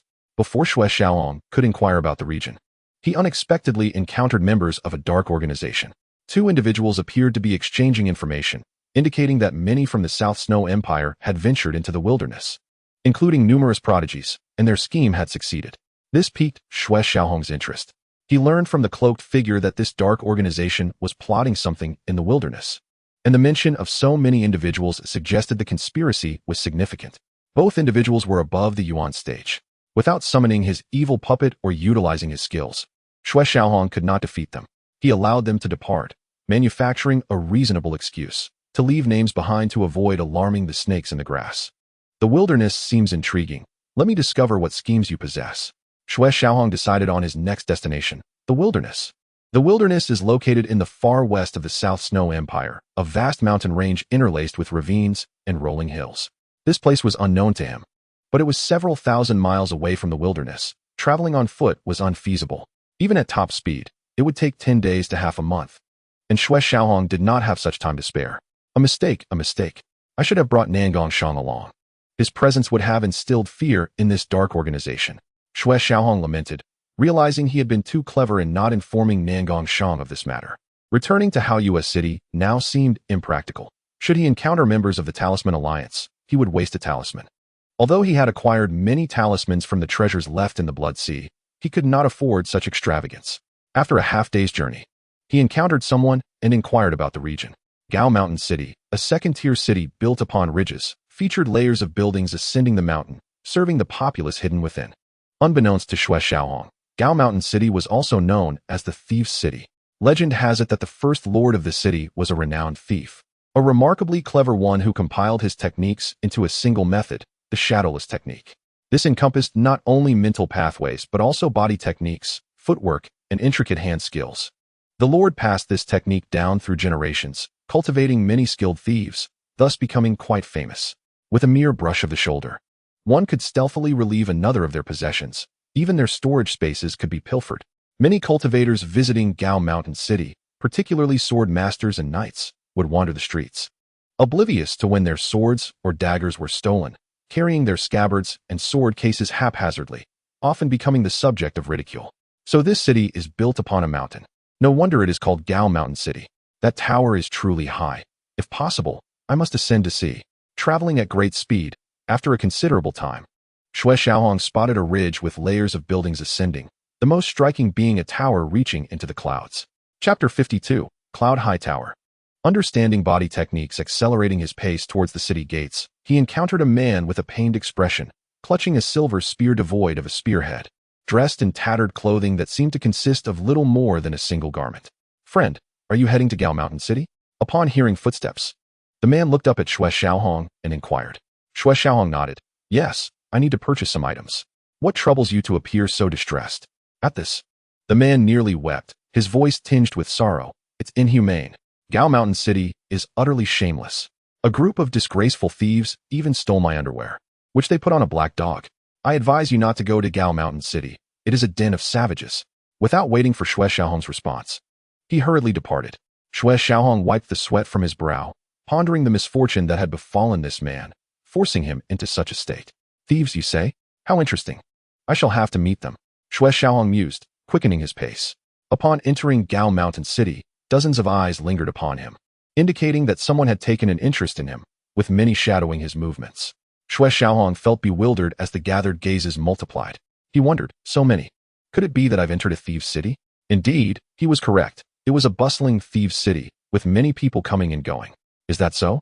A seemingly drunken individual staggered towards Xue Xiaohong. A smile graced Xue Xiaohong's lips as he feigned ignorance, continuing to stroll casually. Bam! Xue Xiaohong collided with the drunken man, both retreating a step.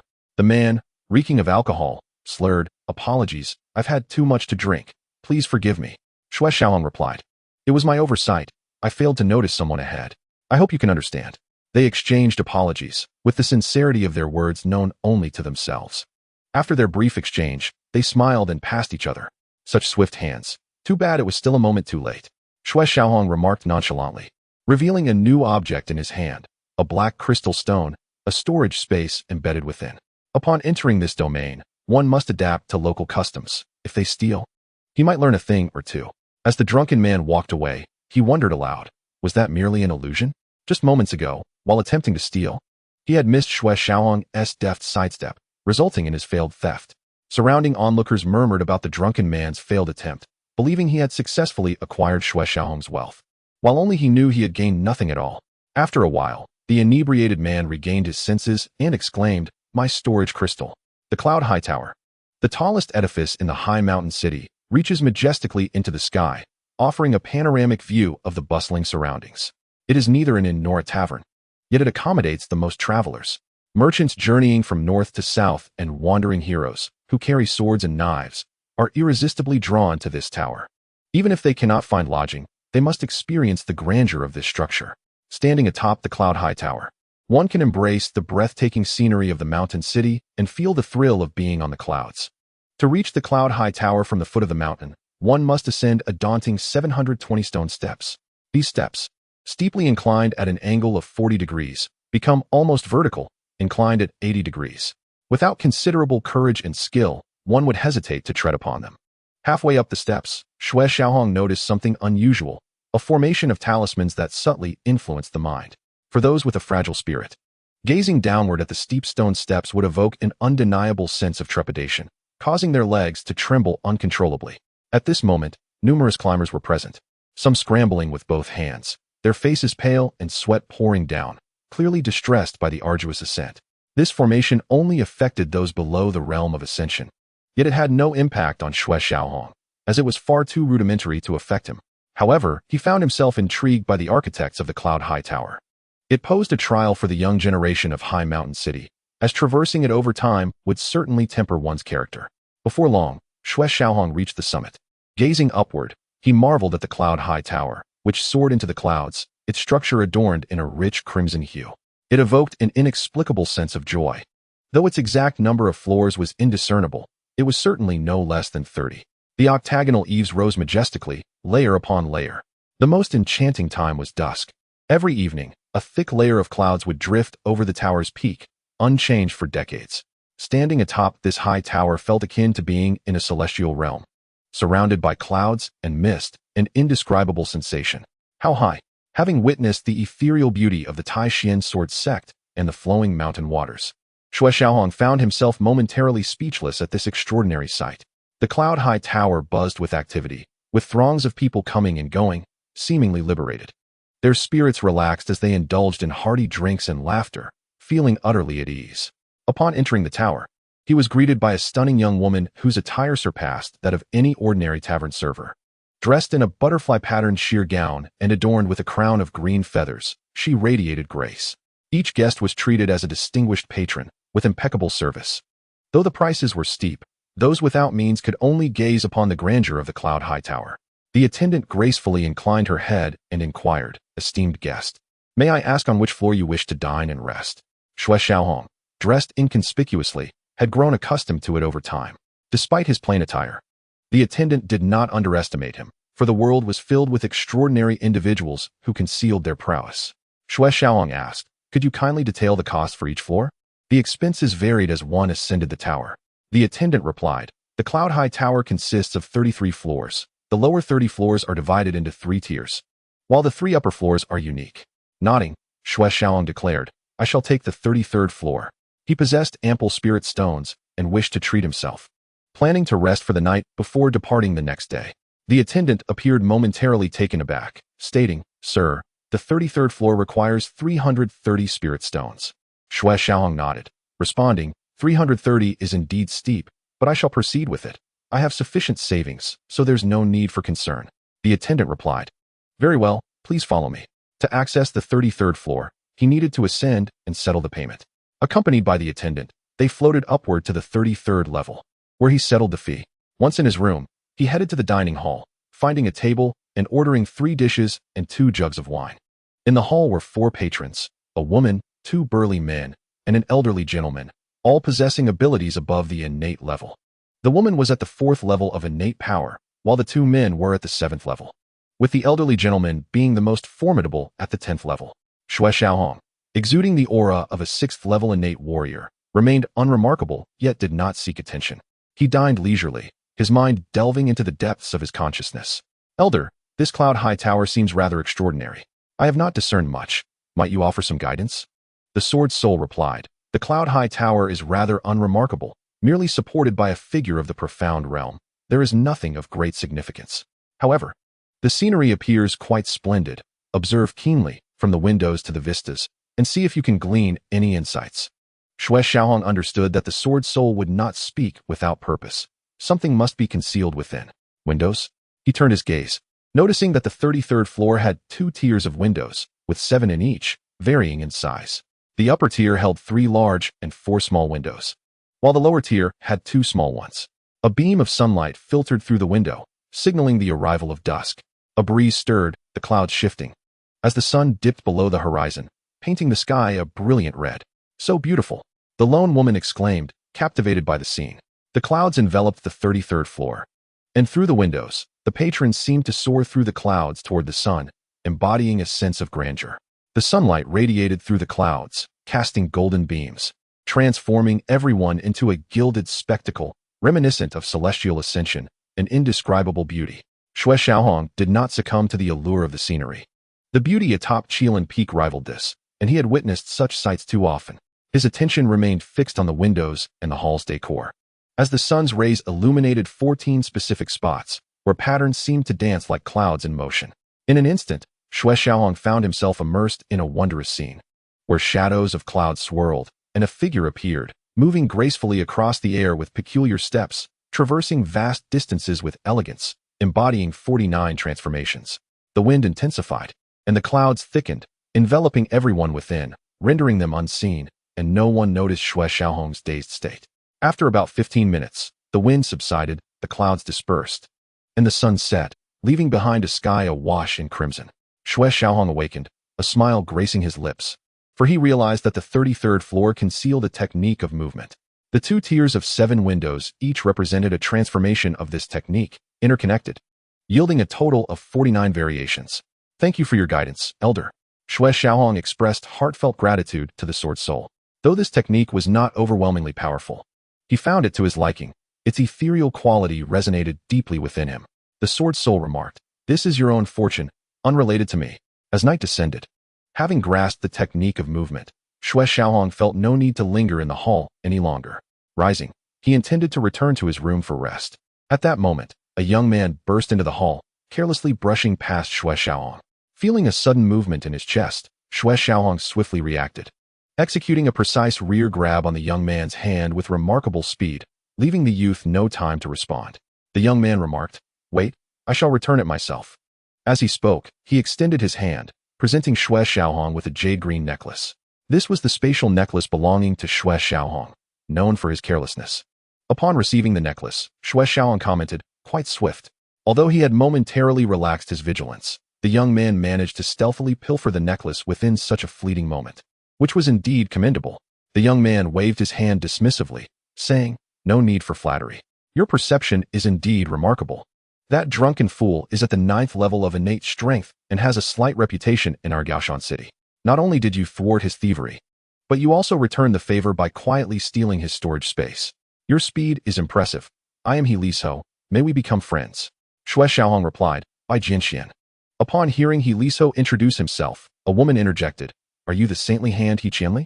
He Liso responded, That would be my grandfather. The woman continued, So you are the young saintly hand He Liso? He Liso scratched his head and humbly said, I am unworthy of such a title. Today, the young saintly hand was captured, and the title has lost its significance.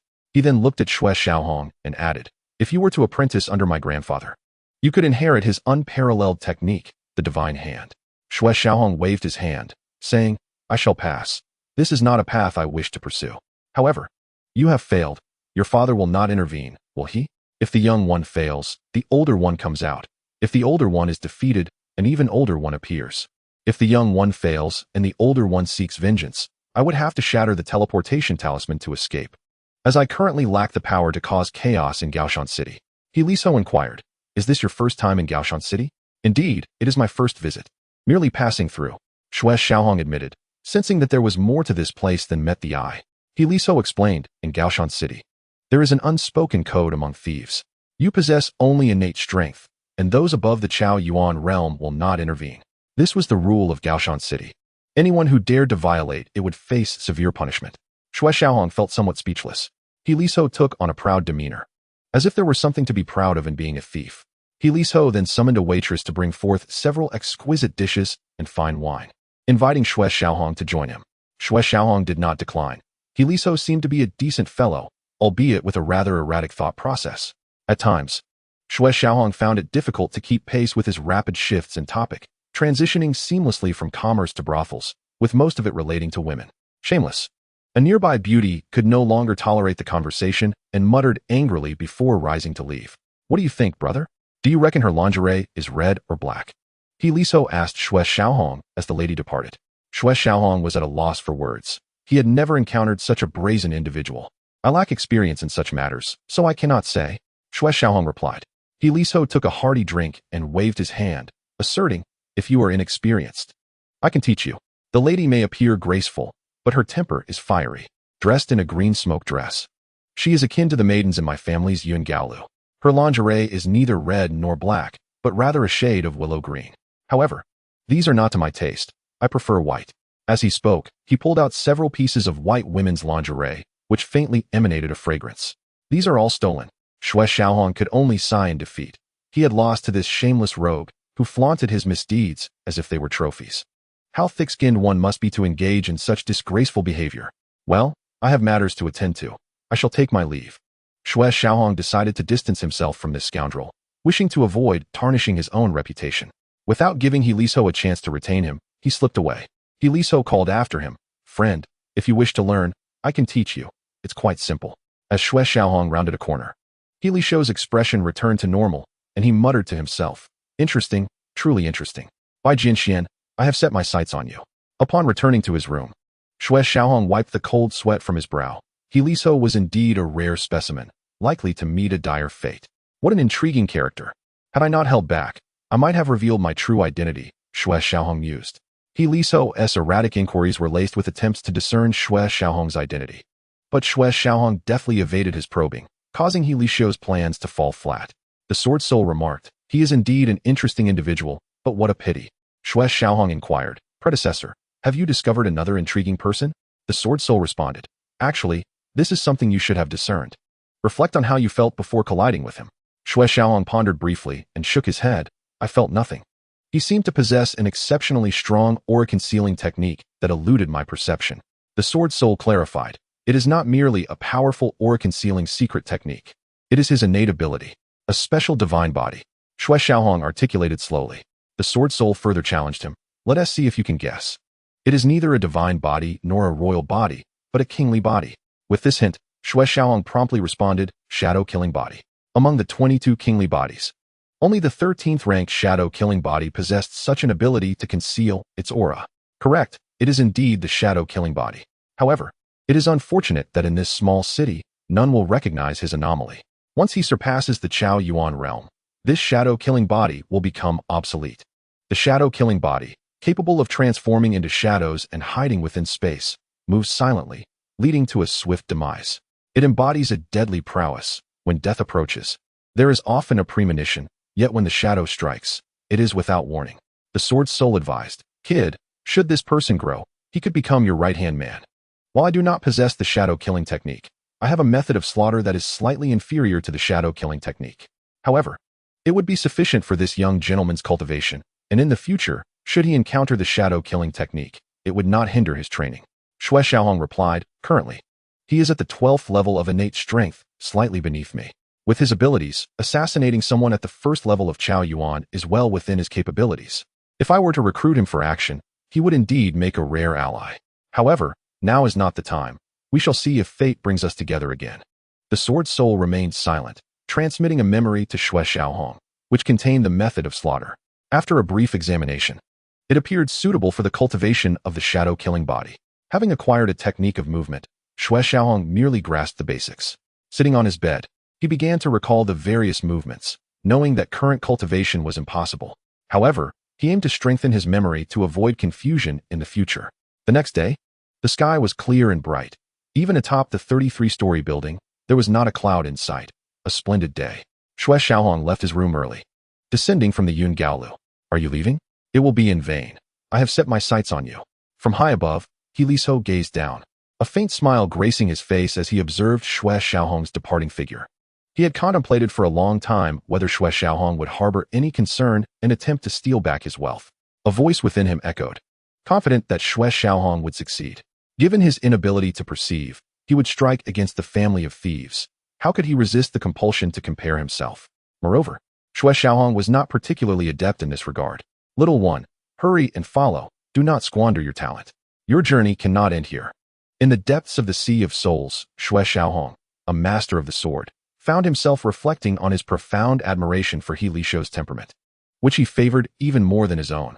He made his way directly to the teleportation array, intending to travel to Huangyu City, one of the premier cities in the South Snow Empire, which required a fee of 3,000 inferior spirit stones, for a distance of 1,000 miles.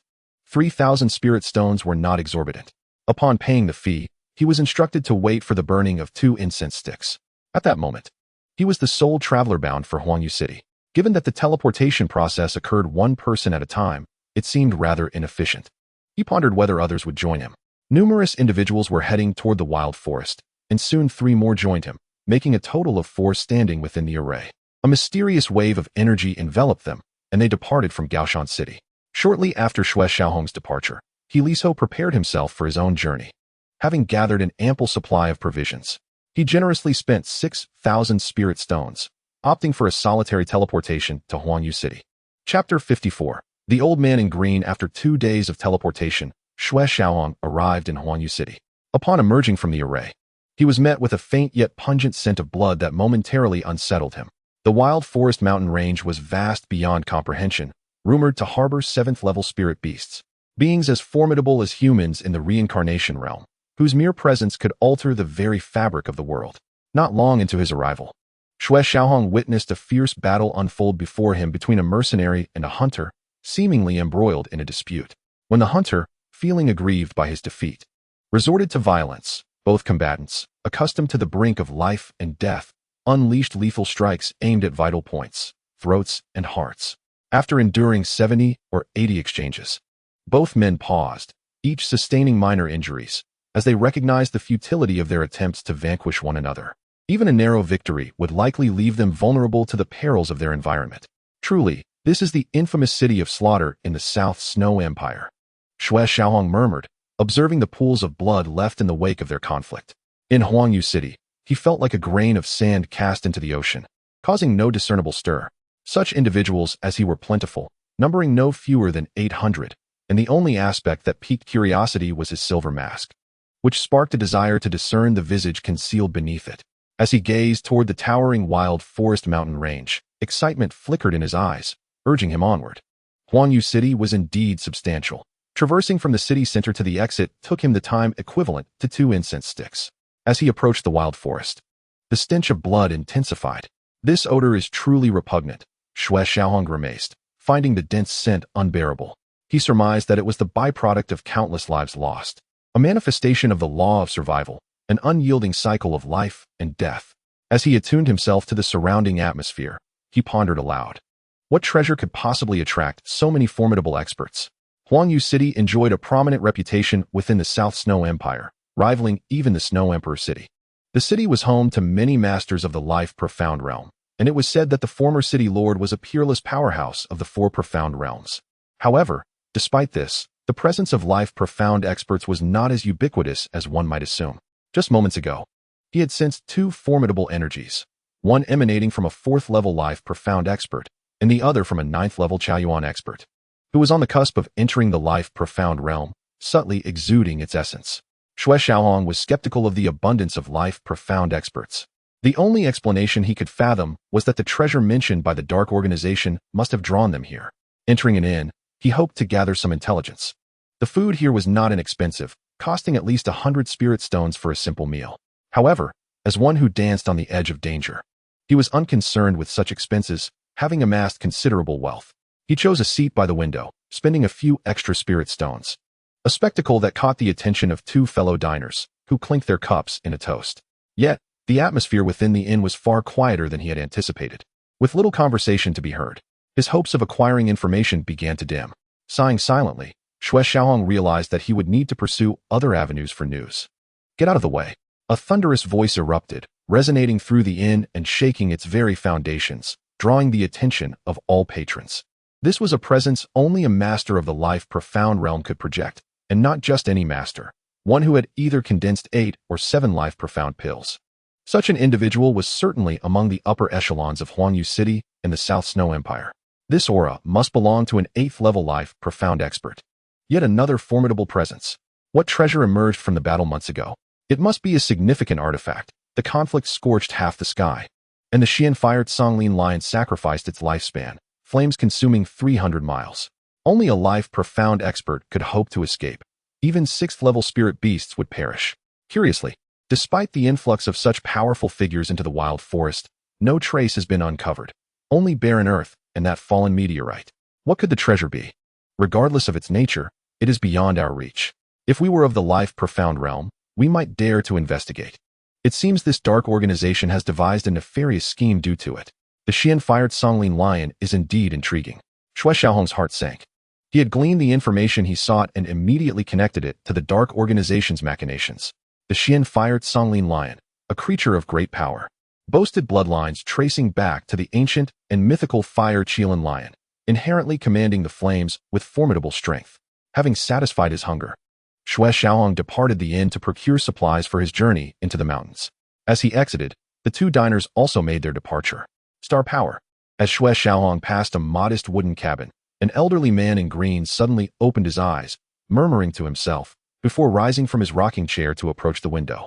Young friend, please wait. At the sound of the voice, Xue Xiaohong turned around to see the old man's gaze fixed upon him, inquiring, "Are you addressing me, esteemed elder?" The old man in green smiled and nodded, continuing, "Might you come inside for a brief conversation?" After a moment of contemplation, Xue Xiaohong, his expression concealed beneath his mask, replied, "It would be my honor to comply. Please come in." The old man beckoned. Stepping into the wooden cabin, Xue Xiaohong sought to discern the elder's intentions, sensing no hostility from the man, who radiated an aura of profound energy. It seemed he was a master beyond the Life Profound realm, capable of handling a mere innate 9th-layer practitioner with ease. Yet, Xue Xiaohong remained vigilant, mentally safeguarding himself with the Qilin ring, prepared to summon his malevolent puppet should the old man show any sign of aggression. While tainting his soul could be remedied, losing his life would leave him with nothing. The old man in green spoke kindly. "You are quite young, yet have attained the innate 9th layer. May I inquire about your master?" Once inside the cabin and seated upon a wooden chair, the old man served a fragrant spirit tea. Eager to learn more about Xue Xiaohong's origins, he sensed a power within the young man that resonated with his own, even surpassing his purity, and he hoped they shared a common lineage. Xue Xiaohong replied, "I am Bai Jinxian, a disciple of the ancient Sword Soul. He is a disciple of the Tai Xuan Sword Sect, yet he cannot openly declare this, thus attributing the responsibility to the Sword Soul. Logically, the Sword Soul's assistance to Xue Xiaohong warrants the title of master, although he has not formally accepted Xue as his apprentice." "Oh dear lad, you've really stepped over the line," the Sword Soul remarked with a peculiar tone. Xue Xiaohong retorted, "My apologies, esteemed elder. Please do not misunderstand. The ancient powerhouse, The Sword Soul can simply be referred to as the ancient Sword Soul. The Sword Soul responded, "You young rascal are becoming increasingly shameless." Xue Xiaohong replied, "Indeed, esteemed elder. Which is why I have concealed my face." The Sword Soul was left speechless. Was this what they called striking while the iron is hot? Young man, this individual possesses the power of the stars within his body. He is likely seeking you for that reason, so do not bother me, the Sword Soul declared before vanishing. Xue Xiaohong's eyes brightened at the mention of the power of the stars. In the southern wilderness, it seems that only one place harbors cultivators endowed with such power, the Star Palace. Disciples from the Star Palace often enter the Tai Xuan Sword Sect for training, though they usually belong to the inner sect, which Xue Xiaohong has yet to witness. Could this person be from the Star Palace? Xue Xiaohong pondered. Upon hearing Xue Xiaohong's response, the old man in green pondered deeply. The ancient Sword Soul. Who could this be? Who from the Star Palace possesses such an eccentric temperament? In the elder's mind, regardless of who it is, they must be associated with the Star Palace, for outside of it, no one in the southern wilderness could cultivate such pure star power. The elder asked, "Have you perhaps cultivated the Star Emperor technique?" Indeed, it was the Star Palace. Possessing the strength of the Birth Realm, he must be an elder of the Star Palace.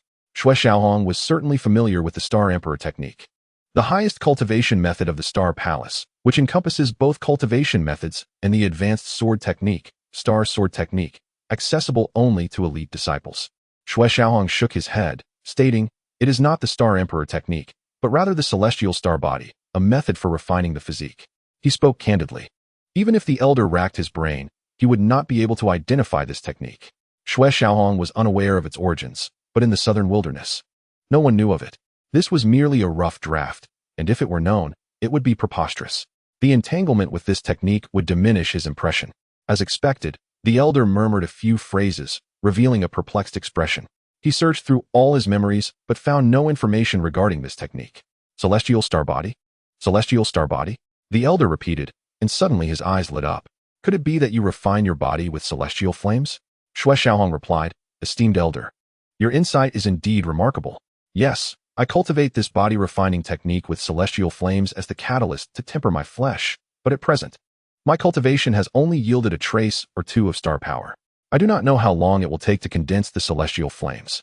The elder contemplated for a moment, seemingly deep in thought, before asking, "Are you planning to train in the Wild Forest mountain range?" Xue Xiaohong nodded, "Of course. Having come this far, I must venture into it, to experience the ferocity of spirit beasts." The elder nodded in agreement. Indeed, growth requires experience. More practice is indeed beneficial. This unexpected turn of conversation left Xue Xiaohong somewhat bewildered, unable to react. The elder continued, "The fastest way to grow in battle is through certain resources I possess, which should aid you in navigating the mountains more efficiently." As he spoke, he produced several items, a few maps detailing the spirit beasts' habitats, several jade bottles, and a mysterious container. The maps outlined the outer regions of the wild forest, clearly indicating the distribution of spirit beasts and the delineation of perilous areas.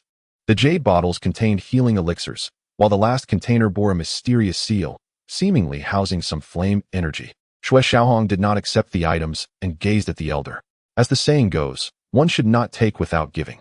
He understood the principle that one must not receive rewards without merit. Accepting these items today would create future obligations, which he found quite unappealing. "Esteemed elder, I cannot accept without recompense. If you have no ulterior motives, I find it difficult to believe. Please state your requirements." "I am quite intrigued by the contents of that container. While I am not wealthy, I do possess a fair number of spirit stones." Chapter 55. The Road of Broken Souls. Xue Xiaohong's meaning was clear. If there were intentions behind the offer, please be forthright. If not, he would trade with spirit stones, thus avoiding any entanglements. The elder laughed heartily, expressing his satisfaction. "Do not worry, young friend. I harbor no intentions of coercion.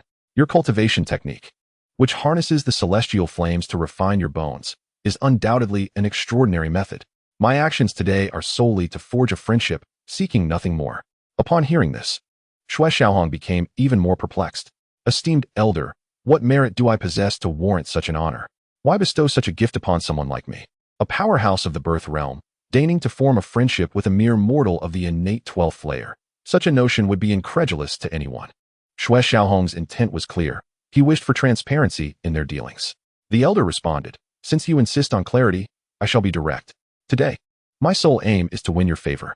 When you achieve success in your cultivation, We shall discuss a condition, and how you choose to respond will be entirely up to you. Xue Xiaohong sought confirmation. Is it truly as such?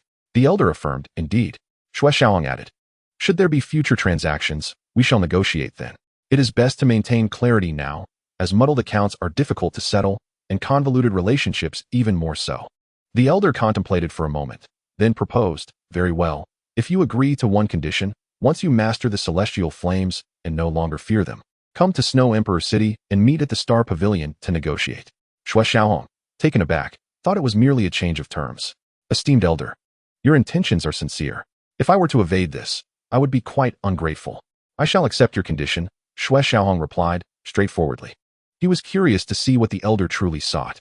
The elder smiled, recognizing the purity of the star power within Xue Xiaohong. Among the Star Palace, only the Pavilion Master possessed a purer essence, having refined it over decades, yet here was a youth achieving such a feat at a tender age. Given time, he would surely generate celestial flames and gain the Star Palace's favor, thereby alleviating its troubles. Xue Xiaohong inquired, esteemed elder, are you from the Star Palace? The elder was momentarily taken aback before responding. You speak of the Star Palace so readily. It seems your background is quite remarkable. May I ask which nation you hail from? Xue Xiaohong shook his head. Neither. The elder narrowed his eyes. Could it be that you are not from the southern wilderness? Am I considered a person of the southern wilderness? Probably not. The Tai Xuan Sword Sect is a sacred place, not belonging to the southern wilderness. Hence I do not count as one of its people. Xue Xiaohong reflected on this internally before replying. I suppose not. His voice was slightly hesitant, as he was uncertain. The elder assumed Xue Xiaohong was reluctant to share further details and did not press the issue. I am a man of my word. If I agree to your condition, I shall honor it. As for your matters, they are difficult for me to speculate upon, but they must relate to the celestial flames. Could you perhaps divulge a bit more? Xue Xiaohong inquired. The elderly man in blue paused for a moment, then burst into laughter, saying, indeed, young friend, you are quite astute. Yes, it is indeed related to the star flame. As for the specifics, you shall learn them once you cultivate the star flame yourself. Xue Xiaohong nodded, replying, very well. He refrained from further inquiries, for some matters lose their allure when spoken of, diminishing the thrill of discovery and the thirst for knowledge. The blue-clad elder glanced outside the shop and inquired, have you offended anyone, young friend? Implicitly suggesting that there might be someone following him. If it were a trivial matter, he could lend a hand. Xue Xiaohong responded, I have not offended anyone, yet there are those who perceive me as their enemy, which is beyond my control. However, they are not my previous foes. My earlier display in the inn has made me a target. The elder remarked, indeed, they are local bullies. However, with your capabilities, dealing with them should be a mere trifle. I shall refrain from intervening. With one at the 4th level of innate strength and another at the 6th level, they posed little challenge to Xue Xiaohong, who stood at the pinnacle of innate power. Xue Xiaohong acknowledged, certainly, if I lack such ability, how could I survive in the wild forest mountains?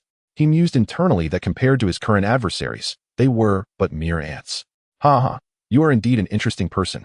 Just as Xue Xiaohong was about to speak, the sword soul interjected, Kid, someone is approaching, apparently formidable. One is at the Life Profound realm, and the other at the Morning Yuan realm. They are likely from the Talisman's alliance. Xue Xiaohong's expression shifted slightly. He rose and cupped his fists towards the blue-clad elder, saying, Senior, I have urgent matters to attend to. I must take my leave. Please, go ahead. After gathering his belongings, Xue Xiaohong hastily exited the wooden cabin. However, his steps were slightly delayed, and 2 individuals intercepted him, a genial middle-aged man and a fierce-looking middle-aged woman. Xue Xiaohong inquired, why do you block my path, esteemed ones? The man replied, by Jianxian, we are already aware of you. Is it not futile to pose such a question? The fierce woman added, will you come willingly? Or must I resort to force? Not only was this woman formidable in appearance, but she also exuded a murderous aura, causing bystanders to instinctively retreat a step. Fearing her wrath, Xue Xiaohong responded, there is no need for haste. He turned to the middle-aged man and asked, is she your wife? The man grunted, what of it? Xue Xiaohong queried, can you truly keep her in check? Upon hearing this, the man's face flushed. It struck a wound deep within his heart, an unhealable scar. Though he was a minor expert at the 8th level of the Morning Yuan realm, in the presence of his wife, he was merely a plaything, especially given her insatiable demands at night. If not for his health maintenance, he might have withered away. His insatiable needs led to frequent nocturnal endeavors, and within their opulent chamber adorned with moonstone, the brightness rivaled daylight. Lavish decorations surrounded them, and the scene was nothing short of splendid. Lacking the strength, He dared not venture into the brothels, fearing exposure and the inevitable beating that would ensue. Moreover, with his wife's fierce temperament, a disturbance in such places would lead to disgrace beyond measure. Seeing the man's expression, Xue Xiaohong discerned the truth and said, "It seems you cannot keep her in check. Guard your health. You scoundrel, I will kill you." The man's face turned a shade of purple, and he lunged at Xue Xiaohong in a frenzy. Xue Xiaohong, eager to test his newfound skills, executed a technique he had just comprehended, stepping into the air and proclaiming, "Talisman's Alliance. This is the second warning. I shall remember this. And retribution shall follow." Having gathered most of the items necessary for his training and now equipped with a map, he shattered a 4th-level teleportation talisman and vanished into thin air. "You rogue, even if you flee to the ends of the earth, you cannot escape my grasp." The man seethed. Regrettably, when they next crossed paths, Xue Xiaohong effortlessly defeated him with a single strike, rendering him utterly powerless. "The Talisman's Alliance warrants investigation. What is truly going on?" murmured the blue-clad elder, closing the door and shuttering the shop.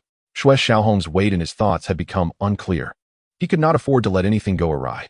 Although he did not fear the Star Hall of the Talisman's Alliance in the southern wilderness, he regarded the Talisman's Alliance of the Southern Snow Empire as insignificant. Unlike the Might Talismans, Defensive Talismans, or Speed Talismans, which exist in various grades, teleportation talismans begin only at the 4th level. Xue Xiaohong's 4th-level talisman soared through the air, landing on a well-trodden path of blue bricks.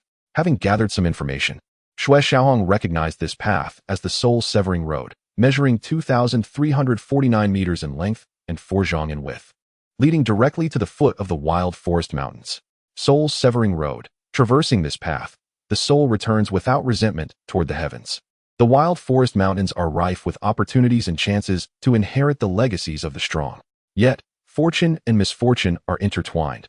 The mountains are fraught with peril, and a single misstep can lead to irretrievable consequences. To traverse the soul-severing road signifies a personal choice, falling into the wilderness, returning not as a vengeful spirit. Chapter 56. Ambushed on the road. On the soul-severing road, mercenaries, adventurers, and hunters are never in short supply. Some depart, while few return. Xue Xiaohong, being a pinnacle innate expert, found himself at an impasse, yet among many small teams, he could serve as a pillar. Observing him alone, several teams sought to invite him into the Wild Forest Mountains for treasure hunting and beast slaying, but he declined them all. His secrets were plentiful, and having too many companions would only complicate matters. Rejections, no matter who they came from, left faces sour, while no harsh words were exchanged. The glances cast at Xue Xiaohong held latent coldness, even hints of murderous intent. To them, Xue Xiaohong did possess some strength. Yet without a team in the Wild Forest Mountains, survival would be swift and brutal. They could never have imagined that this seemingly insignificant pinnacle innate cultivator would stir the Wild Forest Mountains into chaos. As Xue Xiaohong descended onto the soul-severing road, he was undoubtedly being pursued, and many cursed him to die at the hands of his pursuers. Not far behind him, 3 figures journeyed together, a young man and 2 women. The young man, in his early 20s, though not conventionally handsome, possessed an air of authority. His most striking feature was his fair complexion, rivaling that of the 2 women. Dressed in luxurious brocade, he exuded charm, his brow betraying an undeniable pride. Unmistakably a scion of a noble family. Among the women, one was serene and gentle, her brows resembling dark mountains, and her eyes like black onyx, crystal clear. The description of her eyebrows and eyes painted a vivid image, yet a delicate veil obscured her face, denying the world a glimpse of her unparalleled beauty. The other girl was petite and delicate, her skin as smooth as jade, and her large, expressive eyes blinked curiously as she surveyed her surroundings. Embodying the innocence and curiosity of youth, a dangerous aura emanates from him. There is a trace of stellar power. Though young, he must have faced tribulations, draining his vitality. The veiled woman mused, her eyes sparkling with interest as she observed Xue Xiaohong's retreating figure. The young man, noticing the veiled woman's moon-like gaze, inquired, "Lady Luo Yi, do you know this person?" The gaze fell upon Xue Xiaohong's back, lost in thought, though it was certainly not of pleasant nature. As an undercurrent of chill flickered in the depths of the eyes, the masked woman shook her head and remarked, "He is not an acquaintance. Yet there is something extraordinary about him that piques my interest." The young man, upon hearing this, narrowed his eyes and replied, "Is that so?" The masked woman glanced at the youth and addressed the little girl beside her. "Sing, Luo, let us depart." "All right, miss," chirped the little girl sweetly, entirely oblivious to her mistress's slight displeasure. The masked woman felt exasperated.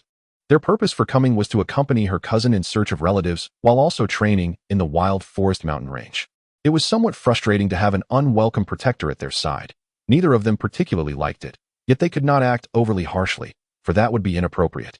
Nor could they dismiss him lightly, as that would yield no effect. Thus, they resolved to tolerate him, treating the matter as if nothing had transpired, provided he did not overstep his bounds.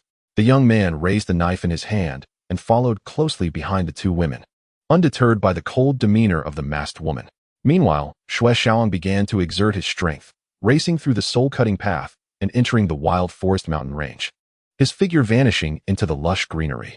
Upon stepping into the wilderness, Xue Qilin felt a primal ferocity, an aura of bloodshed emanating from the spirit beasts. He was averse to the scent of blood, yet he felt no fear towards this savage killing intent. Rather, a hint of fervor stirred within him. In truth, Xue Qilin was inherently a warrior at heart, craving the thrill of a vigorous battle. However, in the Tai Xuan Sword Sect, most encounters were filled with the intent to defeat and humiliate him, tainting the essence of combat. Now, in this world teeming with spirit beasts, he could unleash his true self without restraint. Perhaps it was the wildness that ignited the combatant within him. Like a cheetah, he plunged deeper into the forest, running ceaselessly and releasing the pent-up aggression within him. After nearly 2 incense sticks worth of time, Xue Qilin felt no fatigue. Instead, he was invigorated, his blood boiling, filled with boundless energy. In this span, he had covered over 20 miles. Just as he prepared to continue his journey, a spirit beast core plummeted from the sky. A glimmer of frost flashed in Xue Qilin's eyes. In the wild forest mountain range, danger stemmed not only from spirit beasts, but also from humanity. Compared to spirit beasts, human hearts were far more treacherous and frigid. He had not anticipated that upon entering, someone would already seek to ambush him. This spirit beast core was no ordinary one. It was a talisman explosive core, inscribed with talismanic runes that would cause it to detonate, targeting others. The core contained immense energy, activated through the talismanic vein, unleashing formidable power, classified by the grade of the spirit beast core. This was a level 3 talisman explosive core, and once triggered, its might rivaled that of the strongest attack from a practitioner at the peak of the innate 10th layer, capable of turning everything within a radius of 3 yards to dust. With a flicker of sword light, Xue Qilin took a swift step, covering 10 yards, evading the explosion's radius. A resounding boom echoed, and in an instant, dust billowed, leaves scattered, and several tree trunks the size of basins were uprooted, their branches severed. "Oh, impressive. You actually evaded my ambush," a voice sounded from Xue Qilin's left, belonging to a man.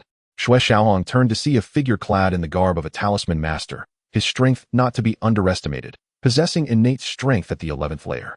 However, this was of little consequence. What mattered was that he was a talisman master, and a pinnacle level 2-1 at that, a status that garnered considerable respect in the wild universe city. At this moment, a hint of interest graced his face, as if Xue Qilin intrigued him. Before Xue Qilin could inquire, a soft sound emerged from the left, and a female swordsman stepped forth, dressed in coarse attire, her demeanor cold and resolute, gripping her blade tightly as if it were her very life. Her strength was formidable. At the first layer of the guiding Yuan realm, Xue Qilin's gaze shifted, sensing another presence concealed nearby, this one the strongest among them. At the second layer of the guiding Yuan realm, he spoke aloud. "No need to conceal your strengths any longer. Come forth." Both the talisman master and the female swordsman were taken aback. They were part of a somewhat notorious trio of hunters in the wild universe city, with the eldest being the most powerful, adept at stealth. Typically, he was the one to gather intelligence and assess situations. The second sibling wielded a second-tier sword technique, while the third was the talisman master, skilled in crafting talismans. The second sister and the third brother held great admiration for the eldest's stealth techniques, as he had once trailed a practitioner at the 8th layer of the guiding Yuan realm without detection. Even those at the pinnacle of the guiding Yuan realm had only realized they were being followed after 3 miles. Yet now, a practitioner at the 12th layer of innate strength had not only sensed their presence, but accurately pinpointed their location, leaving them astonished. "You actually sensed me." A figure emerged from the swaying foliage, a burly man with a beard cascading down to his chest. Xue Qilin dismissed him nonchalantly, stating, "Is it truly difficult to sense you?" Such rudimentary concealment techniques. Although surrounded by the three, Xue Qilin felt no trepidation. These 3 might pose a threat to ordinary individuals, but against him, they were insufficient. In terms of combat prowess, the female swordsman was the most formidable, and even the burly man paled in comparison to her. The talisman master inquired, "Who are you?" Xue Xiaohong retorted, "In such circumstances, does it truly matter who I am?" Having already engaged in hostilities, they were adversaries now. What mattered was who would remain standing in the end. The talisman master, holding a prominent position among the trio, spoke again. "It seems you are unaware of your current predicament. Do you believe that your innate peak strength is sufficient to escape the combined assault of us three siblings?" Xue Xiaohong regarded him with a hint of derision, a late-stage practitioner in the mortal realm, a pinnacle level 2 talisman master. The talisman master interrupted, "It's level 3. Xue Xiaohong replied, "Very well, level 3 it is. But what of it? Half-step blade intent? The first layer of the guiding Yuan realm may be intimidating. Yet your combat prowess is not significantly superior to that of the first layer. With such abilities, do you dare to challenge me?" Upon hearing Xue Xiaohong's words, the trio hesitated, wondering if they had encountered a formidable opponent this time. They had engaged in numerous such exploits, acquiring vast resources for their cultivation. But many had also perished at their hands. It was fair to say their hands were stained with the blood of the slain. The talisman master replied with malevolence, "Do not attempt to bluff. I have encountered scenes far grander.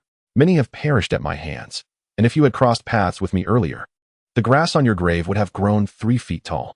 To think you could deceive me. You still have centuries of cultivation ahead of you." A chill flickered in Xue Xiaohong's eyes, and a surge of murderous intent welled within him. He could perceive the aura of bloodlust emanating from this man, having realized that many had met their end at his hands. Hearing his words, Xue Xiaohong determined his fate. Among the trio, only the female swordsman, though her expression was frosty, seemed to possess a semblance of humanity, with little bloodshed staining her hands. The burly man bore an aura of bloodlust that rivaled that of the talisman master. "Thus, you have not shied away from such heinous deeds?" Xue Xiaohong inquired.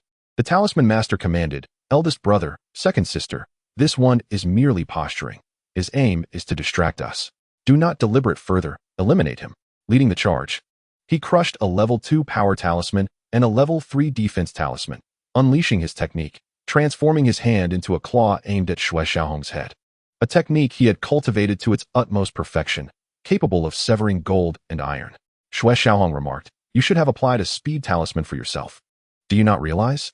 In my eyes, you are far too slow, akin to a snail crawling." The talisman master, upon hearing these words, was struck with profound astonishment. However, the arrow had already been loosed, leaving no room for retreat. He grasped at the head of Xue Xiaohong, his eyes betraying an undeniable gleam of joy, which swiftly morphed into terror. Although the arrow pierced through Xue Xiaohong's head, he remained unfocused. "Beware, third brother," the burly man exclaimed, realizing that Xue Xiaohong had already descended behind the talisman master, reaching out to seize his neck. "Too slow," Xue Xiaohong reiterated. But his words rang in the talisman master's ears like the tolling of a death knell. Before he could utter a sound, Xue Xiaohong directly crushed his neck. The crisp sound was chilling, as cold as the depths of one's soul, causing both the burly man and the female swordsman to involuntarily shudder. Casting aside the corpse, Xue Xiaohong remarked, "For every cause, there is an effect. This is your destined path." Whoosh! The burly man, witnessing this, hesitated not a moment, turning to leap into the air and escape.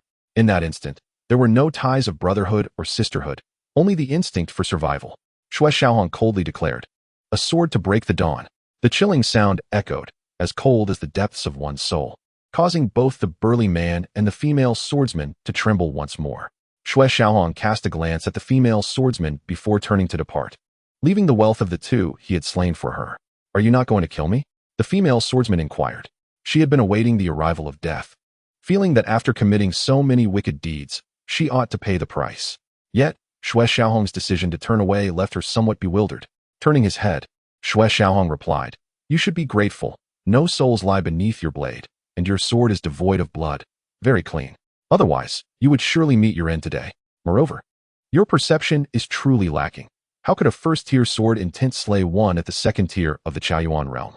The female swordsman shivered at the mention of second-tier sword intent. To encounter a swordsman who had comprehended such a level was indeed audacious. "It is evident that you have your reasons for acting as you did.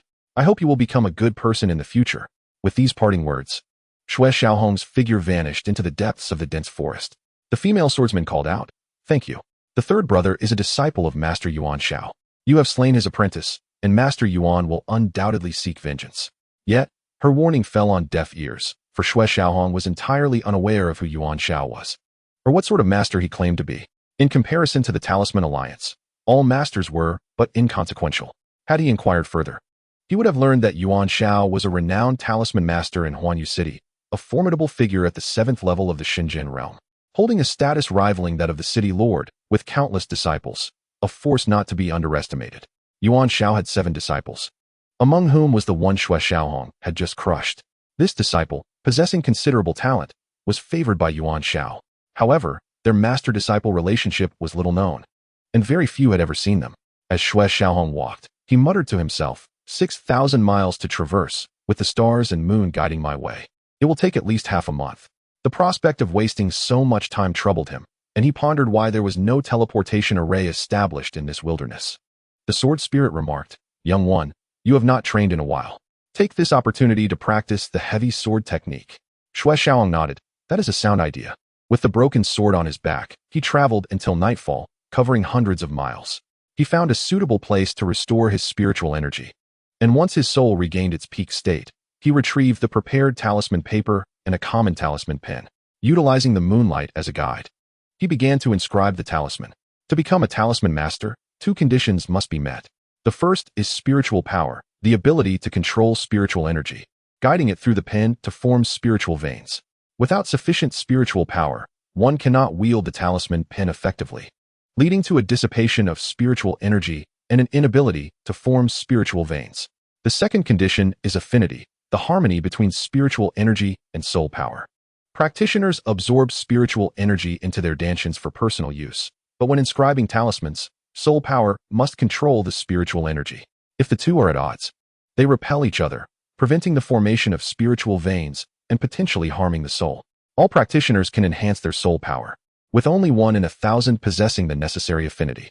Among that fraction, those who meet the criteria for affinity are fewer than 1 in 10,000, which underscores the rarity of talisman masters. Talisman inscriptions hold immense significance in combat. Having inherited the memories of the Blood Sea, Xue Xiaohong knew that his soul power and spiritual energy affinity were both commendable. Not aiming too high, he began with first-tier talismans. Generally, a first-tier talisman contains 10 spiritual veins, and as the number of veins increases, the talisman's effectiveness also strengthens. 20 veins signify a second-tier talisman. However, this is merely a standard measure. Some first-tier talismans may possess only a few veins, yet due to their intricate and elongated nature, they can be more challenging to inscribe than second-tier talismans, often beyond the capabilities of many second-tier talisman masters.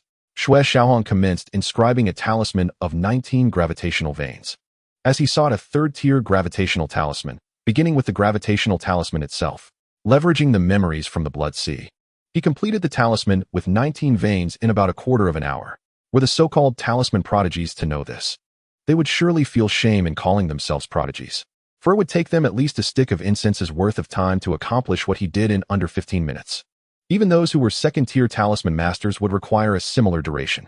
The sword spirit remarked, "You do possess some talent." Xue Xiaohong replied, "Senior, you flatter me. However, first-tier talismans are relatively easy with the memories of the Blood Sea. It comes naturally. Moreover, my soul power is somewhat stronger than the average person's, granting me better control." The sword spirit retorted, "This is not merely a slight advantage, it is a vast difference."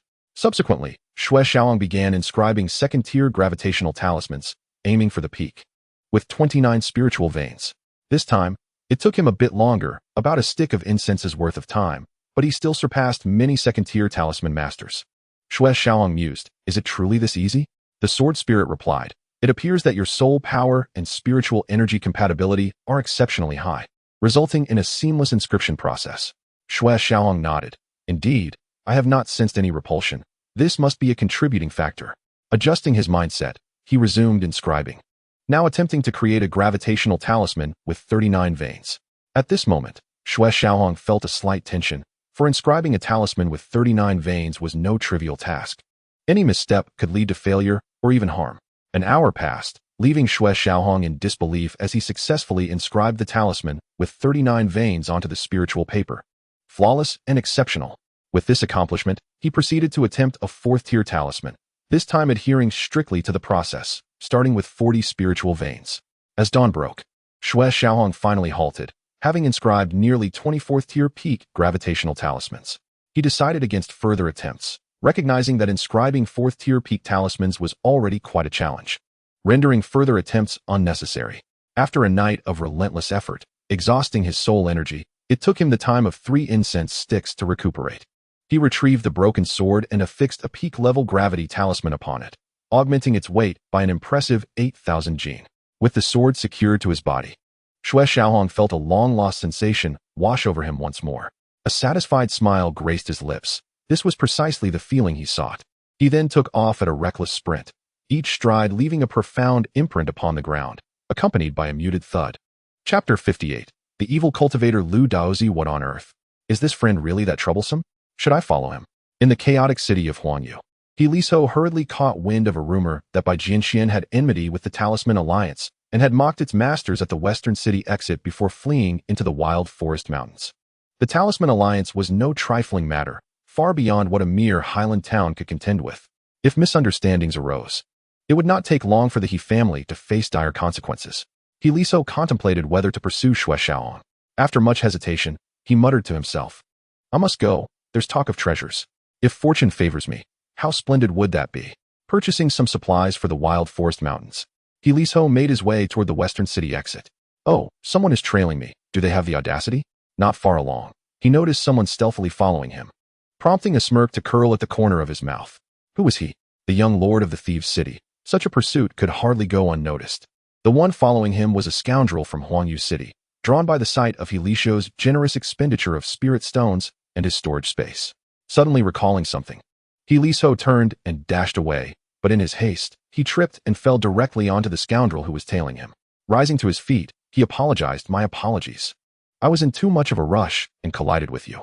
Seeing He Liso's flushed cheeks, the rogue felt a pang of embarrassment and waved his hand, saying, No harm done. Just be more careful next time. If it were someone else, you might have been in trouble.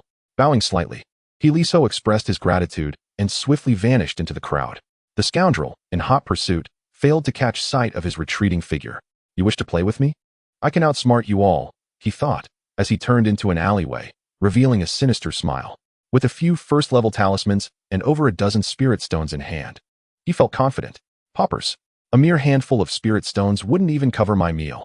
In a distant town outside Huangyu City, Duan Xuehuan dined at an inn. Weary and worn, his recent days had been far from pleasant.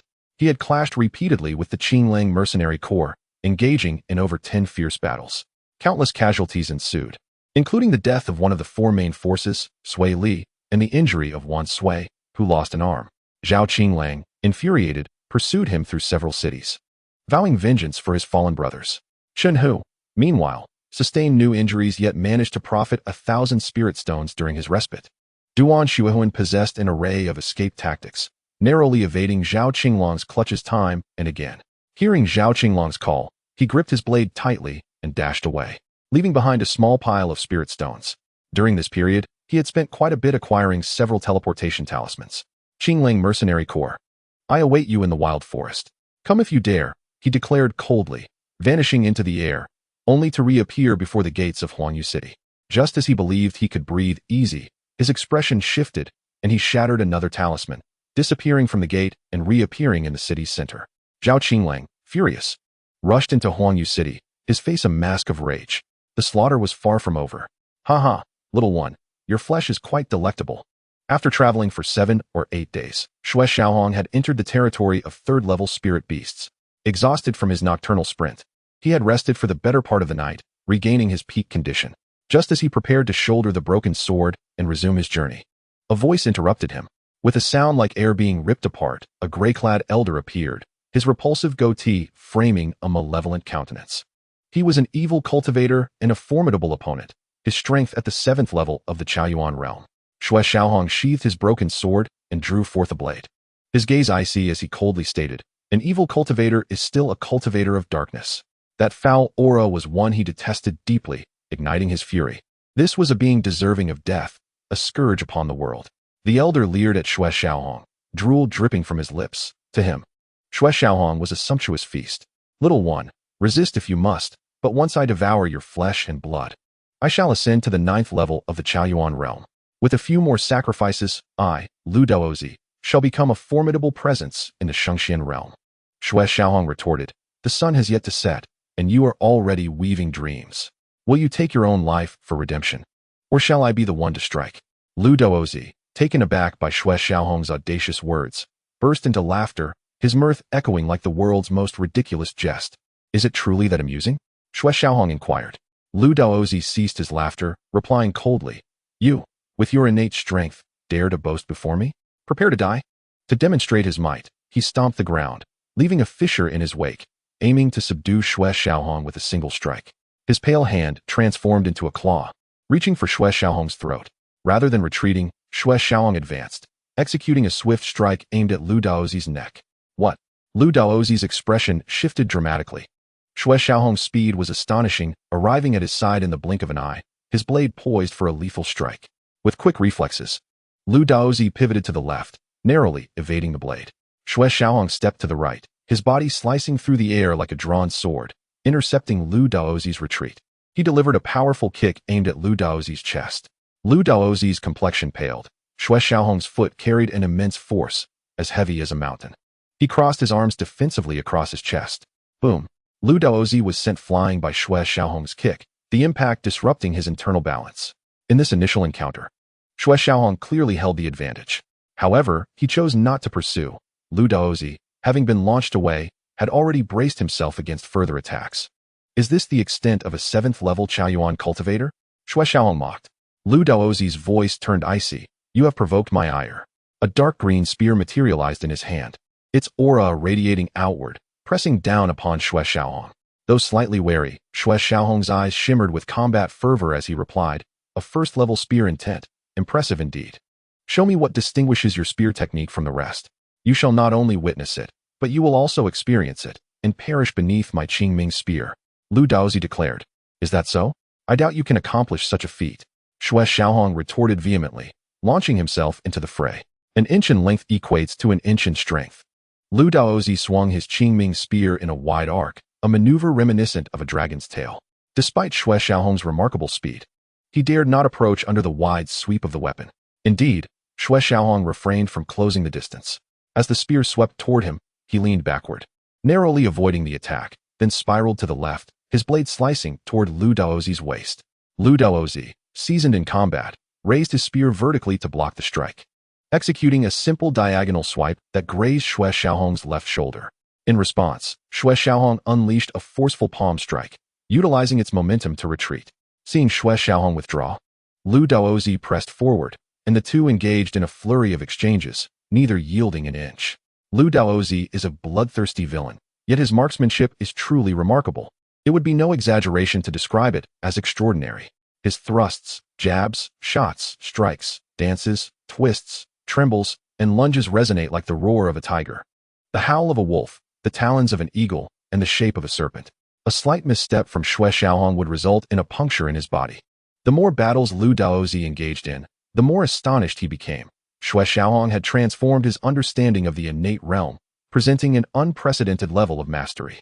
In contrast, while Xue Xiaohong felt some strain, he found increasing exhilaration in combat. His swordsmanship was equally remarkable, subtly exhibiting the grandeur of a master, with every move and stance adhering to a distinct order, leaving Lu Daozi with no room for error. Chapter 59. Is there still a choice? Brat, meet your end. With the 87th move, Lu Daozi brushed aside Xue Xiaohong and unleashed his ultimate technique. The azure energy on his Qingming spear surged, and a shadow of a serpent twisted ominously. Lu Daozi practiced the Qingshi spear technique, a secret skill adept at ambushes. Yet Xue Xiaohong's keen awareness made stealth attacks exceedingly challenging. With a 1st-level spear intent, he conjured a whirlwind of azure winds. Xue Xiaohong dared not be complacent. He swung his sword and muttered, You are the first to witness my peak sword intent. I shall grant you a swift end. Before him, a droplet of seawater shimmered, translucent, with moonlight rising within it. This was a practitioner at the 7th level of the Chaoyuan realm, who had also comprehended 1st-level spear intent. Even if Xue Xiaohong wished to conceal his abilities, he could not. 4th-level sword intent. Lu Daozi's expression changed dramatically. To comprehend sword intent at the innate level is rare. Yet Xue Xiaohong had achieved 4th-level sword intent. If the 1st level of the Chaoyuan realm were akin to a mountain, then comprehending 1st-level intent would be like reaching the heavens. He understood the difficulty well, having grasped first-level spear intent for 3 to 4 years without breaking into second-level mastery. The venomous serpent strikes.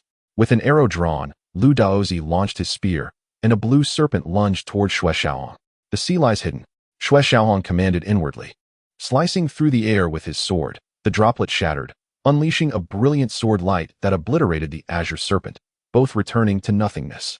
The collision of sword light and serpent generated a force that forced Xue Xiaohong to retreat 7 or 8 steps, coughing up a mouthful of blood, his vital energy surging, while Lu Daozi only took 3 steps back. In this exchange, Xue Xiaohong found himself at a disadvantage. Yet it was not over. Lu Daozi manifested 2 blue serpents atop his Qingming spear, executing the second form of the Qing Shi spear technique. Dual serpents draw water. The pressure descended upon Xue Xiaohong before the full force had even manifested. His expression grew grave. This thrust was more than 3 times as potent as the previous one, capable of contending even with a 9th-level Chaoyuan realm practitioner. Gathering energy in his dantian, a sword light coalesced, and suddenly the sword energy whirled violently, stirring a tempest of sword qi, embodying the ultimate technique, a sword-breaking dawn. An expert knows the outcome upon making a move. Xue Xiaohong, though lacking in strength, displayed extraordinary combat prowess. Within this strike, Lu Daozi sensed an acute danger.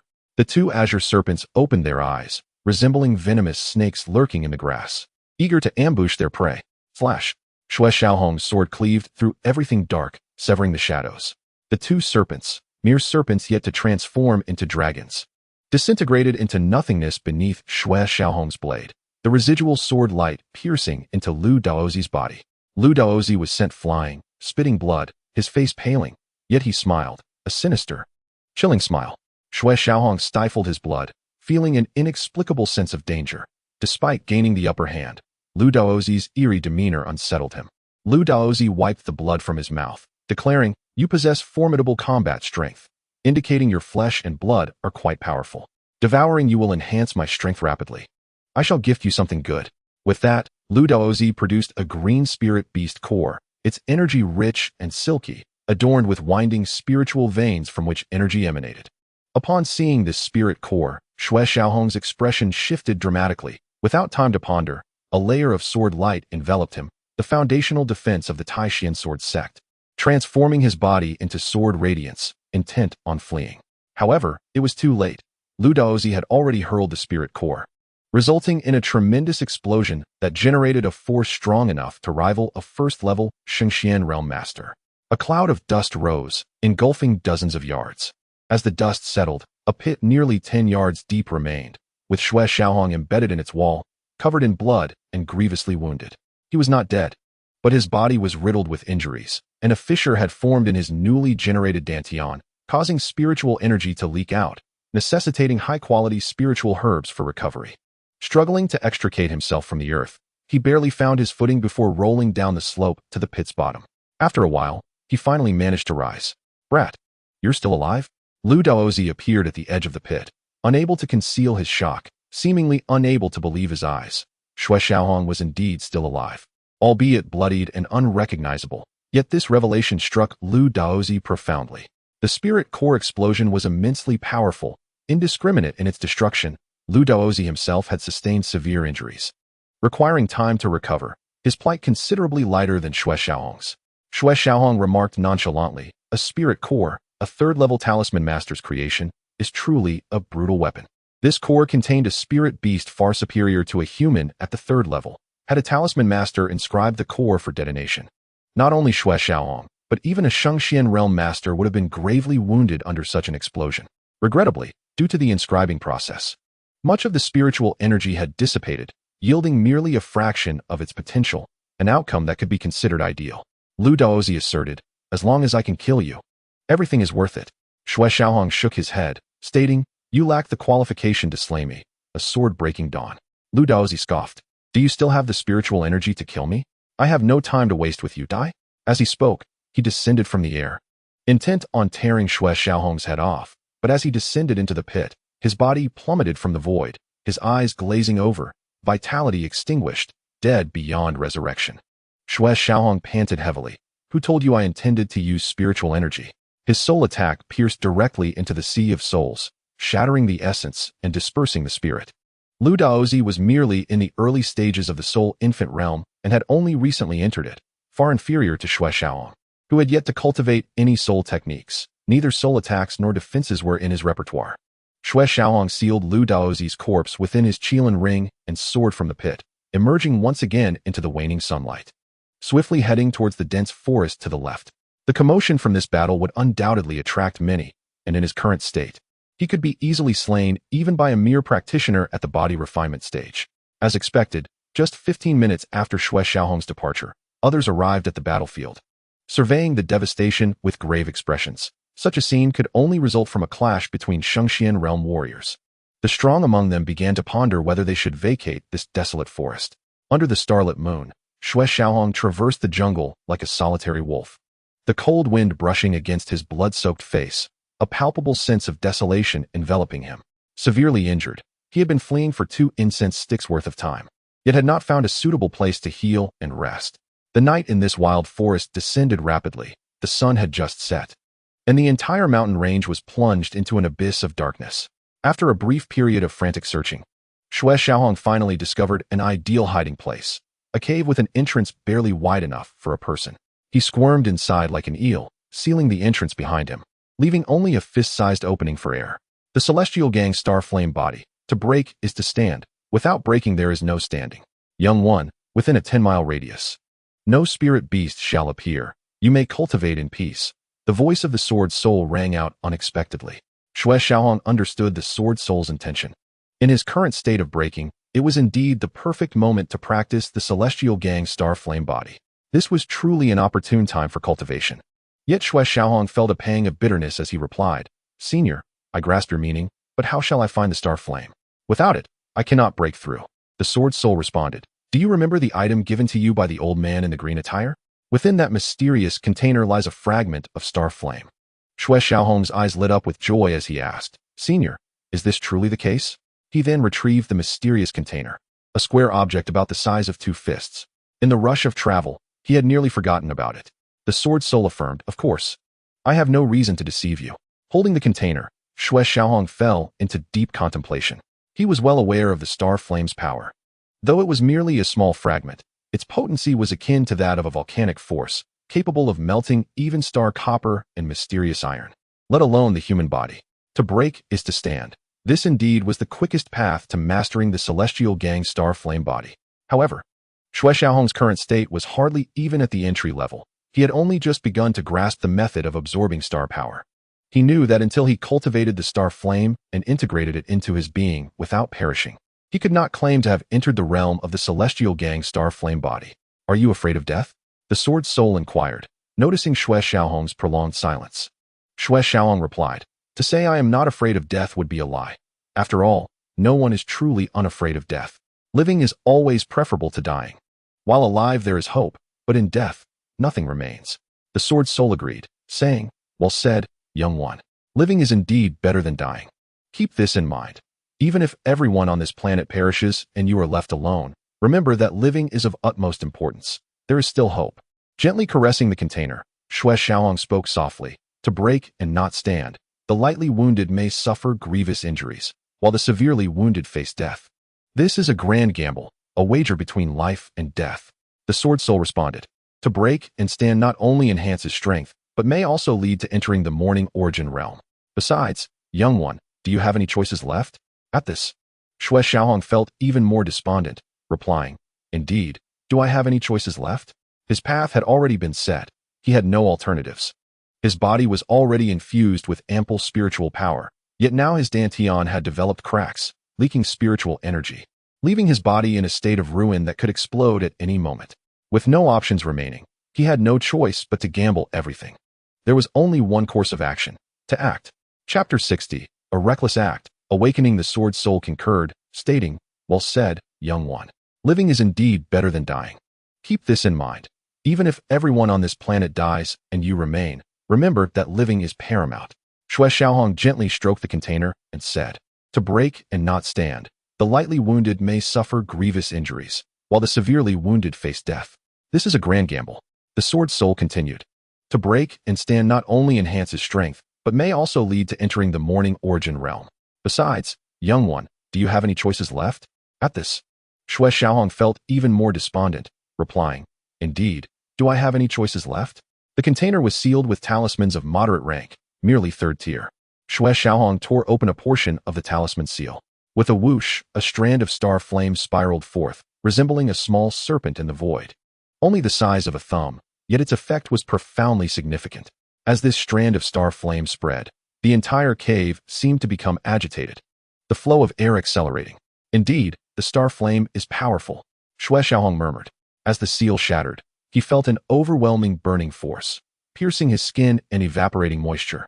An inexplicable surge of volatility attempting to penetrate his body, continuously battering against his flesh. Taking a deep breath, Xue Xiaohong declared, Senior, let us begin. The sword soul questioned. Young one, do you wish for me to sever your dantian so you may absorb the star flame? Xue Xiaohong replied, If I am to break, let it be thorough. You madman, you are truly insane, the sword soul thought. Even a being of ancient power felt a chill at Xue Xiaohong's reckless decision. This was not merely courting death. It was tantamount to self-destruction. Xue Xiaohong asserted, One pain is still pain. Two pains are also pain. Then let it be one pain to the end. The sword soul replied, Perhaps this will be the last pain of your life. Yet, you may be right. To break thoroughly is to stand splendidly. Xue Xiaohong focused his mind, activated his meridians, and controlled his soul, drawing the swirling star flame towards him. Responding to the pull, the star flame surged energetically, entering his body through 3 meridians. The pain coursed through every vein, transmitting to his mind. Xue Xiaohong's expression contorted in agony. He would rather endure 1,000 cuts than experience this torment. As the star flame surged within him, his body's aura became chaotic, spiraling into disarray, enveloping him in a layer of rare flame energy that was not the usual red, orange, yellow, green, blue, or purple, but a pure, ethereal hue, as if it existed yet did not. Moments later, Xue Xiaohong's clothes ignited, the searing pain contorting his face further. His hair vanished, leaving him bald. A common person might have screamed in agony and lost consciousness by now, but Xue Xiaohong's will was as strong as iron. This level of pain could not break him. Yet he preferred to faint. Are you ready, little one? I am about to begin, the sword soul asked. In terms of Xue Xiaohong's perseverance, he felt inferior.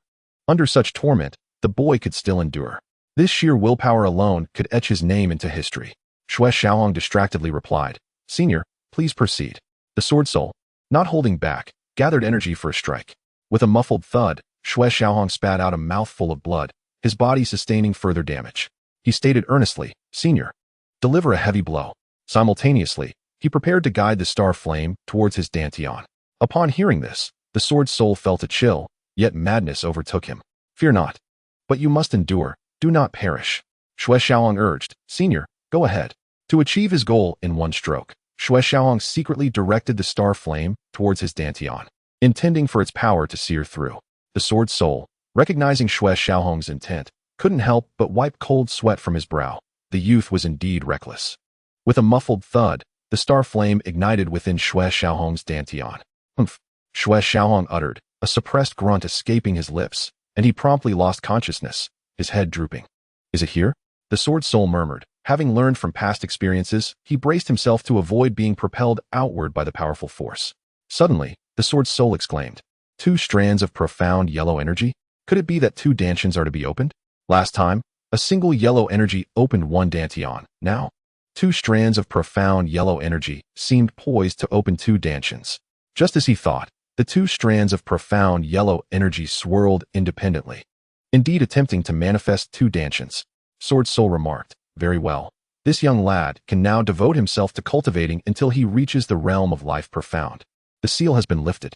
Upon finishing his words, the Sword Soul released the energy seal within Xue Xiaohong's body. In an instant, a tempest of violent energy surged forth, filling the entire cavern. For approximately a quarter of an hour, the star flames sealed within the container were entirely absorbed by Xue Xiaohong, and at this moment, his body was brimming with stellar power. Stellar energy can generate star flames, and star flames can also be transformed back into stellar energy, even in a state of unconsciousness.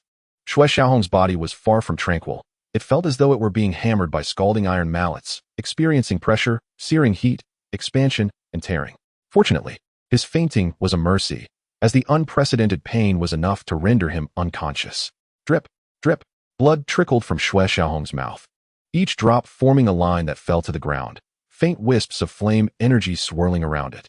Deep within the sea of souls, the sword soul gazed at the slumbering soul infant and murmured, "Little one, you must hold on. Do not let the star flames conquer you."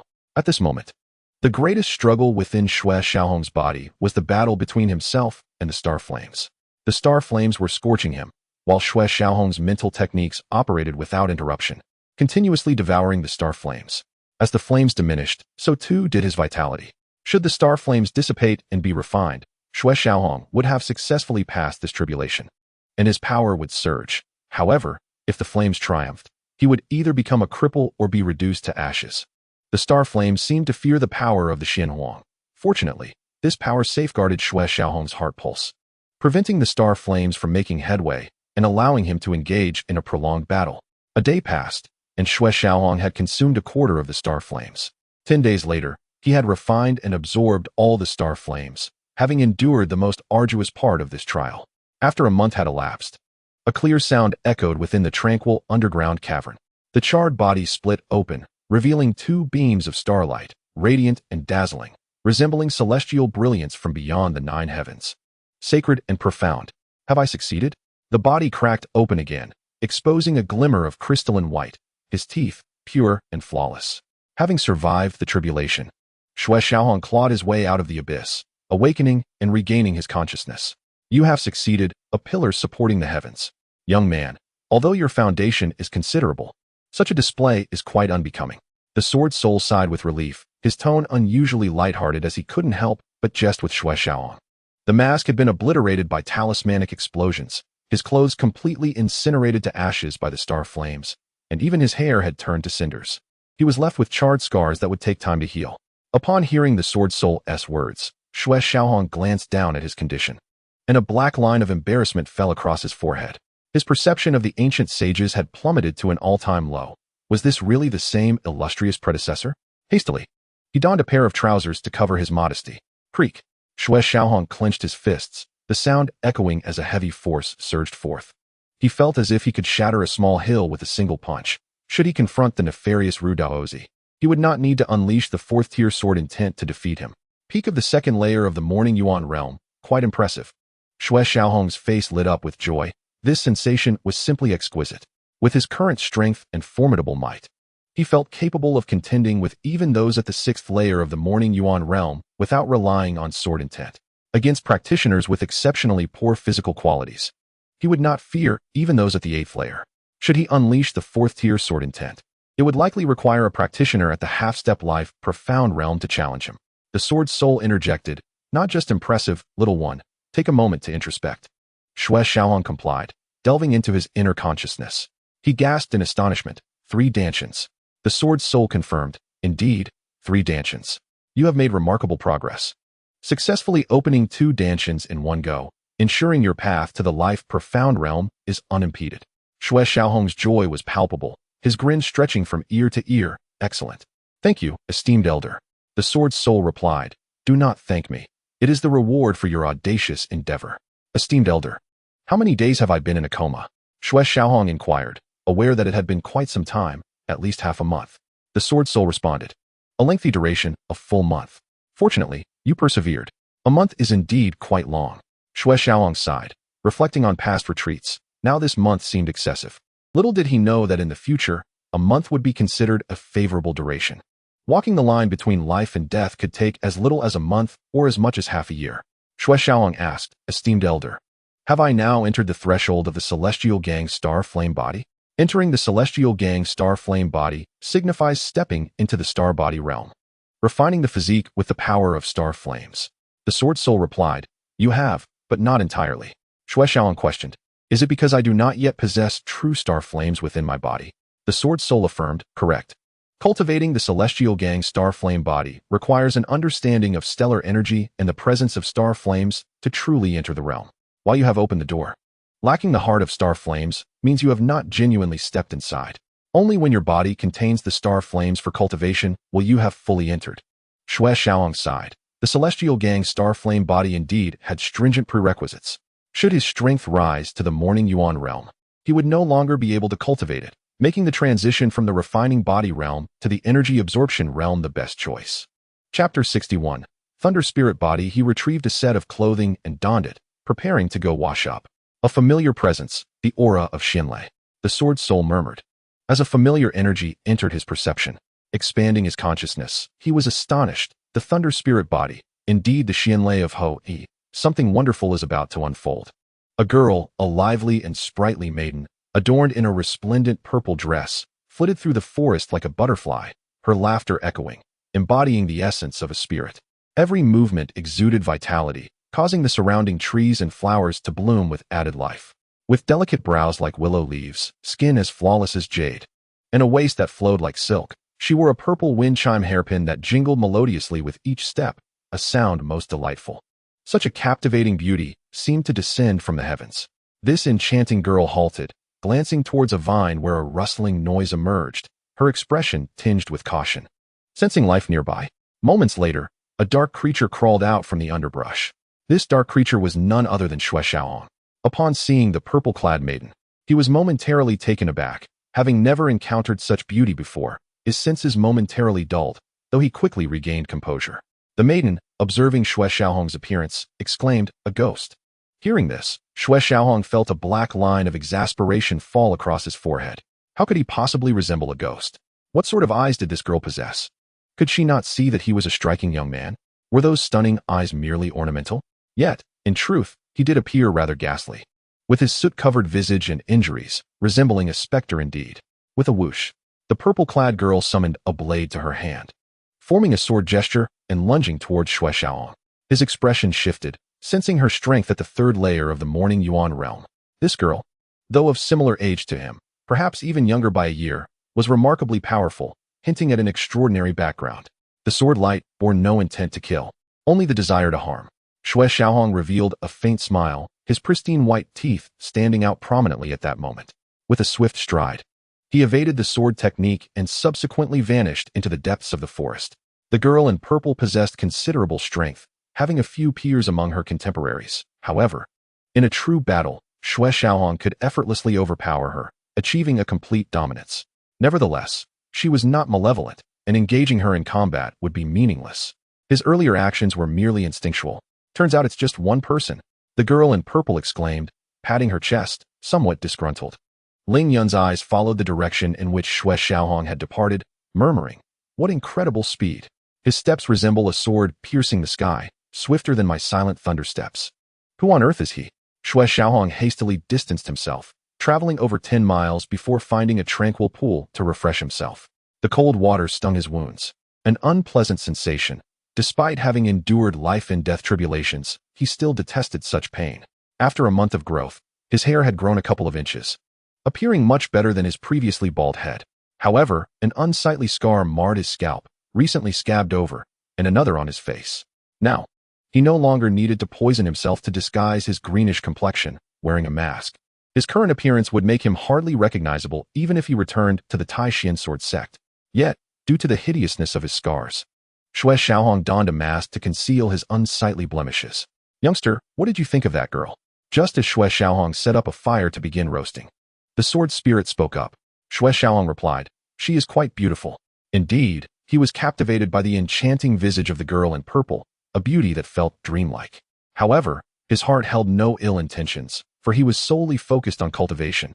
No matter how stunning she appeared, she left little impression on his mind. The sword spirit retorted bluntly, "Is that all you observed? Do you not understand the implications of beauty?" Xue Qilin.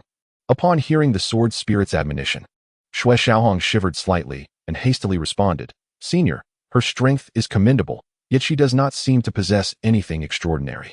At such a young age, her power was indeed remarkable," prompting Xue Qilin to pay close attention. He carefully sensed her aura but discovered nothing out of the ordinary. The sword spirit remarked, "Youngster, it appears your perception requires some honing. What was her aura like? What did you feel?" After a brief moment of recollection, Xue Qilin replied, "It was quite formidable, seemingly sharp and exuding a hint of ferocity." The sword spirit inquired further, and Xue Qilin continued, "Perhaps I misjudged, but it felt as though she emanated a trace of thunderous power, albeit not entirely." The sword spirit stated, "In an instant, you were able to discern these details. This indicates your vision remains intact." Xue Qilin. Had he offended the sword spirit in some way? Surely not. Absolutely not. Nevertheless, even if he needed to remind himself, it was unnecessary for such scathing words. The sword spirit queried, "What are the first and second of the 9 divine bodies?" "The first is the heavenly Tao body, the second is the indestructible body, and the third is the thunder spirit." As for that girl. As Xue Xiaolong spoke, his expression shifted dramatically, inquiring, "Could it be that the girl possesses the thunder spirit?" From the sword spirit's earlier remarks, it was clear that the girl harbored thunderous power. Thus this question served as a hint. The sword spirit affirmed, "You guessed correctly. She possesses the divine body known as the thunder spirit body, the most formidable offensive body in the world, wielding thunder to punish the wicked." Divine body. Thunder spirit body. Xue Xiaolong contemplated, feeling somewhat apprehensive, a hint of envy rising within him.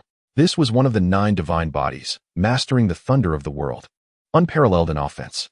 The sword spirit continued, "Moreover, do not be misled by her seemingly weak aura into thinking the thunder spirit body is ordinary. Let me tell you, her divine body's origin is sealed. If her divine body were to be unsealed, your chances of victory in a battle against her would only be 70%.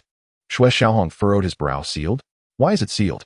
The sword spirit sighed. Perhaps this is her fate. Her divine body can be both a blessing and a curse. Xue Xiaolong was left bewildered, stating, "Senior, could you be more explicit? I find myself quite confused. Also, Senior, I possess the calamity body. How does it compare to the thunder spirit body?" To this day, he remained unaware of what exactly the calamity body entailed or what powers it could wield. While the thunder spirit body commanded thunder, the indestructible body was impervious to death, and the heavenly Tao body resonated with the cosmos. The sword spirit replied, "As for the calamity body, there is no need for you to know that just yet. However, rest assured, the potential of the calamity body far surpasses the thunder spirit body and is not inferior to the heavenly Tao body. Yet, the mysteries within must be uncovered by you alone. Until now, very few are aware of the calamity body, even within the current Tai Xuan Sword Sect." Upon hearing this, Xue Xiaolong could not help but feel elated. Thus, he would be able to compete with the heroes of the world. Chapter 62. Xue Xiaolong's defeat. The sword spirit queried Xue Xiaolong, "Youngster, do you feel any connection to that girl?"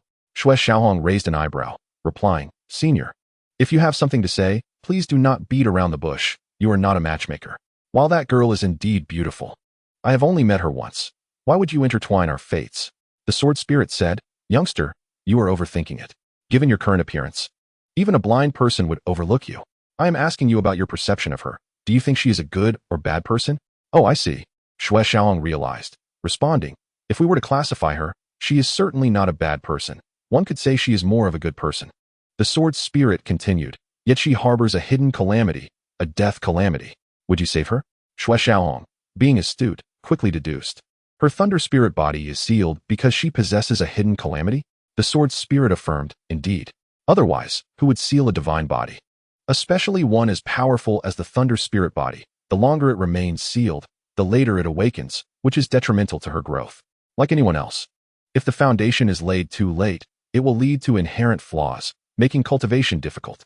If sealed until the age of 30, unsealing it would render her divine body inferior to the royal bodies." Xue Xiaolong nodded but fell silent, choosing not to pursue the matter further. He was certain that speaking up would only bring about troubles. He resolutely remained silent, unwilling to burden himself with more complications. As he traversed the forest, he kept his ears attuned and his senses alert. Safety was paramount. Each person should clear the snow from their own doorstep, rather than concern themselves with the frost on others' roofs.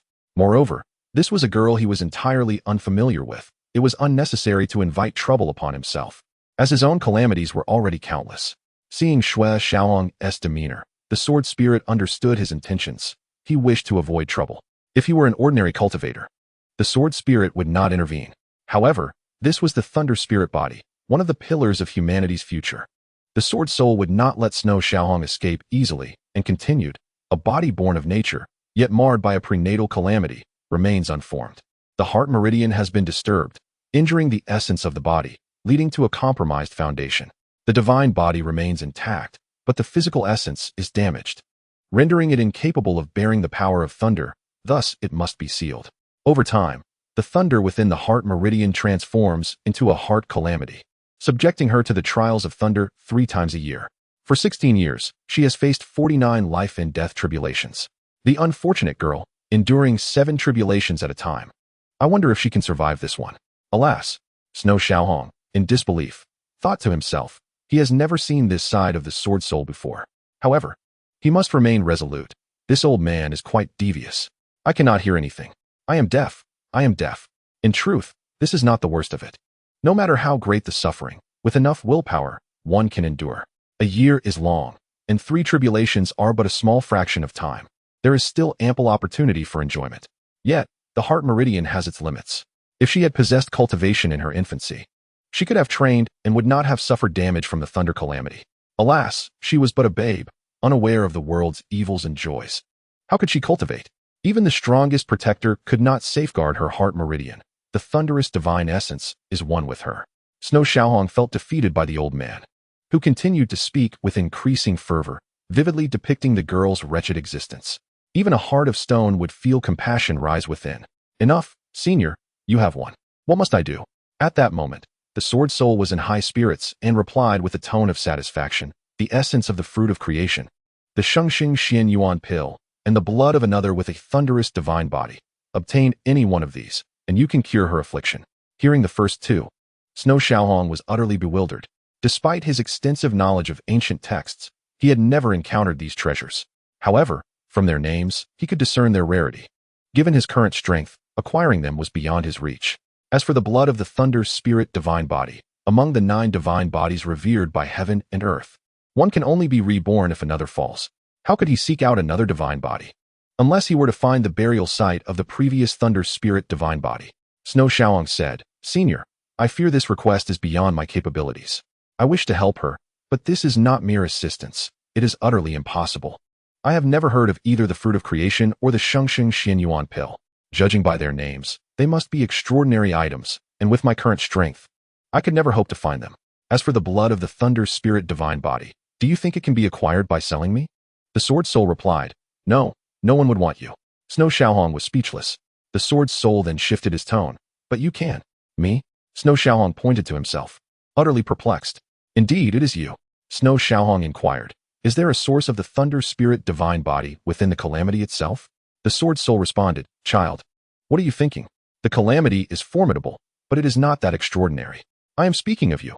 You are a miracle worker. The events that transpire around you would surely have claimed the life of any divine body blessed with great fortune. Yet here you are, still alive. You should be able to break her death calamity. Snow Xiaohong remarked, The thunder spirit divine body possesses immense fortune. Now, as calamity unfolds, it is indeed the thunder spirit divine body's trial. Are you suggesting that her calamity is to be transferred to me?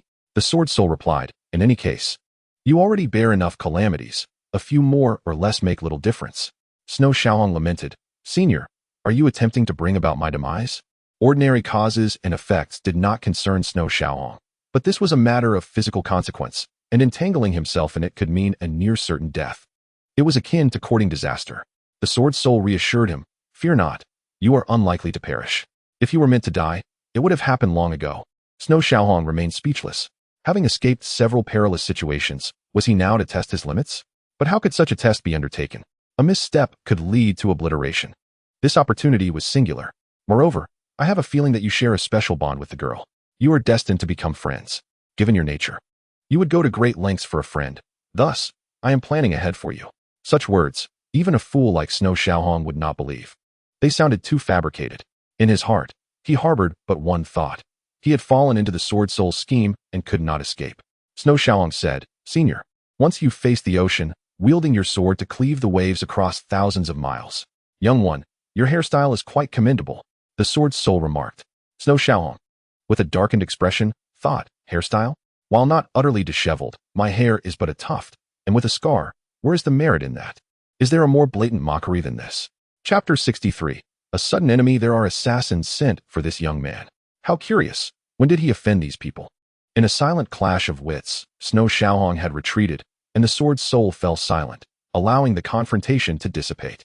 Snow Xiaohong sprinted for another 30 miles.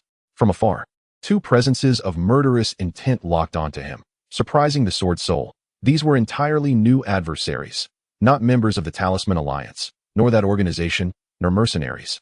They were trained killers from a certain family. Unaware of the assassin's watchful eyes, Snow Xiaohong continued his frenzied pace. having stayed in one place for a month. The organization had likely completed its nefarious plot, and now they were coming for vengeance. This time, not only had his strength increased, but his spiritual power had also broken through, entering the realm of soul refinement. Now he commanded more than just 4 puppets, enough to contend with this organization. What an ugly fellow. Is this the person the young master seeks? Amidst the dense foliage, 2 figures whispered, one speaking in a hushed tone, barely audible. The same mask. It must be him. This appearance suggests he has suffered significant injuries, replied the other, his voice low and notably cautious. Killing intent.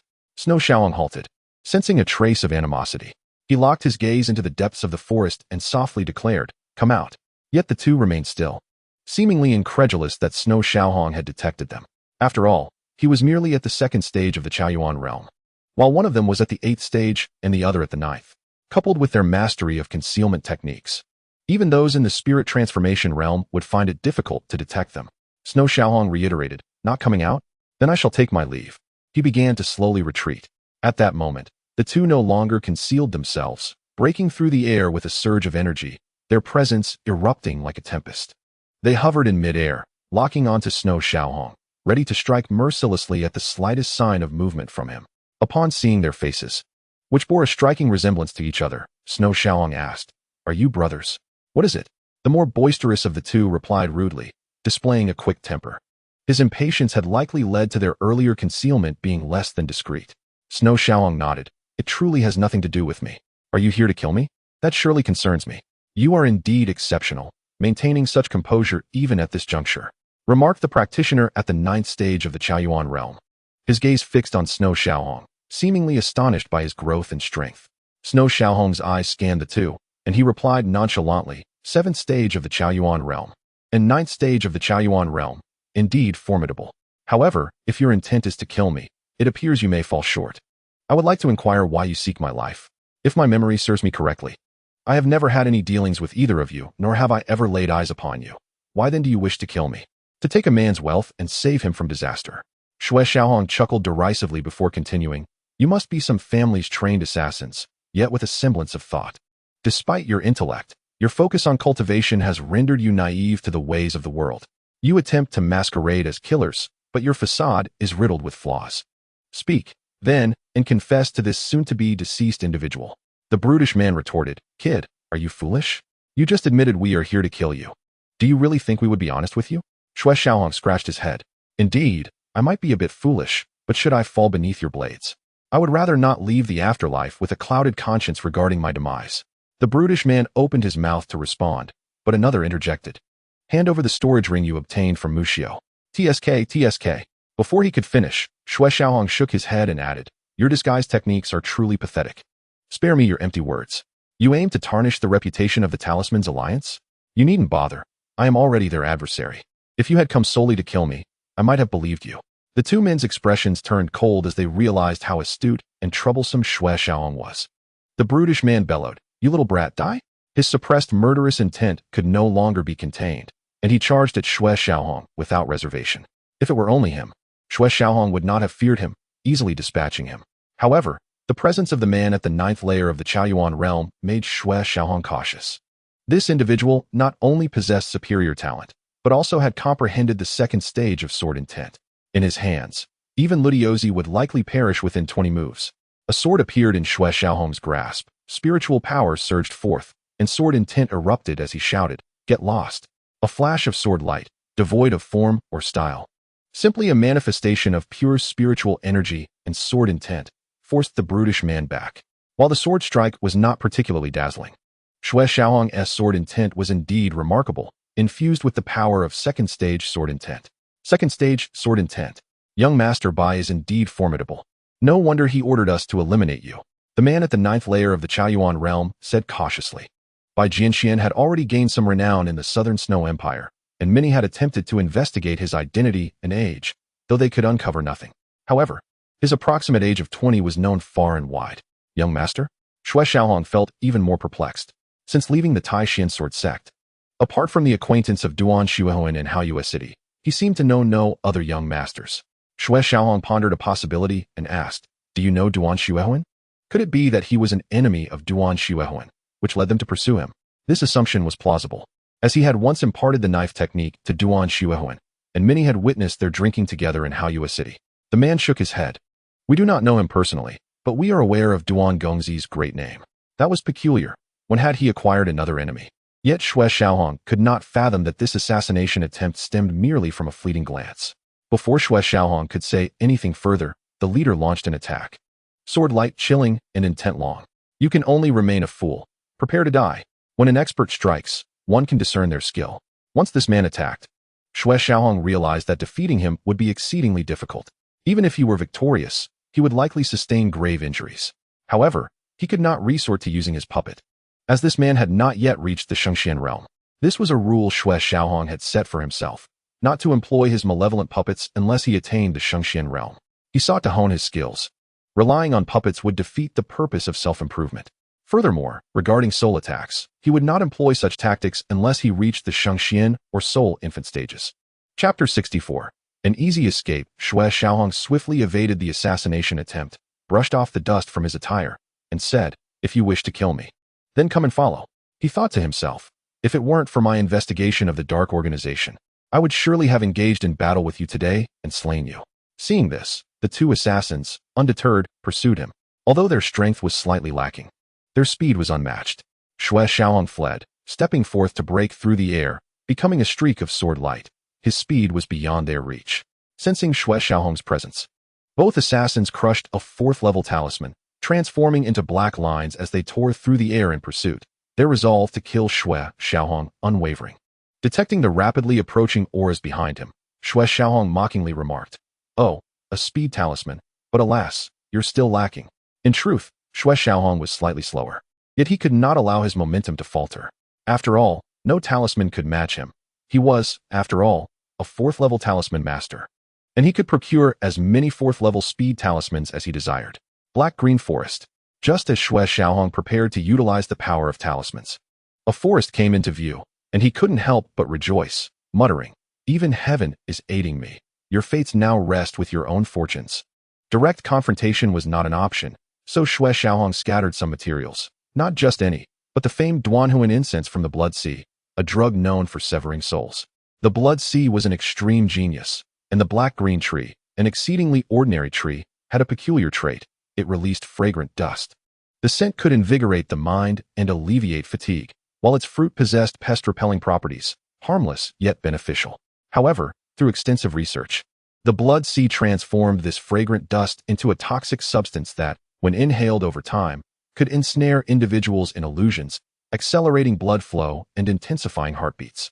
The weak could succumb to sudden death, perishing quietly. For amusement, the Blood Sea had once experimented on an entire town, resulting in the sudden deaths of over 700 people, their restless souls now wandering. Xue Xiaohong plunged into the forest, and the two assassins followed suit.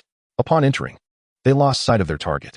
With their current speed, they could have easily caught up to Xue Xiaohong, but he concealed his aura, and the thick fragrant dust from the black-green trees hindered their ability to track him. They lost all opportunity and could no longer pursue him. A quarter of an hour passed, and Xue Xiaohong emerged from the black-green forest, glancing back at it, softly speaking, "Duanhuan incense, severing souls. May your master receive some news from you, and continue to pursue me, so I may learn who he is." The unwarranted assassination had left a mark in Xue Xiaohong's heart. One day, he would seek revenge for this grievance. Observing the depths of the wild mountain range, Xue Xiaohong dashed onward. In the black-green forest, the two assassins felt utterly helpless, no matter how hard they tried. They were just a step away from apprehending the detestable Xue Xiaohong. 3 or 4 steps remained, yet that distance felt insurmountable, a chasm they could not cross. Exhausting all their speed and unleashing their utmost strength, they still could not reach Xue Xiaohong. Unbeknownst to them, they had already fallen into an illusion. They believed they were fast, but in reality, they were merely shuffling along at a pace that even an 8 or 9-year-old child could surpass. The two appeared as if they had consumed a drug, their energy surging, faces flushed. Amidst the redness, hints of a dark hue emerged. Their lips turning purple, one was deeper than the other. With a couple of coughs, the one with the more profound purple hue spat blood from his nose. The crimson flow ceaseless. Moments later, blood began to ooze from his eyes, ears, and mouth, the poison deepening, his life hanging by a thread. Another individual fared somewhat better, having succumbed to a milder form of poison, yet he too swiftly followed suit, blood seeping from his 7 orifices.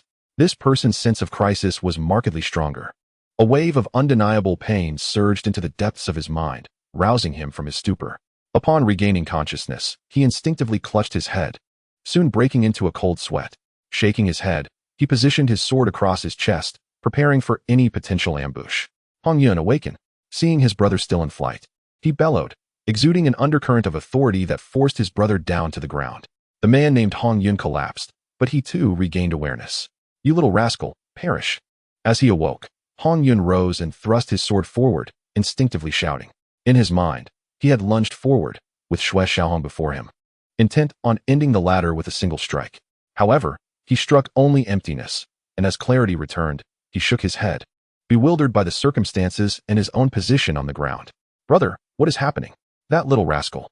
Hong Yun seemed yet unaware of his predicament, for he believed that his thrust should have found its mark, the enemy having nowhere to evade. His elder brother replied, "Hong Yun, quickly, focus and calm your mind.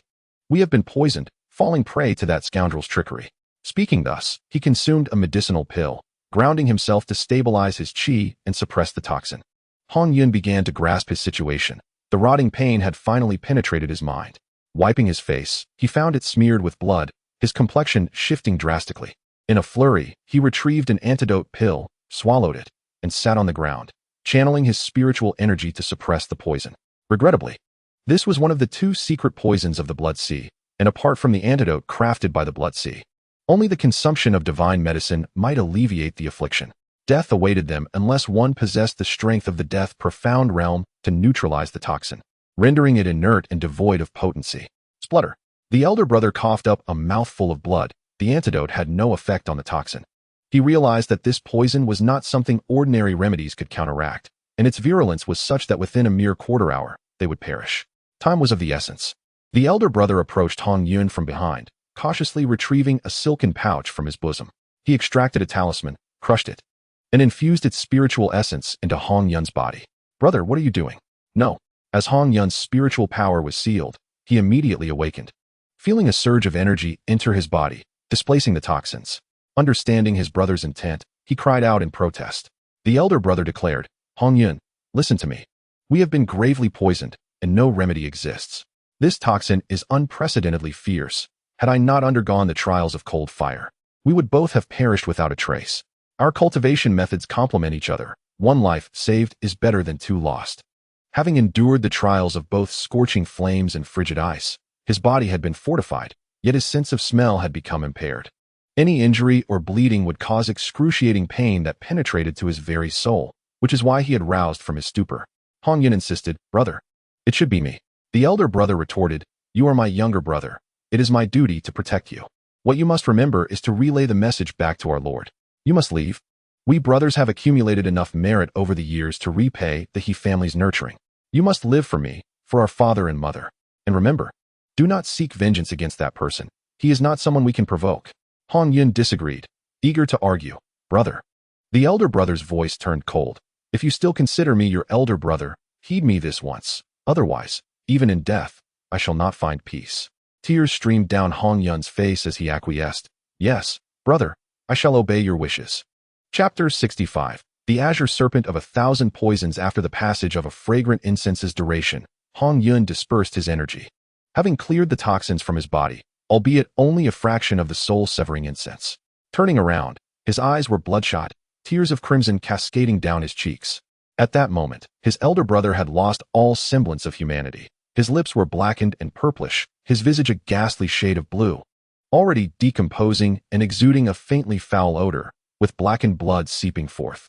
Vitality had long since fled, and his body had turned cold. Hong Yun declared ominously, "Brother, apart from one vow, I shall adhere to your wishes. I will return the message, sever ties with the He family, find a place to live in seclusion, establish a family, and bear many children. But one vow I cannot forsake. I shall take vengeance. That man must die." As he spoke, a surge of energy erupted from within him, fierce and enduring, yet imbued with vitality. Hong Yun was no longer merely a master of the Morning Yuan realm. He had originally been at the 8th level of the Morning Yuan, transforming spiritual energy into wind essence, waiting for the winds to cease and comprehending the thunder pulse, thus advancing to the 9th level. However, Under the reversal of his brother's spiritual vitality, he had been thrust into the realm of life profound, condensing a life profound pill. This was a sacrifice willingly made by his brother for him. Hong Yun absorbed it, and a second life profound pill began to take form, suggesting that soon he would enter the second level of the life profound realm. Yet in terms of combat prowess, he was not as formidable as he had been at the 9th level of the Morning Yuan, for he had not cultivated the Thunder Pulse. He was not a 9th level Morning Yuan entering the life profound realm, but rather an 8th level Morning Yuan entering it. Thus his combat strength was somewhat inferior. Nevertheless, his strength in the life profound realm had already surpassed that of Xue Xiaohong, making his defeat inevitable. What he did not foresee was that Xue Xiaohong possessed puppets, the first level of the life profound realm, mere ants. After burying his elder brother, Hong Yun began his journey back. In a short span, he located his lord. Hong Yun, where is your elder brother Hong Zhuo? In a cave, a fair-faced young lord inquired solemnly. Hong Yun, impulsive and driven by rage, contrasted with Hong Zhuo's calm and meticulous nature, which had greatly pleased the young lord. With a hint of despondency, Hong Yun replied, My lord, my elder brother has perished. What happened? The young lord's expression darkened, for not only had they failed to eliminate a minor figure of the innate realm, but a life had also been lost. Hong Yun spoke coldly. Bai Jianxian is treacherous, employing deadly poison. My elder brother sacrificed himself to save me, using his vitality to counteract the toxin.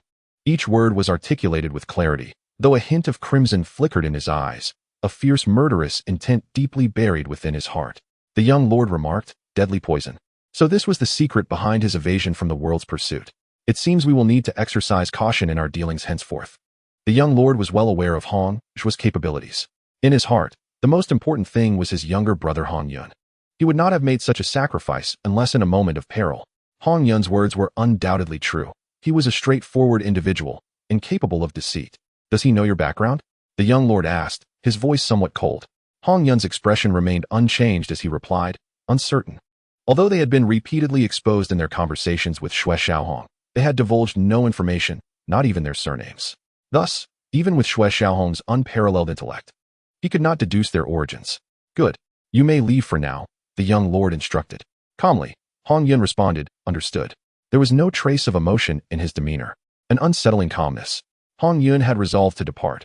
Whatever the young lord intended or desired was of no concern to him. As he reached the cave's entrance, the young lord spoke again. Hong Yun, take heart regarding Hong Zhuo's passing. Hong Yun replied placidly, I understand. Rage will not yield vengeance. With that, he exited the cave, leaving the young lord in a state of confusion. Hong Yun's demeanor was utterly unexpected. Such tranquility was a first for him, both familiar and strange. After a brief interval, a hurried figure rushed into the cave, announcing, My lord, Hong Yun has departed. The pale-faced young master had yet to grasp the situation and, upon hearing those words, coldly commanded, kill him.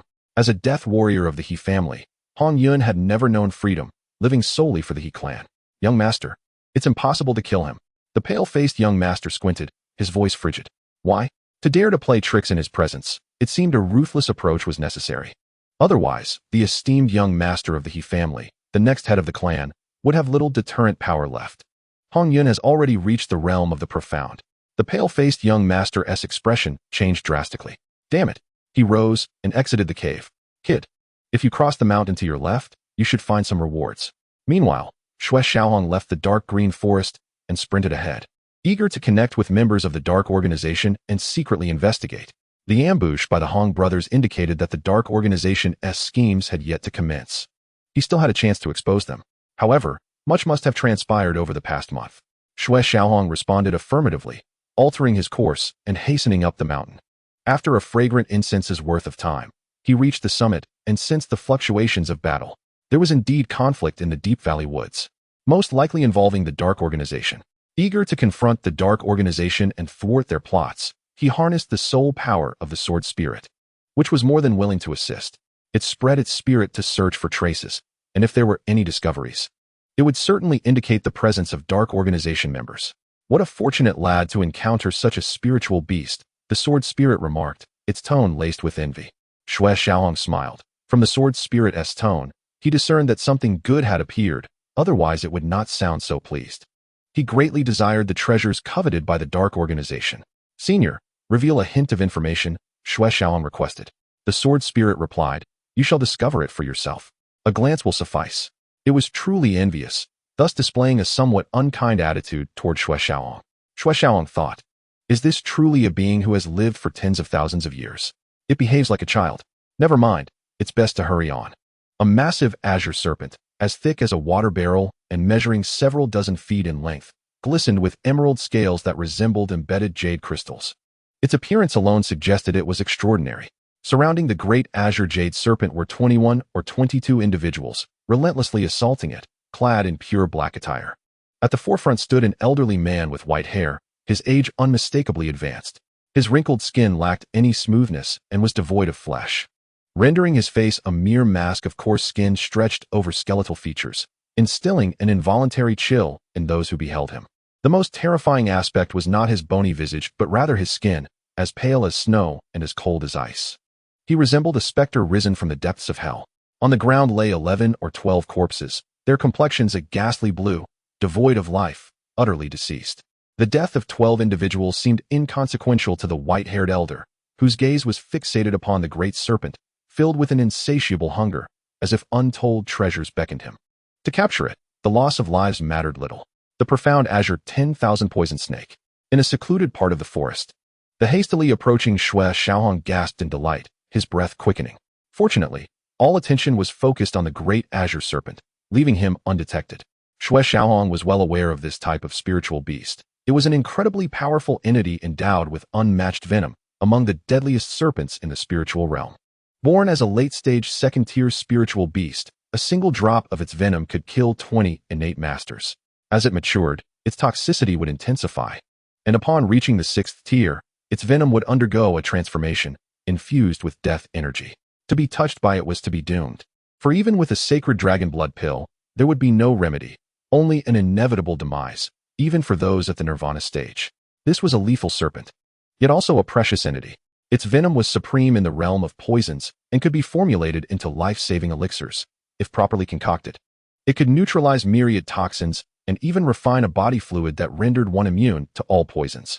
Its beast core could be used to create potions that enhanced the soul, and it could be embedded in weaponry, transforming them into divine instruments of poison. However, the chances of enhancing the soul were exceedingly rare, and potions made from the profound azure 10,000 poison snake's core could elevate the soul by 1 tier. Unless one possessed a spiritual treasure, its skin could be crafted into 6th tier talismans, and its flesh, bones, and blood held endless utility. Yet there was one significant drawback. This species was exceedingly rare. In the realm of the celestial spirit continent, where countless magical beasts roamed, the profound azure 10,000 poison snake was a mere legend, scarcely numbering in the thousands. Upon encountering such a treasure, Xue Xiaohong could not afford to miss the opportunity. Even if it meant employing a malevolent puppet, he was willing to risk his soul's essence, even at the cost of corruption, suppressing the fervor within him. Xue Xiaohong realized this profound azure 10,000 poison snake was a 4th-tier spiritual beast. Though at the initial stage of the 4th tier, its combat prowess would not be less than that of a master at the 3rd stage of the profound realm who had condensed 3 life-profound pills. Furthermore, with a multitude of Dark Organization members present, seizing this prize would not be easy. The bodies on the ground were of no concern, even if they were not dead. Their bluish complexions indicated they had no hope left. The 21 or 22 black-clad fighters engaged in battle were all above the Yuan realm level, with the 3 strongest being the white-haired elder, whose presence radiated a dense aura of thunder, indicating peak strength in the Yuan realm. The other 2 were burly men, one wielding a deadly spear and the other a soul-harvesting scythe, their eyes bloodshot and expressions cold. From their demeanor, it was clear they were the white-haired elder's death warriors. In contrast to the others, the spiritual powers wielded by these 3 were black and profoundly sinister, withered leaves and yellowing grass, unlike anything of this world. Senior, these 3 exude a more malevolent aura, even more so than Lidu City. The color is pure black. Could this be due to the grade of their techniques? Xue Xiaohong inquired of the sword spirit, hoping to glean some secrets of the Dark Organization. The sword spirit replied, "Kid, I have previously stated that when you reach the realm of the profound, I shall enlighten you. For now, knowing too much will not benefit you. Your most pressing task is to eliminate this group and then depart. If word of the profound azure 10,000 poison snake reaches you, unless you return to the Tai Xuan Sword Sect, you will surely perish." Xue Xiaohong felt a pang of disappointment. All right then, The profound azure 10,000 poison snake. In a frenzy, retaliated, killing 4 and poisoning 3, resulting in 7 casualties. It seems further sacrifices are unwarranted. Slaying this 10,000 poison snake will prove difficult. The white-haired elder stated coldly, glancing at the burly man wielding the dual hooks. With narrowed eyes, the man, whose gaze was blood-red, wasted no time consuming a dark pill, instantly transforming into a monstrous being.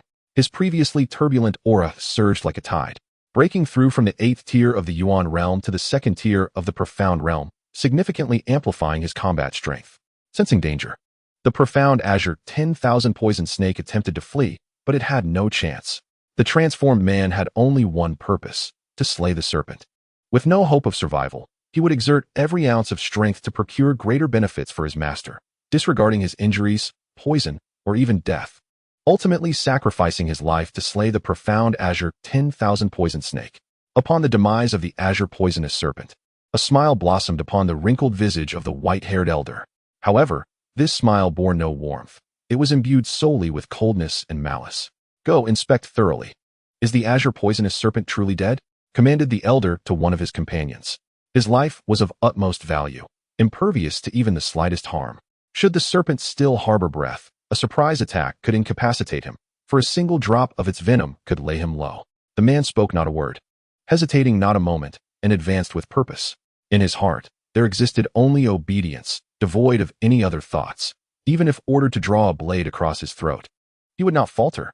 With a treasured blade in hand, he severed the serpent's head, confirming its lifelessness beyond doubt. This conclusion eased the tension among the group, and as the elder prepared to step forward to reap the fruits of victory, a flash of sword light stirred the valley. I shall send you to liberation. A voice echoed, chilling to the core. The one who truly felt the icy grip of fear was the burly man wielding a gun. As a shroud of death loomed closer, he sought to flee, but alas, opportunity eluded him. Before he could react, the blade pierced his body, a shadow fell behind him, and the snow-white blade cleaved through his throat, extinguishing the light in his eyes and snuffing out his life. At the 7th level of the morning origin realm, the dark energy surged forth, and with a single strike, the man was slain. The assailant was none other than Xue Qilin. Upon the serpent's death, the hearts of all relaxed, marking the optimal moment for a stealthy strike. Coupled with the earlier battle, where his soul and spiritual energy had waned significantly, Xue Qilin, fueled by his sword intent and unparalleled footwork, succeeded in his ambush. In a flash, Xue Qilin darted to the serpent's corpse, securing it within the Qilin ring. In comparison to the battle, this was the most pivotal acquisition. Little one, return my azure poisonous serpent. The elder awakened first, witnessing Xue Qilin claim the serpent. His eyes turned a fierce crimson as he brandished a blood-red blade. Even before he moved, the blade's aura was upon them. Unfazed by the elder, Xue Qilin executed his sword steps, the blade shining with intent as he struck at the 4 remaining individuals. In a singular sweep, 3 fell, while the last one, filled with terror, collapsed to the ground, narrowly escaping the blade's wrath. Kill! A slash of blade light cleaved the air as the elder charged forth in a fury. In his gaze, the blade's intent was almost tangible, yet Xue Qilin, with a flicker of sword light at his feet, left behind a shadow that vanished into the woods. A thunderous crash resonated as the elder's blade struck the ground, leaving a 10-zhong-long fissure. The cloaked figure on the ground escaped Xue Qilin's sword strike, but not this blade technique, which cleaved him in twain. You little wretch, do not attempt to flee. Chapter 67. The Realm of Intent with a Gentle Chime. The sword light resonated, marking the fall of both a 3rd and a 4th level expert in the morning origin realm. Xue Qilin emerged from the forest, dispatching 2 more foes with a serene smile. Fear not, I shall not flee. You have yet to be extinguished. How could I depart? Moreover, you lack the merit to compel my retreat. The elder squinted, his eyes betraying a chilling realization. The strength of the 3rd-tier sword intent surpassed even that of the pinnacle of the morning origin realm. He inquired, who are you? When did the Southern Snow Empire give rise to such a figure? Xue Qilin, now transformed, bore an almost unrecognizable visage, even with his signature mask. With tranquility, Xue Qilin replied, by Jianxian. Surely, the dark organization would be familiar with his name. The elder's demeanor shifted. Ah, you are the Bai Jianxian who acquired treasures from the Talisman Alliance. So, you choose the path of heaven but neglect the gates of hell. Excellent. Your existence shall serve as a bargaining chip to draw forth more from the Talisman Alliance. How delightful. Xue Qilin offered a nonchalant smile. What? Do you wish to slay me? The elder declared, "Today, your death is inevitable." Xue Xiaohong retorted, "Grandiose claims are easy to make, yet many have perished beneath my blade, including those who fancied themselves as mighty leaders. One such, a certain Yuan commander, met a most tragic end, despite being at the 4th level of the morning origin realm. A mere waste, he could not even withstand a single strike." A chill ran through the elder's eyes. "You little wretch, you know much, do you not? So, the young lady from the Nangong family was indeed saved by you." Xue Xiaohong shook his head. "Nay, my knowledge is limited. The most pressing matter remains unknown to me, such as what manner of organization you represent, your ambitions, and your goals. Might you enlighten me? I would be willing to offer certain compensations, such as the azure poisonous serpent." His curiosity piqued. Xue Xiaohong sought answers where the sword soul had failed to provide them. The elder scoffed. "You are not worthy to seek my origins. Do you dare to call yourself esteemed, with your mere demonic spawn?" The sword soul within Xue Xiaohong mocked disdainfully. The elder, at the pinnacle of the morning origin realm, possessed unparalleled strength. Even a typical 2nd-level expert from the birth essence realm would struggle against him. Moreover, his soul power was extraordinary. Even those who had refined 3 birth essence pills would find themselves at a disadvantage. The elder refrained from confronting the azure poisonous serpent, for he feared death, truly feared it. Xue Xiaohong declared, "Very well, I shall not investigate your origins, but your schemes in the wild forest mountains warrant discussion." Upon hearing this, the elder's eyes turned colder, his murderous intent radiating. He had not anticipated Xue Xiaohong's awareness of this matter, and he coldly responded, "As I said, you are not worthy." Xue Xiaohong proclaimed, "Then let this young man prove his worth through action." He produced a green talisman, a yellow talisman, and a gray talisman, dusting them off before shattering them. The spiritual energy coursed into his being, elevating him to the morning origin realm, albeit still at its 2nd-tier pinnacle. The 4th-tier speed talisman and the 4th-tier defensive talisman bolstered his power, allowing him to leap 3 levels. With his aura now at the morning origin realm, the chilling sword energy emanating from Xue Xiaohong intensified. "Ocean's depth," Xue Xiaohong intoned, unleashing a drop of seawater, which surged forth, igniting a 4th-tier sword intent that rushed toward the elder. The elder's eyes widened in astonishment as he witnessed the power of a 2nd-level expert in the morning origin realm wielding 4th-tier intent. He had never encountered such a being. Compared to Xue Xiaohong, all the prodigies of the Southern Snow Empire were but trifles. "Great dark heaven," the elder roared inwardly, as black spiritual energy surged, enveloping him in a shroud. A thunderous crash reverberated as force, sword energy, and black essence ravaged the surroundings. Empowered by the might talisman and the 4th-tier sword intent, along with the depths of the ocean's concealment, Xue Xiaohong had reached a pinnacle of mastery. His strike could rival that of a 9th-level morning origin expert. The elder was forced back, marking the first round wherein Xue Xiaohong held a slight advantage. "Impossible. How could your attack be so formidable?" The elder was incredulous at having been driven back. The strike had utterly surpassed his expectations. Even a common 9th-level expert in the morning origin realm would be felled by such a blow, had he not employed his life-saving technique combined with 2nd-tier intent. He would have been at a distinct disadvantage.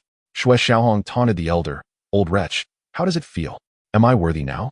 With the enhancement of the talisman's powers, Xue Xiaohong's combat prowess, speed, and even defensive capabilities now matched those of the elder, the gap between them having closed significantly. The old man with white hair narrowed his eyes and coldly remarked, "I understand now. You consider yourself a prodigy possessing a divine body among the human race. Very well. Indeed." This statement momentarily stunned Xue Xiaohong, who found it peculiar. What did he mean by human race?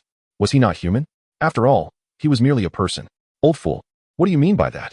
The white-haired elder replied, "The meaning is quite simple. Today, you shall die. I shall not allow you to grow stronger. Great strength talisman. Come forth." He was well aware of the power of talismans. A level 4 great strength talisman would amplify one's strength by 10%. Even though Xue Xiaohong was formidable, he was only at the 2nd level of the ascendant realm. If he had that kind of strength, the elder might have felt a hint of trepidation, but currently, Xue Xiaohong had yet to earn his fear. Xue Xiaohong stated, "Indeed, a great strength talisman."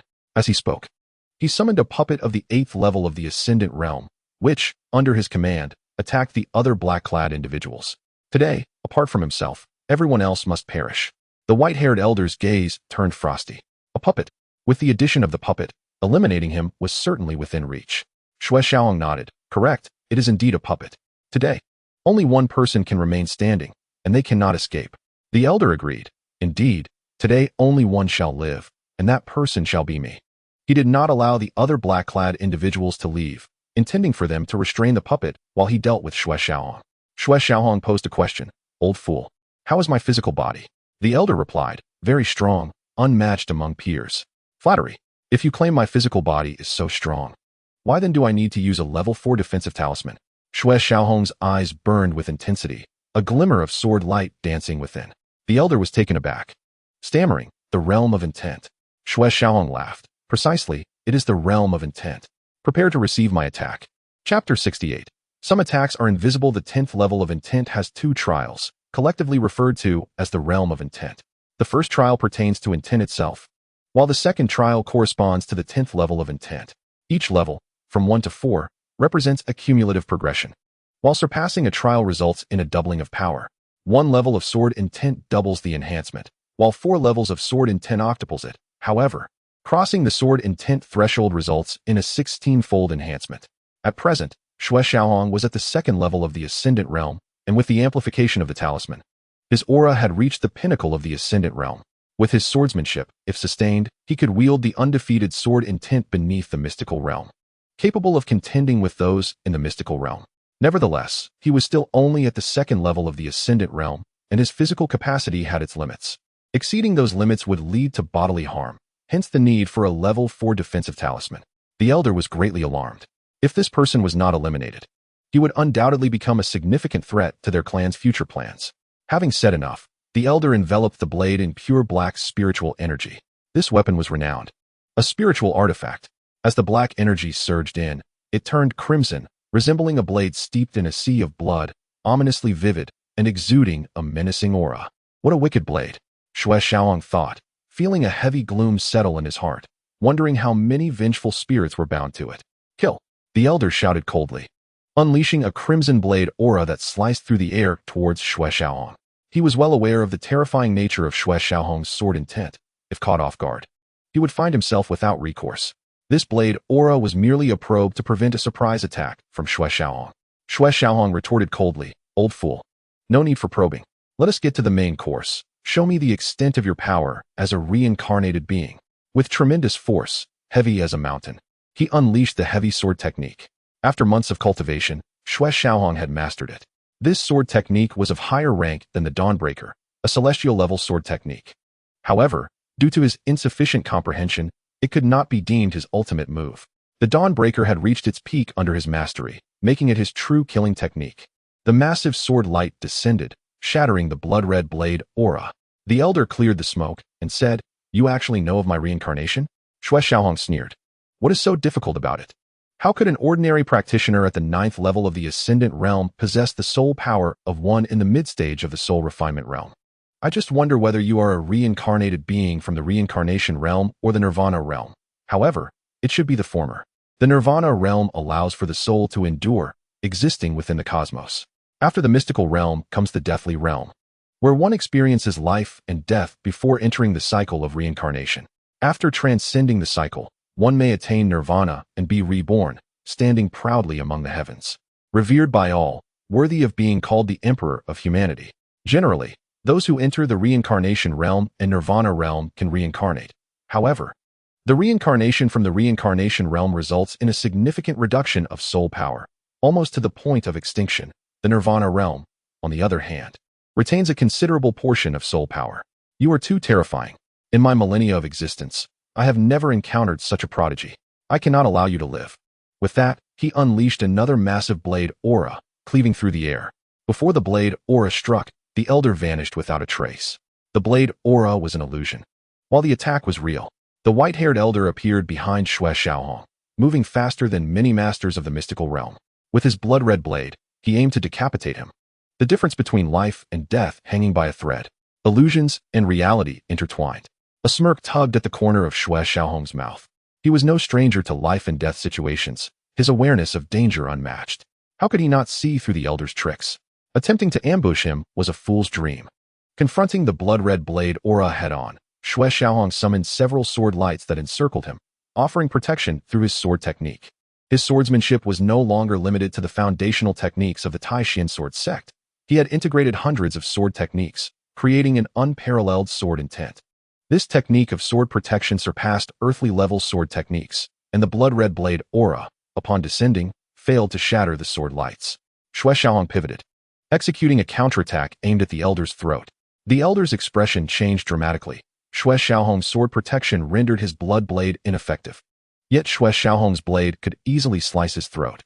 With a clang, the elder stepped back, while Xue Xiaohong remained as steady as a mountain. Though it was merely a simple counterattack, Xue Xiaohong's strength was beyond that of ordinary individuals, capable of repelling even a 6th-level Ascendant Realm practitioner. Xue Xiaohong declared, "Old fool. If you wish to ambush me, you still have a long way to go." Stepping forward, he thrust his sword toward the elder's throat, the cold gleam resembling a venomous serpent in motion. The elder crossed his blade to block, and as their weapons clashed, a resounding ring echoed. The elder deflected the sword blade, angling his own blade to strike down toward Xue Xiaohong's right arm, aiming to sever it. Without waiting for the sword move to complete, Xue Xiaohong executed a flourish, countering the elder's blade. The two moved with incredible speed, their weapons clashing repeatedly, the sounds ringing out. In a matter of moments, they exchanged over 30 blows, neither gaining the upper hand. On the other side, only 2 individuals remained standing, one of whom had his arm brutally torn off by the puppet. Though they were death warriors, they were still human beings, alive and breathing. How could they endure such pain? The puppet, given the command to leave none alive, showed no mercy as it lunged forward, twisting the head off the remaining warrior, ending his life. Only one black-clad individual remained, at the Ascendant Realm level. This is bad, the elder thought, realizing that the puppet had slaughtered all the other black-clad individuals. Next, it would be his turn. Dealing with Xue Xiaohong was already taxing. Facing an 8th-level Ascendant Realm puppet would undoubtedly mean his demise. Seizing the opportunity, Xue Xiaohong struck, his blade carving a gash into the elder's shoulder. The old man with white hair felt a surge of spiritual energy, forcing back Xue Xiaohong as he swiftly created distance between them. Observing the blood trickling down the old man's shoulder, Xue Xiaohong thought to himself, "This wretched soul deserves his fate. Even his blood is devoid of vitality." The blood flowing from the old man was not a vibrant red but a dark crimson, lacking any semblance of life or essence. To delay the puppet, the old man tossed out a pill that soared toward the black-clad assassin engaged in battle. Without hesitation, the assassin consumed the pill, transforming into a monstrous creature radiating an aura that matched the puppet, both devoid of consciousness. Xue Xiaohong remarked, "Such ruthless determination." The old man replied, "One is dead, 2 are dead, so many have perished already. What use is it to keep him alive? If I can slay you, it will all be worth it." Xue Xiaohong acknowledged, "I must commend your methods in training your assassins to such resolute willingness to face death." The old man graciously responded, "Thank you," to which Xue Xiaohong replied, sincerely. The old man concentrated his blade's aura, coldly sneering inwardly, "Foolish child, some attacks are unseen." Chapter 69. Slaughter and the leak of information. The old man summoned the great dark sky once more, but this time, it embodied pure aggression. The power of intent surged forth, shrouding the heavens in darkness, a rift tearing through the void, from which emerged a blood-red blade of light. Xue Xiaohong mused, "A desperate strike, concealing the soul, impressive technique, but alas, it encounters me. This blade of blood could rend the heavens and easily slay those at the initial stage of the life-profound realm, and even severely wound those at the second stage. Coupled with a soul attack, even the pinnacle of the life-profound realm could expect to fall." As Xue Xiaohong unleashed his sword aura, his spiritual energy surged, tearing open a gap in the darkened sky, revealing the light and breaking free from the confines of darkness. "A sword breaks the dawn," he shouted. "Old fool, are you ready for the sword intent?" With a thunderous voice, he infused his sword with intent, summoning winds and clouds, as if mountains were shifting and rivers boiling, like a celestial dragon in flight.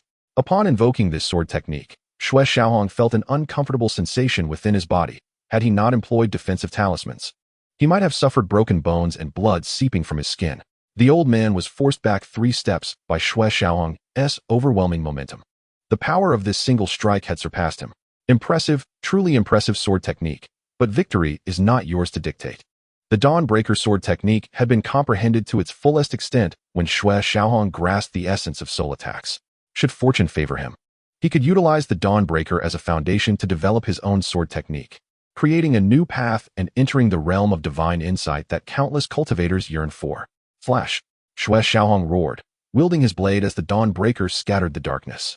The dark shroud enveloping the sky and the blood blade of slaughter dissipated, leading to an encounter akin to a cataclysm. The reverberations of the clash echoed for thousands of feet, drawing the attention of numerous warriors.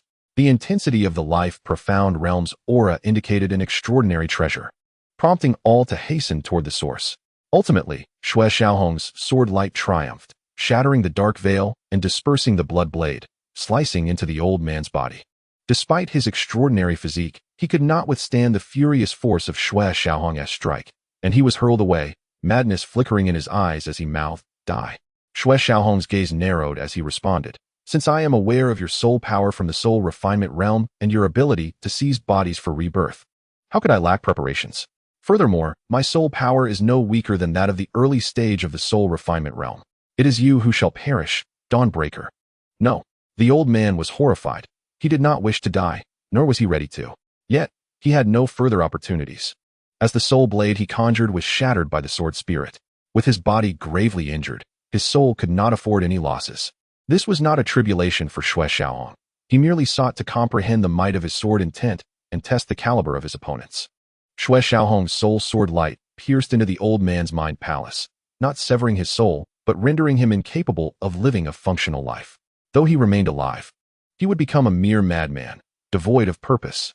Xue Xiaohong harbored no benevolence towards this dark organization. Even if the old man were to become an ordinary person or a lunatic, he could not be spared.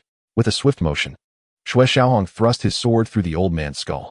After the kill, he hastily searched for the old man's storage space, his expression shifting as he transformed into a streak of light and vanished. Just as Xue Xiaohong departed, others arrived. Their auras formidable. Among them were warriors of the life-profound realm. From a distance, Xue Xiaohong leaned against a tree, wiping cold sweat from his brow, silently reflecting. "I'm fortunate to have left when I did. Otherwise, I would have had to fight. In my current state, I could hardly withstand even a practitioner of the morning origin realm." The effects of the might, defense, and speed talismans had worn off, leaving Xue Xiaohong feeling drained.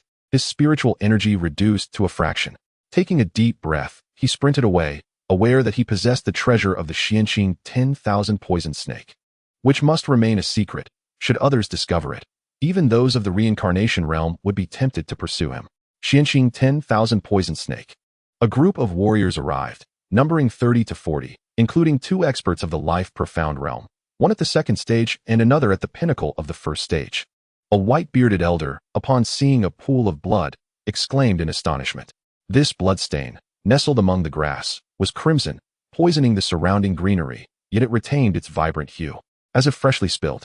What? The 2 life-profound realm experts rushed to the elder's side, with the burly man at the second stage growling, "What did you say?"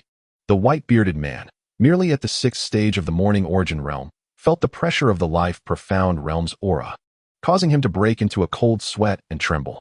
This was the Wildwood mountain range, where countless lives had been lost, enough to form mountains of bones.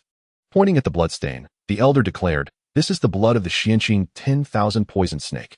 Only its blood can retain its color for so long, and only it possesses such potent toxicity." The crowd turned to examine the fresh soil, speckled with vibrant blood and darkened grass. Many cultivators inhaled sharply. They had perused the records of spiritual beasts and recognized the Xianqing 10,000 poison snake's characteristics, which aligned perfectly with the ancient text describing its deadly blood. Enduring vitality, an unchanging hue. They had mostly come to the Wildwood due to rumors of rare treasures, particularly a starflower, which contained the power of countless stars, capable of purifying the body and enhancing strength. However, compared to the Xianqing 10,000 poison snake, the starflower paled in comparison. Even 100 starflowers would not match the rarity of the snake. More blood traces were discovered, confirming that a Xianqing 10,000 poison snake had been slain. Its body vanished without a trace. The 30 or so individuals sprang into action, and the news quickly spread throughout the Wildwood mountain range. Deep within the wilderness, the adept seekers of fortune returned, having seized the coveted treasure, the starflower, while the Xianqing 10,000 poison serpent held even greater significance. This unforeseen turn of events incensed a certain faction, their meticulously devised plans utterly disrupted. Originally poised for widespread carnage, they now found themselves in a position of vulnerability, as no one ventured into their traps, postponing their sanguinary feast. This was the dark force pursued by Xue Xiaohong, as throngs of cloaked figures emerged from the depths. Given the circumstances, the priority shifted to claiming the Xianqing 10,000 poison serpent before reaping further rewards. Chapter 70. Encounter with the purple-clad maiden. Though not critically injured, Xue Xiaohong required 4 days to restore himself to peak condition. It is not yet the time for a breakthrough, he murmured, sensing the stirring energy within him. During this period, his power had surged remarkably, compressing what others took years to achieve into mere months of effort. He retrieved the storage belt of the white-haired elder, attuning himself to it as his spirit permeated its essence, sifting through the treasures and spirit stones within. The elder was indeed extraordinary, holding a significant position within the dark organization of the South Snow Empire, likely privy to their machinations. Amidst his search, Xue Xiaohong discovered a knife imprint engraved with the likeness of a black bat.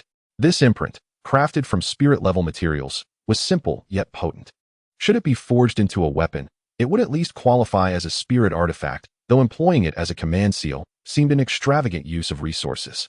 He extracted the knife imprint and infused it with a thread of spirit energy, yet it remained unresponsive. Predecessor, given your familiarity with them, does this knife imprint require the infusion of black spirit energy to function?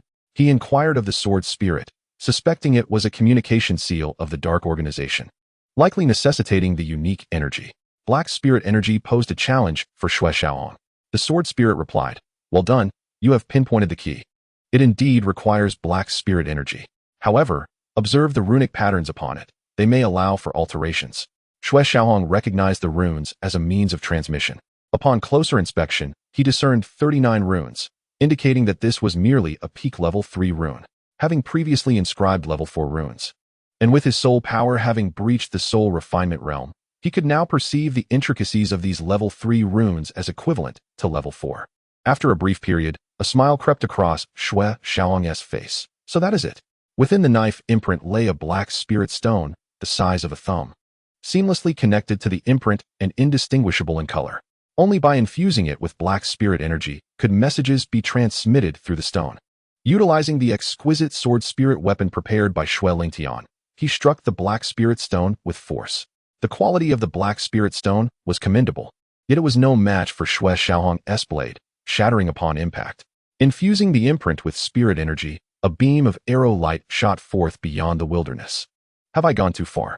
Xue Xiaohong mused, then nodded. Indeed, I have. This is already a realm where level 4 spirit beasts can thrive. It seems I must retreat. Before he could finish, a voice emerged from the token, low and icy. Blood Elder, is the plan set in motion? Though hesitant to respond, Xue Xiaohong gleaned some insight from the words. Was this the dark organization's sinister plot within the wilderness? He retracted the knife imprint, and, guided by the arrow light's direction, dashed forward, resolved to thwart their scheme. After 2 days of travel, Xue Xiaohong fashioned a simple tent atop a small hill. During his journey, he noted many adept individuals retreating from the depths. Upon inquiry, he discovered it was due to his actions. The news of the Xianqing 10,000 poison serpent's appearance had leaked, drawing numerous experts from the depths. Moreover, his constant changes in direction indicated the dark organization's fear of the Blood Elder facing unforeseen circumstances, thus disrupting their objectives. To safeguard himself, Xue Xiaohong sealed the knife imprint to prevent any potential pursuers. Should the dark organization discover that he had slain the white-haired elder, and that the elder's demise was tied to the Xianqing 10,000 poison serpent, he would be in grave peril, relentlessly hunted by all practitioners within the wilderness. Returning to the territory of level 3 spirit beasts, he found himself unthreatened and free to traverse at will. After a night of absorbing the starry energy and moonlight, Xue Xiaohong felt invigorated. Within his first dantian lay 100 strands of star energy. Yet, to condense the starfire, he still had a long way to go, currently achieving only a tenth of what was required. Disappointed, he realized that at this pace, it would take him 6 months to cultivate the starfire. And the elusive celestial secret technique required 12 strands of starfire for a single invocation, 12 strands that would likely take years to amass. After consuming some sustenance, Xue Xiaohong descended the mountain, wandering through the thicket to gather information. Perhaps due to the remoteness of his location, he encountered neither spirit beasts nor mercenaries or other practitioners. However, he was drawn to the sounds of a skirmish, sensing several energies emanating from the dark organization. Joy illuminated Xue Xiaohong's expression. At last, they had made an appearance, validating his return. Concealing his presence, he stealthily approached, resolved to aid any adversary of the dark organization. Meanwhile, A purple-clad maiden was fiercely engaged in combat with four cloaked figures. These four dark-clad assassins, driven by their ruthless mission, recognized the youthful purple-clad girl. Her strength already at the 4th level of the Chaoyuan realm. She was undoubtedly a prodigy of the human race, a rare talent not to be underestimated. Two of the assassins were at the pinnacle of the 2nd level, one at the latter stages of the 3rd level, and the last, the strongest. At the early stages of the Chaoyuan realm, they operated as a cohesive unit, employing a combined attack technique, their coordination rivaling that of a 7th-level Chaoyuan practitioner. The purple-clad maiden exhibited remarkable prowess, though slightly beleaguered by the fourfold assault. Her predicament stemmed from a lack of combat experience. Had she possessed sufficient battle acumen, she could have faced them without fear, perhaps even vanquishing them. Yet, as a novice, how could she contend with these seasoned killers? After a flurry of exchanges, the purple-clad girl found herself retreating, increasingly beleaguered, and falling into a disadvantageous position. "Ah, it's her," Xue Qilin murmured, recognizing the girl through a gap in the foliage. She was none other than the unfortunate maiden bearing the Thunder Spirit physique, with whom he had shared a fleeting encounter. Who would have thought that? In just over a month, she has ascended to the 4th level of the Chaoyuan realm? Truly, her talent befits the Thunder Spirit physique. In their previous encounter, she had only been at the 3rd level.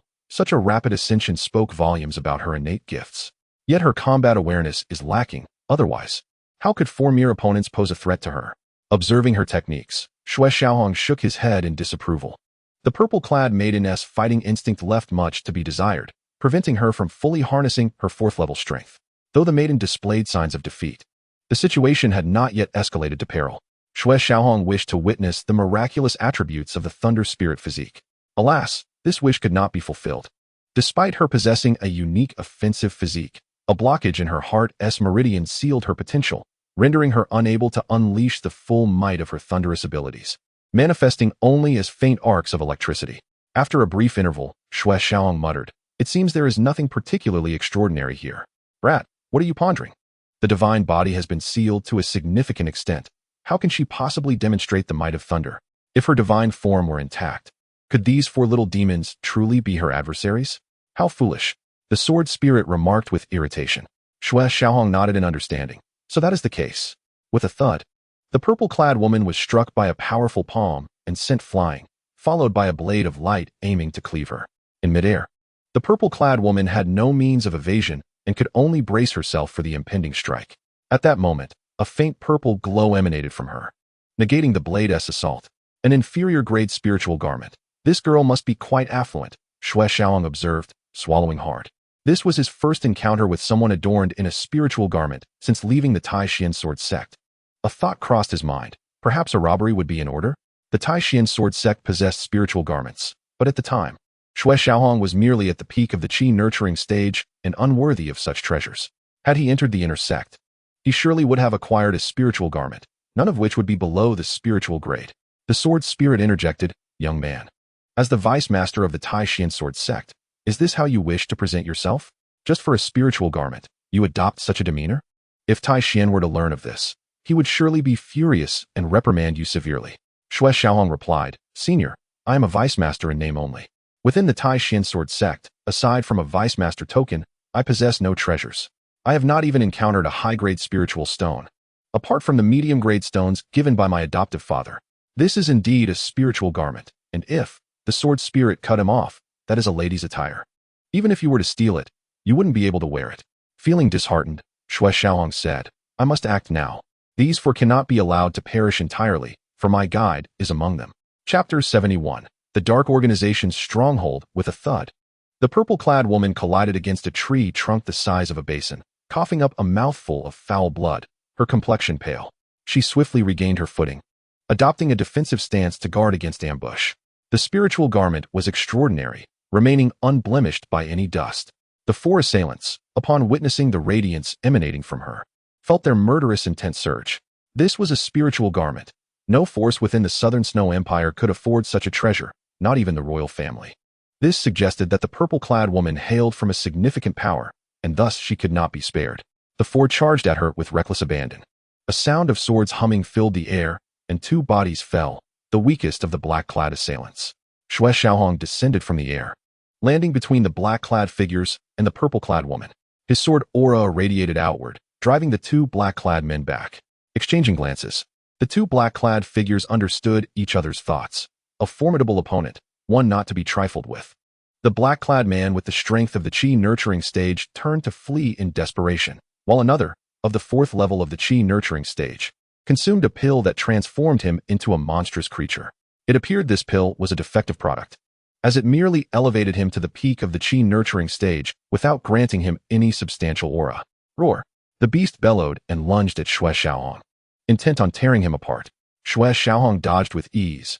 Unfazed, even if the creature were at the 9th level of the Qi-nurturing stage, it was devoid of consciousness, making it an effortless target for him.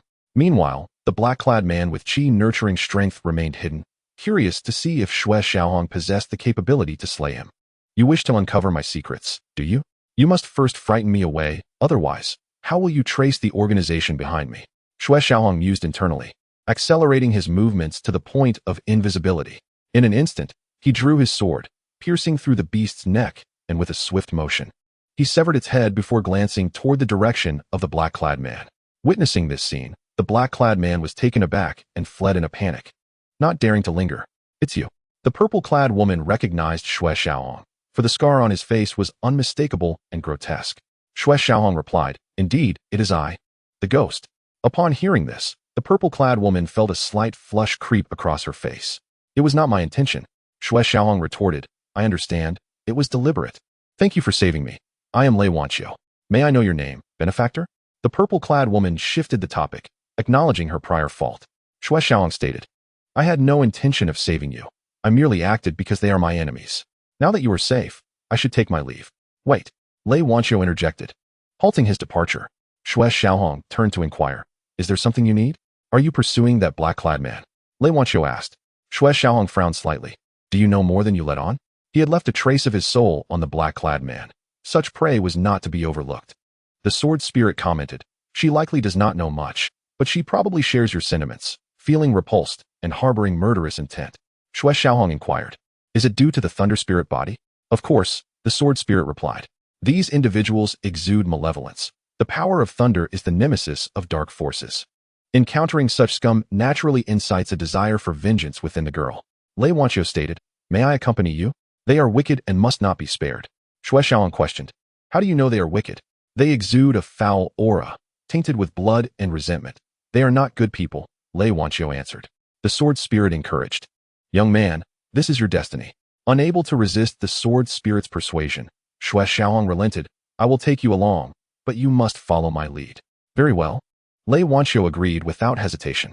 Xue Xiaohong was the only person she had encountered on this journey who did not regard her with malevolent eyes. She trusted him, believing he would not harbor ill intentions. Xue Xiaohong handed her 4 peak-level 4th-grade breath-concealing talismans. Having been attacked, she would surely return to the Dark Organization's stronghold in this area, presenting an opportunity. He was confident he could evade the Dark Organization's scrutiny. But Lei Wanqiu's safety was uncertain, hence the talismans to conceal her presence. Lei Wanqiu inquired, breath-concealing talismans? Wouldn't it be better to use invisibility talismans instead? Xue Xiaohong, you have an abundance of talismans at your disposal, it seems. Even I, with a talisman master's skills, cannot afford to waste them. The talisman paper is too precious. Xue Xiaohong explained, We are only tracking them. There is no need for invisibility talismans. Lei Wanqiu nodded. Oh, I see. Thank you. Xue Xiaohong replied, No need for thanks. Let us proceed. We cannot allow him to escape too far. All right.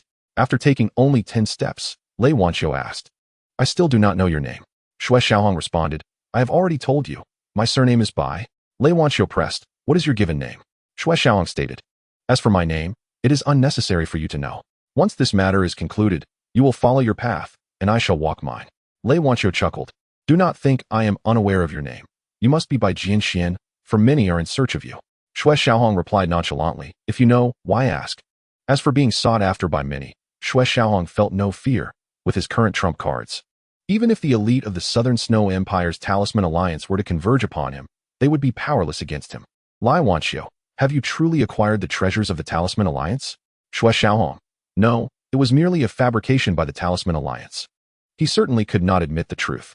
Although he felt a certain trust in this naive girl, there was no need to confess. Lei Wanqiu, then why not clarify the matter? Why flee? Xue Xiaohong, I did not flee. I have pressing matters to attend to, otherwise. I would have long settled accounts with them. Besides, I have already explained myself before, only to be scrutinized and have my storage space examined. Not only did the members of the Talisman Alliance devour my spirit stones, but they also dispatched experts to hunt me down. There is no need for further explanation. Lai Wanqiu, the Talisman Alliance deserves to perish. Jinxian, I vow to assist you in seeking vengeance. Jinxian? A wave of annoyance washed over Xue Qilin. He knew her to be friendly, but this familiarity seemed to have blossomed far too swiftly. They had only crossed paths twice, the first encounter fraught with tension, and their second meeting had lasted barely a quarter of an hour. Was this endearing appellation not premature? No need. My grievances shall be avenged by my own hand. Xue Qilin firmly declined. Lai Wanqiu inquired. Was your emergence from the underground due to their pursuit? Xue Qilin, no. Lai Wanqiu. Then what was the reason? Xue Qilin. I eliminated a villain. Lai Wanqiu, a villain? Was he powerful? Xue Qilin. Indeed, quite formidable. I possessed only innate strength, while he was at the Ascension realm. Lai Wanqiu. Jinxian, you are truly impressive. A little over half an hour later, Xue Qilin found himself exasperated, pondering what misfortune had led him to accompany this girl. She had posed no fewer than 200 questions, and he felt as if he were trapped in a nightmare, a cascade of question marks swirling above his head. Overwhelmed by Lai Wanqiu's incessant inquiries, he quickened his pace, drawing nearer to the fleeing figure in black. Miss Lai, we must cease our conversation to avoid detection, he cautioned. Oh, understood, she replied, immediately refraining from further questions. With her silence, Xue Qilin felt a wave of relief. However, this tranquility lasted barely a moment before Lai Wanqiu's queries resumed, echoing in his ears. Jinxian, who are these people? Xue Qilin involuntarily shuddered. Then, as if drained of vitality, he responded, I do not know. I merely stumbled upon their malevolence, which resulted in enmity. The pair followed the figure in black into a secluded gorge, a place so hidden that one must turn 9 times to reach it. Xue Qilin and Lai Wanqiu came to a halt, a considerable distance from the gorge's depths, wary of proceeding further. Ahead stood 7 or 8 guards, one at the Profound Realm, with the others at the Ascension Realm, and the open terrain offered no cover. Should they reveal themselves, they would undoubtedly be discovered. Jinxian, what shall we do? Lai Wanqiu transmitted softly. Xue Qilin replied, do you not possess concealment talismans? Now is the perfect time to use them. Lai Wanqiu's eyes brightened. You are right. From her storage bracelet, she retrieved 2 concealment talismans, generously granting one to Xue Qilin before crushing the other, rendering her form invisible. Xue Qilin smiled faintly. Those 2 talismans were worth no less than 100,000 low-grade spirit stones, and she had faith in him. Saying no more, he crushed his talisman and vanished from sight. Let us proceed. Xue Qilin grasped Lai Wanqiu's wrist, and together they soared through the air. Yet unbeknownst to him, Lai Wanqiu's face flushed crimson, as this was her first encounter with a male's hand, apart from her family, and she could hardly contain her shyness. Chapter 72. A reunion with the Master of Deceit. Battle commences. This dark organization indeed had an eye for choice locations. Within the gorge lay a vast cave, capable of accommodating hundreds, nestled beneath towering trees and steep cliffs. Inside, Xue Qilin encountered a scene reminiscent of hell, akin to the underground of Haoyue City. In several cages, captured cultivators were held, 3 of whom were incessantly extracting the essence of souls, their anguished cries reverberating within the cavern, tormenting those imprisoned within the cages. In a corner of the cave lay 30 to 40 corpses. Xue Qilin had witnessed such horrors before and managed to retain his composure. But Lai Wanqiu was a different story. She was unable to contain her fury, yearning to draw her sword and slay. Fortunately, Xue Qilin restrained her, enveloping her essence with his potent spirit. Do not move recklessly. There are black-clad individuals outside, the weakest among them at the 10th level of innate strength, and one at the Profound Realm. They all deserve death, but if any commotion arises here, we shall be detected, and we cannot eliminate them all. Lai Wanqiu nodded slightly, acknowledging his words. Stay here obediently. I will seek out an acquaintance. Lai Wanqiu replied softly, understood. Indeed, within one of the iron cages, Xue Qilin discovered a familiar face. It was none other than He Liso, the skilled thief he had encountered in Gaoshan City. At present, his gaze was vacant, devoid of his former spirited demeanor. He Liso. A voice reached his ears, yet He Liso showed no reaction. The torment of recent days had drained him, and he no longer recognized the many who called his name in vain, fatigue having claimed his spirit. Xue Qilin frowned slightly, but then relaxed. In such dire circumstances, his state was understandable. That he had not succumbed to madness was already commendable. Among the 7 or 8 cages, nearly half of the captives had lost their sanity. Xue Xiaohong placed his palm on He Li Shou's back, channeling his spirit, and called out again, He Li Shou. At that moment, He Li Shou stirred, his eyes reflecting a flicker of excitement, ready to inquire. Seeing this, Xue Xiaohong quickly sealed his mouth with spirit energy and continued, do not be alarmed. I have indeed come to rescue you. First, allow me to dispel the seal upon your body, and soon I will need your cooperation. He Li Shou's eyes brimmed with eagerness as he subtly nodded. As Xue Xiaohong worked to dissolve the seals, he explained, I will strike down 3 of them shortly. The ensuing silence will require you to mimic their cries for help, enabling me to rescue the others and escape. A glimmer of vengeance ignited in He Li Shou's gaze as he nodded deeply. After 4 days of captivity, he harbored but one desire, retribution. He was willing to forsake everything, even his life, just to avenge himself. Before long, Xue Xiaohong had released 2 more individuals, but before they could act, the effect of the concealment talismans expired, revealing their figures. Lai Wanqiu had already approached one of the black-clad men, her sword half drawn. As their figures became visible, they were immediately detected, and the black-clad man was about to shout, Kill! Xue Xiaohong commanded.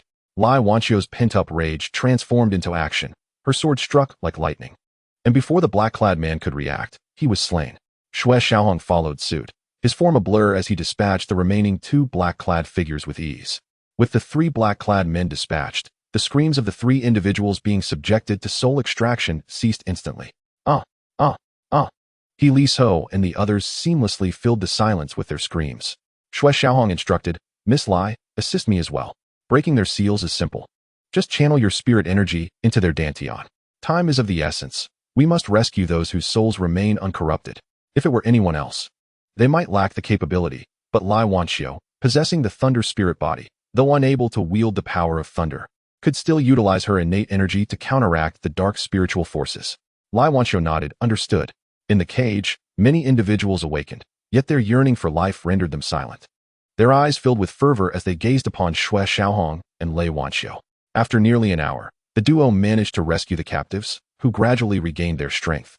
Their eyes reflecting a mix of 3 parts excitement, 6 parts murderous intent, and 1 part gratitude.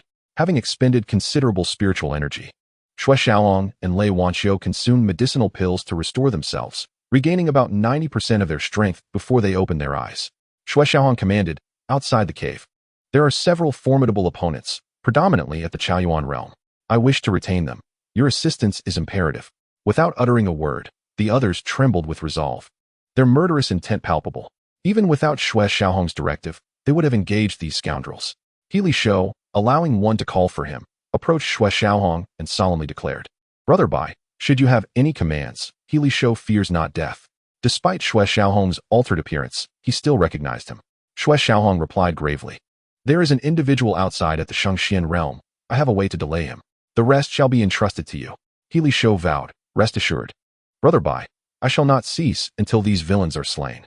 The others nodded in agreement, affirming that even in death, they would vanquish this rabble. Xue Xiaohong instructed, When I make my move, there will be commotion. You must then charge forth and exterminate these beasts. He Li Shou nodded, understood. Lai Wanqiu grasped Xue Xiaohong's hand, insisting, Jian Xian, I shall accompany you. Xue Xiaohong, noting her unwavering determination, consented, very well. The 2 shattered their invisibility talismans, rendering themselves unseen. Emerging from the cave, they arrived at the Dark Organization's outpost. Xue Xiaohong informed Lai Wanqiu, Miss Lai, within that thicket, there are 2 individuals of lesser strength. Both at the 4th level of Shangxian, they will be your task. Lai Wanqiu nodded, Be cautious. Xue Xiaohong reassured her, Have no worries. I possess a puppet equivalent to a practitioner at the 4th level of Shangxian. Upon hearing this, Lai Wanqiu felt a wave of relief wash over her. Concealing her aura, she stealthily approached the 2 cloaked figures, who remained oblivious to the impending danger, their gaze fixated on the plain, missing any signs of anomaly. Xue Xiaohong stealthily approached a black-clad figure of Shangxian status, perched upon a branch. If he did not draw near, the figure would remain undetected. After contemplation, he decided against ambushing this 2nd-level expert, recognizing the difficulty of such an endeavor.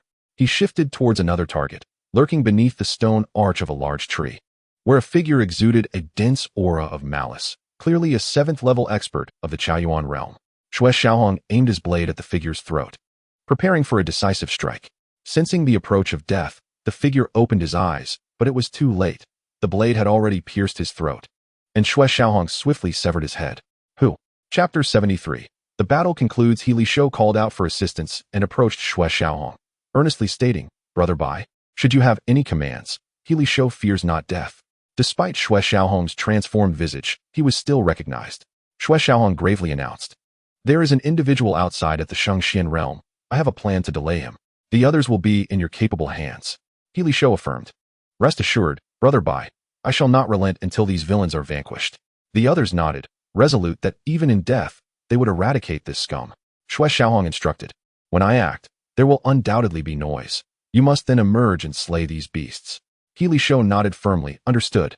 Lei Wanqiu seized Xue Xiaohong's hand, declaring, "Jin Xian, I will accompany you." Xue Xiaohong, recognizing the determination in her gaze, agreed, "Very well." The two activated their invisibility talismans, becoming undetectable. They exited the cave and approached the Dark Organization's outpost, where Xue Xiaohong advised Lei Wanqiu, "Miss Lei, within that thorny thicket, there are two individuals of lesser strength. Both at the 4th level of Shengxian, they will be your responsibility." Lei Wanqiu nodded, "Take care of yourself." Xue Xiaohong reassured her, "Do not worry.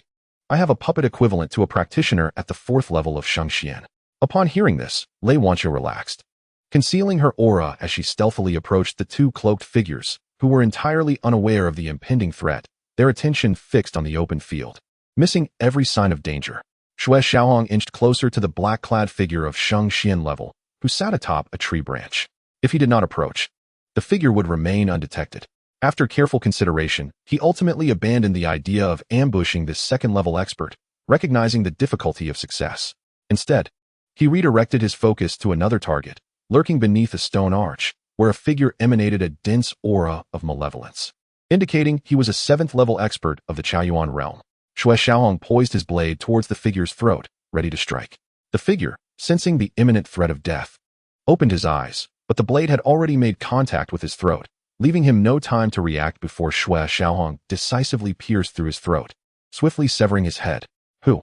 The black-clad figure, sensing the sudden shift, shouted in alarm, startling the hidden sentinels and the cloaked figures within the canyon.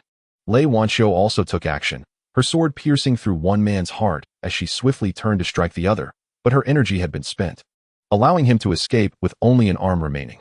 Xue Xiaohong summoned his puppet, ascending into the sky to confront the black-clad figure of Shengxian level. The figure coldly remarked, "A puppet, a Shengxian puppet." The puppet had but one intention, to eliminate this foe. It clenched its fist, and with a swift motion, it struck, causing the very fabric of space to fracture under its might. The black-clad figure shouted, "Get away!" But instead of retreating the puppet, it sent him staggering back. "Kill!" Upon hearing the commotion, He Li Shou and his companions surged forth from the cave, catching the black-clad figures off guard, resulting in the demise of 7 or 8 of them. What? The true expert of Shengxian engaged in combat with the puppet was taken aback, having never anticipated that the enemy had infiltrated the mountain's recesses and rescued a multitude of captives. Xue Xiaohong unleashed his puppet and charged towards another outpost, where he faced an 8th-level expert of Shengxian who had mastered the art of blade intent, a formidable opponent deserving of respect. Utilizing power and speed talismans, he revealed his 3rd-tier sword intent, and, within 10 exchanges, he dispatched the expert, denying him any chance to consume elixirs. Lei Wanqiu pursued the fleeing black-clad figure who had lost an arm. Drawing upon her battle experience, she engaged in a protracted struggle, ultimately slaying him after more than 10 moves. These individuals were unforgivable and deserved death. She then soared towards another black-clad figure who was attempting to escape. This individual was at the Chaoyuan level and possessed extensive combat experience, making it a challenging confrontation for Lei Wanqiu. Xue Xiaohong, having dispatched another foe, concealed himself, anticipating that the black-clad figure of Shengxian level would attempt to flee, and he could not permit such an escape. Within the canyon, black-clad figures suffered heavy casualties, their options for retreat dwindling. He Li Shou and his companions pressed on, some sacrificing their own lives to prevent the black-clad figures from escaping, ensuring a mutual demise. Observing this scene, the black-clad figure at Shengxian level understood the tide had turned. He had no choice but to leave behind a multitude of corpses. Spotting the canyon's exit, he prepared to flee. Xue Xiaohong silently monitored his every move, coldly stating, "You wish to escape, you shall find no opportunity." Ascending into the void. In the Palace of the Marrow, the spiritual sword light surged forth, piercing into the black-clad figure's mind. "Ah, my soul." Before the words could fully escape his lips, the soul was already under attack. Clutching his head and screaming, he plummeted from the void. The puppet seized this opportunity, soaring downwards and delivering a punch to the head of the cloaked figure, instantly shattering the skull, leaving the black-clad man dead beyond any hope of revival. Xue Xiaohong descended to the ground and approached the corpse of the black-clad man, searching for the storage space, and then stepped out to join the ranks of the slaughter. Lei Wanqiu was remarkable. With a myriad of techniques, she swiftly dispatched the black-clad men of Chaoyuan. The invisibility and concealment talisman lost its efficacy, revealing both her and Xue Xiaohong. Jin Xian. Lei Wanqiu's face paled slightly. Her anger dissipated, her spirit exhausted from the encounter, and as it was her first kill, she appeared exceedingly unsettled. Xue Xiaohong smiled and encouraged. Well done, keep it up. With that, he leaped deeper into the canyon, with Lei Wanqiu trailing behind. Sensing the tide had turned, 7 or 8 black-clad figures consumed medicinal pills, transforming into monstrosities with doubled combat power, forcing He Liso and others to retreat amidst the death of over 20. Under Xue Xiaohong's guidance, the puppet swiftly dealt with the 8 monsters. Ha ha ha. I avenged myself. I finally avenged myself. At last, we have slain these scoundrels. They are truly dead. The surviving 21 or 2 individuals, relieved in spirit, collapsed into the pool of blood, rolling and laughing. Some shouted, others were incoherent, yet all felt an immense sense of exhilaration. They had done it, vanquished their enemies, and gained a new lease on life. Thank you, young Master Bai. He Liso bowed deeply to express his heartfelt gratitude to Xue Xiaohong. The others rose and bowed, saying, Thank you, young Master Bai, for saving our lives. Should you have any commands in the future, we would not hesitate to lay down our lives. Xue Xiaohong waved his hand, saying, No need for such formality. Exterminating evil and protecting the righteous is the duty of us cultivators. Without waiting for further words, he continued, This is not a place to linger. This dark organization will return. Everyone should leave quickly. There are still dozens in the cave. Their minds are temporarily confused. But if awakened, they could become a valuable force. There are still many black-clad villains in the wilderness mountain range. You must regroup and seek revenge. The surviving 8th-level Chaoyuan cultivator said, Rest assured, we will exact vengeance on these scoundrels. Xue Xiaohong, eager to avoid complications, quickly interjected, I have urgent matters to attend to. I leave them in your hands. Farewell. Grabbing Lei Wanqiu, he soared into the air and swiftly departed. Seeing this, He Liso immediately called out, Brother Bai, wait. He too took off at great speed, seemingly awakened by the shadow-killing body, not only moving with incredible swiftness, but also having comprehended the intent to kill amidst the slaughter. Stepping into the realm of half-step killing intent. Chapter 74. The interesting trio. Xue Xiaohong smiled, nodding, Very well. I shall form an alliance with Brother He and propose a transaction. He Liso queried, Is this the reason you awaited me? Xue Xiaohong confirmed, Indeed. He Liso did not immediately agree. After all, some matters cannot be traded. After pondering, he asked, What sort of transaction? Xue Xiaohong replied, A technique. In the future, assist me in slaying enemies. He Liso inquired, What kind of enemies? This question hit a crucial point. What kind of enemies? Some foes could not be touched. Others were powerless despite their intent, and some deserved to be eliminated. Xue Xiaohong stated, The enemies we have slain today. Good. He Liso agreed readily. As long as they were of the same ilk as today's foes, he would pay any price. Xue Xiaohong declared, Once we reach a safe location, I shall grant you the technique. He Liso nodded, Very well. He felt a sense of anticipation for the technique Xue Xiaohong would bestow upon him, believing it would be extraordinary. However, he had no inkling that from that moment forward, he would be aboard Xue Xiaohong's ship of misfortune, never to disembark. Miss Lei, we must take our leave. Xue Xiaohong interrupted Lei Wanqiu's thoughts with a smile. Lei Wanqiu, feeling somewhat disheartened, responded absent-mindedly, All right. The canyon chosen by the Dark Organization was too convoluted, yielding little noise. It was not until 2 days later that members of the Dark Organization arrived, only to find the place already deserted, save for a lingering stench of corpses. Something's wrong. 2 black-clad figures above the void changed countenance and hurriedly descended. They found the bodies of their comrades hanging from the trees, swaying in the fierce wind, particularly the one at the profound realm, which stood out conspicuously. The 2 intended to return to the cave, but discovered it had collapsed, burying numerous bodies within. Not daring to linger, they tore through the air, hastening back to deliver news to their superiors.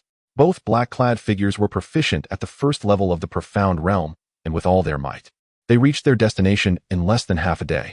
The stronghold has been destroyed. A middle-aged man, dressed like a prosperous merchant, spoke with a cold expression upon hearing the news, his aura fluctuating with rage and despair. He had developed some death energy. One of his profound realm had shattered, transforming into death energy, placing him in a state not quite the profound realm, but not the death realm either. It was generally referred to as half-step death realm. The two black-clad figures nodded, reporting to Lord Chun. All have been killed, including General Xiong. Lord Chen's countenance darkened. A general and 30 or so capable fighters had been silently slain, none had escaped, and only 7 or 8 had taken the beast pills. Meaning the enemy must have at least 2 experts in the profound realm, one of whom was no less than a 4th-level practitioner, alongside those at the Chaoyuan level. When had the Wilderness Mountain Range harbored such formidable power? Little did Lord Chen suspect that the destruction of their stronghold was merely the work of a 2nd-level Chaoyuan cultivator, Xue Qilin, who had summoned a 4th-level evil puppet. One of the black-clad figures suggested, "My lord, we must take action." Lord Chen replied, "Indeed, it is time to act. Send a message to Mo Ying and have him return." Understood. One black-clad figure responded and took to the air. In less than the time it takes for a stick of incense to burn, a shadow appeared faintly, then solidified into form. "My lord, what is your command?" Lord Chen said. "Mo Ying, you must disguise yourself as the individual who obtained the Xianqing 10,000 venom snake and flee deep within." Mo Ying nodded, "Understood. I shall leave at once." No explanation was needed. He understood Lord Chen's intent. Lord Chen continued, "Let Xie pursue you." Mo Ying replied, "Very well." With that, his figure gradually vanished, departing silently. Lord Chen commanded, "Mo Jia, inform the others to head towards the depths of the wilderness." Yes. Xue Xiaohong and his companions found a place to recuperate for 2 days. During this time, He Liso did not remain idle but practiced the technique Xue Xiaohong had gifted him, the shadow kill method, directly breaking through to the 12th layer of the innate realm, reaching the pinnacle of the 1st level of Chaoyuan. Moreover, Xue Xiaohong had informed him of his unique shadow kill body, a physique designed for assassination. Perhaps due to the 2 days of recovery, He Liso overcame the psychological shadow of being captured and regained his former demeanor. The rogue known as the Saintly Hand was back. "Brother Bai, in the future, can we spar without hitting my face? Do you have a grudge against it? If you ruin my face, how will they survive?" He Lisho, having advanced to the 1st level of the Chaoyuan realm, felt confident enough to challenge Xue Xiaohong to a duel. He was well aware that he would not stand a chance against Xue Xiaohong. However, he believed that enduring over 100 moves would be within his capabilities. Initially, Xue Xiaohong had no intention of being ruthless, but He Lisho's incessant provocations prompted him to hold nothing back. After 20 exchanges, He Lisho conceded defeat, having endured nearly 100 punches from Xue Xiaohong, each one landing squarely on his face. Although the strikes lacked great force, they were sufficient to leave his cheeks bruised. Lei Wanxiu had a cold laugh, remarking, "Serves you right." He Lisho, in a reckless attempt to steal Lei Wanxiu's bracelet, found himself swiftly turned into a punching bag, despite her own lack of combat experience. Friends' wives are not to be trifled with. Lei Wanxiu was Xue Xiaohong's partner, and any attempt to covet her possessions would result in dire consequences for He Lisho. Xue Xiaohong stated, "It cannot be helped. Your face is simply more enjoyable to strike." He Lisho, taken aback, thought to himself, "Is this the audacity with which one justifies hitting someone? If I could win, I would have you buried in a pit." He muttered, "Once my strength reaches the 4th level, I will never spar with this brute again." Brute? He felt he hadn't sufficiently punished him yet. "Old He, to monitor your progress, we must spar every 3 days. Do not squander the opportunity to cultivate such a powerful technique. Moreover, with your shadow-killing body, this exceptional talent must not go to waste." With a thud, He Lisho fell to the ground, his mind plagued by the thought, "How many sins have I committed to find myself associating with this white brute?" He. Lei Wanxiu chuckled at He Lisho's predicament. After her laughter subsided, she turned to Xue Xiaohong and inquired, "Xue Jian, what shall be our next course of action?" Her intention was to continue tracking the band of villains and save more lives. Xue Xiaohong replied, "First, we must gather information and pursue them further." Ah, someone approaches. He Lisho swiftly sprang to his feet, tearing off a piece of roasted meat from the fire rack, and began to eat leisurely. Moments later, a melodious voice resonated. "The aroma is wafting from this direction. It must be the scent of roasted meat." Soon, 3 figures appeared before Xue Xiaohong and his companions, 1 man and 2 women.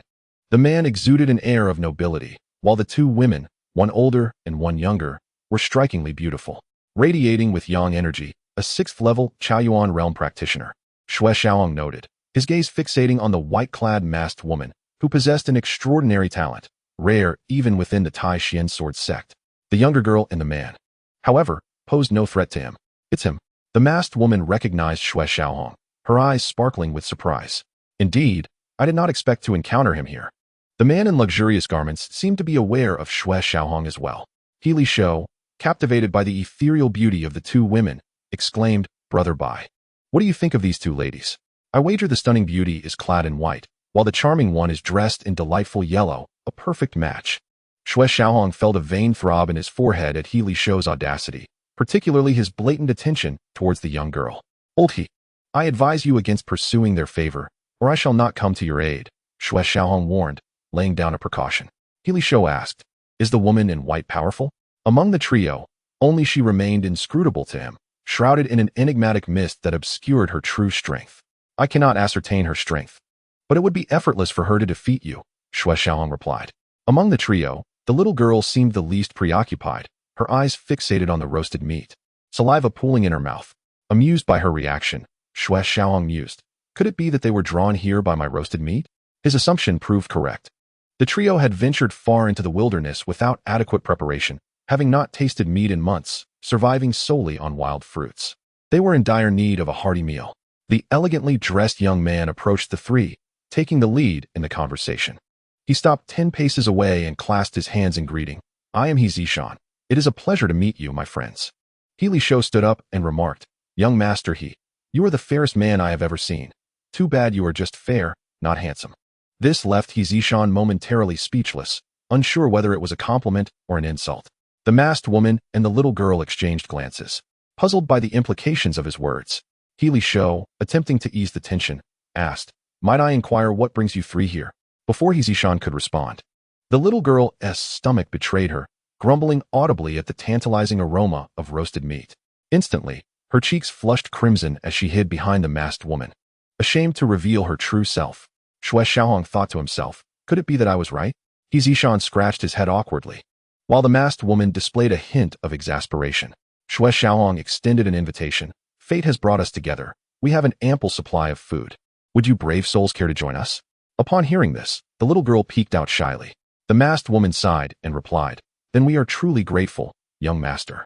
Xue Xiaohong smiled. "No need for formalities." Lei wants you moved closer to Xue Xiaohong, making some room. The masked woman and the little girl settled beside them, while He Zishan took a seat to the right of the masked woman, wishing he could sit on her left to be nearer to Lei Wanxiu. However, the little girl had already claimed that spot, leaving him somewhat disappointed. This was the first time he encountered such enchanting figures, and his heart fluttered. Had it not been for the ominous signals in his mind, he might have let his guard down completely. The masked woman was extraordinary, and He Zishan's goal was to win her favor and forge a bond. Yet, throughout their journey, he had felt disheartened by her indifference towards him. Xue Xiaohong found it peculiar that he sensed a hint of hostility from He Zishan, leaving him utterly baffled. He swore he had never crossed paths with the man, not even in passing. He sliced 3 pieces of meat and raised them, saying, "Ladies and gentlemen, please enjoy." "Thank you," He Zishan replied gratefully. The masked woman also expressed her gratitude. "Thank you, young master." Healy Shou plopped down beside Xue Xiaohong and whispered, "Brother Bai, do you know this person?" Xue Xiaohong responded, "I have never met him. This is our first encounter." Healy Shou remarked, "Then why does he harbor animosity towards you? Did you perhaps seduce his wife? Or sleep with his mother?" Xue Xiaohong. Only this man could voice such ludicrous thoughts. Rising to his feet, Xue Xiaohong announced, "Old He, you recently consumed a pill. Come, let us spar." Healy Shou trembled slightly. This was not sparring, but rather a blatant act of retribution. He glanced at the masked woman and said, "Miss, did you know? The moment I laid eyes on you, I discerned something peculiar." The woman in white, adorned with a conical hat, spoke softly. "What is the matter?" The man named Healy remarked, "You bear a resemblance to Bai Jianxian." The woman replied, "He cannot possibly be my long-lost brother." Xue Xiaohong remained silent. This was indisputable. According to his adoptive father, he was not found in the southern wilderness. Healy continued, "Miss, you jest. You two are certainly not siblings. Bai Jianxian is quite unattractive, while your grace is unparalleled. Surely, you cannot be related. I see a harmonious couple's aura between you." In that instant, Healy felt 3 piercing gazes, one filled with anger, another tinged with embarrassment, and the last laced with murderous intent. Xue Xiaohong turned his neck and asked, "Am I so ugly? This lady is extraordinary. How could there be a couple's aura?" Healy responded, "Isn't harmony precious? The lady's exceptional qualities temper your commonness, creating perfection. I'll hit you, Xue Xiaohong exclaimed, delivering a kick that sent Healy flying into the woods. The woman in white and the young girl stared at Xue Xiaohong in a daze. He said, "Forgive me. Ladies, this fellow is insufferable. He becomes uncomfortable if I don't teach him a lesson every 3 days." Lei Wanqiu snorted, "Serves him right." The woman in white remarked, "You have a delightful relationship." Xue Xiaohong replied, "It's rather ordinary. We've only met twice. 2 days ago was our second encounter." The young girl blinked and asked, "Isn't it once every 3 days? You've only known him for 2 days." Xue Xiaohong's expression darkened. Was his logic really that flawed? Giggle. Lei Wanqiu couldn't help but laugh, her voice sweet like flowing water.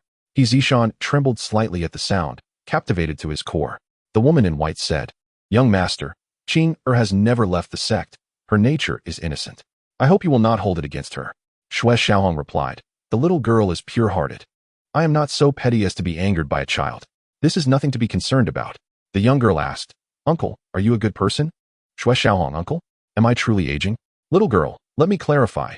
You are mistaken. I am not a good person, but rather a supervillain who specializes in abducting girls. Especially lovely ones like you, whom I could sell for 20 low-grade spirit stones." The young girl was furious. 20 low-grade spirit stones? She, being a congenital master, could earn over 10,000 spirit stones in a year as a guard. Bad guy, a big bad guy. You're only worth 20 spirit stones. And your whole family is worth no more than that. The young girl, resembling a small lion in her fury, bared her teeth at Xue Xiaohong. The woman in white shook her head, gently patting the girl's head to silence her.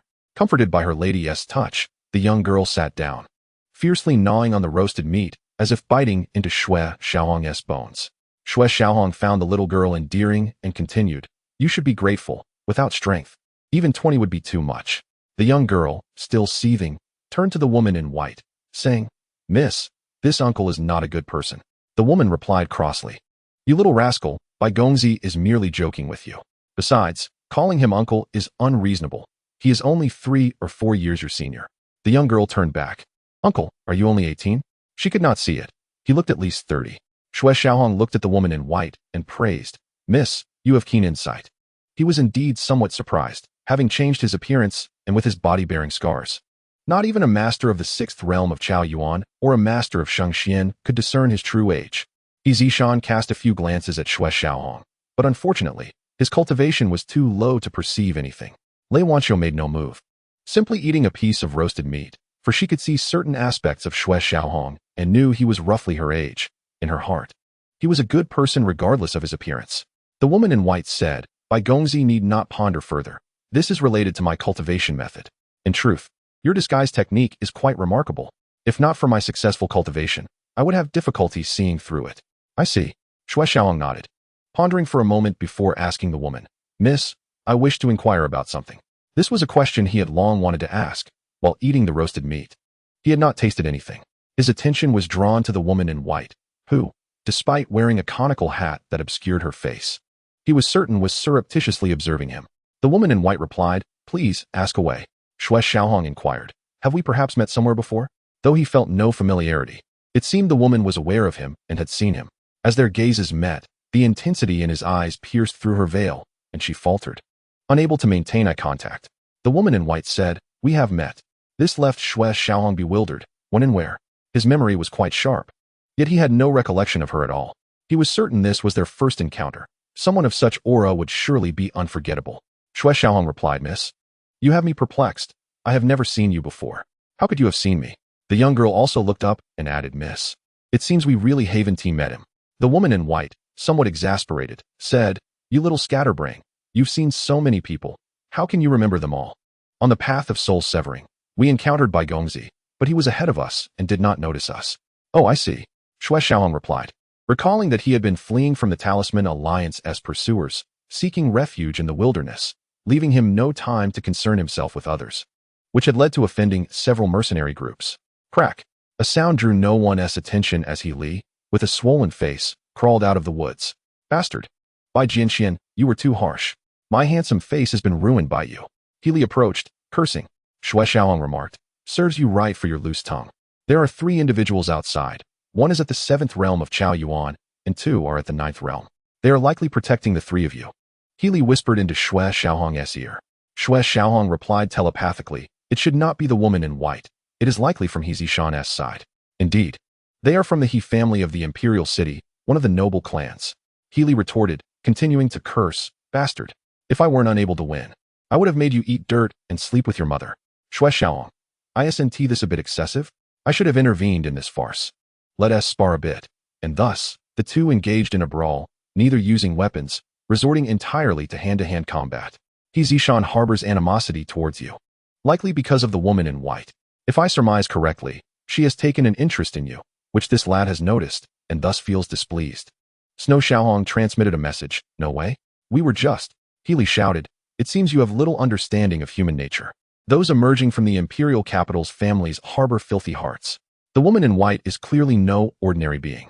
The only advantage of He Zishan is his proximity. This woman recognizes your extraordinary nature and is intrigued by you. His advantage of proximity is rendered moot. Should you perish, the threat dissipates." Xue Qilin replied. "There is indeed some truth to that. I have previously inexplicably encountered 2 assassination attempts. Could they have been sent by him?" Chapter 76. Disciples of the Water Realm Pavilion. Healy transmitted again. "Regardless of whether it was him, I shall test it out shortly." The two engaged in combat for 40 exchanges, after which Healy was sent flying by a kick from Xue Qilin. This time, Healy did not hesitate. Returning with a swollen face, unashamed, and immediately began to feast, pulling out a bottle of fine wine to indulge. Qing'er, the young girl, blinked in disbelief at Healy, wondering how thick-skinned a person could be. Healy raised his head, scrutinizing the girl, and asked, "By Jinxian, what? Are you planning to pull a heist?" Xue Qilin subtly glanced at Qing'er, remarking, "There is potential. At such a tender age, she is quite suitable as a child bride." Healy nodded, "Indeed. She can warm the bed now, and in a few years, she can become a proper wife." "Ah, you scoundrel. I shall kill you." The girl, fuming with indignation, drew her azure sword and lunged at Xue Qilin.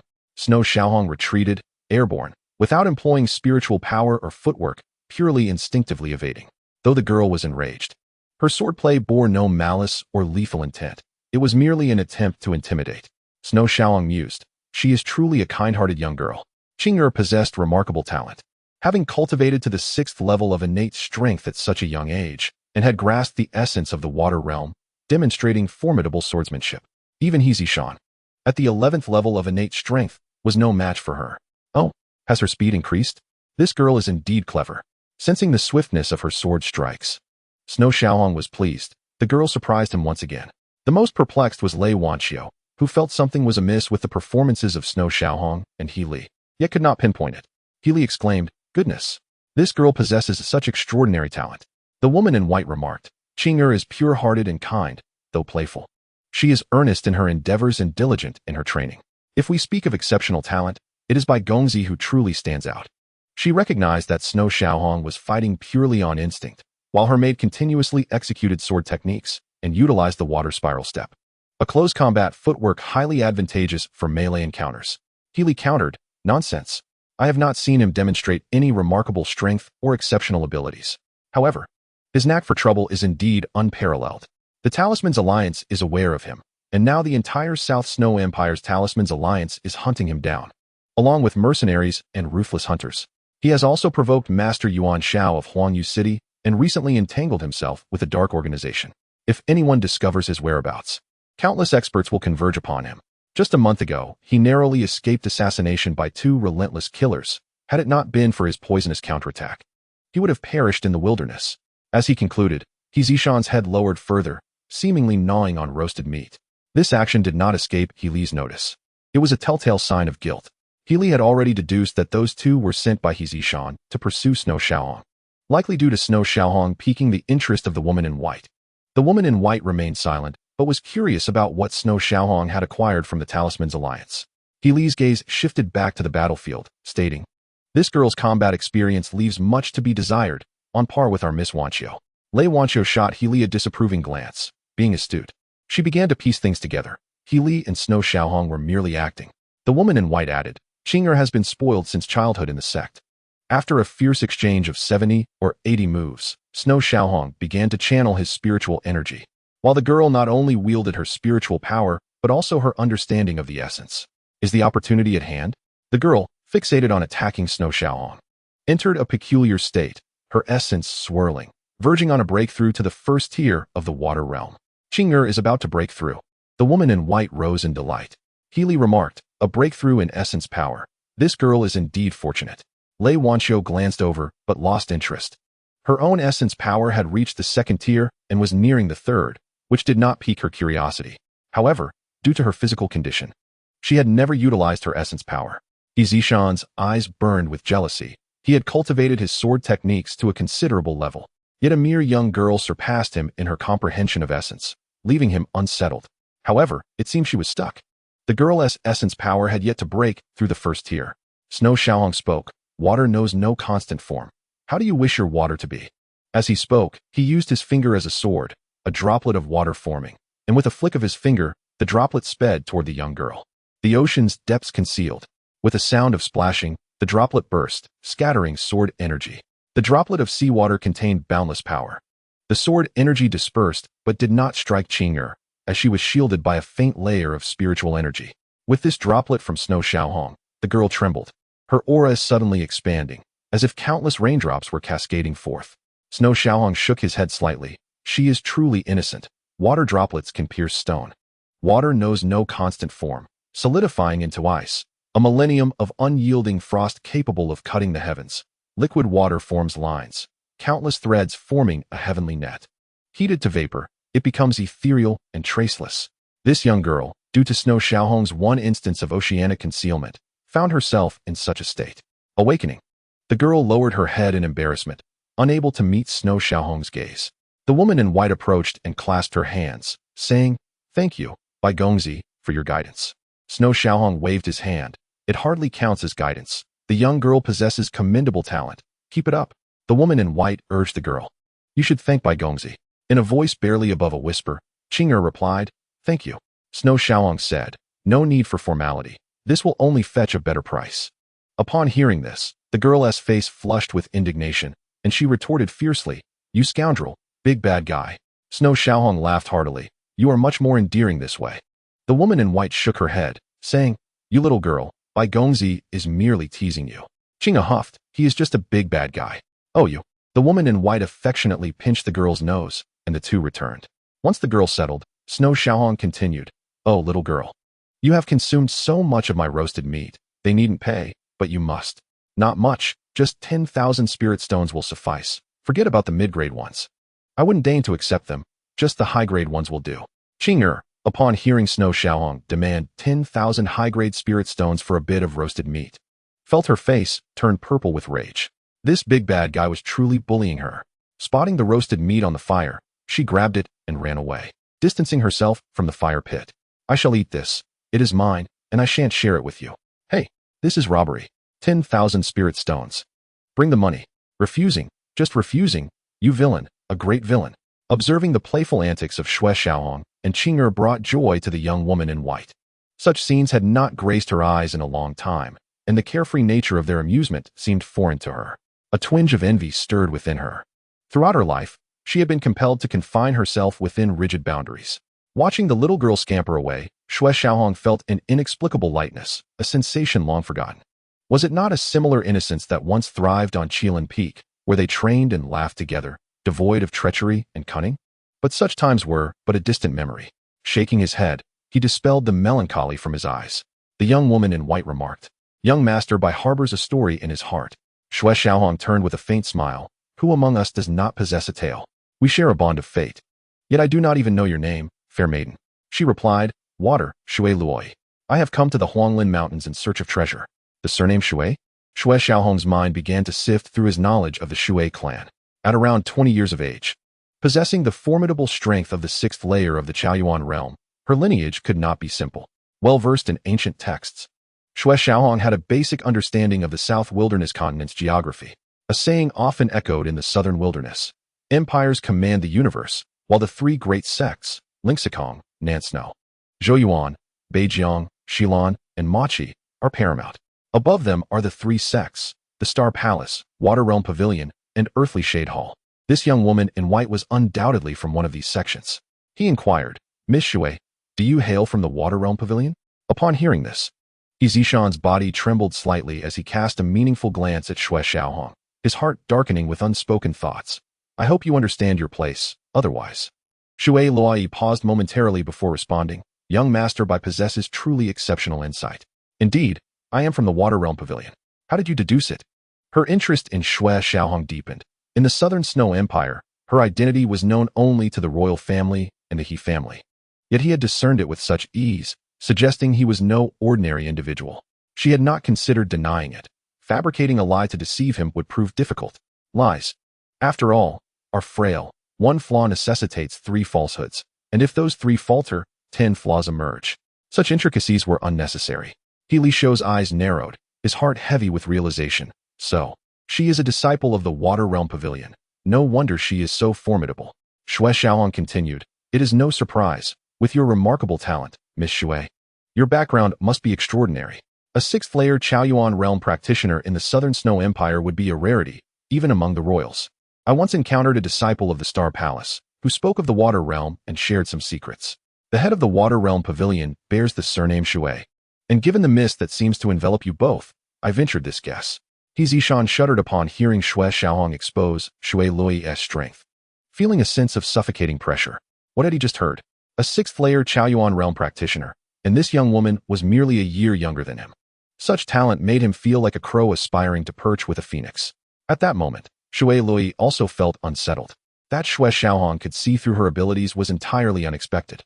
She practiced the Water Realm Pavilion's secret technique, Water Sky Dream Endless, which not only calmed the mind but also allowed her to pierce through obstacles and conceal her presence. With her current strength, it would be difficult for anyone, even a 2nd-layer Chaoyuan realm practitioner, let alone a master of the Shengxian realm, to perceive her true capabilities. Moreover, her ability to conceal herself rendered her undetectable even to the pinnacle of the Shengxian realm. Xue Luoyi remarked, young master possesses a keen eye. If you can see through me, your origins must also be remarkable. Chapter 77. The astute Xue Luoyi upon hearing this question. Not only He Zishan but also Lei Wanqiu and He Liso turned their gazes toward Xue Xiaohong, curious about his origins. Xue Xiaohong replied calmly, what origin could I claim?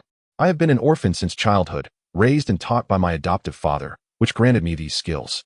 Half a year ago, my adoptive father departed. At this juncture, a hint of loneliness flickered in his eyes. With his father gone, his life had unraveled into chaos. He had once witnessed the hearts of the people from the Tai Xuan Sword Sect, enduring calamities that transformed him into this cautious figure navigating a treacherous world. Hearing Xue Xiaohong's soliloquy, Lei Wanqiu felt a wave of sorrow for the unjust fate he had endured. He Liso bit into a piece of meat, reflecting that everyone has a story, but Xue Xiaohong's was particularly complex. Only He Zishan felt relief upon hearing Xue Xiaohong's words. This was good news. The more ordinary Xue Xiaohong appeared, the less he posed a threat to Xue Luoyi, and thus, he would not be a concern for him. He finished the last piece of meat, savoring the delicious roasted meat, casting a glance at Xue Qilin, who was relishing her meal, seemingly intent on devouring the entire leg of the spirit beast. Xue Luoyi expressed her apologies. I am sorry to bring up something so sorrowful for you. Xue Xiaohong waved his hand. It's of no consequence. I have grown accustomed to it. Yet what could he do? This was the course of events. How could he halt it? Xue Luoyi suddenly inquired, young master do you intend to delve deeper? Xue Xiaohong nodded. Indeed, there are matters that must be addressed, requiring us to venture further. Xue Luoyi pressed on. Are you also in pursuit of the Xianqing poisonous serpent? In recent days, there had been widespread rumors that a master had ventured deep into the wilderness to acquire the Xianqing poisonous serpent, with eyewitnesses claiming that the individual was a formidable Shengxian realm practitioner, swift as the wind, leaving no trace behind. Even 2 masters of the Shengxian realm could not hinder his escape. He Li Shou's eyes gleamed with excitement as he stammered, the Xianqing poisonous serpent? Seeing his expression, Xue Luoyi asked, you are unaware of the Xianqing poisonous serpent? Of course, He Liso was unaware. He had been trapped in a cave for over 20 days and had heard nothing of the Xianqing poisonous serpent. After being rescued by Xue Xiaohong, he focused solely on cultivation, unaware that Xue Xiaohong had not mentioned this matter. He Liso shook his head. I was ensnared in a formation for over 20 days. Fortunate to be saved by Jianxian. I have no knowledge of the events occurring outside, hence I am unaware of the Xianqing poisonous serpent. Ah, I see. Xue Luoyi exclaimed, realizing the misunderstanding. She continued, a few days ago, there were rumors that a Xianqing poisonous serpent had been slain. Xue Luoyi recounted the events in simple terms, detailing the mysterious master who had acquired the Xianqing poisonous serpent. The Xianqing poisonous serpent, a treasure from the heavens. Alas, I missed out. He Liso lamented, his face a mask of regret and anger, vowing vengeance against the sinister organization that had wronged him.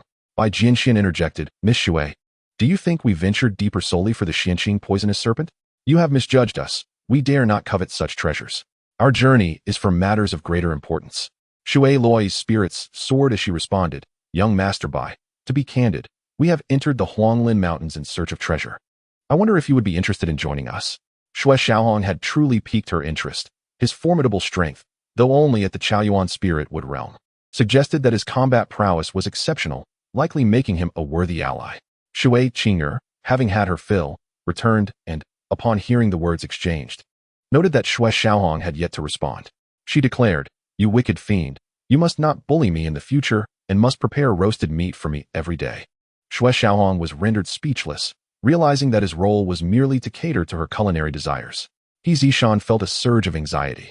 If Xue Xiaohong were to join them, it would undoubtedly complicate matters, especially since Xue Luoyi showed an interest in him, leaving no chance for He Zishan this month. Thank you for the invitation, my lady, but with the three of us combined, we would not only be unable to assist you, but might also hinder your progress. Moreover, we have many enemies, and just 3 days ago, we provoked a formidable master from the Shengxian realm who is now pursuing us. We have refrained from venturing out, fearing this villain might track us down. If we were to accompany you, he would surely turn his attention towards you three, Xue Xiaohong stated firmly. He Zishan breathed a sigh of relief upon hearing this, finding Xue Xiaohong more agreeable, despite his unseemly appearance. His concern was that Xue Xiaohong might agree to their companionship, jeopardizing his own plan to pursue a certain lady. What a pity. If only we had the assistance of young Master Bai, we would be more assured in the treasure hunt, Xue Luoyi lamented. Xue Xiaohong's refusal, though polite, was resolute, and it was clear that further persuasion would be futile. Here, you rogue, I return this to you, Xue Qilin said, displeased, as she handed over a mangled leg of a spirit beast to Xue Xiaohong. Observing the numerous bite marks on the golden brown meat, Xue Xiaohong rubbed his forehead. Little girl, have you taken this for a puppy? It looks utterly devoured. You rogue. You are the puppy, stinky little dog. Their playful banter continued. After lingering for some time, Xue Xiaohong announced, Miss Xue, we have pressing matters to attend to, so we must take our leave. Xue Luoyi rose and cupped her hands again, saying, Thank you, young Master Bai, for your generous hospitality today. If fate allows, we shall meet again. Until we meet again, Xue Xiaohong replied, leading the way out, with Lei Wanqiu and He Liso following closely behind. He Zishan watched the trio depart, pondering the identity of the formidable Shengxian master that Xue Xiaohong had offended. In his mind, Xue Xiaohong remained a figure of considerable danger. Meanwhile, after walking 2 miles, Lei Wanqiu remarked, Xue Xian, He Liso, what mischief were you scheming just now?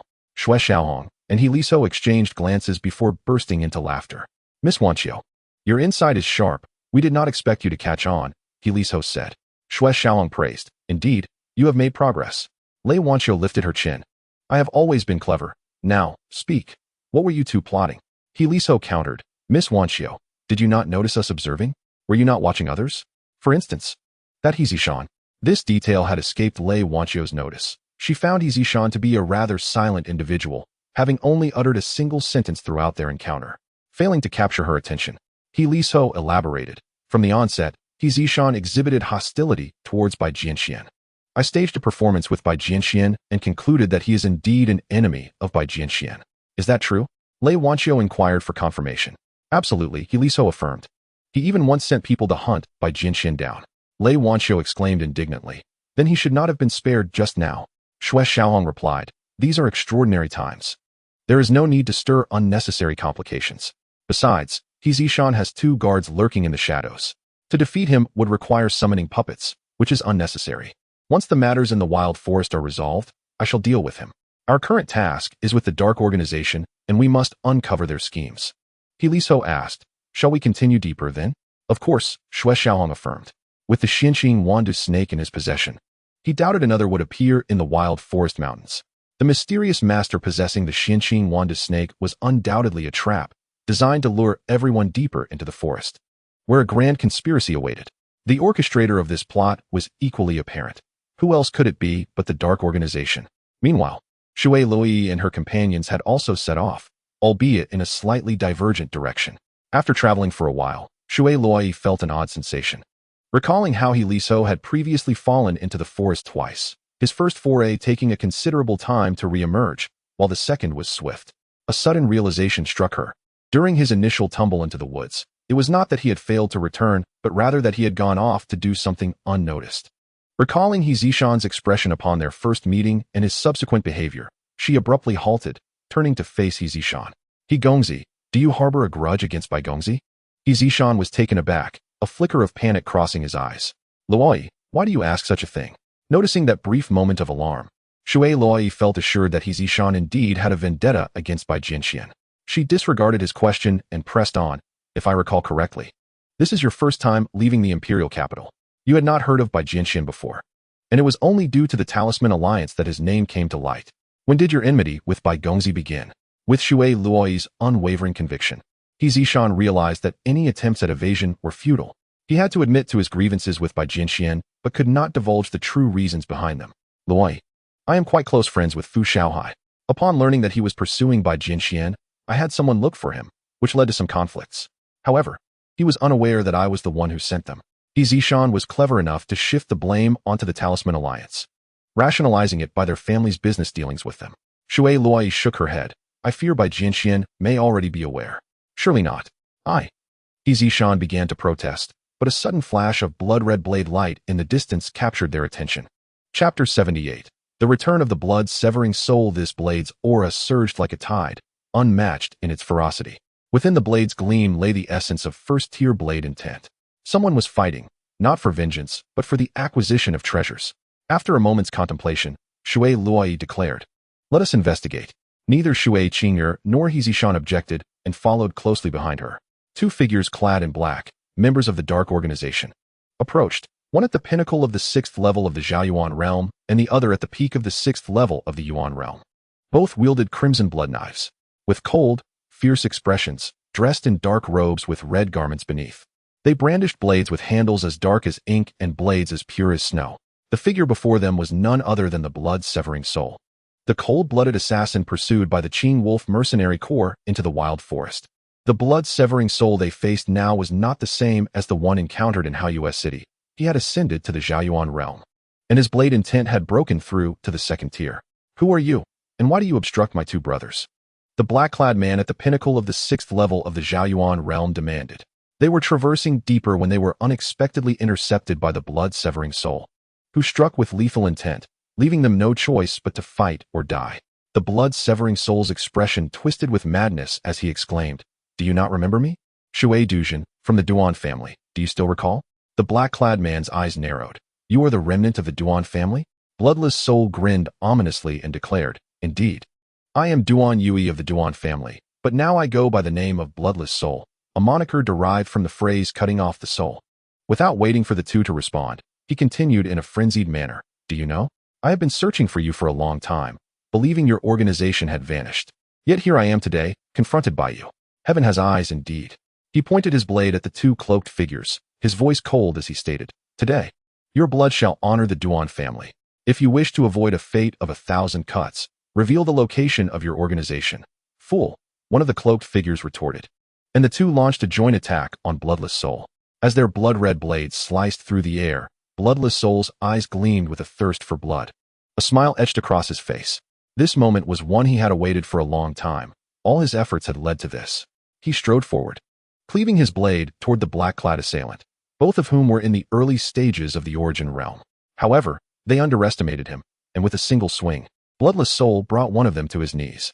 Suddenly, the other assailant lunged for Bloodless Soul's head. Should the strike land, it would surely sever it from his body.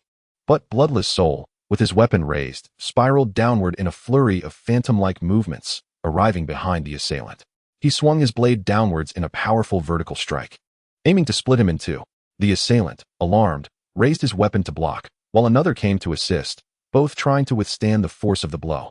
The sound of clashing metal echoed as the kneeling figure managed to hold his blade against his forehead, but without his companion as support, it would have surely embedded itself into his skull. Bloodless Soul shouted, delightful. Come again. The three engaged in a fierce battle, the clang of their weapons growing ever more intense. So it is him. In the shadows, Xue Luoi and her companions observed, with He Zishan whispering. Who is this person? Xue Luoi inquired. He Zishan explained. He is a renowned young assassin from the South Snow Empire, Bloodless Soul, known for his deadly prowess. Xue Qilin, witnessing Bloodless Soul's ferocious demeanor, trembled as she said, "Miss. He is truly terrifying." Xue Lui replied, "He likely harbors unspoken pain within," Zishan added. Miss Lui is correct. He is a pitiful soul, originally the heir of the Duan family, a prominent clan in the South Snow Empire. Sadly, a mysterious figure ambushed them, and overnight, the entire Duan family was obliterated, leaving only him alive. Had it not been for the intervention of the esteemed Du Jiangchun, he would have perished at the hands of those cloaked figures. Upon hearing this, both Xue Lui and Xue Qilin felt a pang of sorrow. They could not fathom enduring such a fate themselves. "Should we not assist him?" Xue Qilin asked. Xue Lui shook her head. "No, this is his vendetta. If we intervene, he may perceive us as enemies." Zishan concurred. "Miss Lui is right. Bloodless Soul has pursued his foes for a decade. Our involvement now would only breed resentment, perhaps even hostility." Amidst the battle, Bloodless Soul furrowed his brow, his hatred not clouding his judgment. He sensed an unseen presence, understanding the need for a swift resolution, for failure would be detrimental. With a single strike, he cleaved through the two cloaked figures, unleashing a surge of crimson energy. First blade of blood refinement, blood extraction. The crimson blade shimmered, empowered by his second-tier blade intent, his momentum intensifying fourfold. With a fierce cry of kill, he unleashed the blood-red blade upon the two assailants.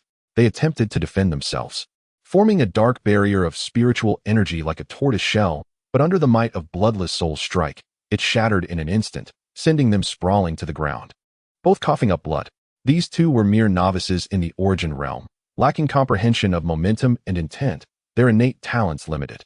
How could they withstand the onslaught of Bloodless Soul, who had mastered the second-tier blade intent? Second-tier blade intent, truly remarkable talent, Xue Lui murmured. Xue Qilin echoed softly, "So impressive. But I wonder how he compares to the notorious villain." She was innocent yet perceptive, well aware of Xue Xiaohong's formidable strength. Second-tier blade intent. Why is it not mine? Zishan seethed with jealousy, wishing for such mastery to avoid demeaning himself before Xue Lui. Having dispatched the two, Bloodless Soul was about to claim their heads when an unexpected transformation occurred. In mere moments, they morphed into monstrous beings, one reaching the 7th level of the origin realm, the other the 8th. The two beasts roared and charged at Bloodless Soul. Xue Lui's expression shifted. "Qing'er, do not move. I shall lend him my strength." "Understood." Xue Qing'er replied. "Miss Lui, be cautious," Zishan warned. Xue Lui employed her graceful technique, entering the fray. "Young master, I will hold one at bay while you deal with the other." Bloodless Soul glanced at her, wordlessly nodding. Though he had no need for assistance, he knew that in this perilous wilderness, injuries could spell doom. The cloaked figures understood that in the face of Bloodless Soul's ferocity, escape was futile. Thus, they chose to fight to the death, believing that defeating such a prodigious talent would earn them recognition within their organization. Bloodless Soul was experienced in combat, skillfully maneuvering against the 8th-level beast, already inflicting multiple wounds upon it in a matter of moments. The beast seemed to retain some awareness, sensing his patterns, and with a fierce paw, it lunged at him. Bloodless Soul was forced to endure the blow, sent flying several paces back. The force coursed through him, but he quickly regained his footing, darting back to the beast's side, launching a series of deadly strikes that painted the ground in blood, a relentless butcher. Xue Lui, employing her second-tier water intent, ensnared the beast in a myriad of water lines, blood streaming from its orifices, ultimately falling into a quiet demise. Taking a deep breath, Bloodless Soul turned to Xue Lui. "Thank you." She waved her hand dismissively. "No need for such courtesy, young Master Duan. Your prowess alone suffices for victory. My assistance was merely a flourish," Bloodless Soul replied. "In the wilderness, where dangers abound, even the mightiest can be wounded. Your intervention was not mere embellishment, it preserved my life. I owe you a debt of gratitude, which I shall repay in the future." Initially, Xue Lui intended to forge a bond with Bloodless Soul, but his words left her momentarily speechless. Zishan and Xue Qing'er emerged from the shadows, with Zishan addressing Bloodless Soul. "It is an honor to meet you, young Master Duan." Xue Qing'er, however, appeared pale, unsettled by Bloodless Soul's ruthlessness. Turning his icy gaze upon Zishan, Bloodless Soul inquired, "Who are you?" Zishan replied, "He family." Zishan, Bloodless Soul's eyes narrowed, recognizing the He family among the factions. He then turned to Xue Lui, asking, "Are you also of the He family?" Xue Lui shook her head.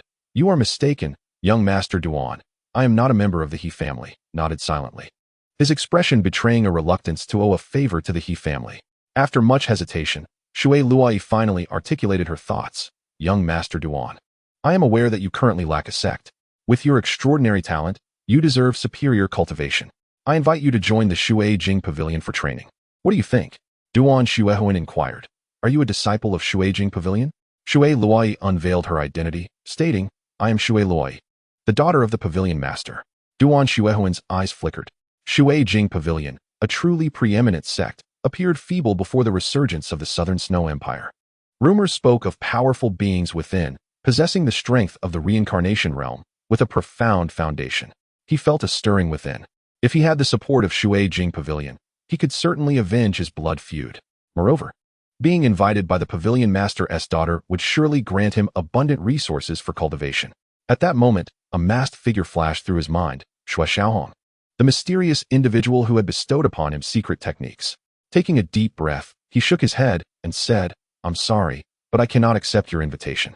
Xue Luai pressed, why not? Duan Xuehuan replied, I must seek someone. I owe him a debt of gratitude. Chapter 79.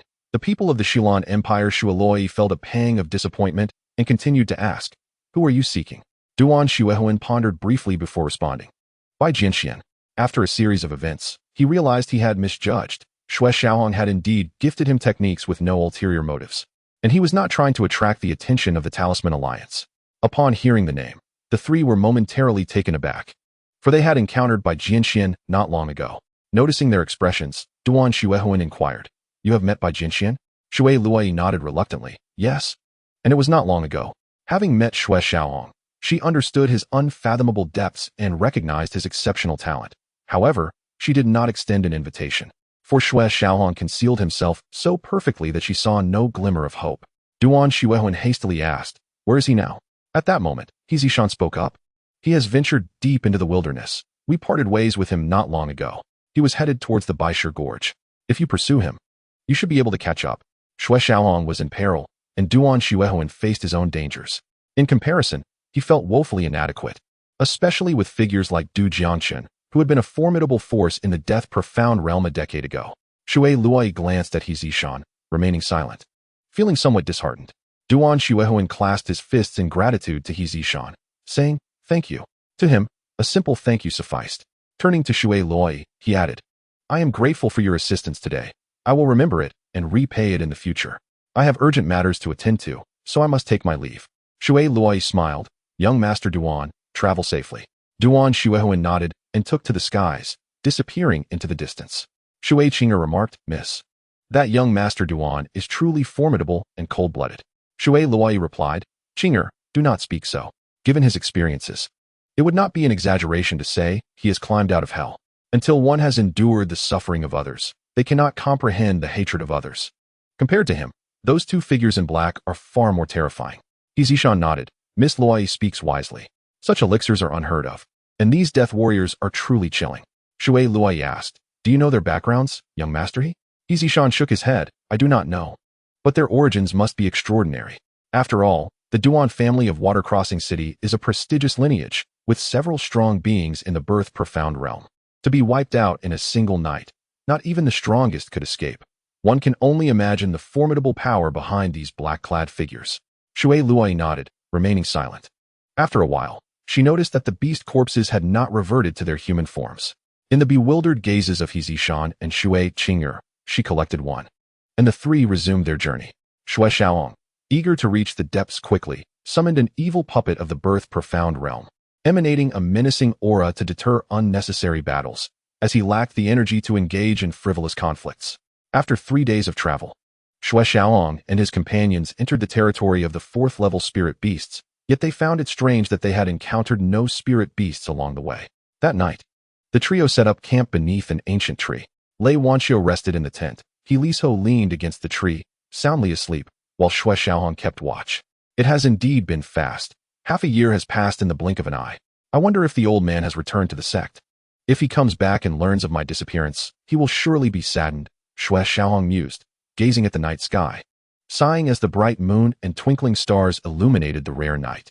In the entire Tai Xuan Sword Sect, perhaps only his father would occasionally think of him. Old man, Wait for me. I shall return to Tai Xuan Sword Sect soon, and let them know you have a son of a Qilin. A brilliant light shone in Xue Xiaohong's eyes, surpassing even the luminous moon. Returning to the campfire, he closed his eyes and began to cultivate. The surrounding forest was eerily quiet, devoid of insect chirps. Apart from He Lishou's snoring, the only sound was the crackling of the fire. Perhaps the heavens deemed the three too comfortable. After about 2 incense sticks worth of time, several auras entered Xue Xiaohong's perception, prompting him to awaken. He transmitted a message to He Lishou. Old He, someone is approaching. He Lishou jolted awake. His past as a thief and his current role as an assassin keeping him ever vigilant. He rose from the tree trunk and joined Xue Xiaohong by the fire. Quietly communicating, how many? Xue Xiaohong replied, 2 strong auras, 3 average. He Lishou nodded, refraining from further inquiries, and they waited together for the newcomers. A short while later, a young woman appeared, accompanied by 2 elders and 2 youths. The strongest auras emanated from the 2 elders. One, slightly older, donned gray robes with white hair, exuding the aura of a second-level birth profound realm expert. The other, clad in black with a gaunt face, bore a nose seemingly crushed by a punch, exuding a sinister presence with traces of blood energy. This man was no benign figure, possessing the strength of an 8th-level wind breath realm expert. The 2 elders walked on either side, clearly serving as guardians for the 3 youths. The 2 young men, around the same age as He Lishou, were in their 20s. One wore an iron whip at his waist, while the other wielded a black blade. The former, dressed in a fine green robe, was exceptionally handsome, with deep-set, chiseled features and remarkable talent, boasting the strength of a first-level true essence realm expert. However, his arrogance was uncomfortable. The latter, bearing a cold demeanor, scanned Xue Xiaohong and He Lishou before returning his gaze to the girl in front of him, as if everything else were insignificant.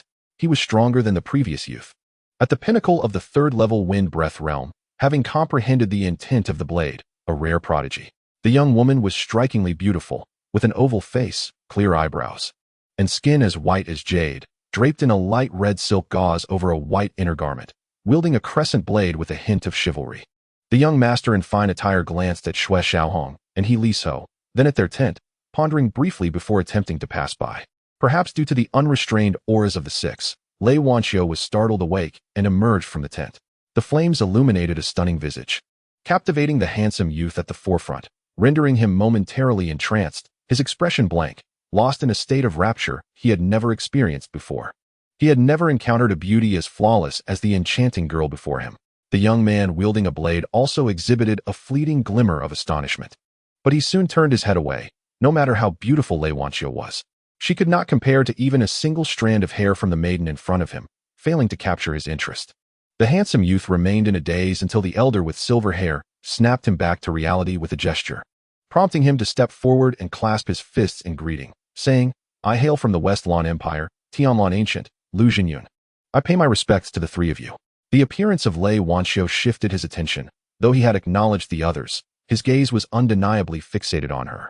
Lei Wanqiu, noticing Lu Jinyun's intense stare, felt a surge of distaste and irritation, offering him no warmth as she inquired of by Jin Xian, who are they? Her voice was melodious, akin to an aureole emerging from the valley, like a gentle stream flowing. This further caused Lu Jinyun to tremble slightly, solidifying his determination. Xue Xiaohong interjected, just passers-by? A flicker of displeasure crossed Lu Jinyun's eyes, yet he refrained from expressing anger and continued, I have traveled day and night. May I rest here with you 3? His words, though seemingly polite, carried an unspoken threat. Refusing was not an option, as he intended to assert dominance.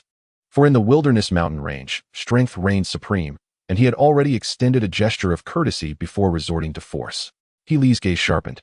Recognizing that this man truly believed himself to be invincible, he turned to Xue Xiaohong, gauging how he would respond, aware that with their puppet, they still had a chance.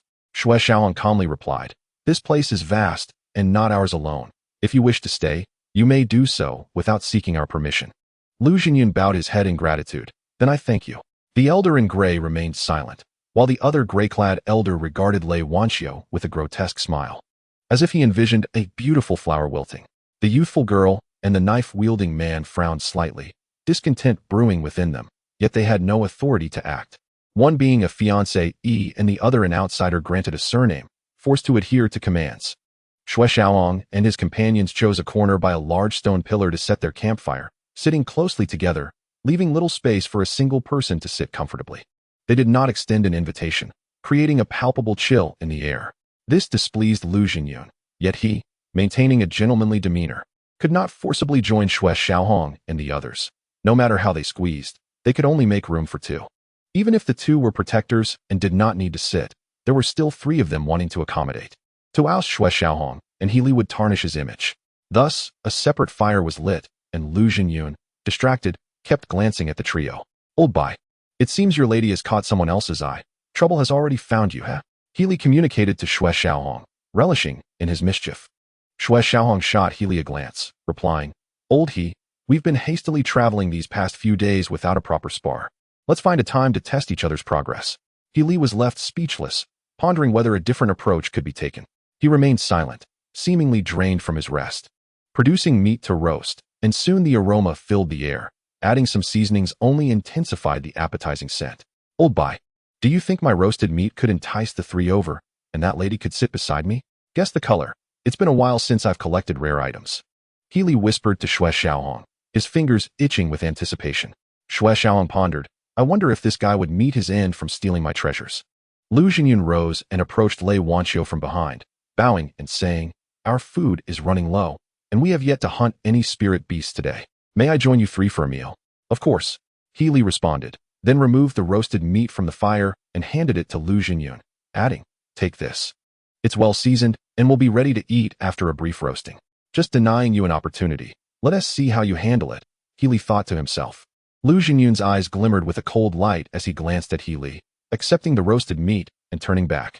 However, within a mere moment, he rose again and approached the trio. Lu Jinyun inquired, Might I ask if you three are in search of the Xuanhua Songlin lion or the Xianqing Wando snake? Xue Xiaohong replied, Neither. This response exceeded Lu Jinyun's expectations. In the current wilderness mountain range, practitioners either sought the Xuanhua Songlin lion or the Xianqing Wando snake, with the latter being the focus of nearly all. Lu Jinyun expressed surprise. Neither?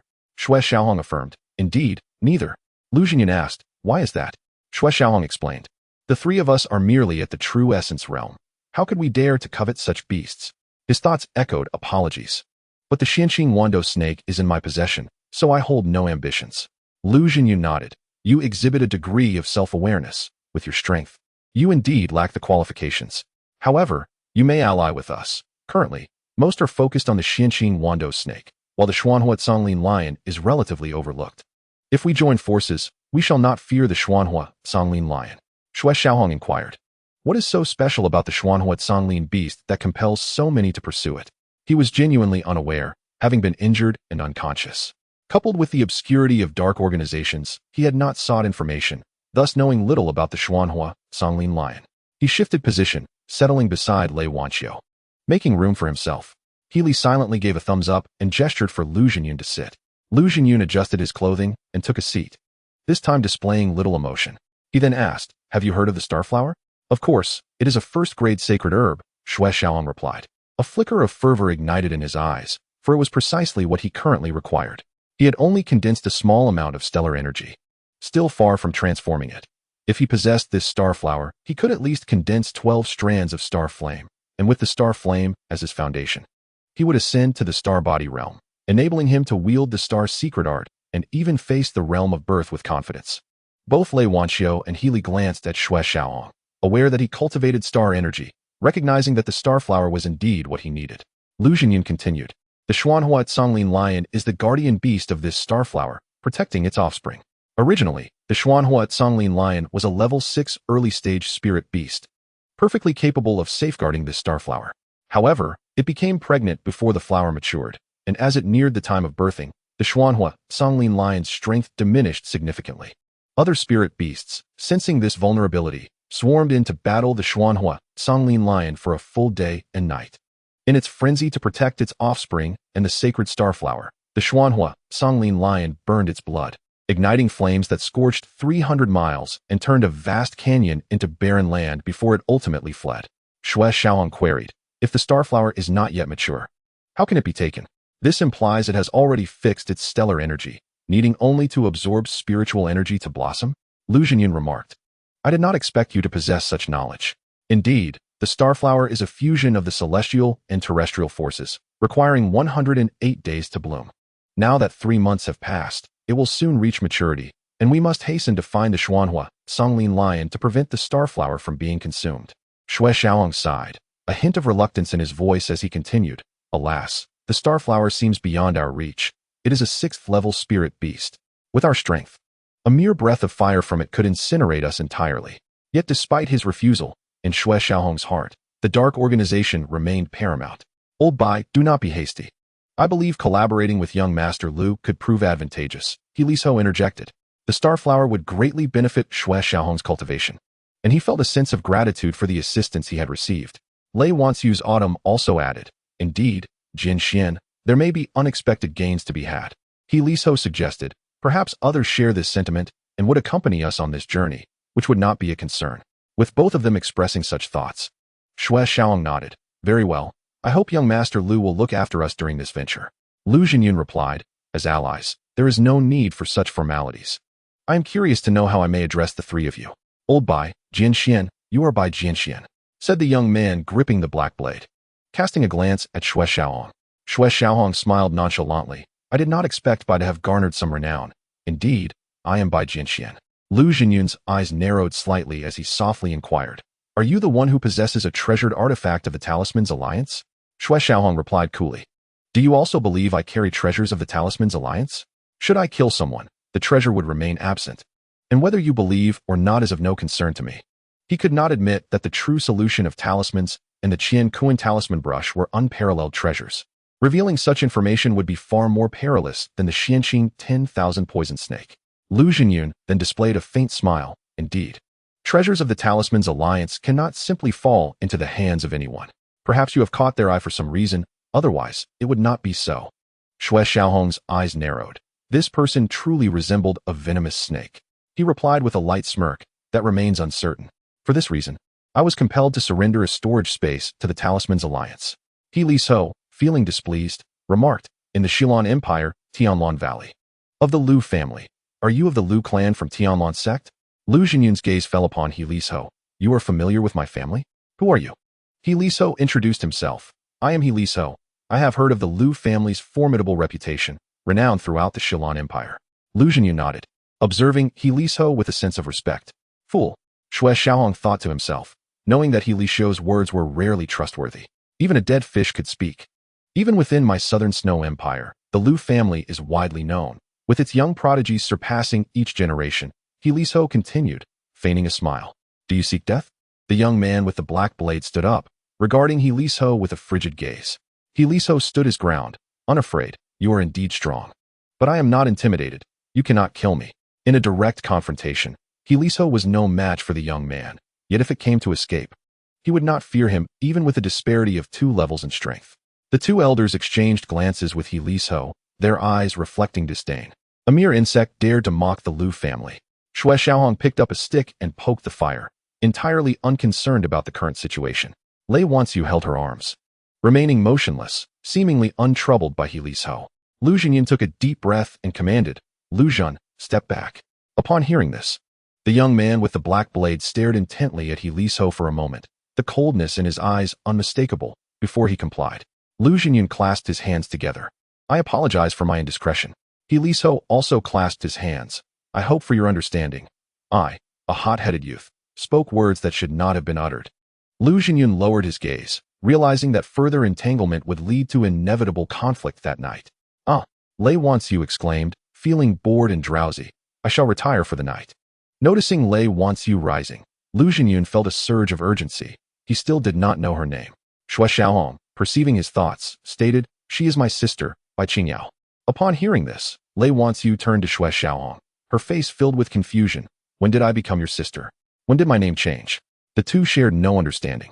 He Liso sighed, thinking to himself, I see nothing. I witness nothing. Two utterly mismatched fools. Xue Xiaohong felt a tremor of irritation. He feared not divine adversaries, but rather this foolish teammate. This lie required no flaws. Anyone with clear sight could discern the truth. Lei Wanxu, seemingly intent on not allowing Xue Xiaohong to feel awkward, suddenly grasped the situation and clasped her hands. My name is Bai Qingyao. It is a pleasure to meet you all. Xue Xiaohong's expression darkened. Suddenly, the youthful maiden burst into laughter. Xue Xiaohong could only raise his hands in defense. Her status is noble. Her origins are exceptional. For her safety, I deemed it necessary to employ this ruse. Surely, you all understand my intentions. Lu Jinyun replied. We understand and appreciate your concerns, Brother Bai. He then turned to Lei Wanxiu. Lady Wanxiu, your name is beautiful, and you are indeed lovely. Lei Wanxiu blinked her bright eyes, expressing a hint of skepticism. Is that so? Lu Jinyun, captivated by her countenance, felt his heart quicken, and gently responded, Indeed, Lady Wanxiu. You possess a beauty akin to a celestial being, unparalleled throughout the ages. Lei Wanxiu's gaze fell upon Xue Xiaohong, yet some seemed to disdain me, claiming I am unattractive. Do you think he has a problem with his eyesight? The banter was excruciating. Why must I endure such torment? He Liso raised his eyes to the heavens. Filled with bitterness, it was always he who suffered. Xue Xiaohong felt utterly bewildered. Had he provoked her? Surely not. They had been traveling for days without exchanging barbs. Yet today, it seemed she had taken offense. Lu Jinyun, upon hearing her words, felt a heaviness settle in his heart, while Lei Wanxiu appeared to be chastising Xue Xiaohong. Their bond seemed quite close. This was the woman he desired. She belonged to him alone, and he would not allow others to encroach. It seems some matters must inevitably come to pass, Lu Jinyun thought gloomily. Victorious, Lei Wanxiu returned to the tent, unbothered by the fierce tiger nearby, and upon entering, she lay down to sleep. Xue Xiaohong addressed Lu Jinyun and the others. Young Master Lu, you should also rest. We must continue our journey tomorrow. I will keep watch. Lu Jinyun responded, Young Master Bai, you too should rest. We will take the night watch. Xue Xiaohong replied, There is no need. I am accustomed to it. So you may rest assured. Lu Jinyun feigned a bow. Then I thank you, Brother Bai. Xue Xiaohong replied, No need for such formality.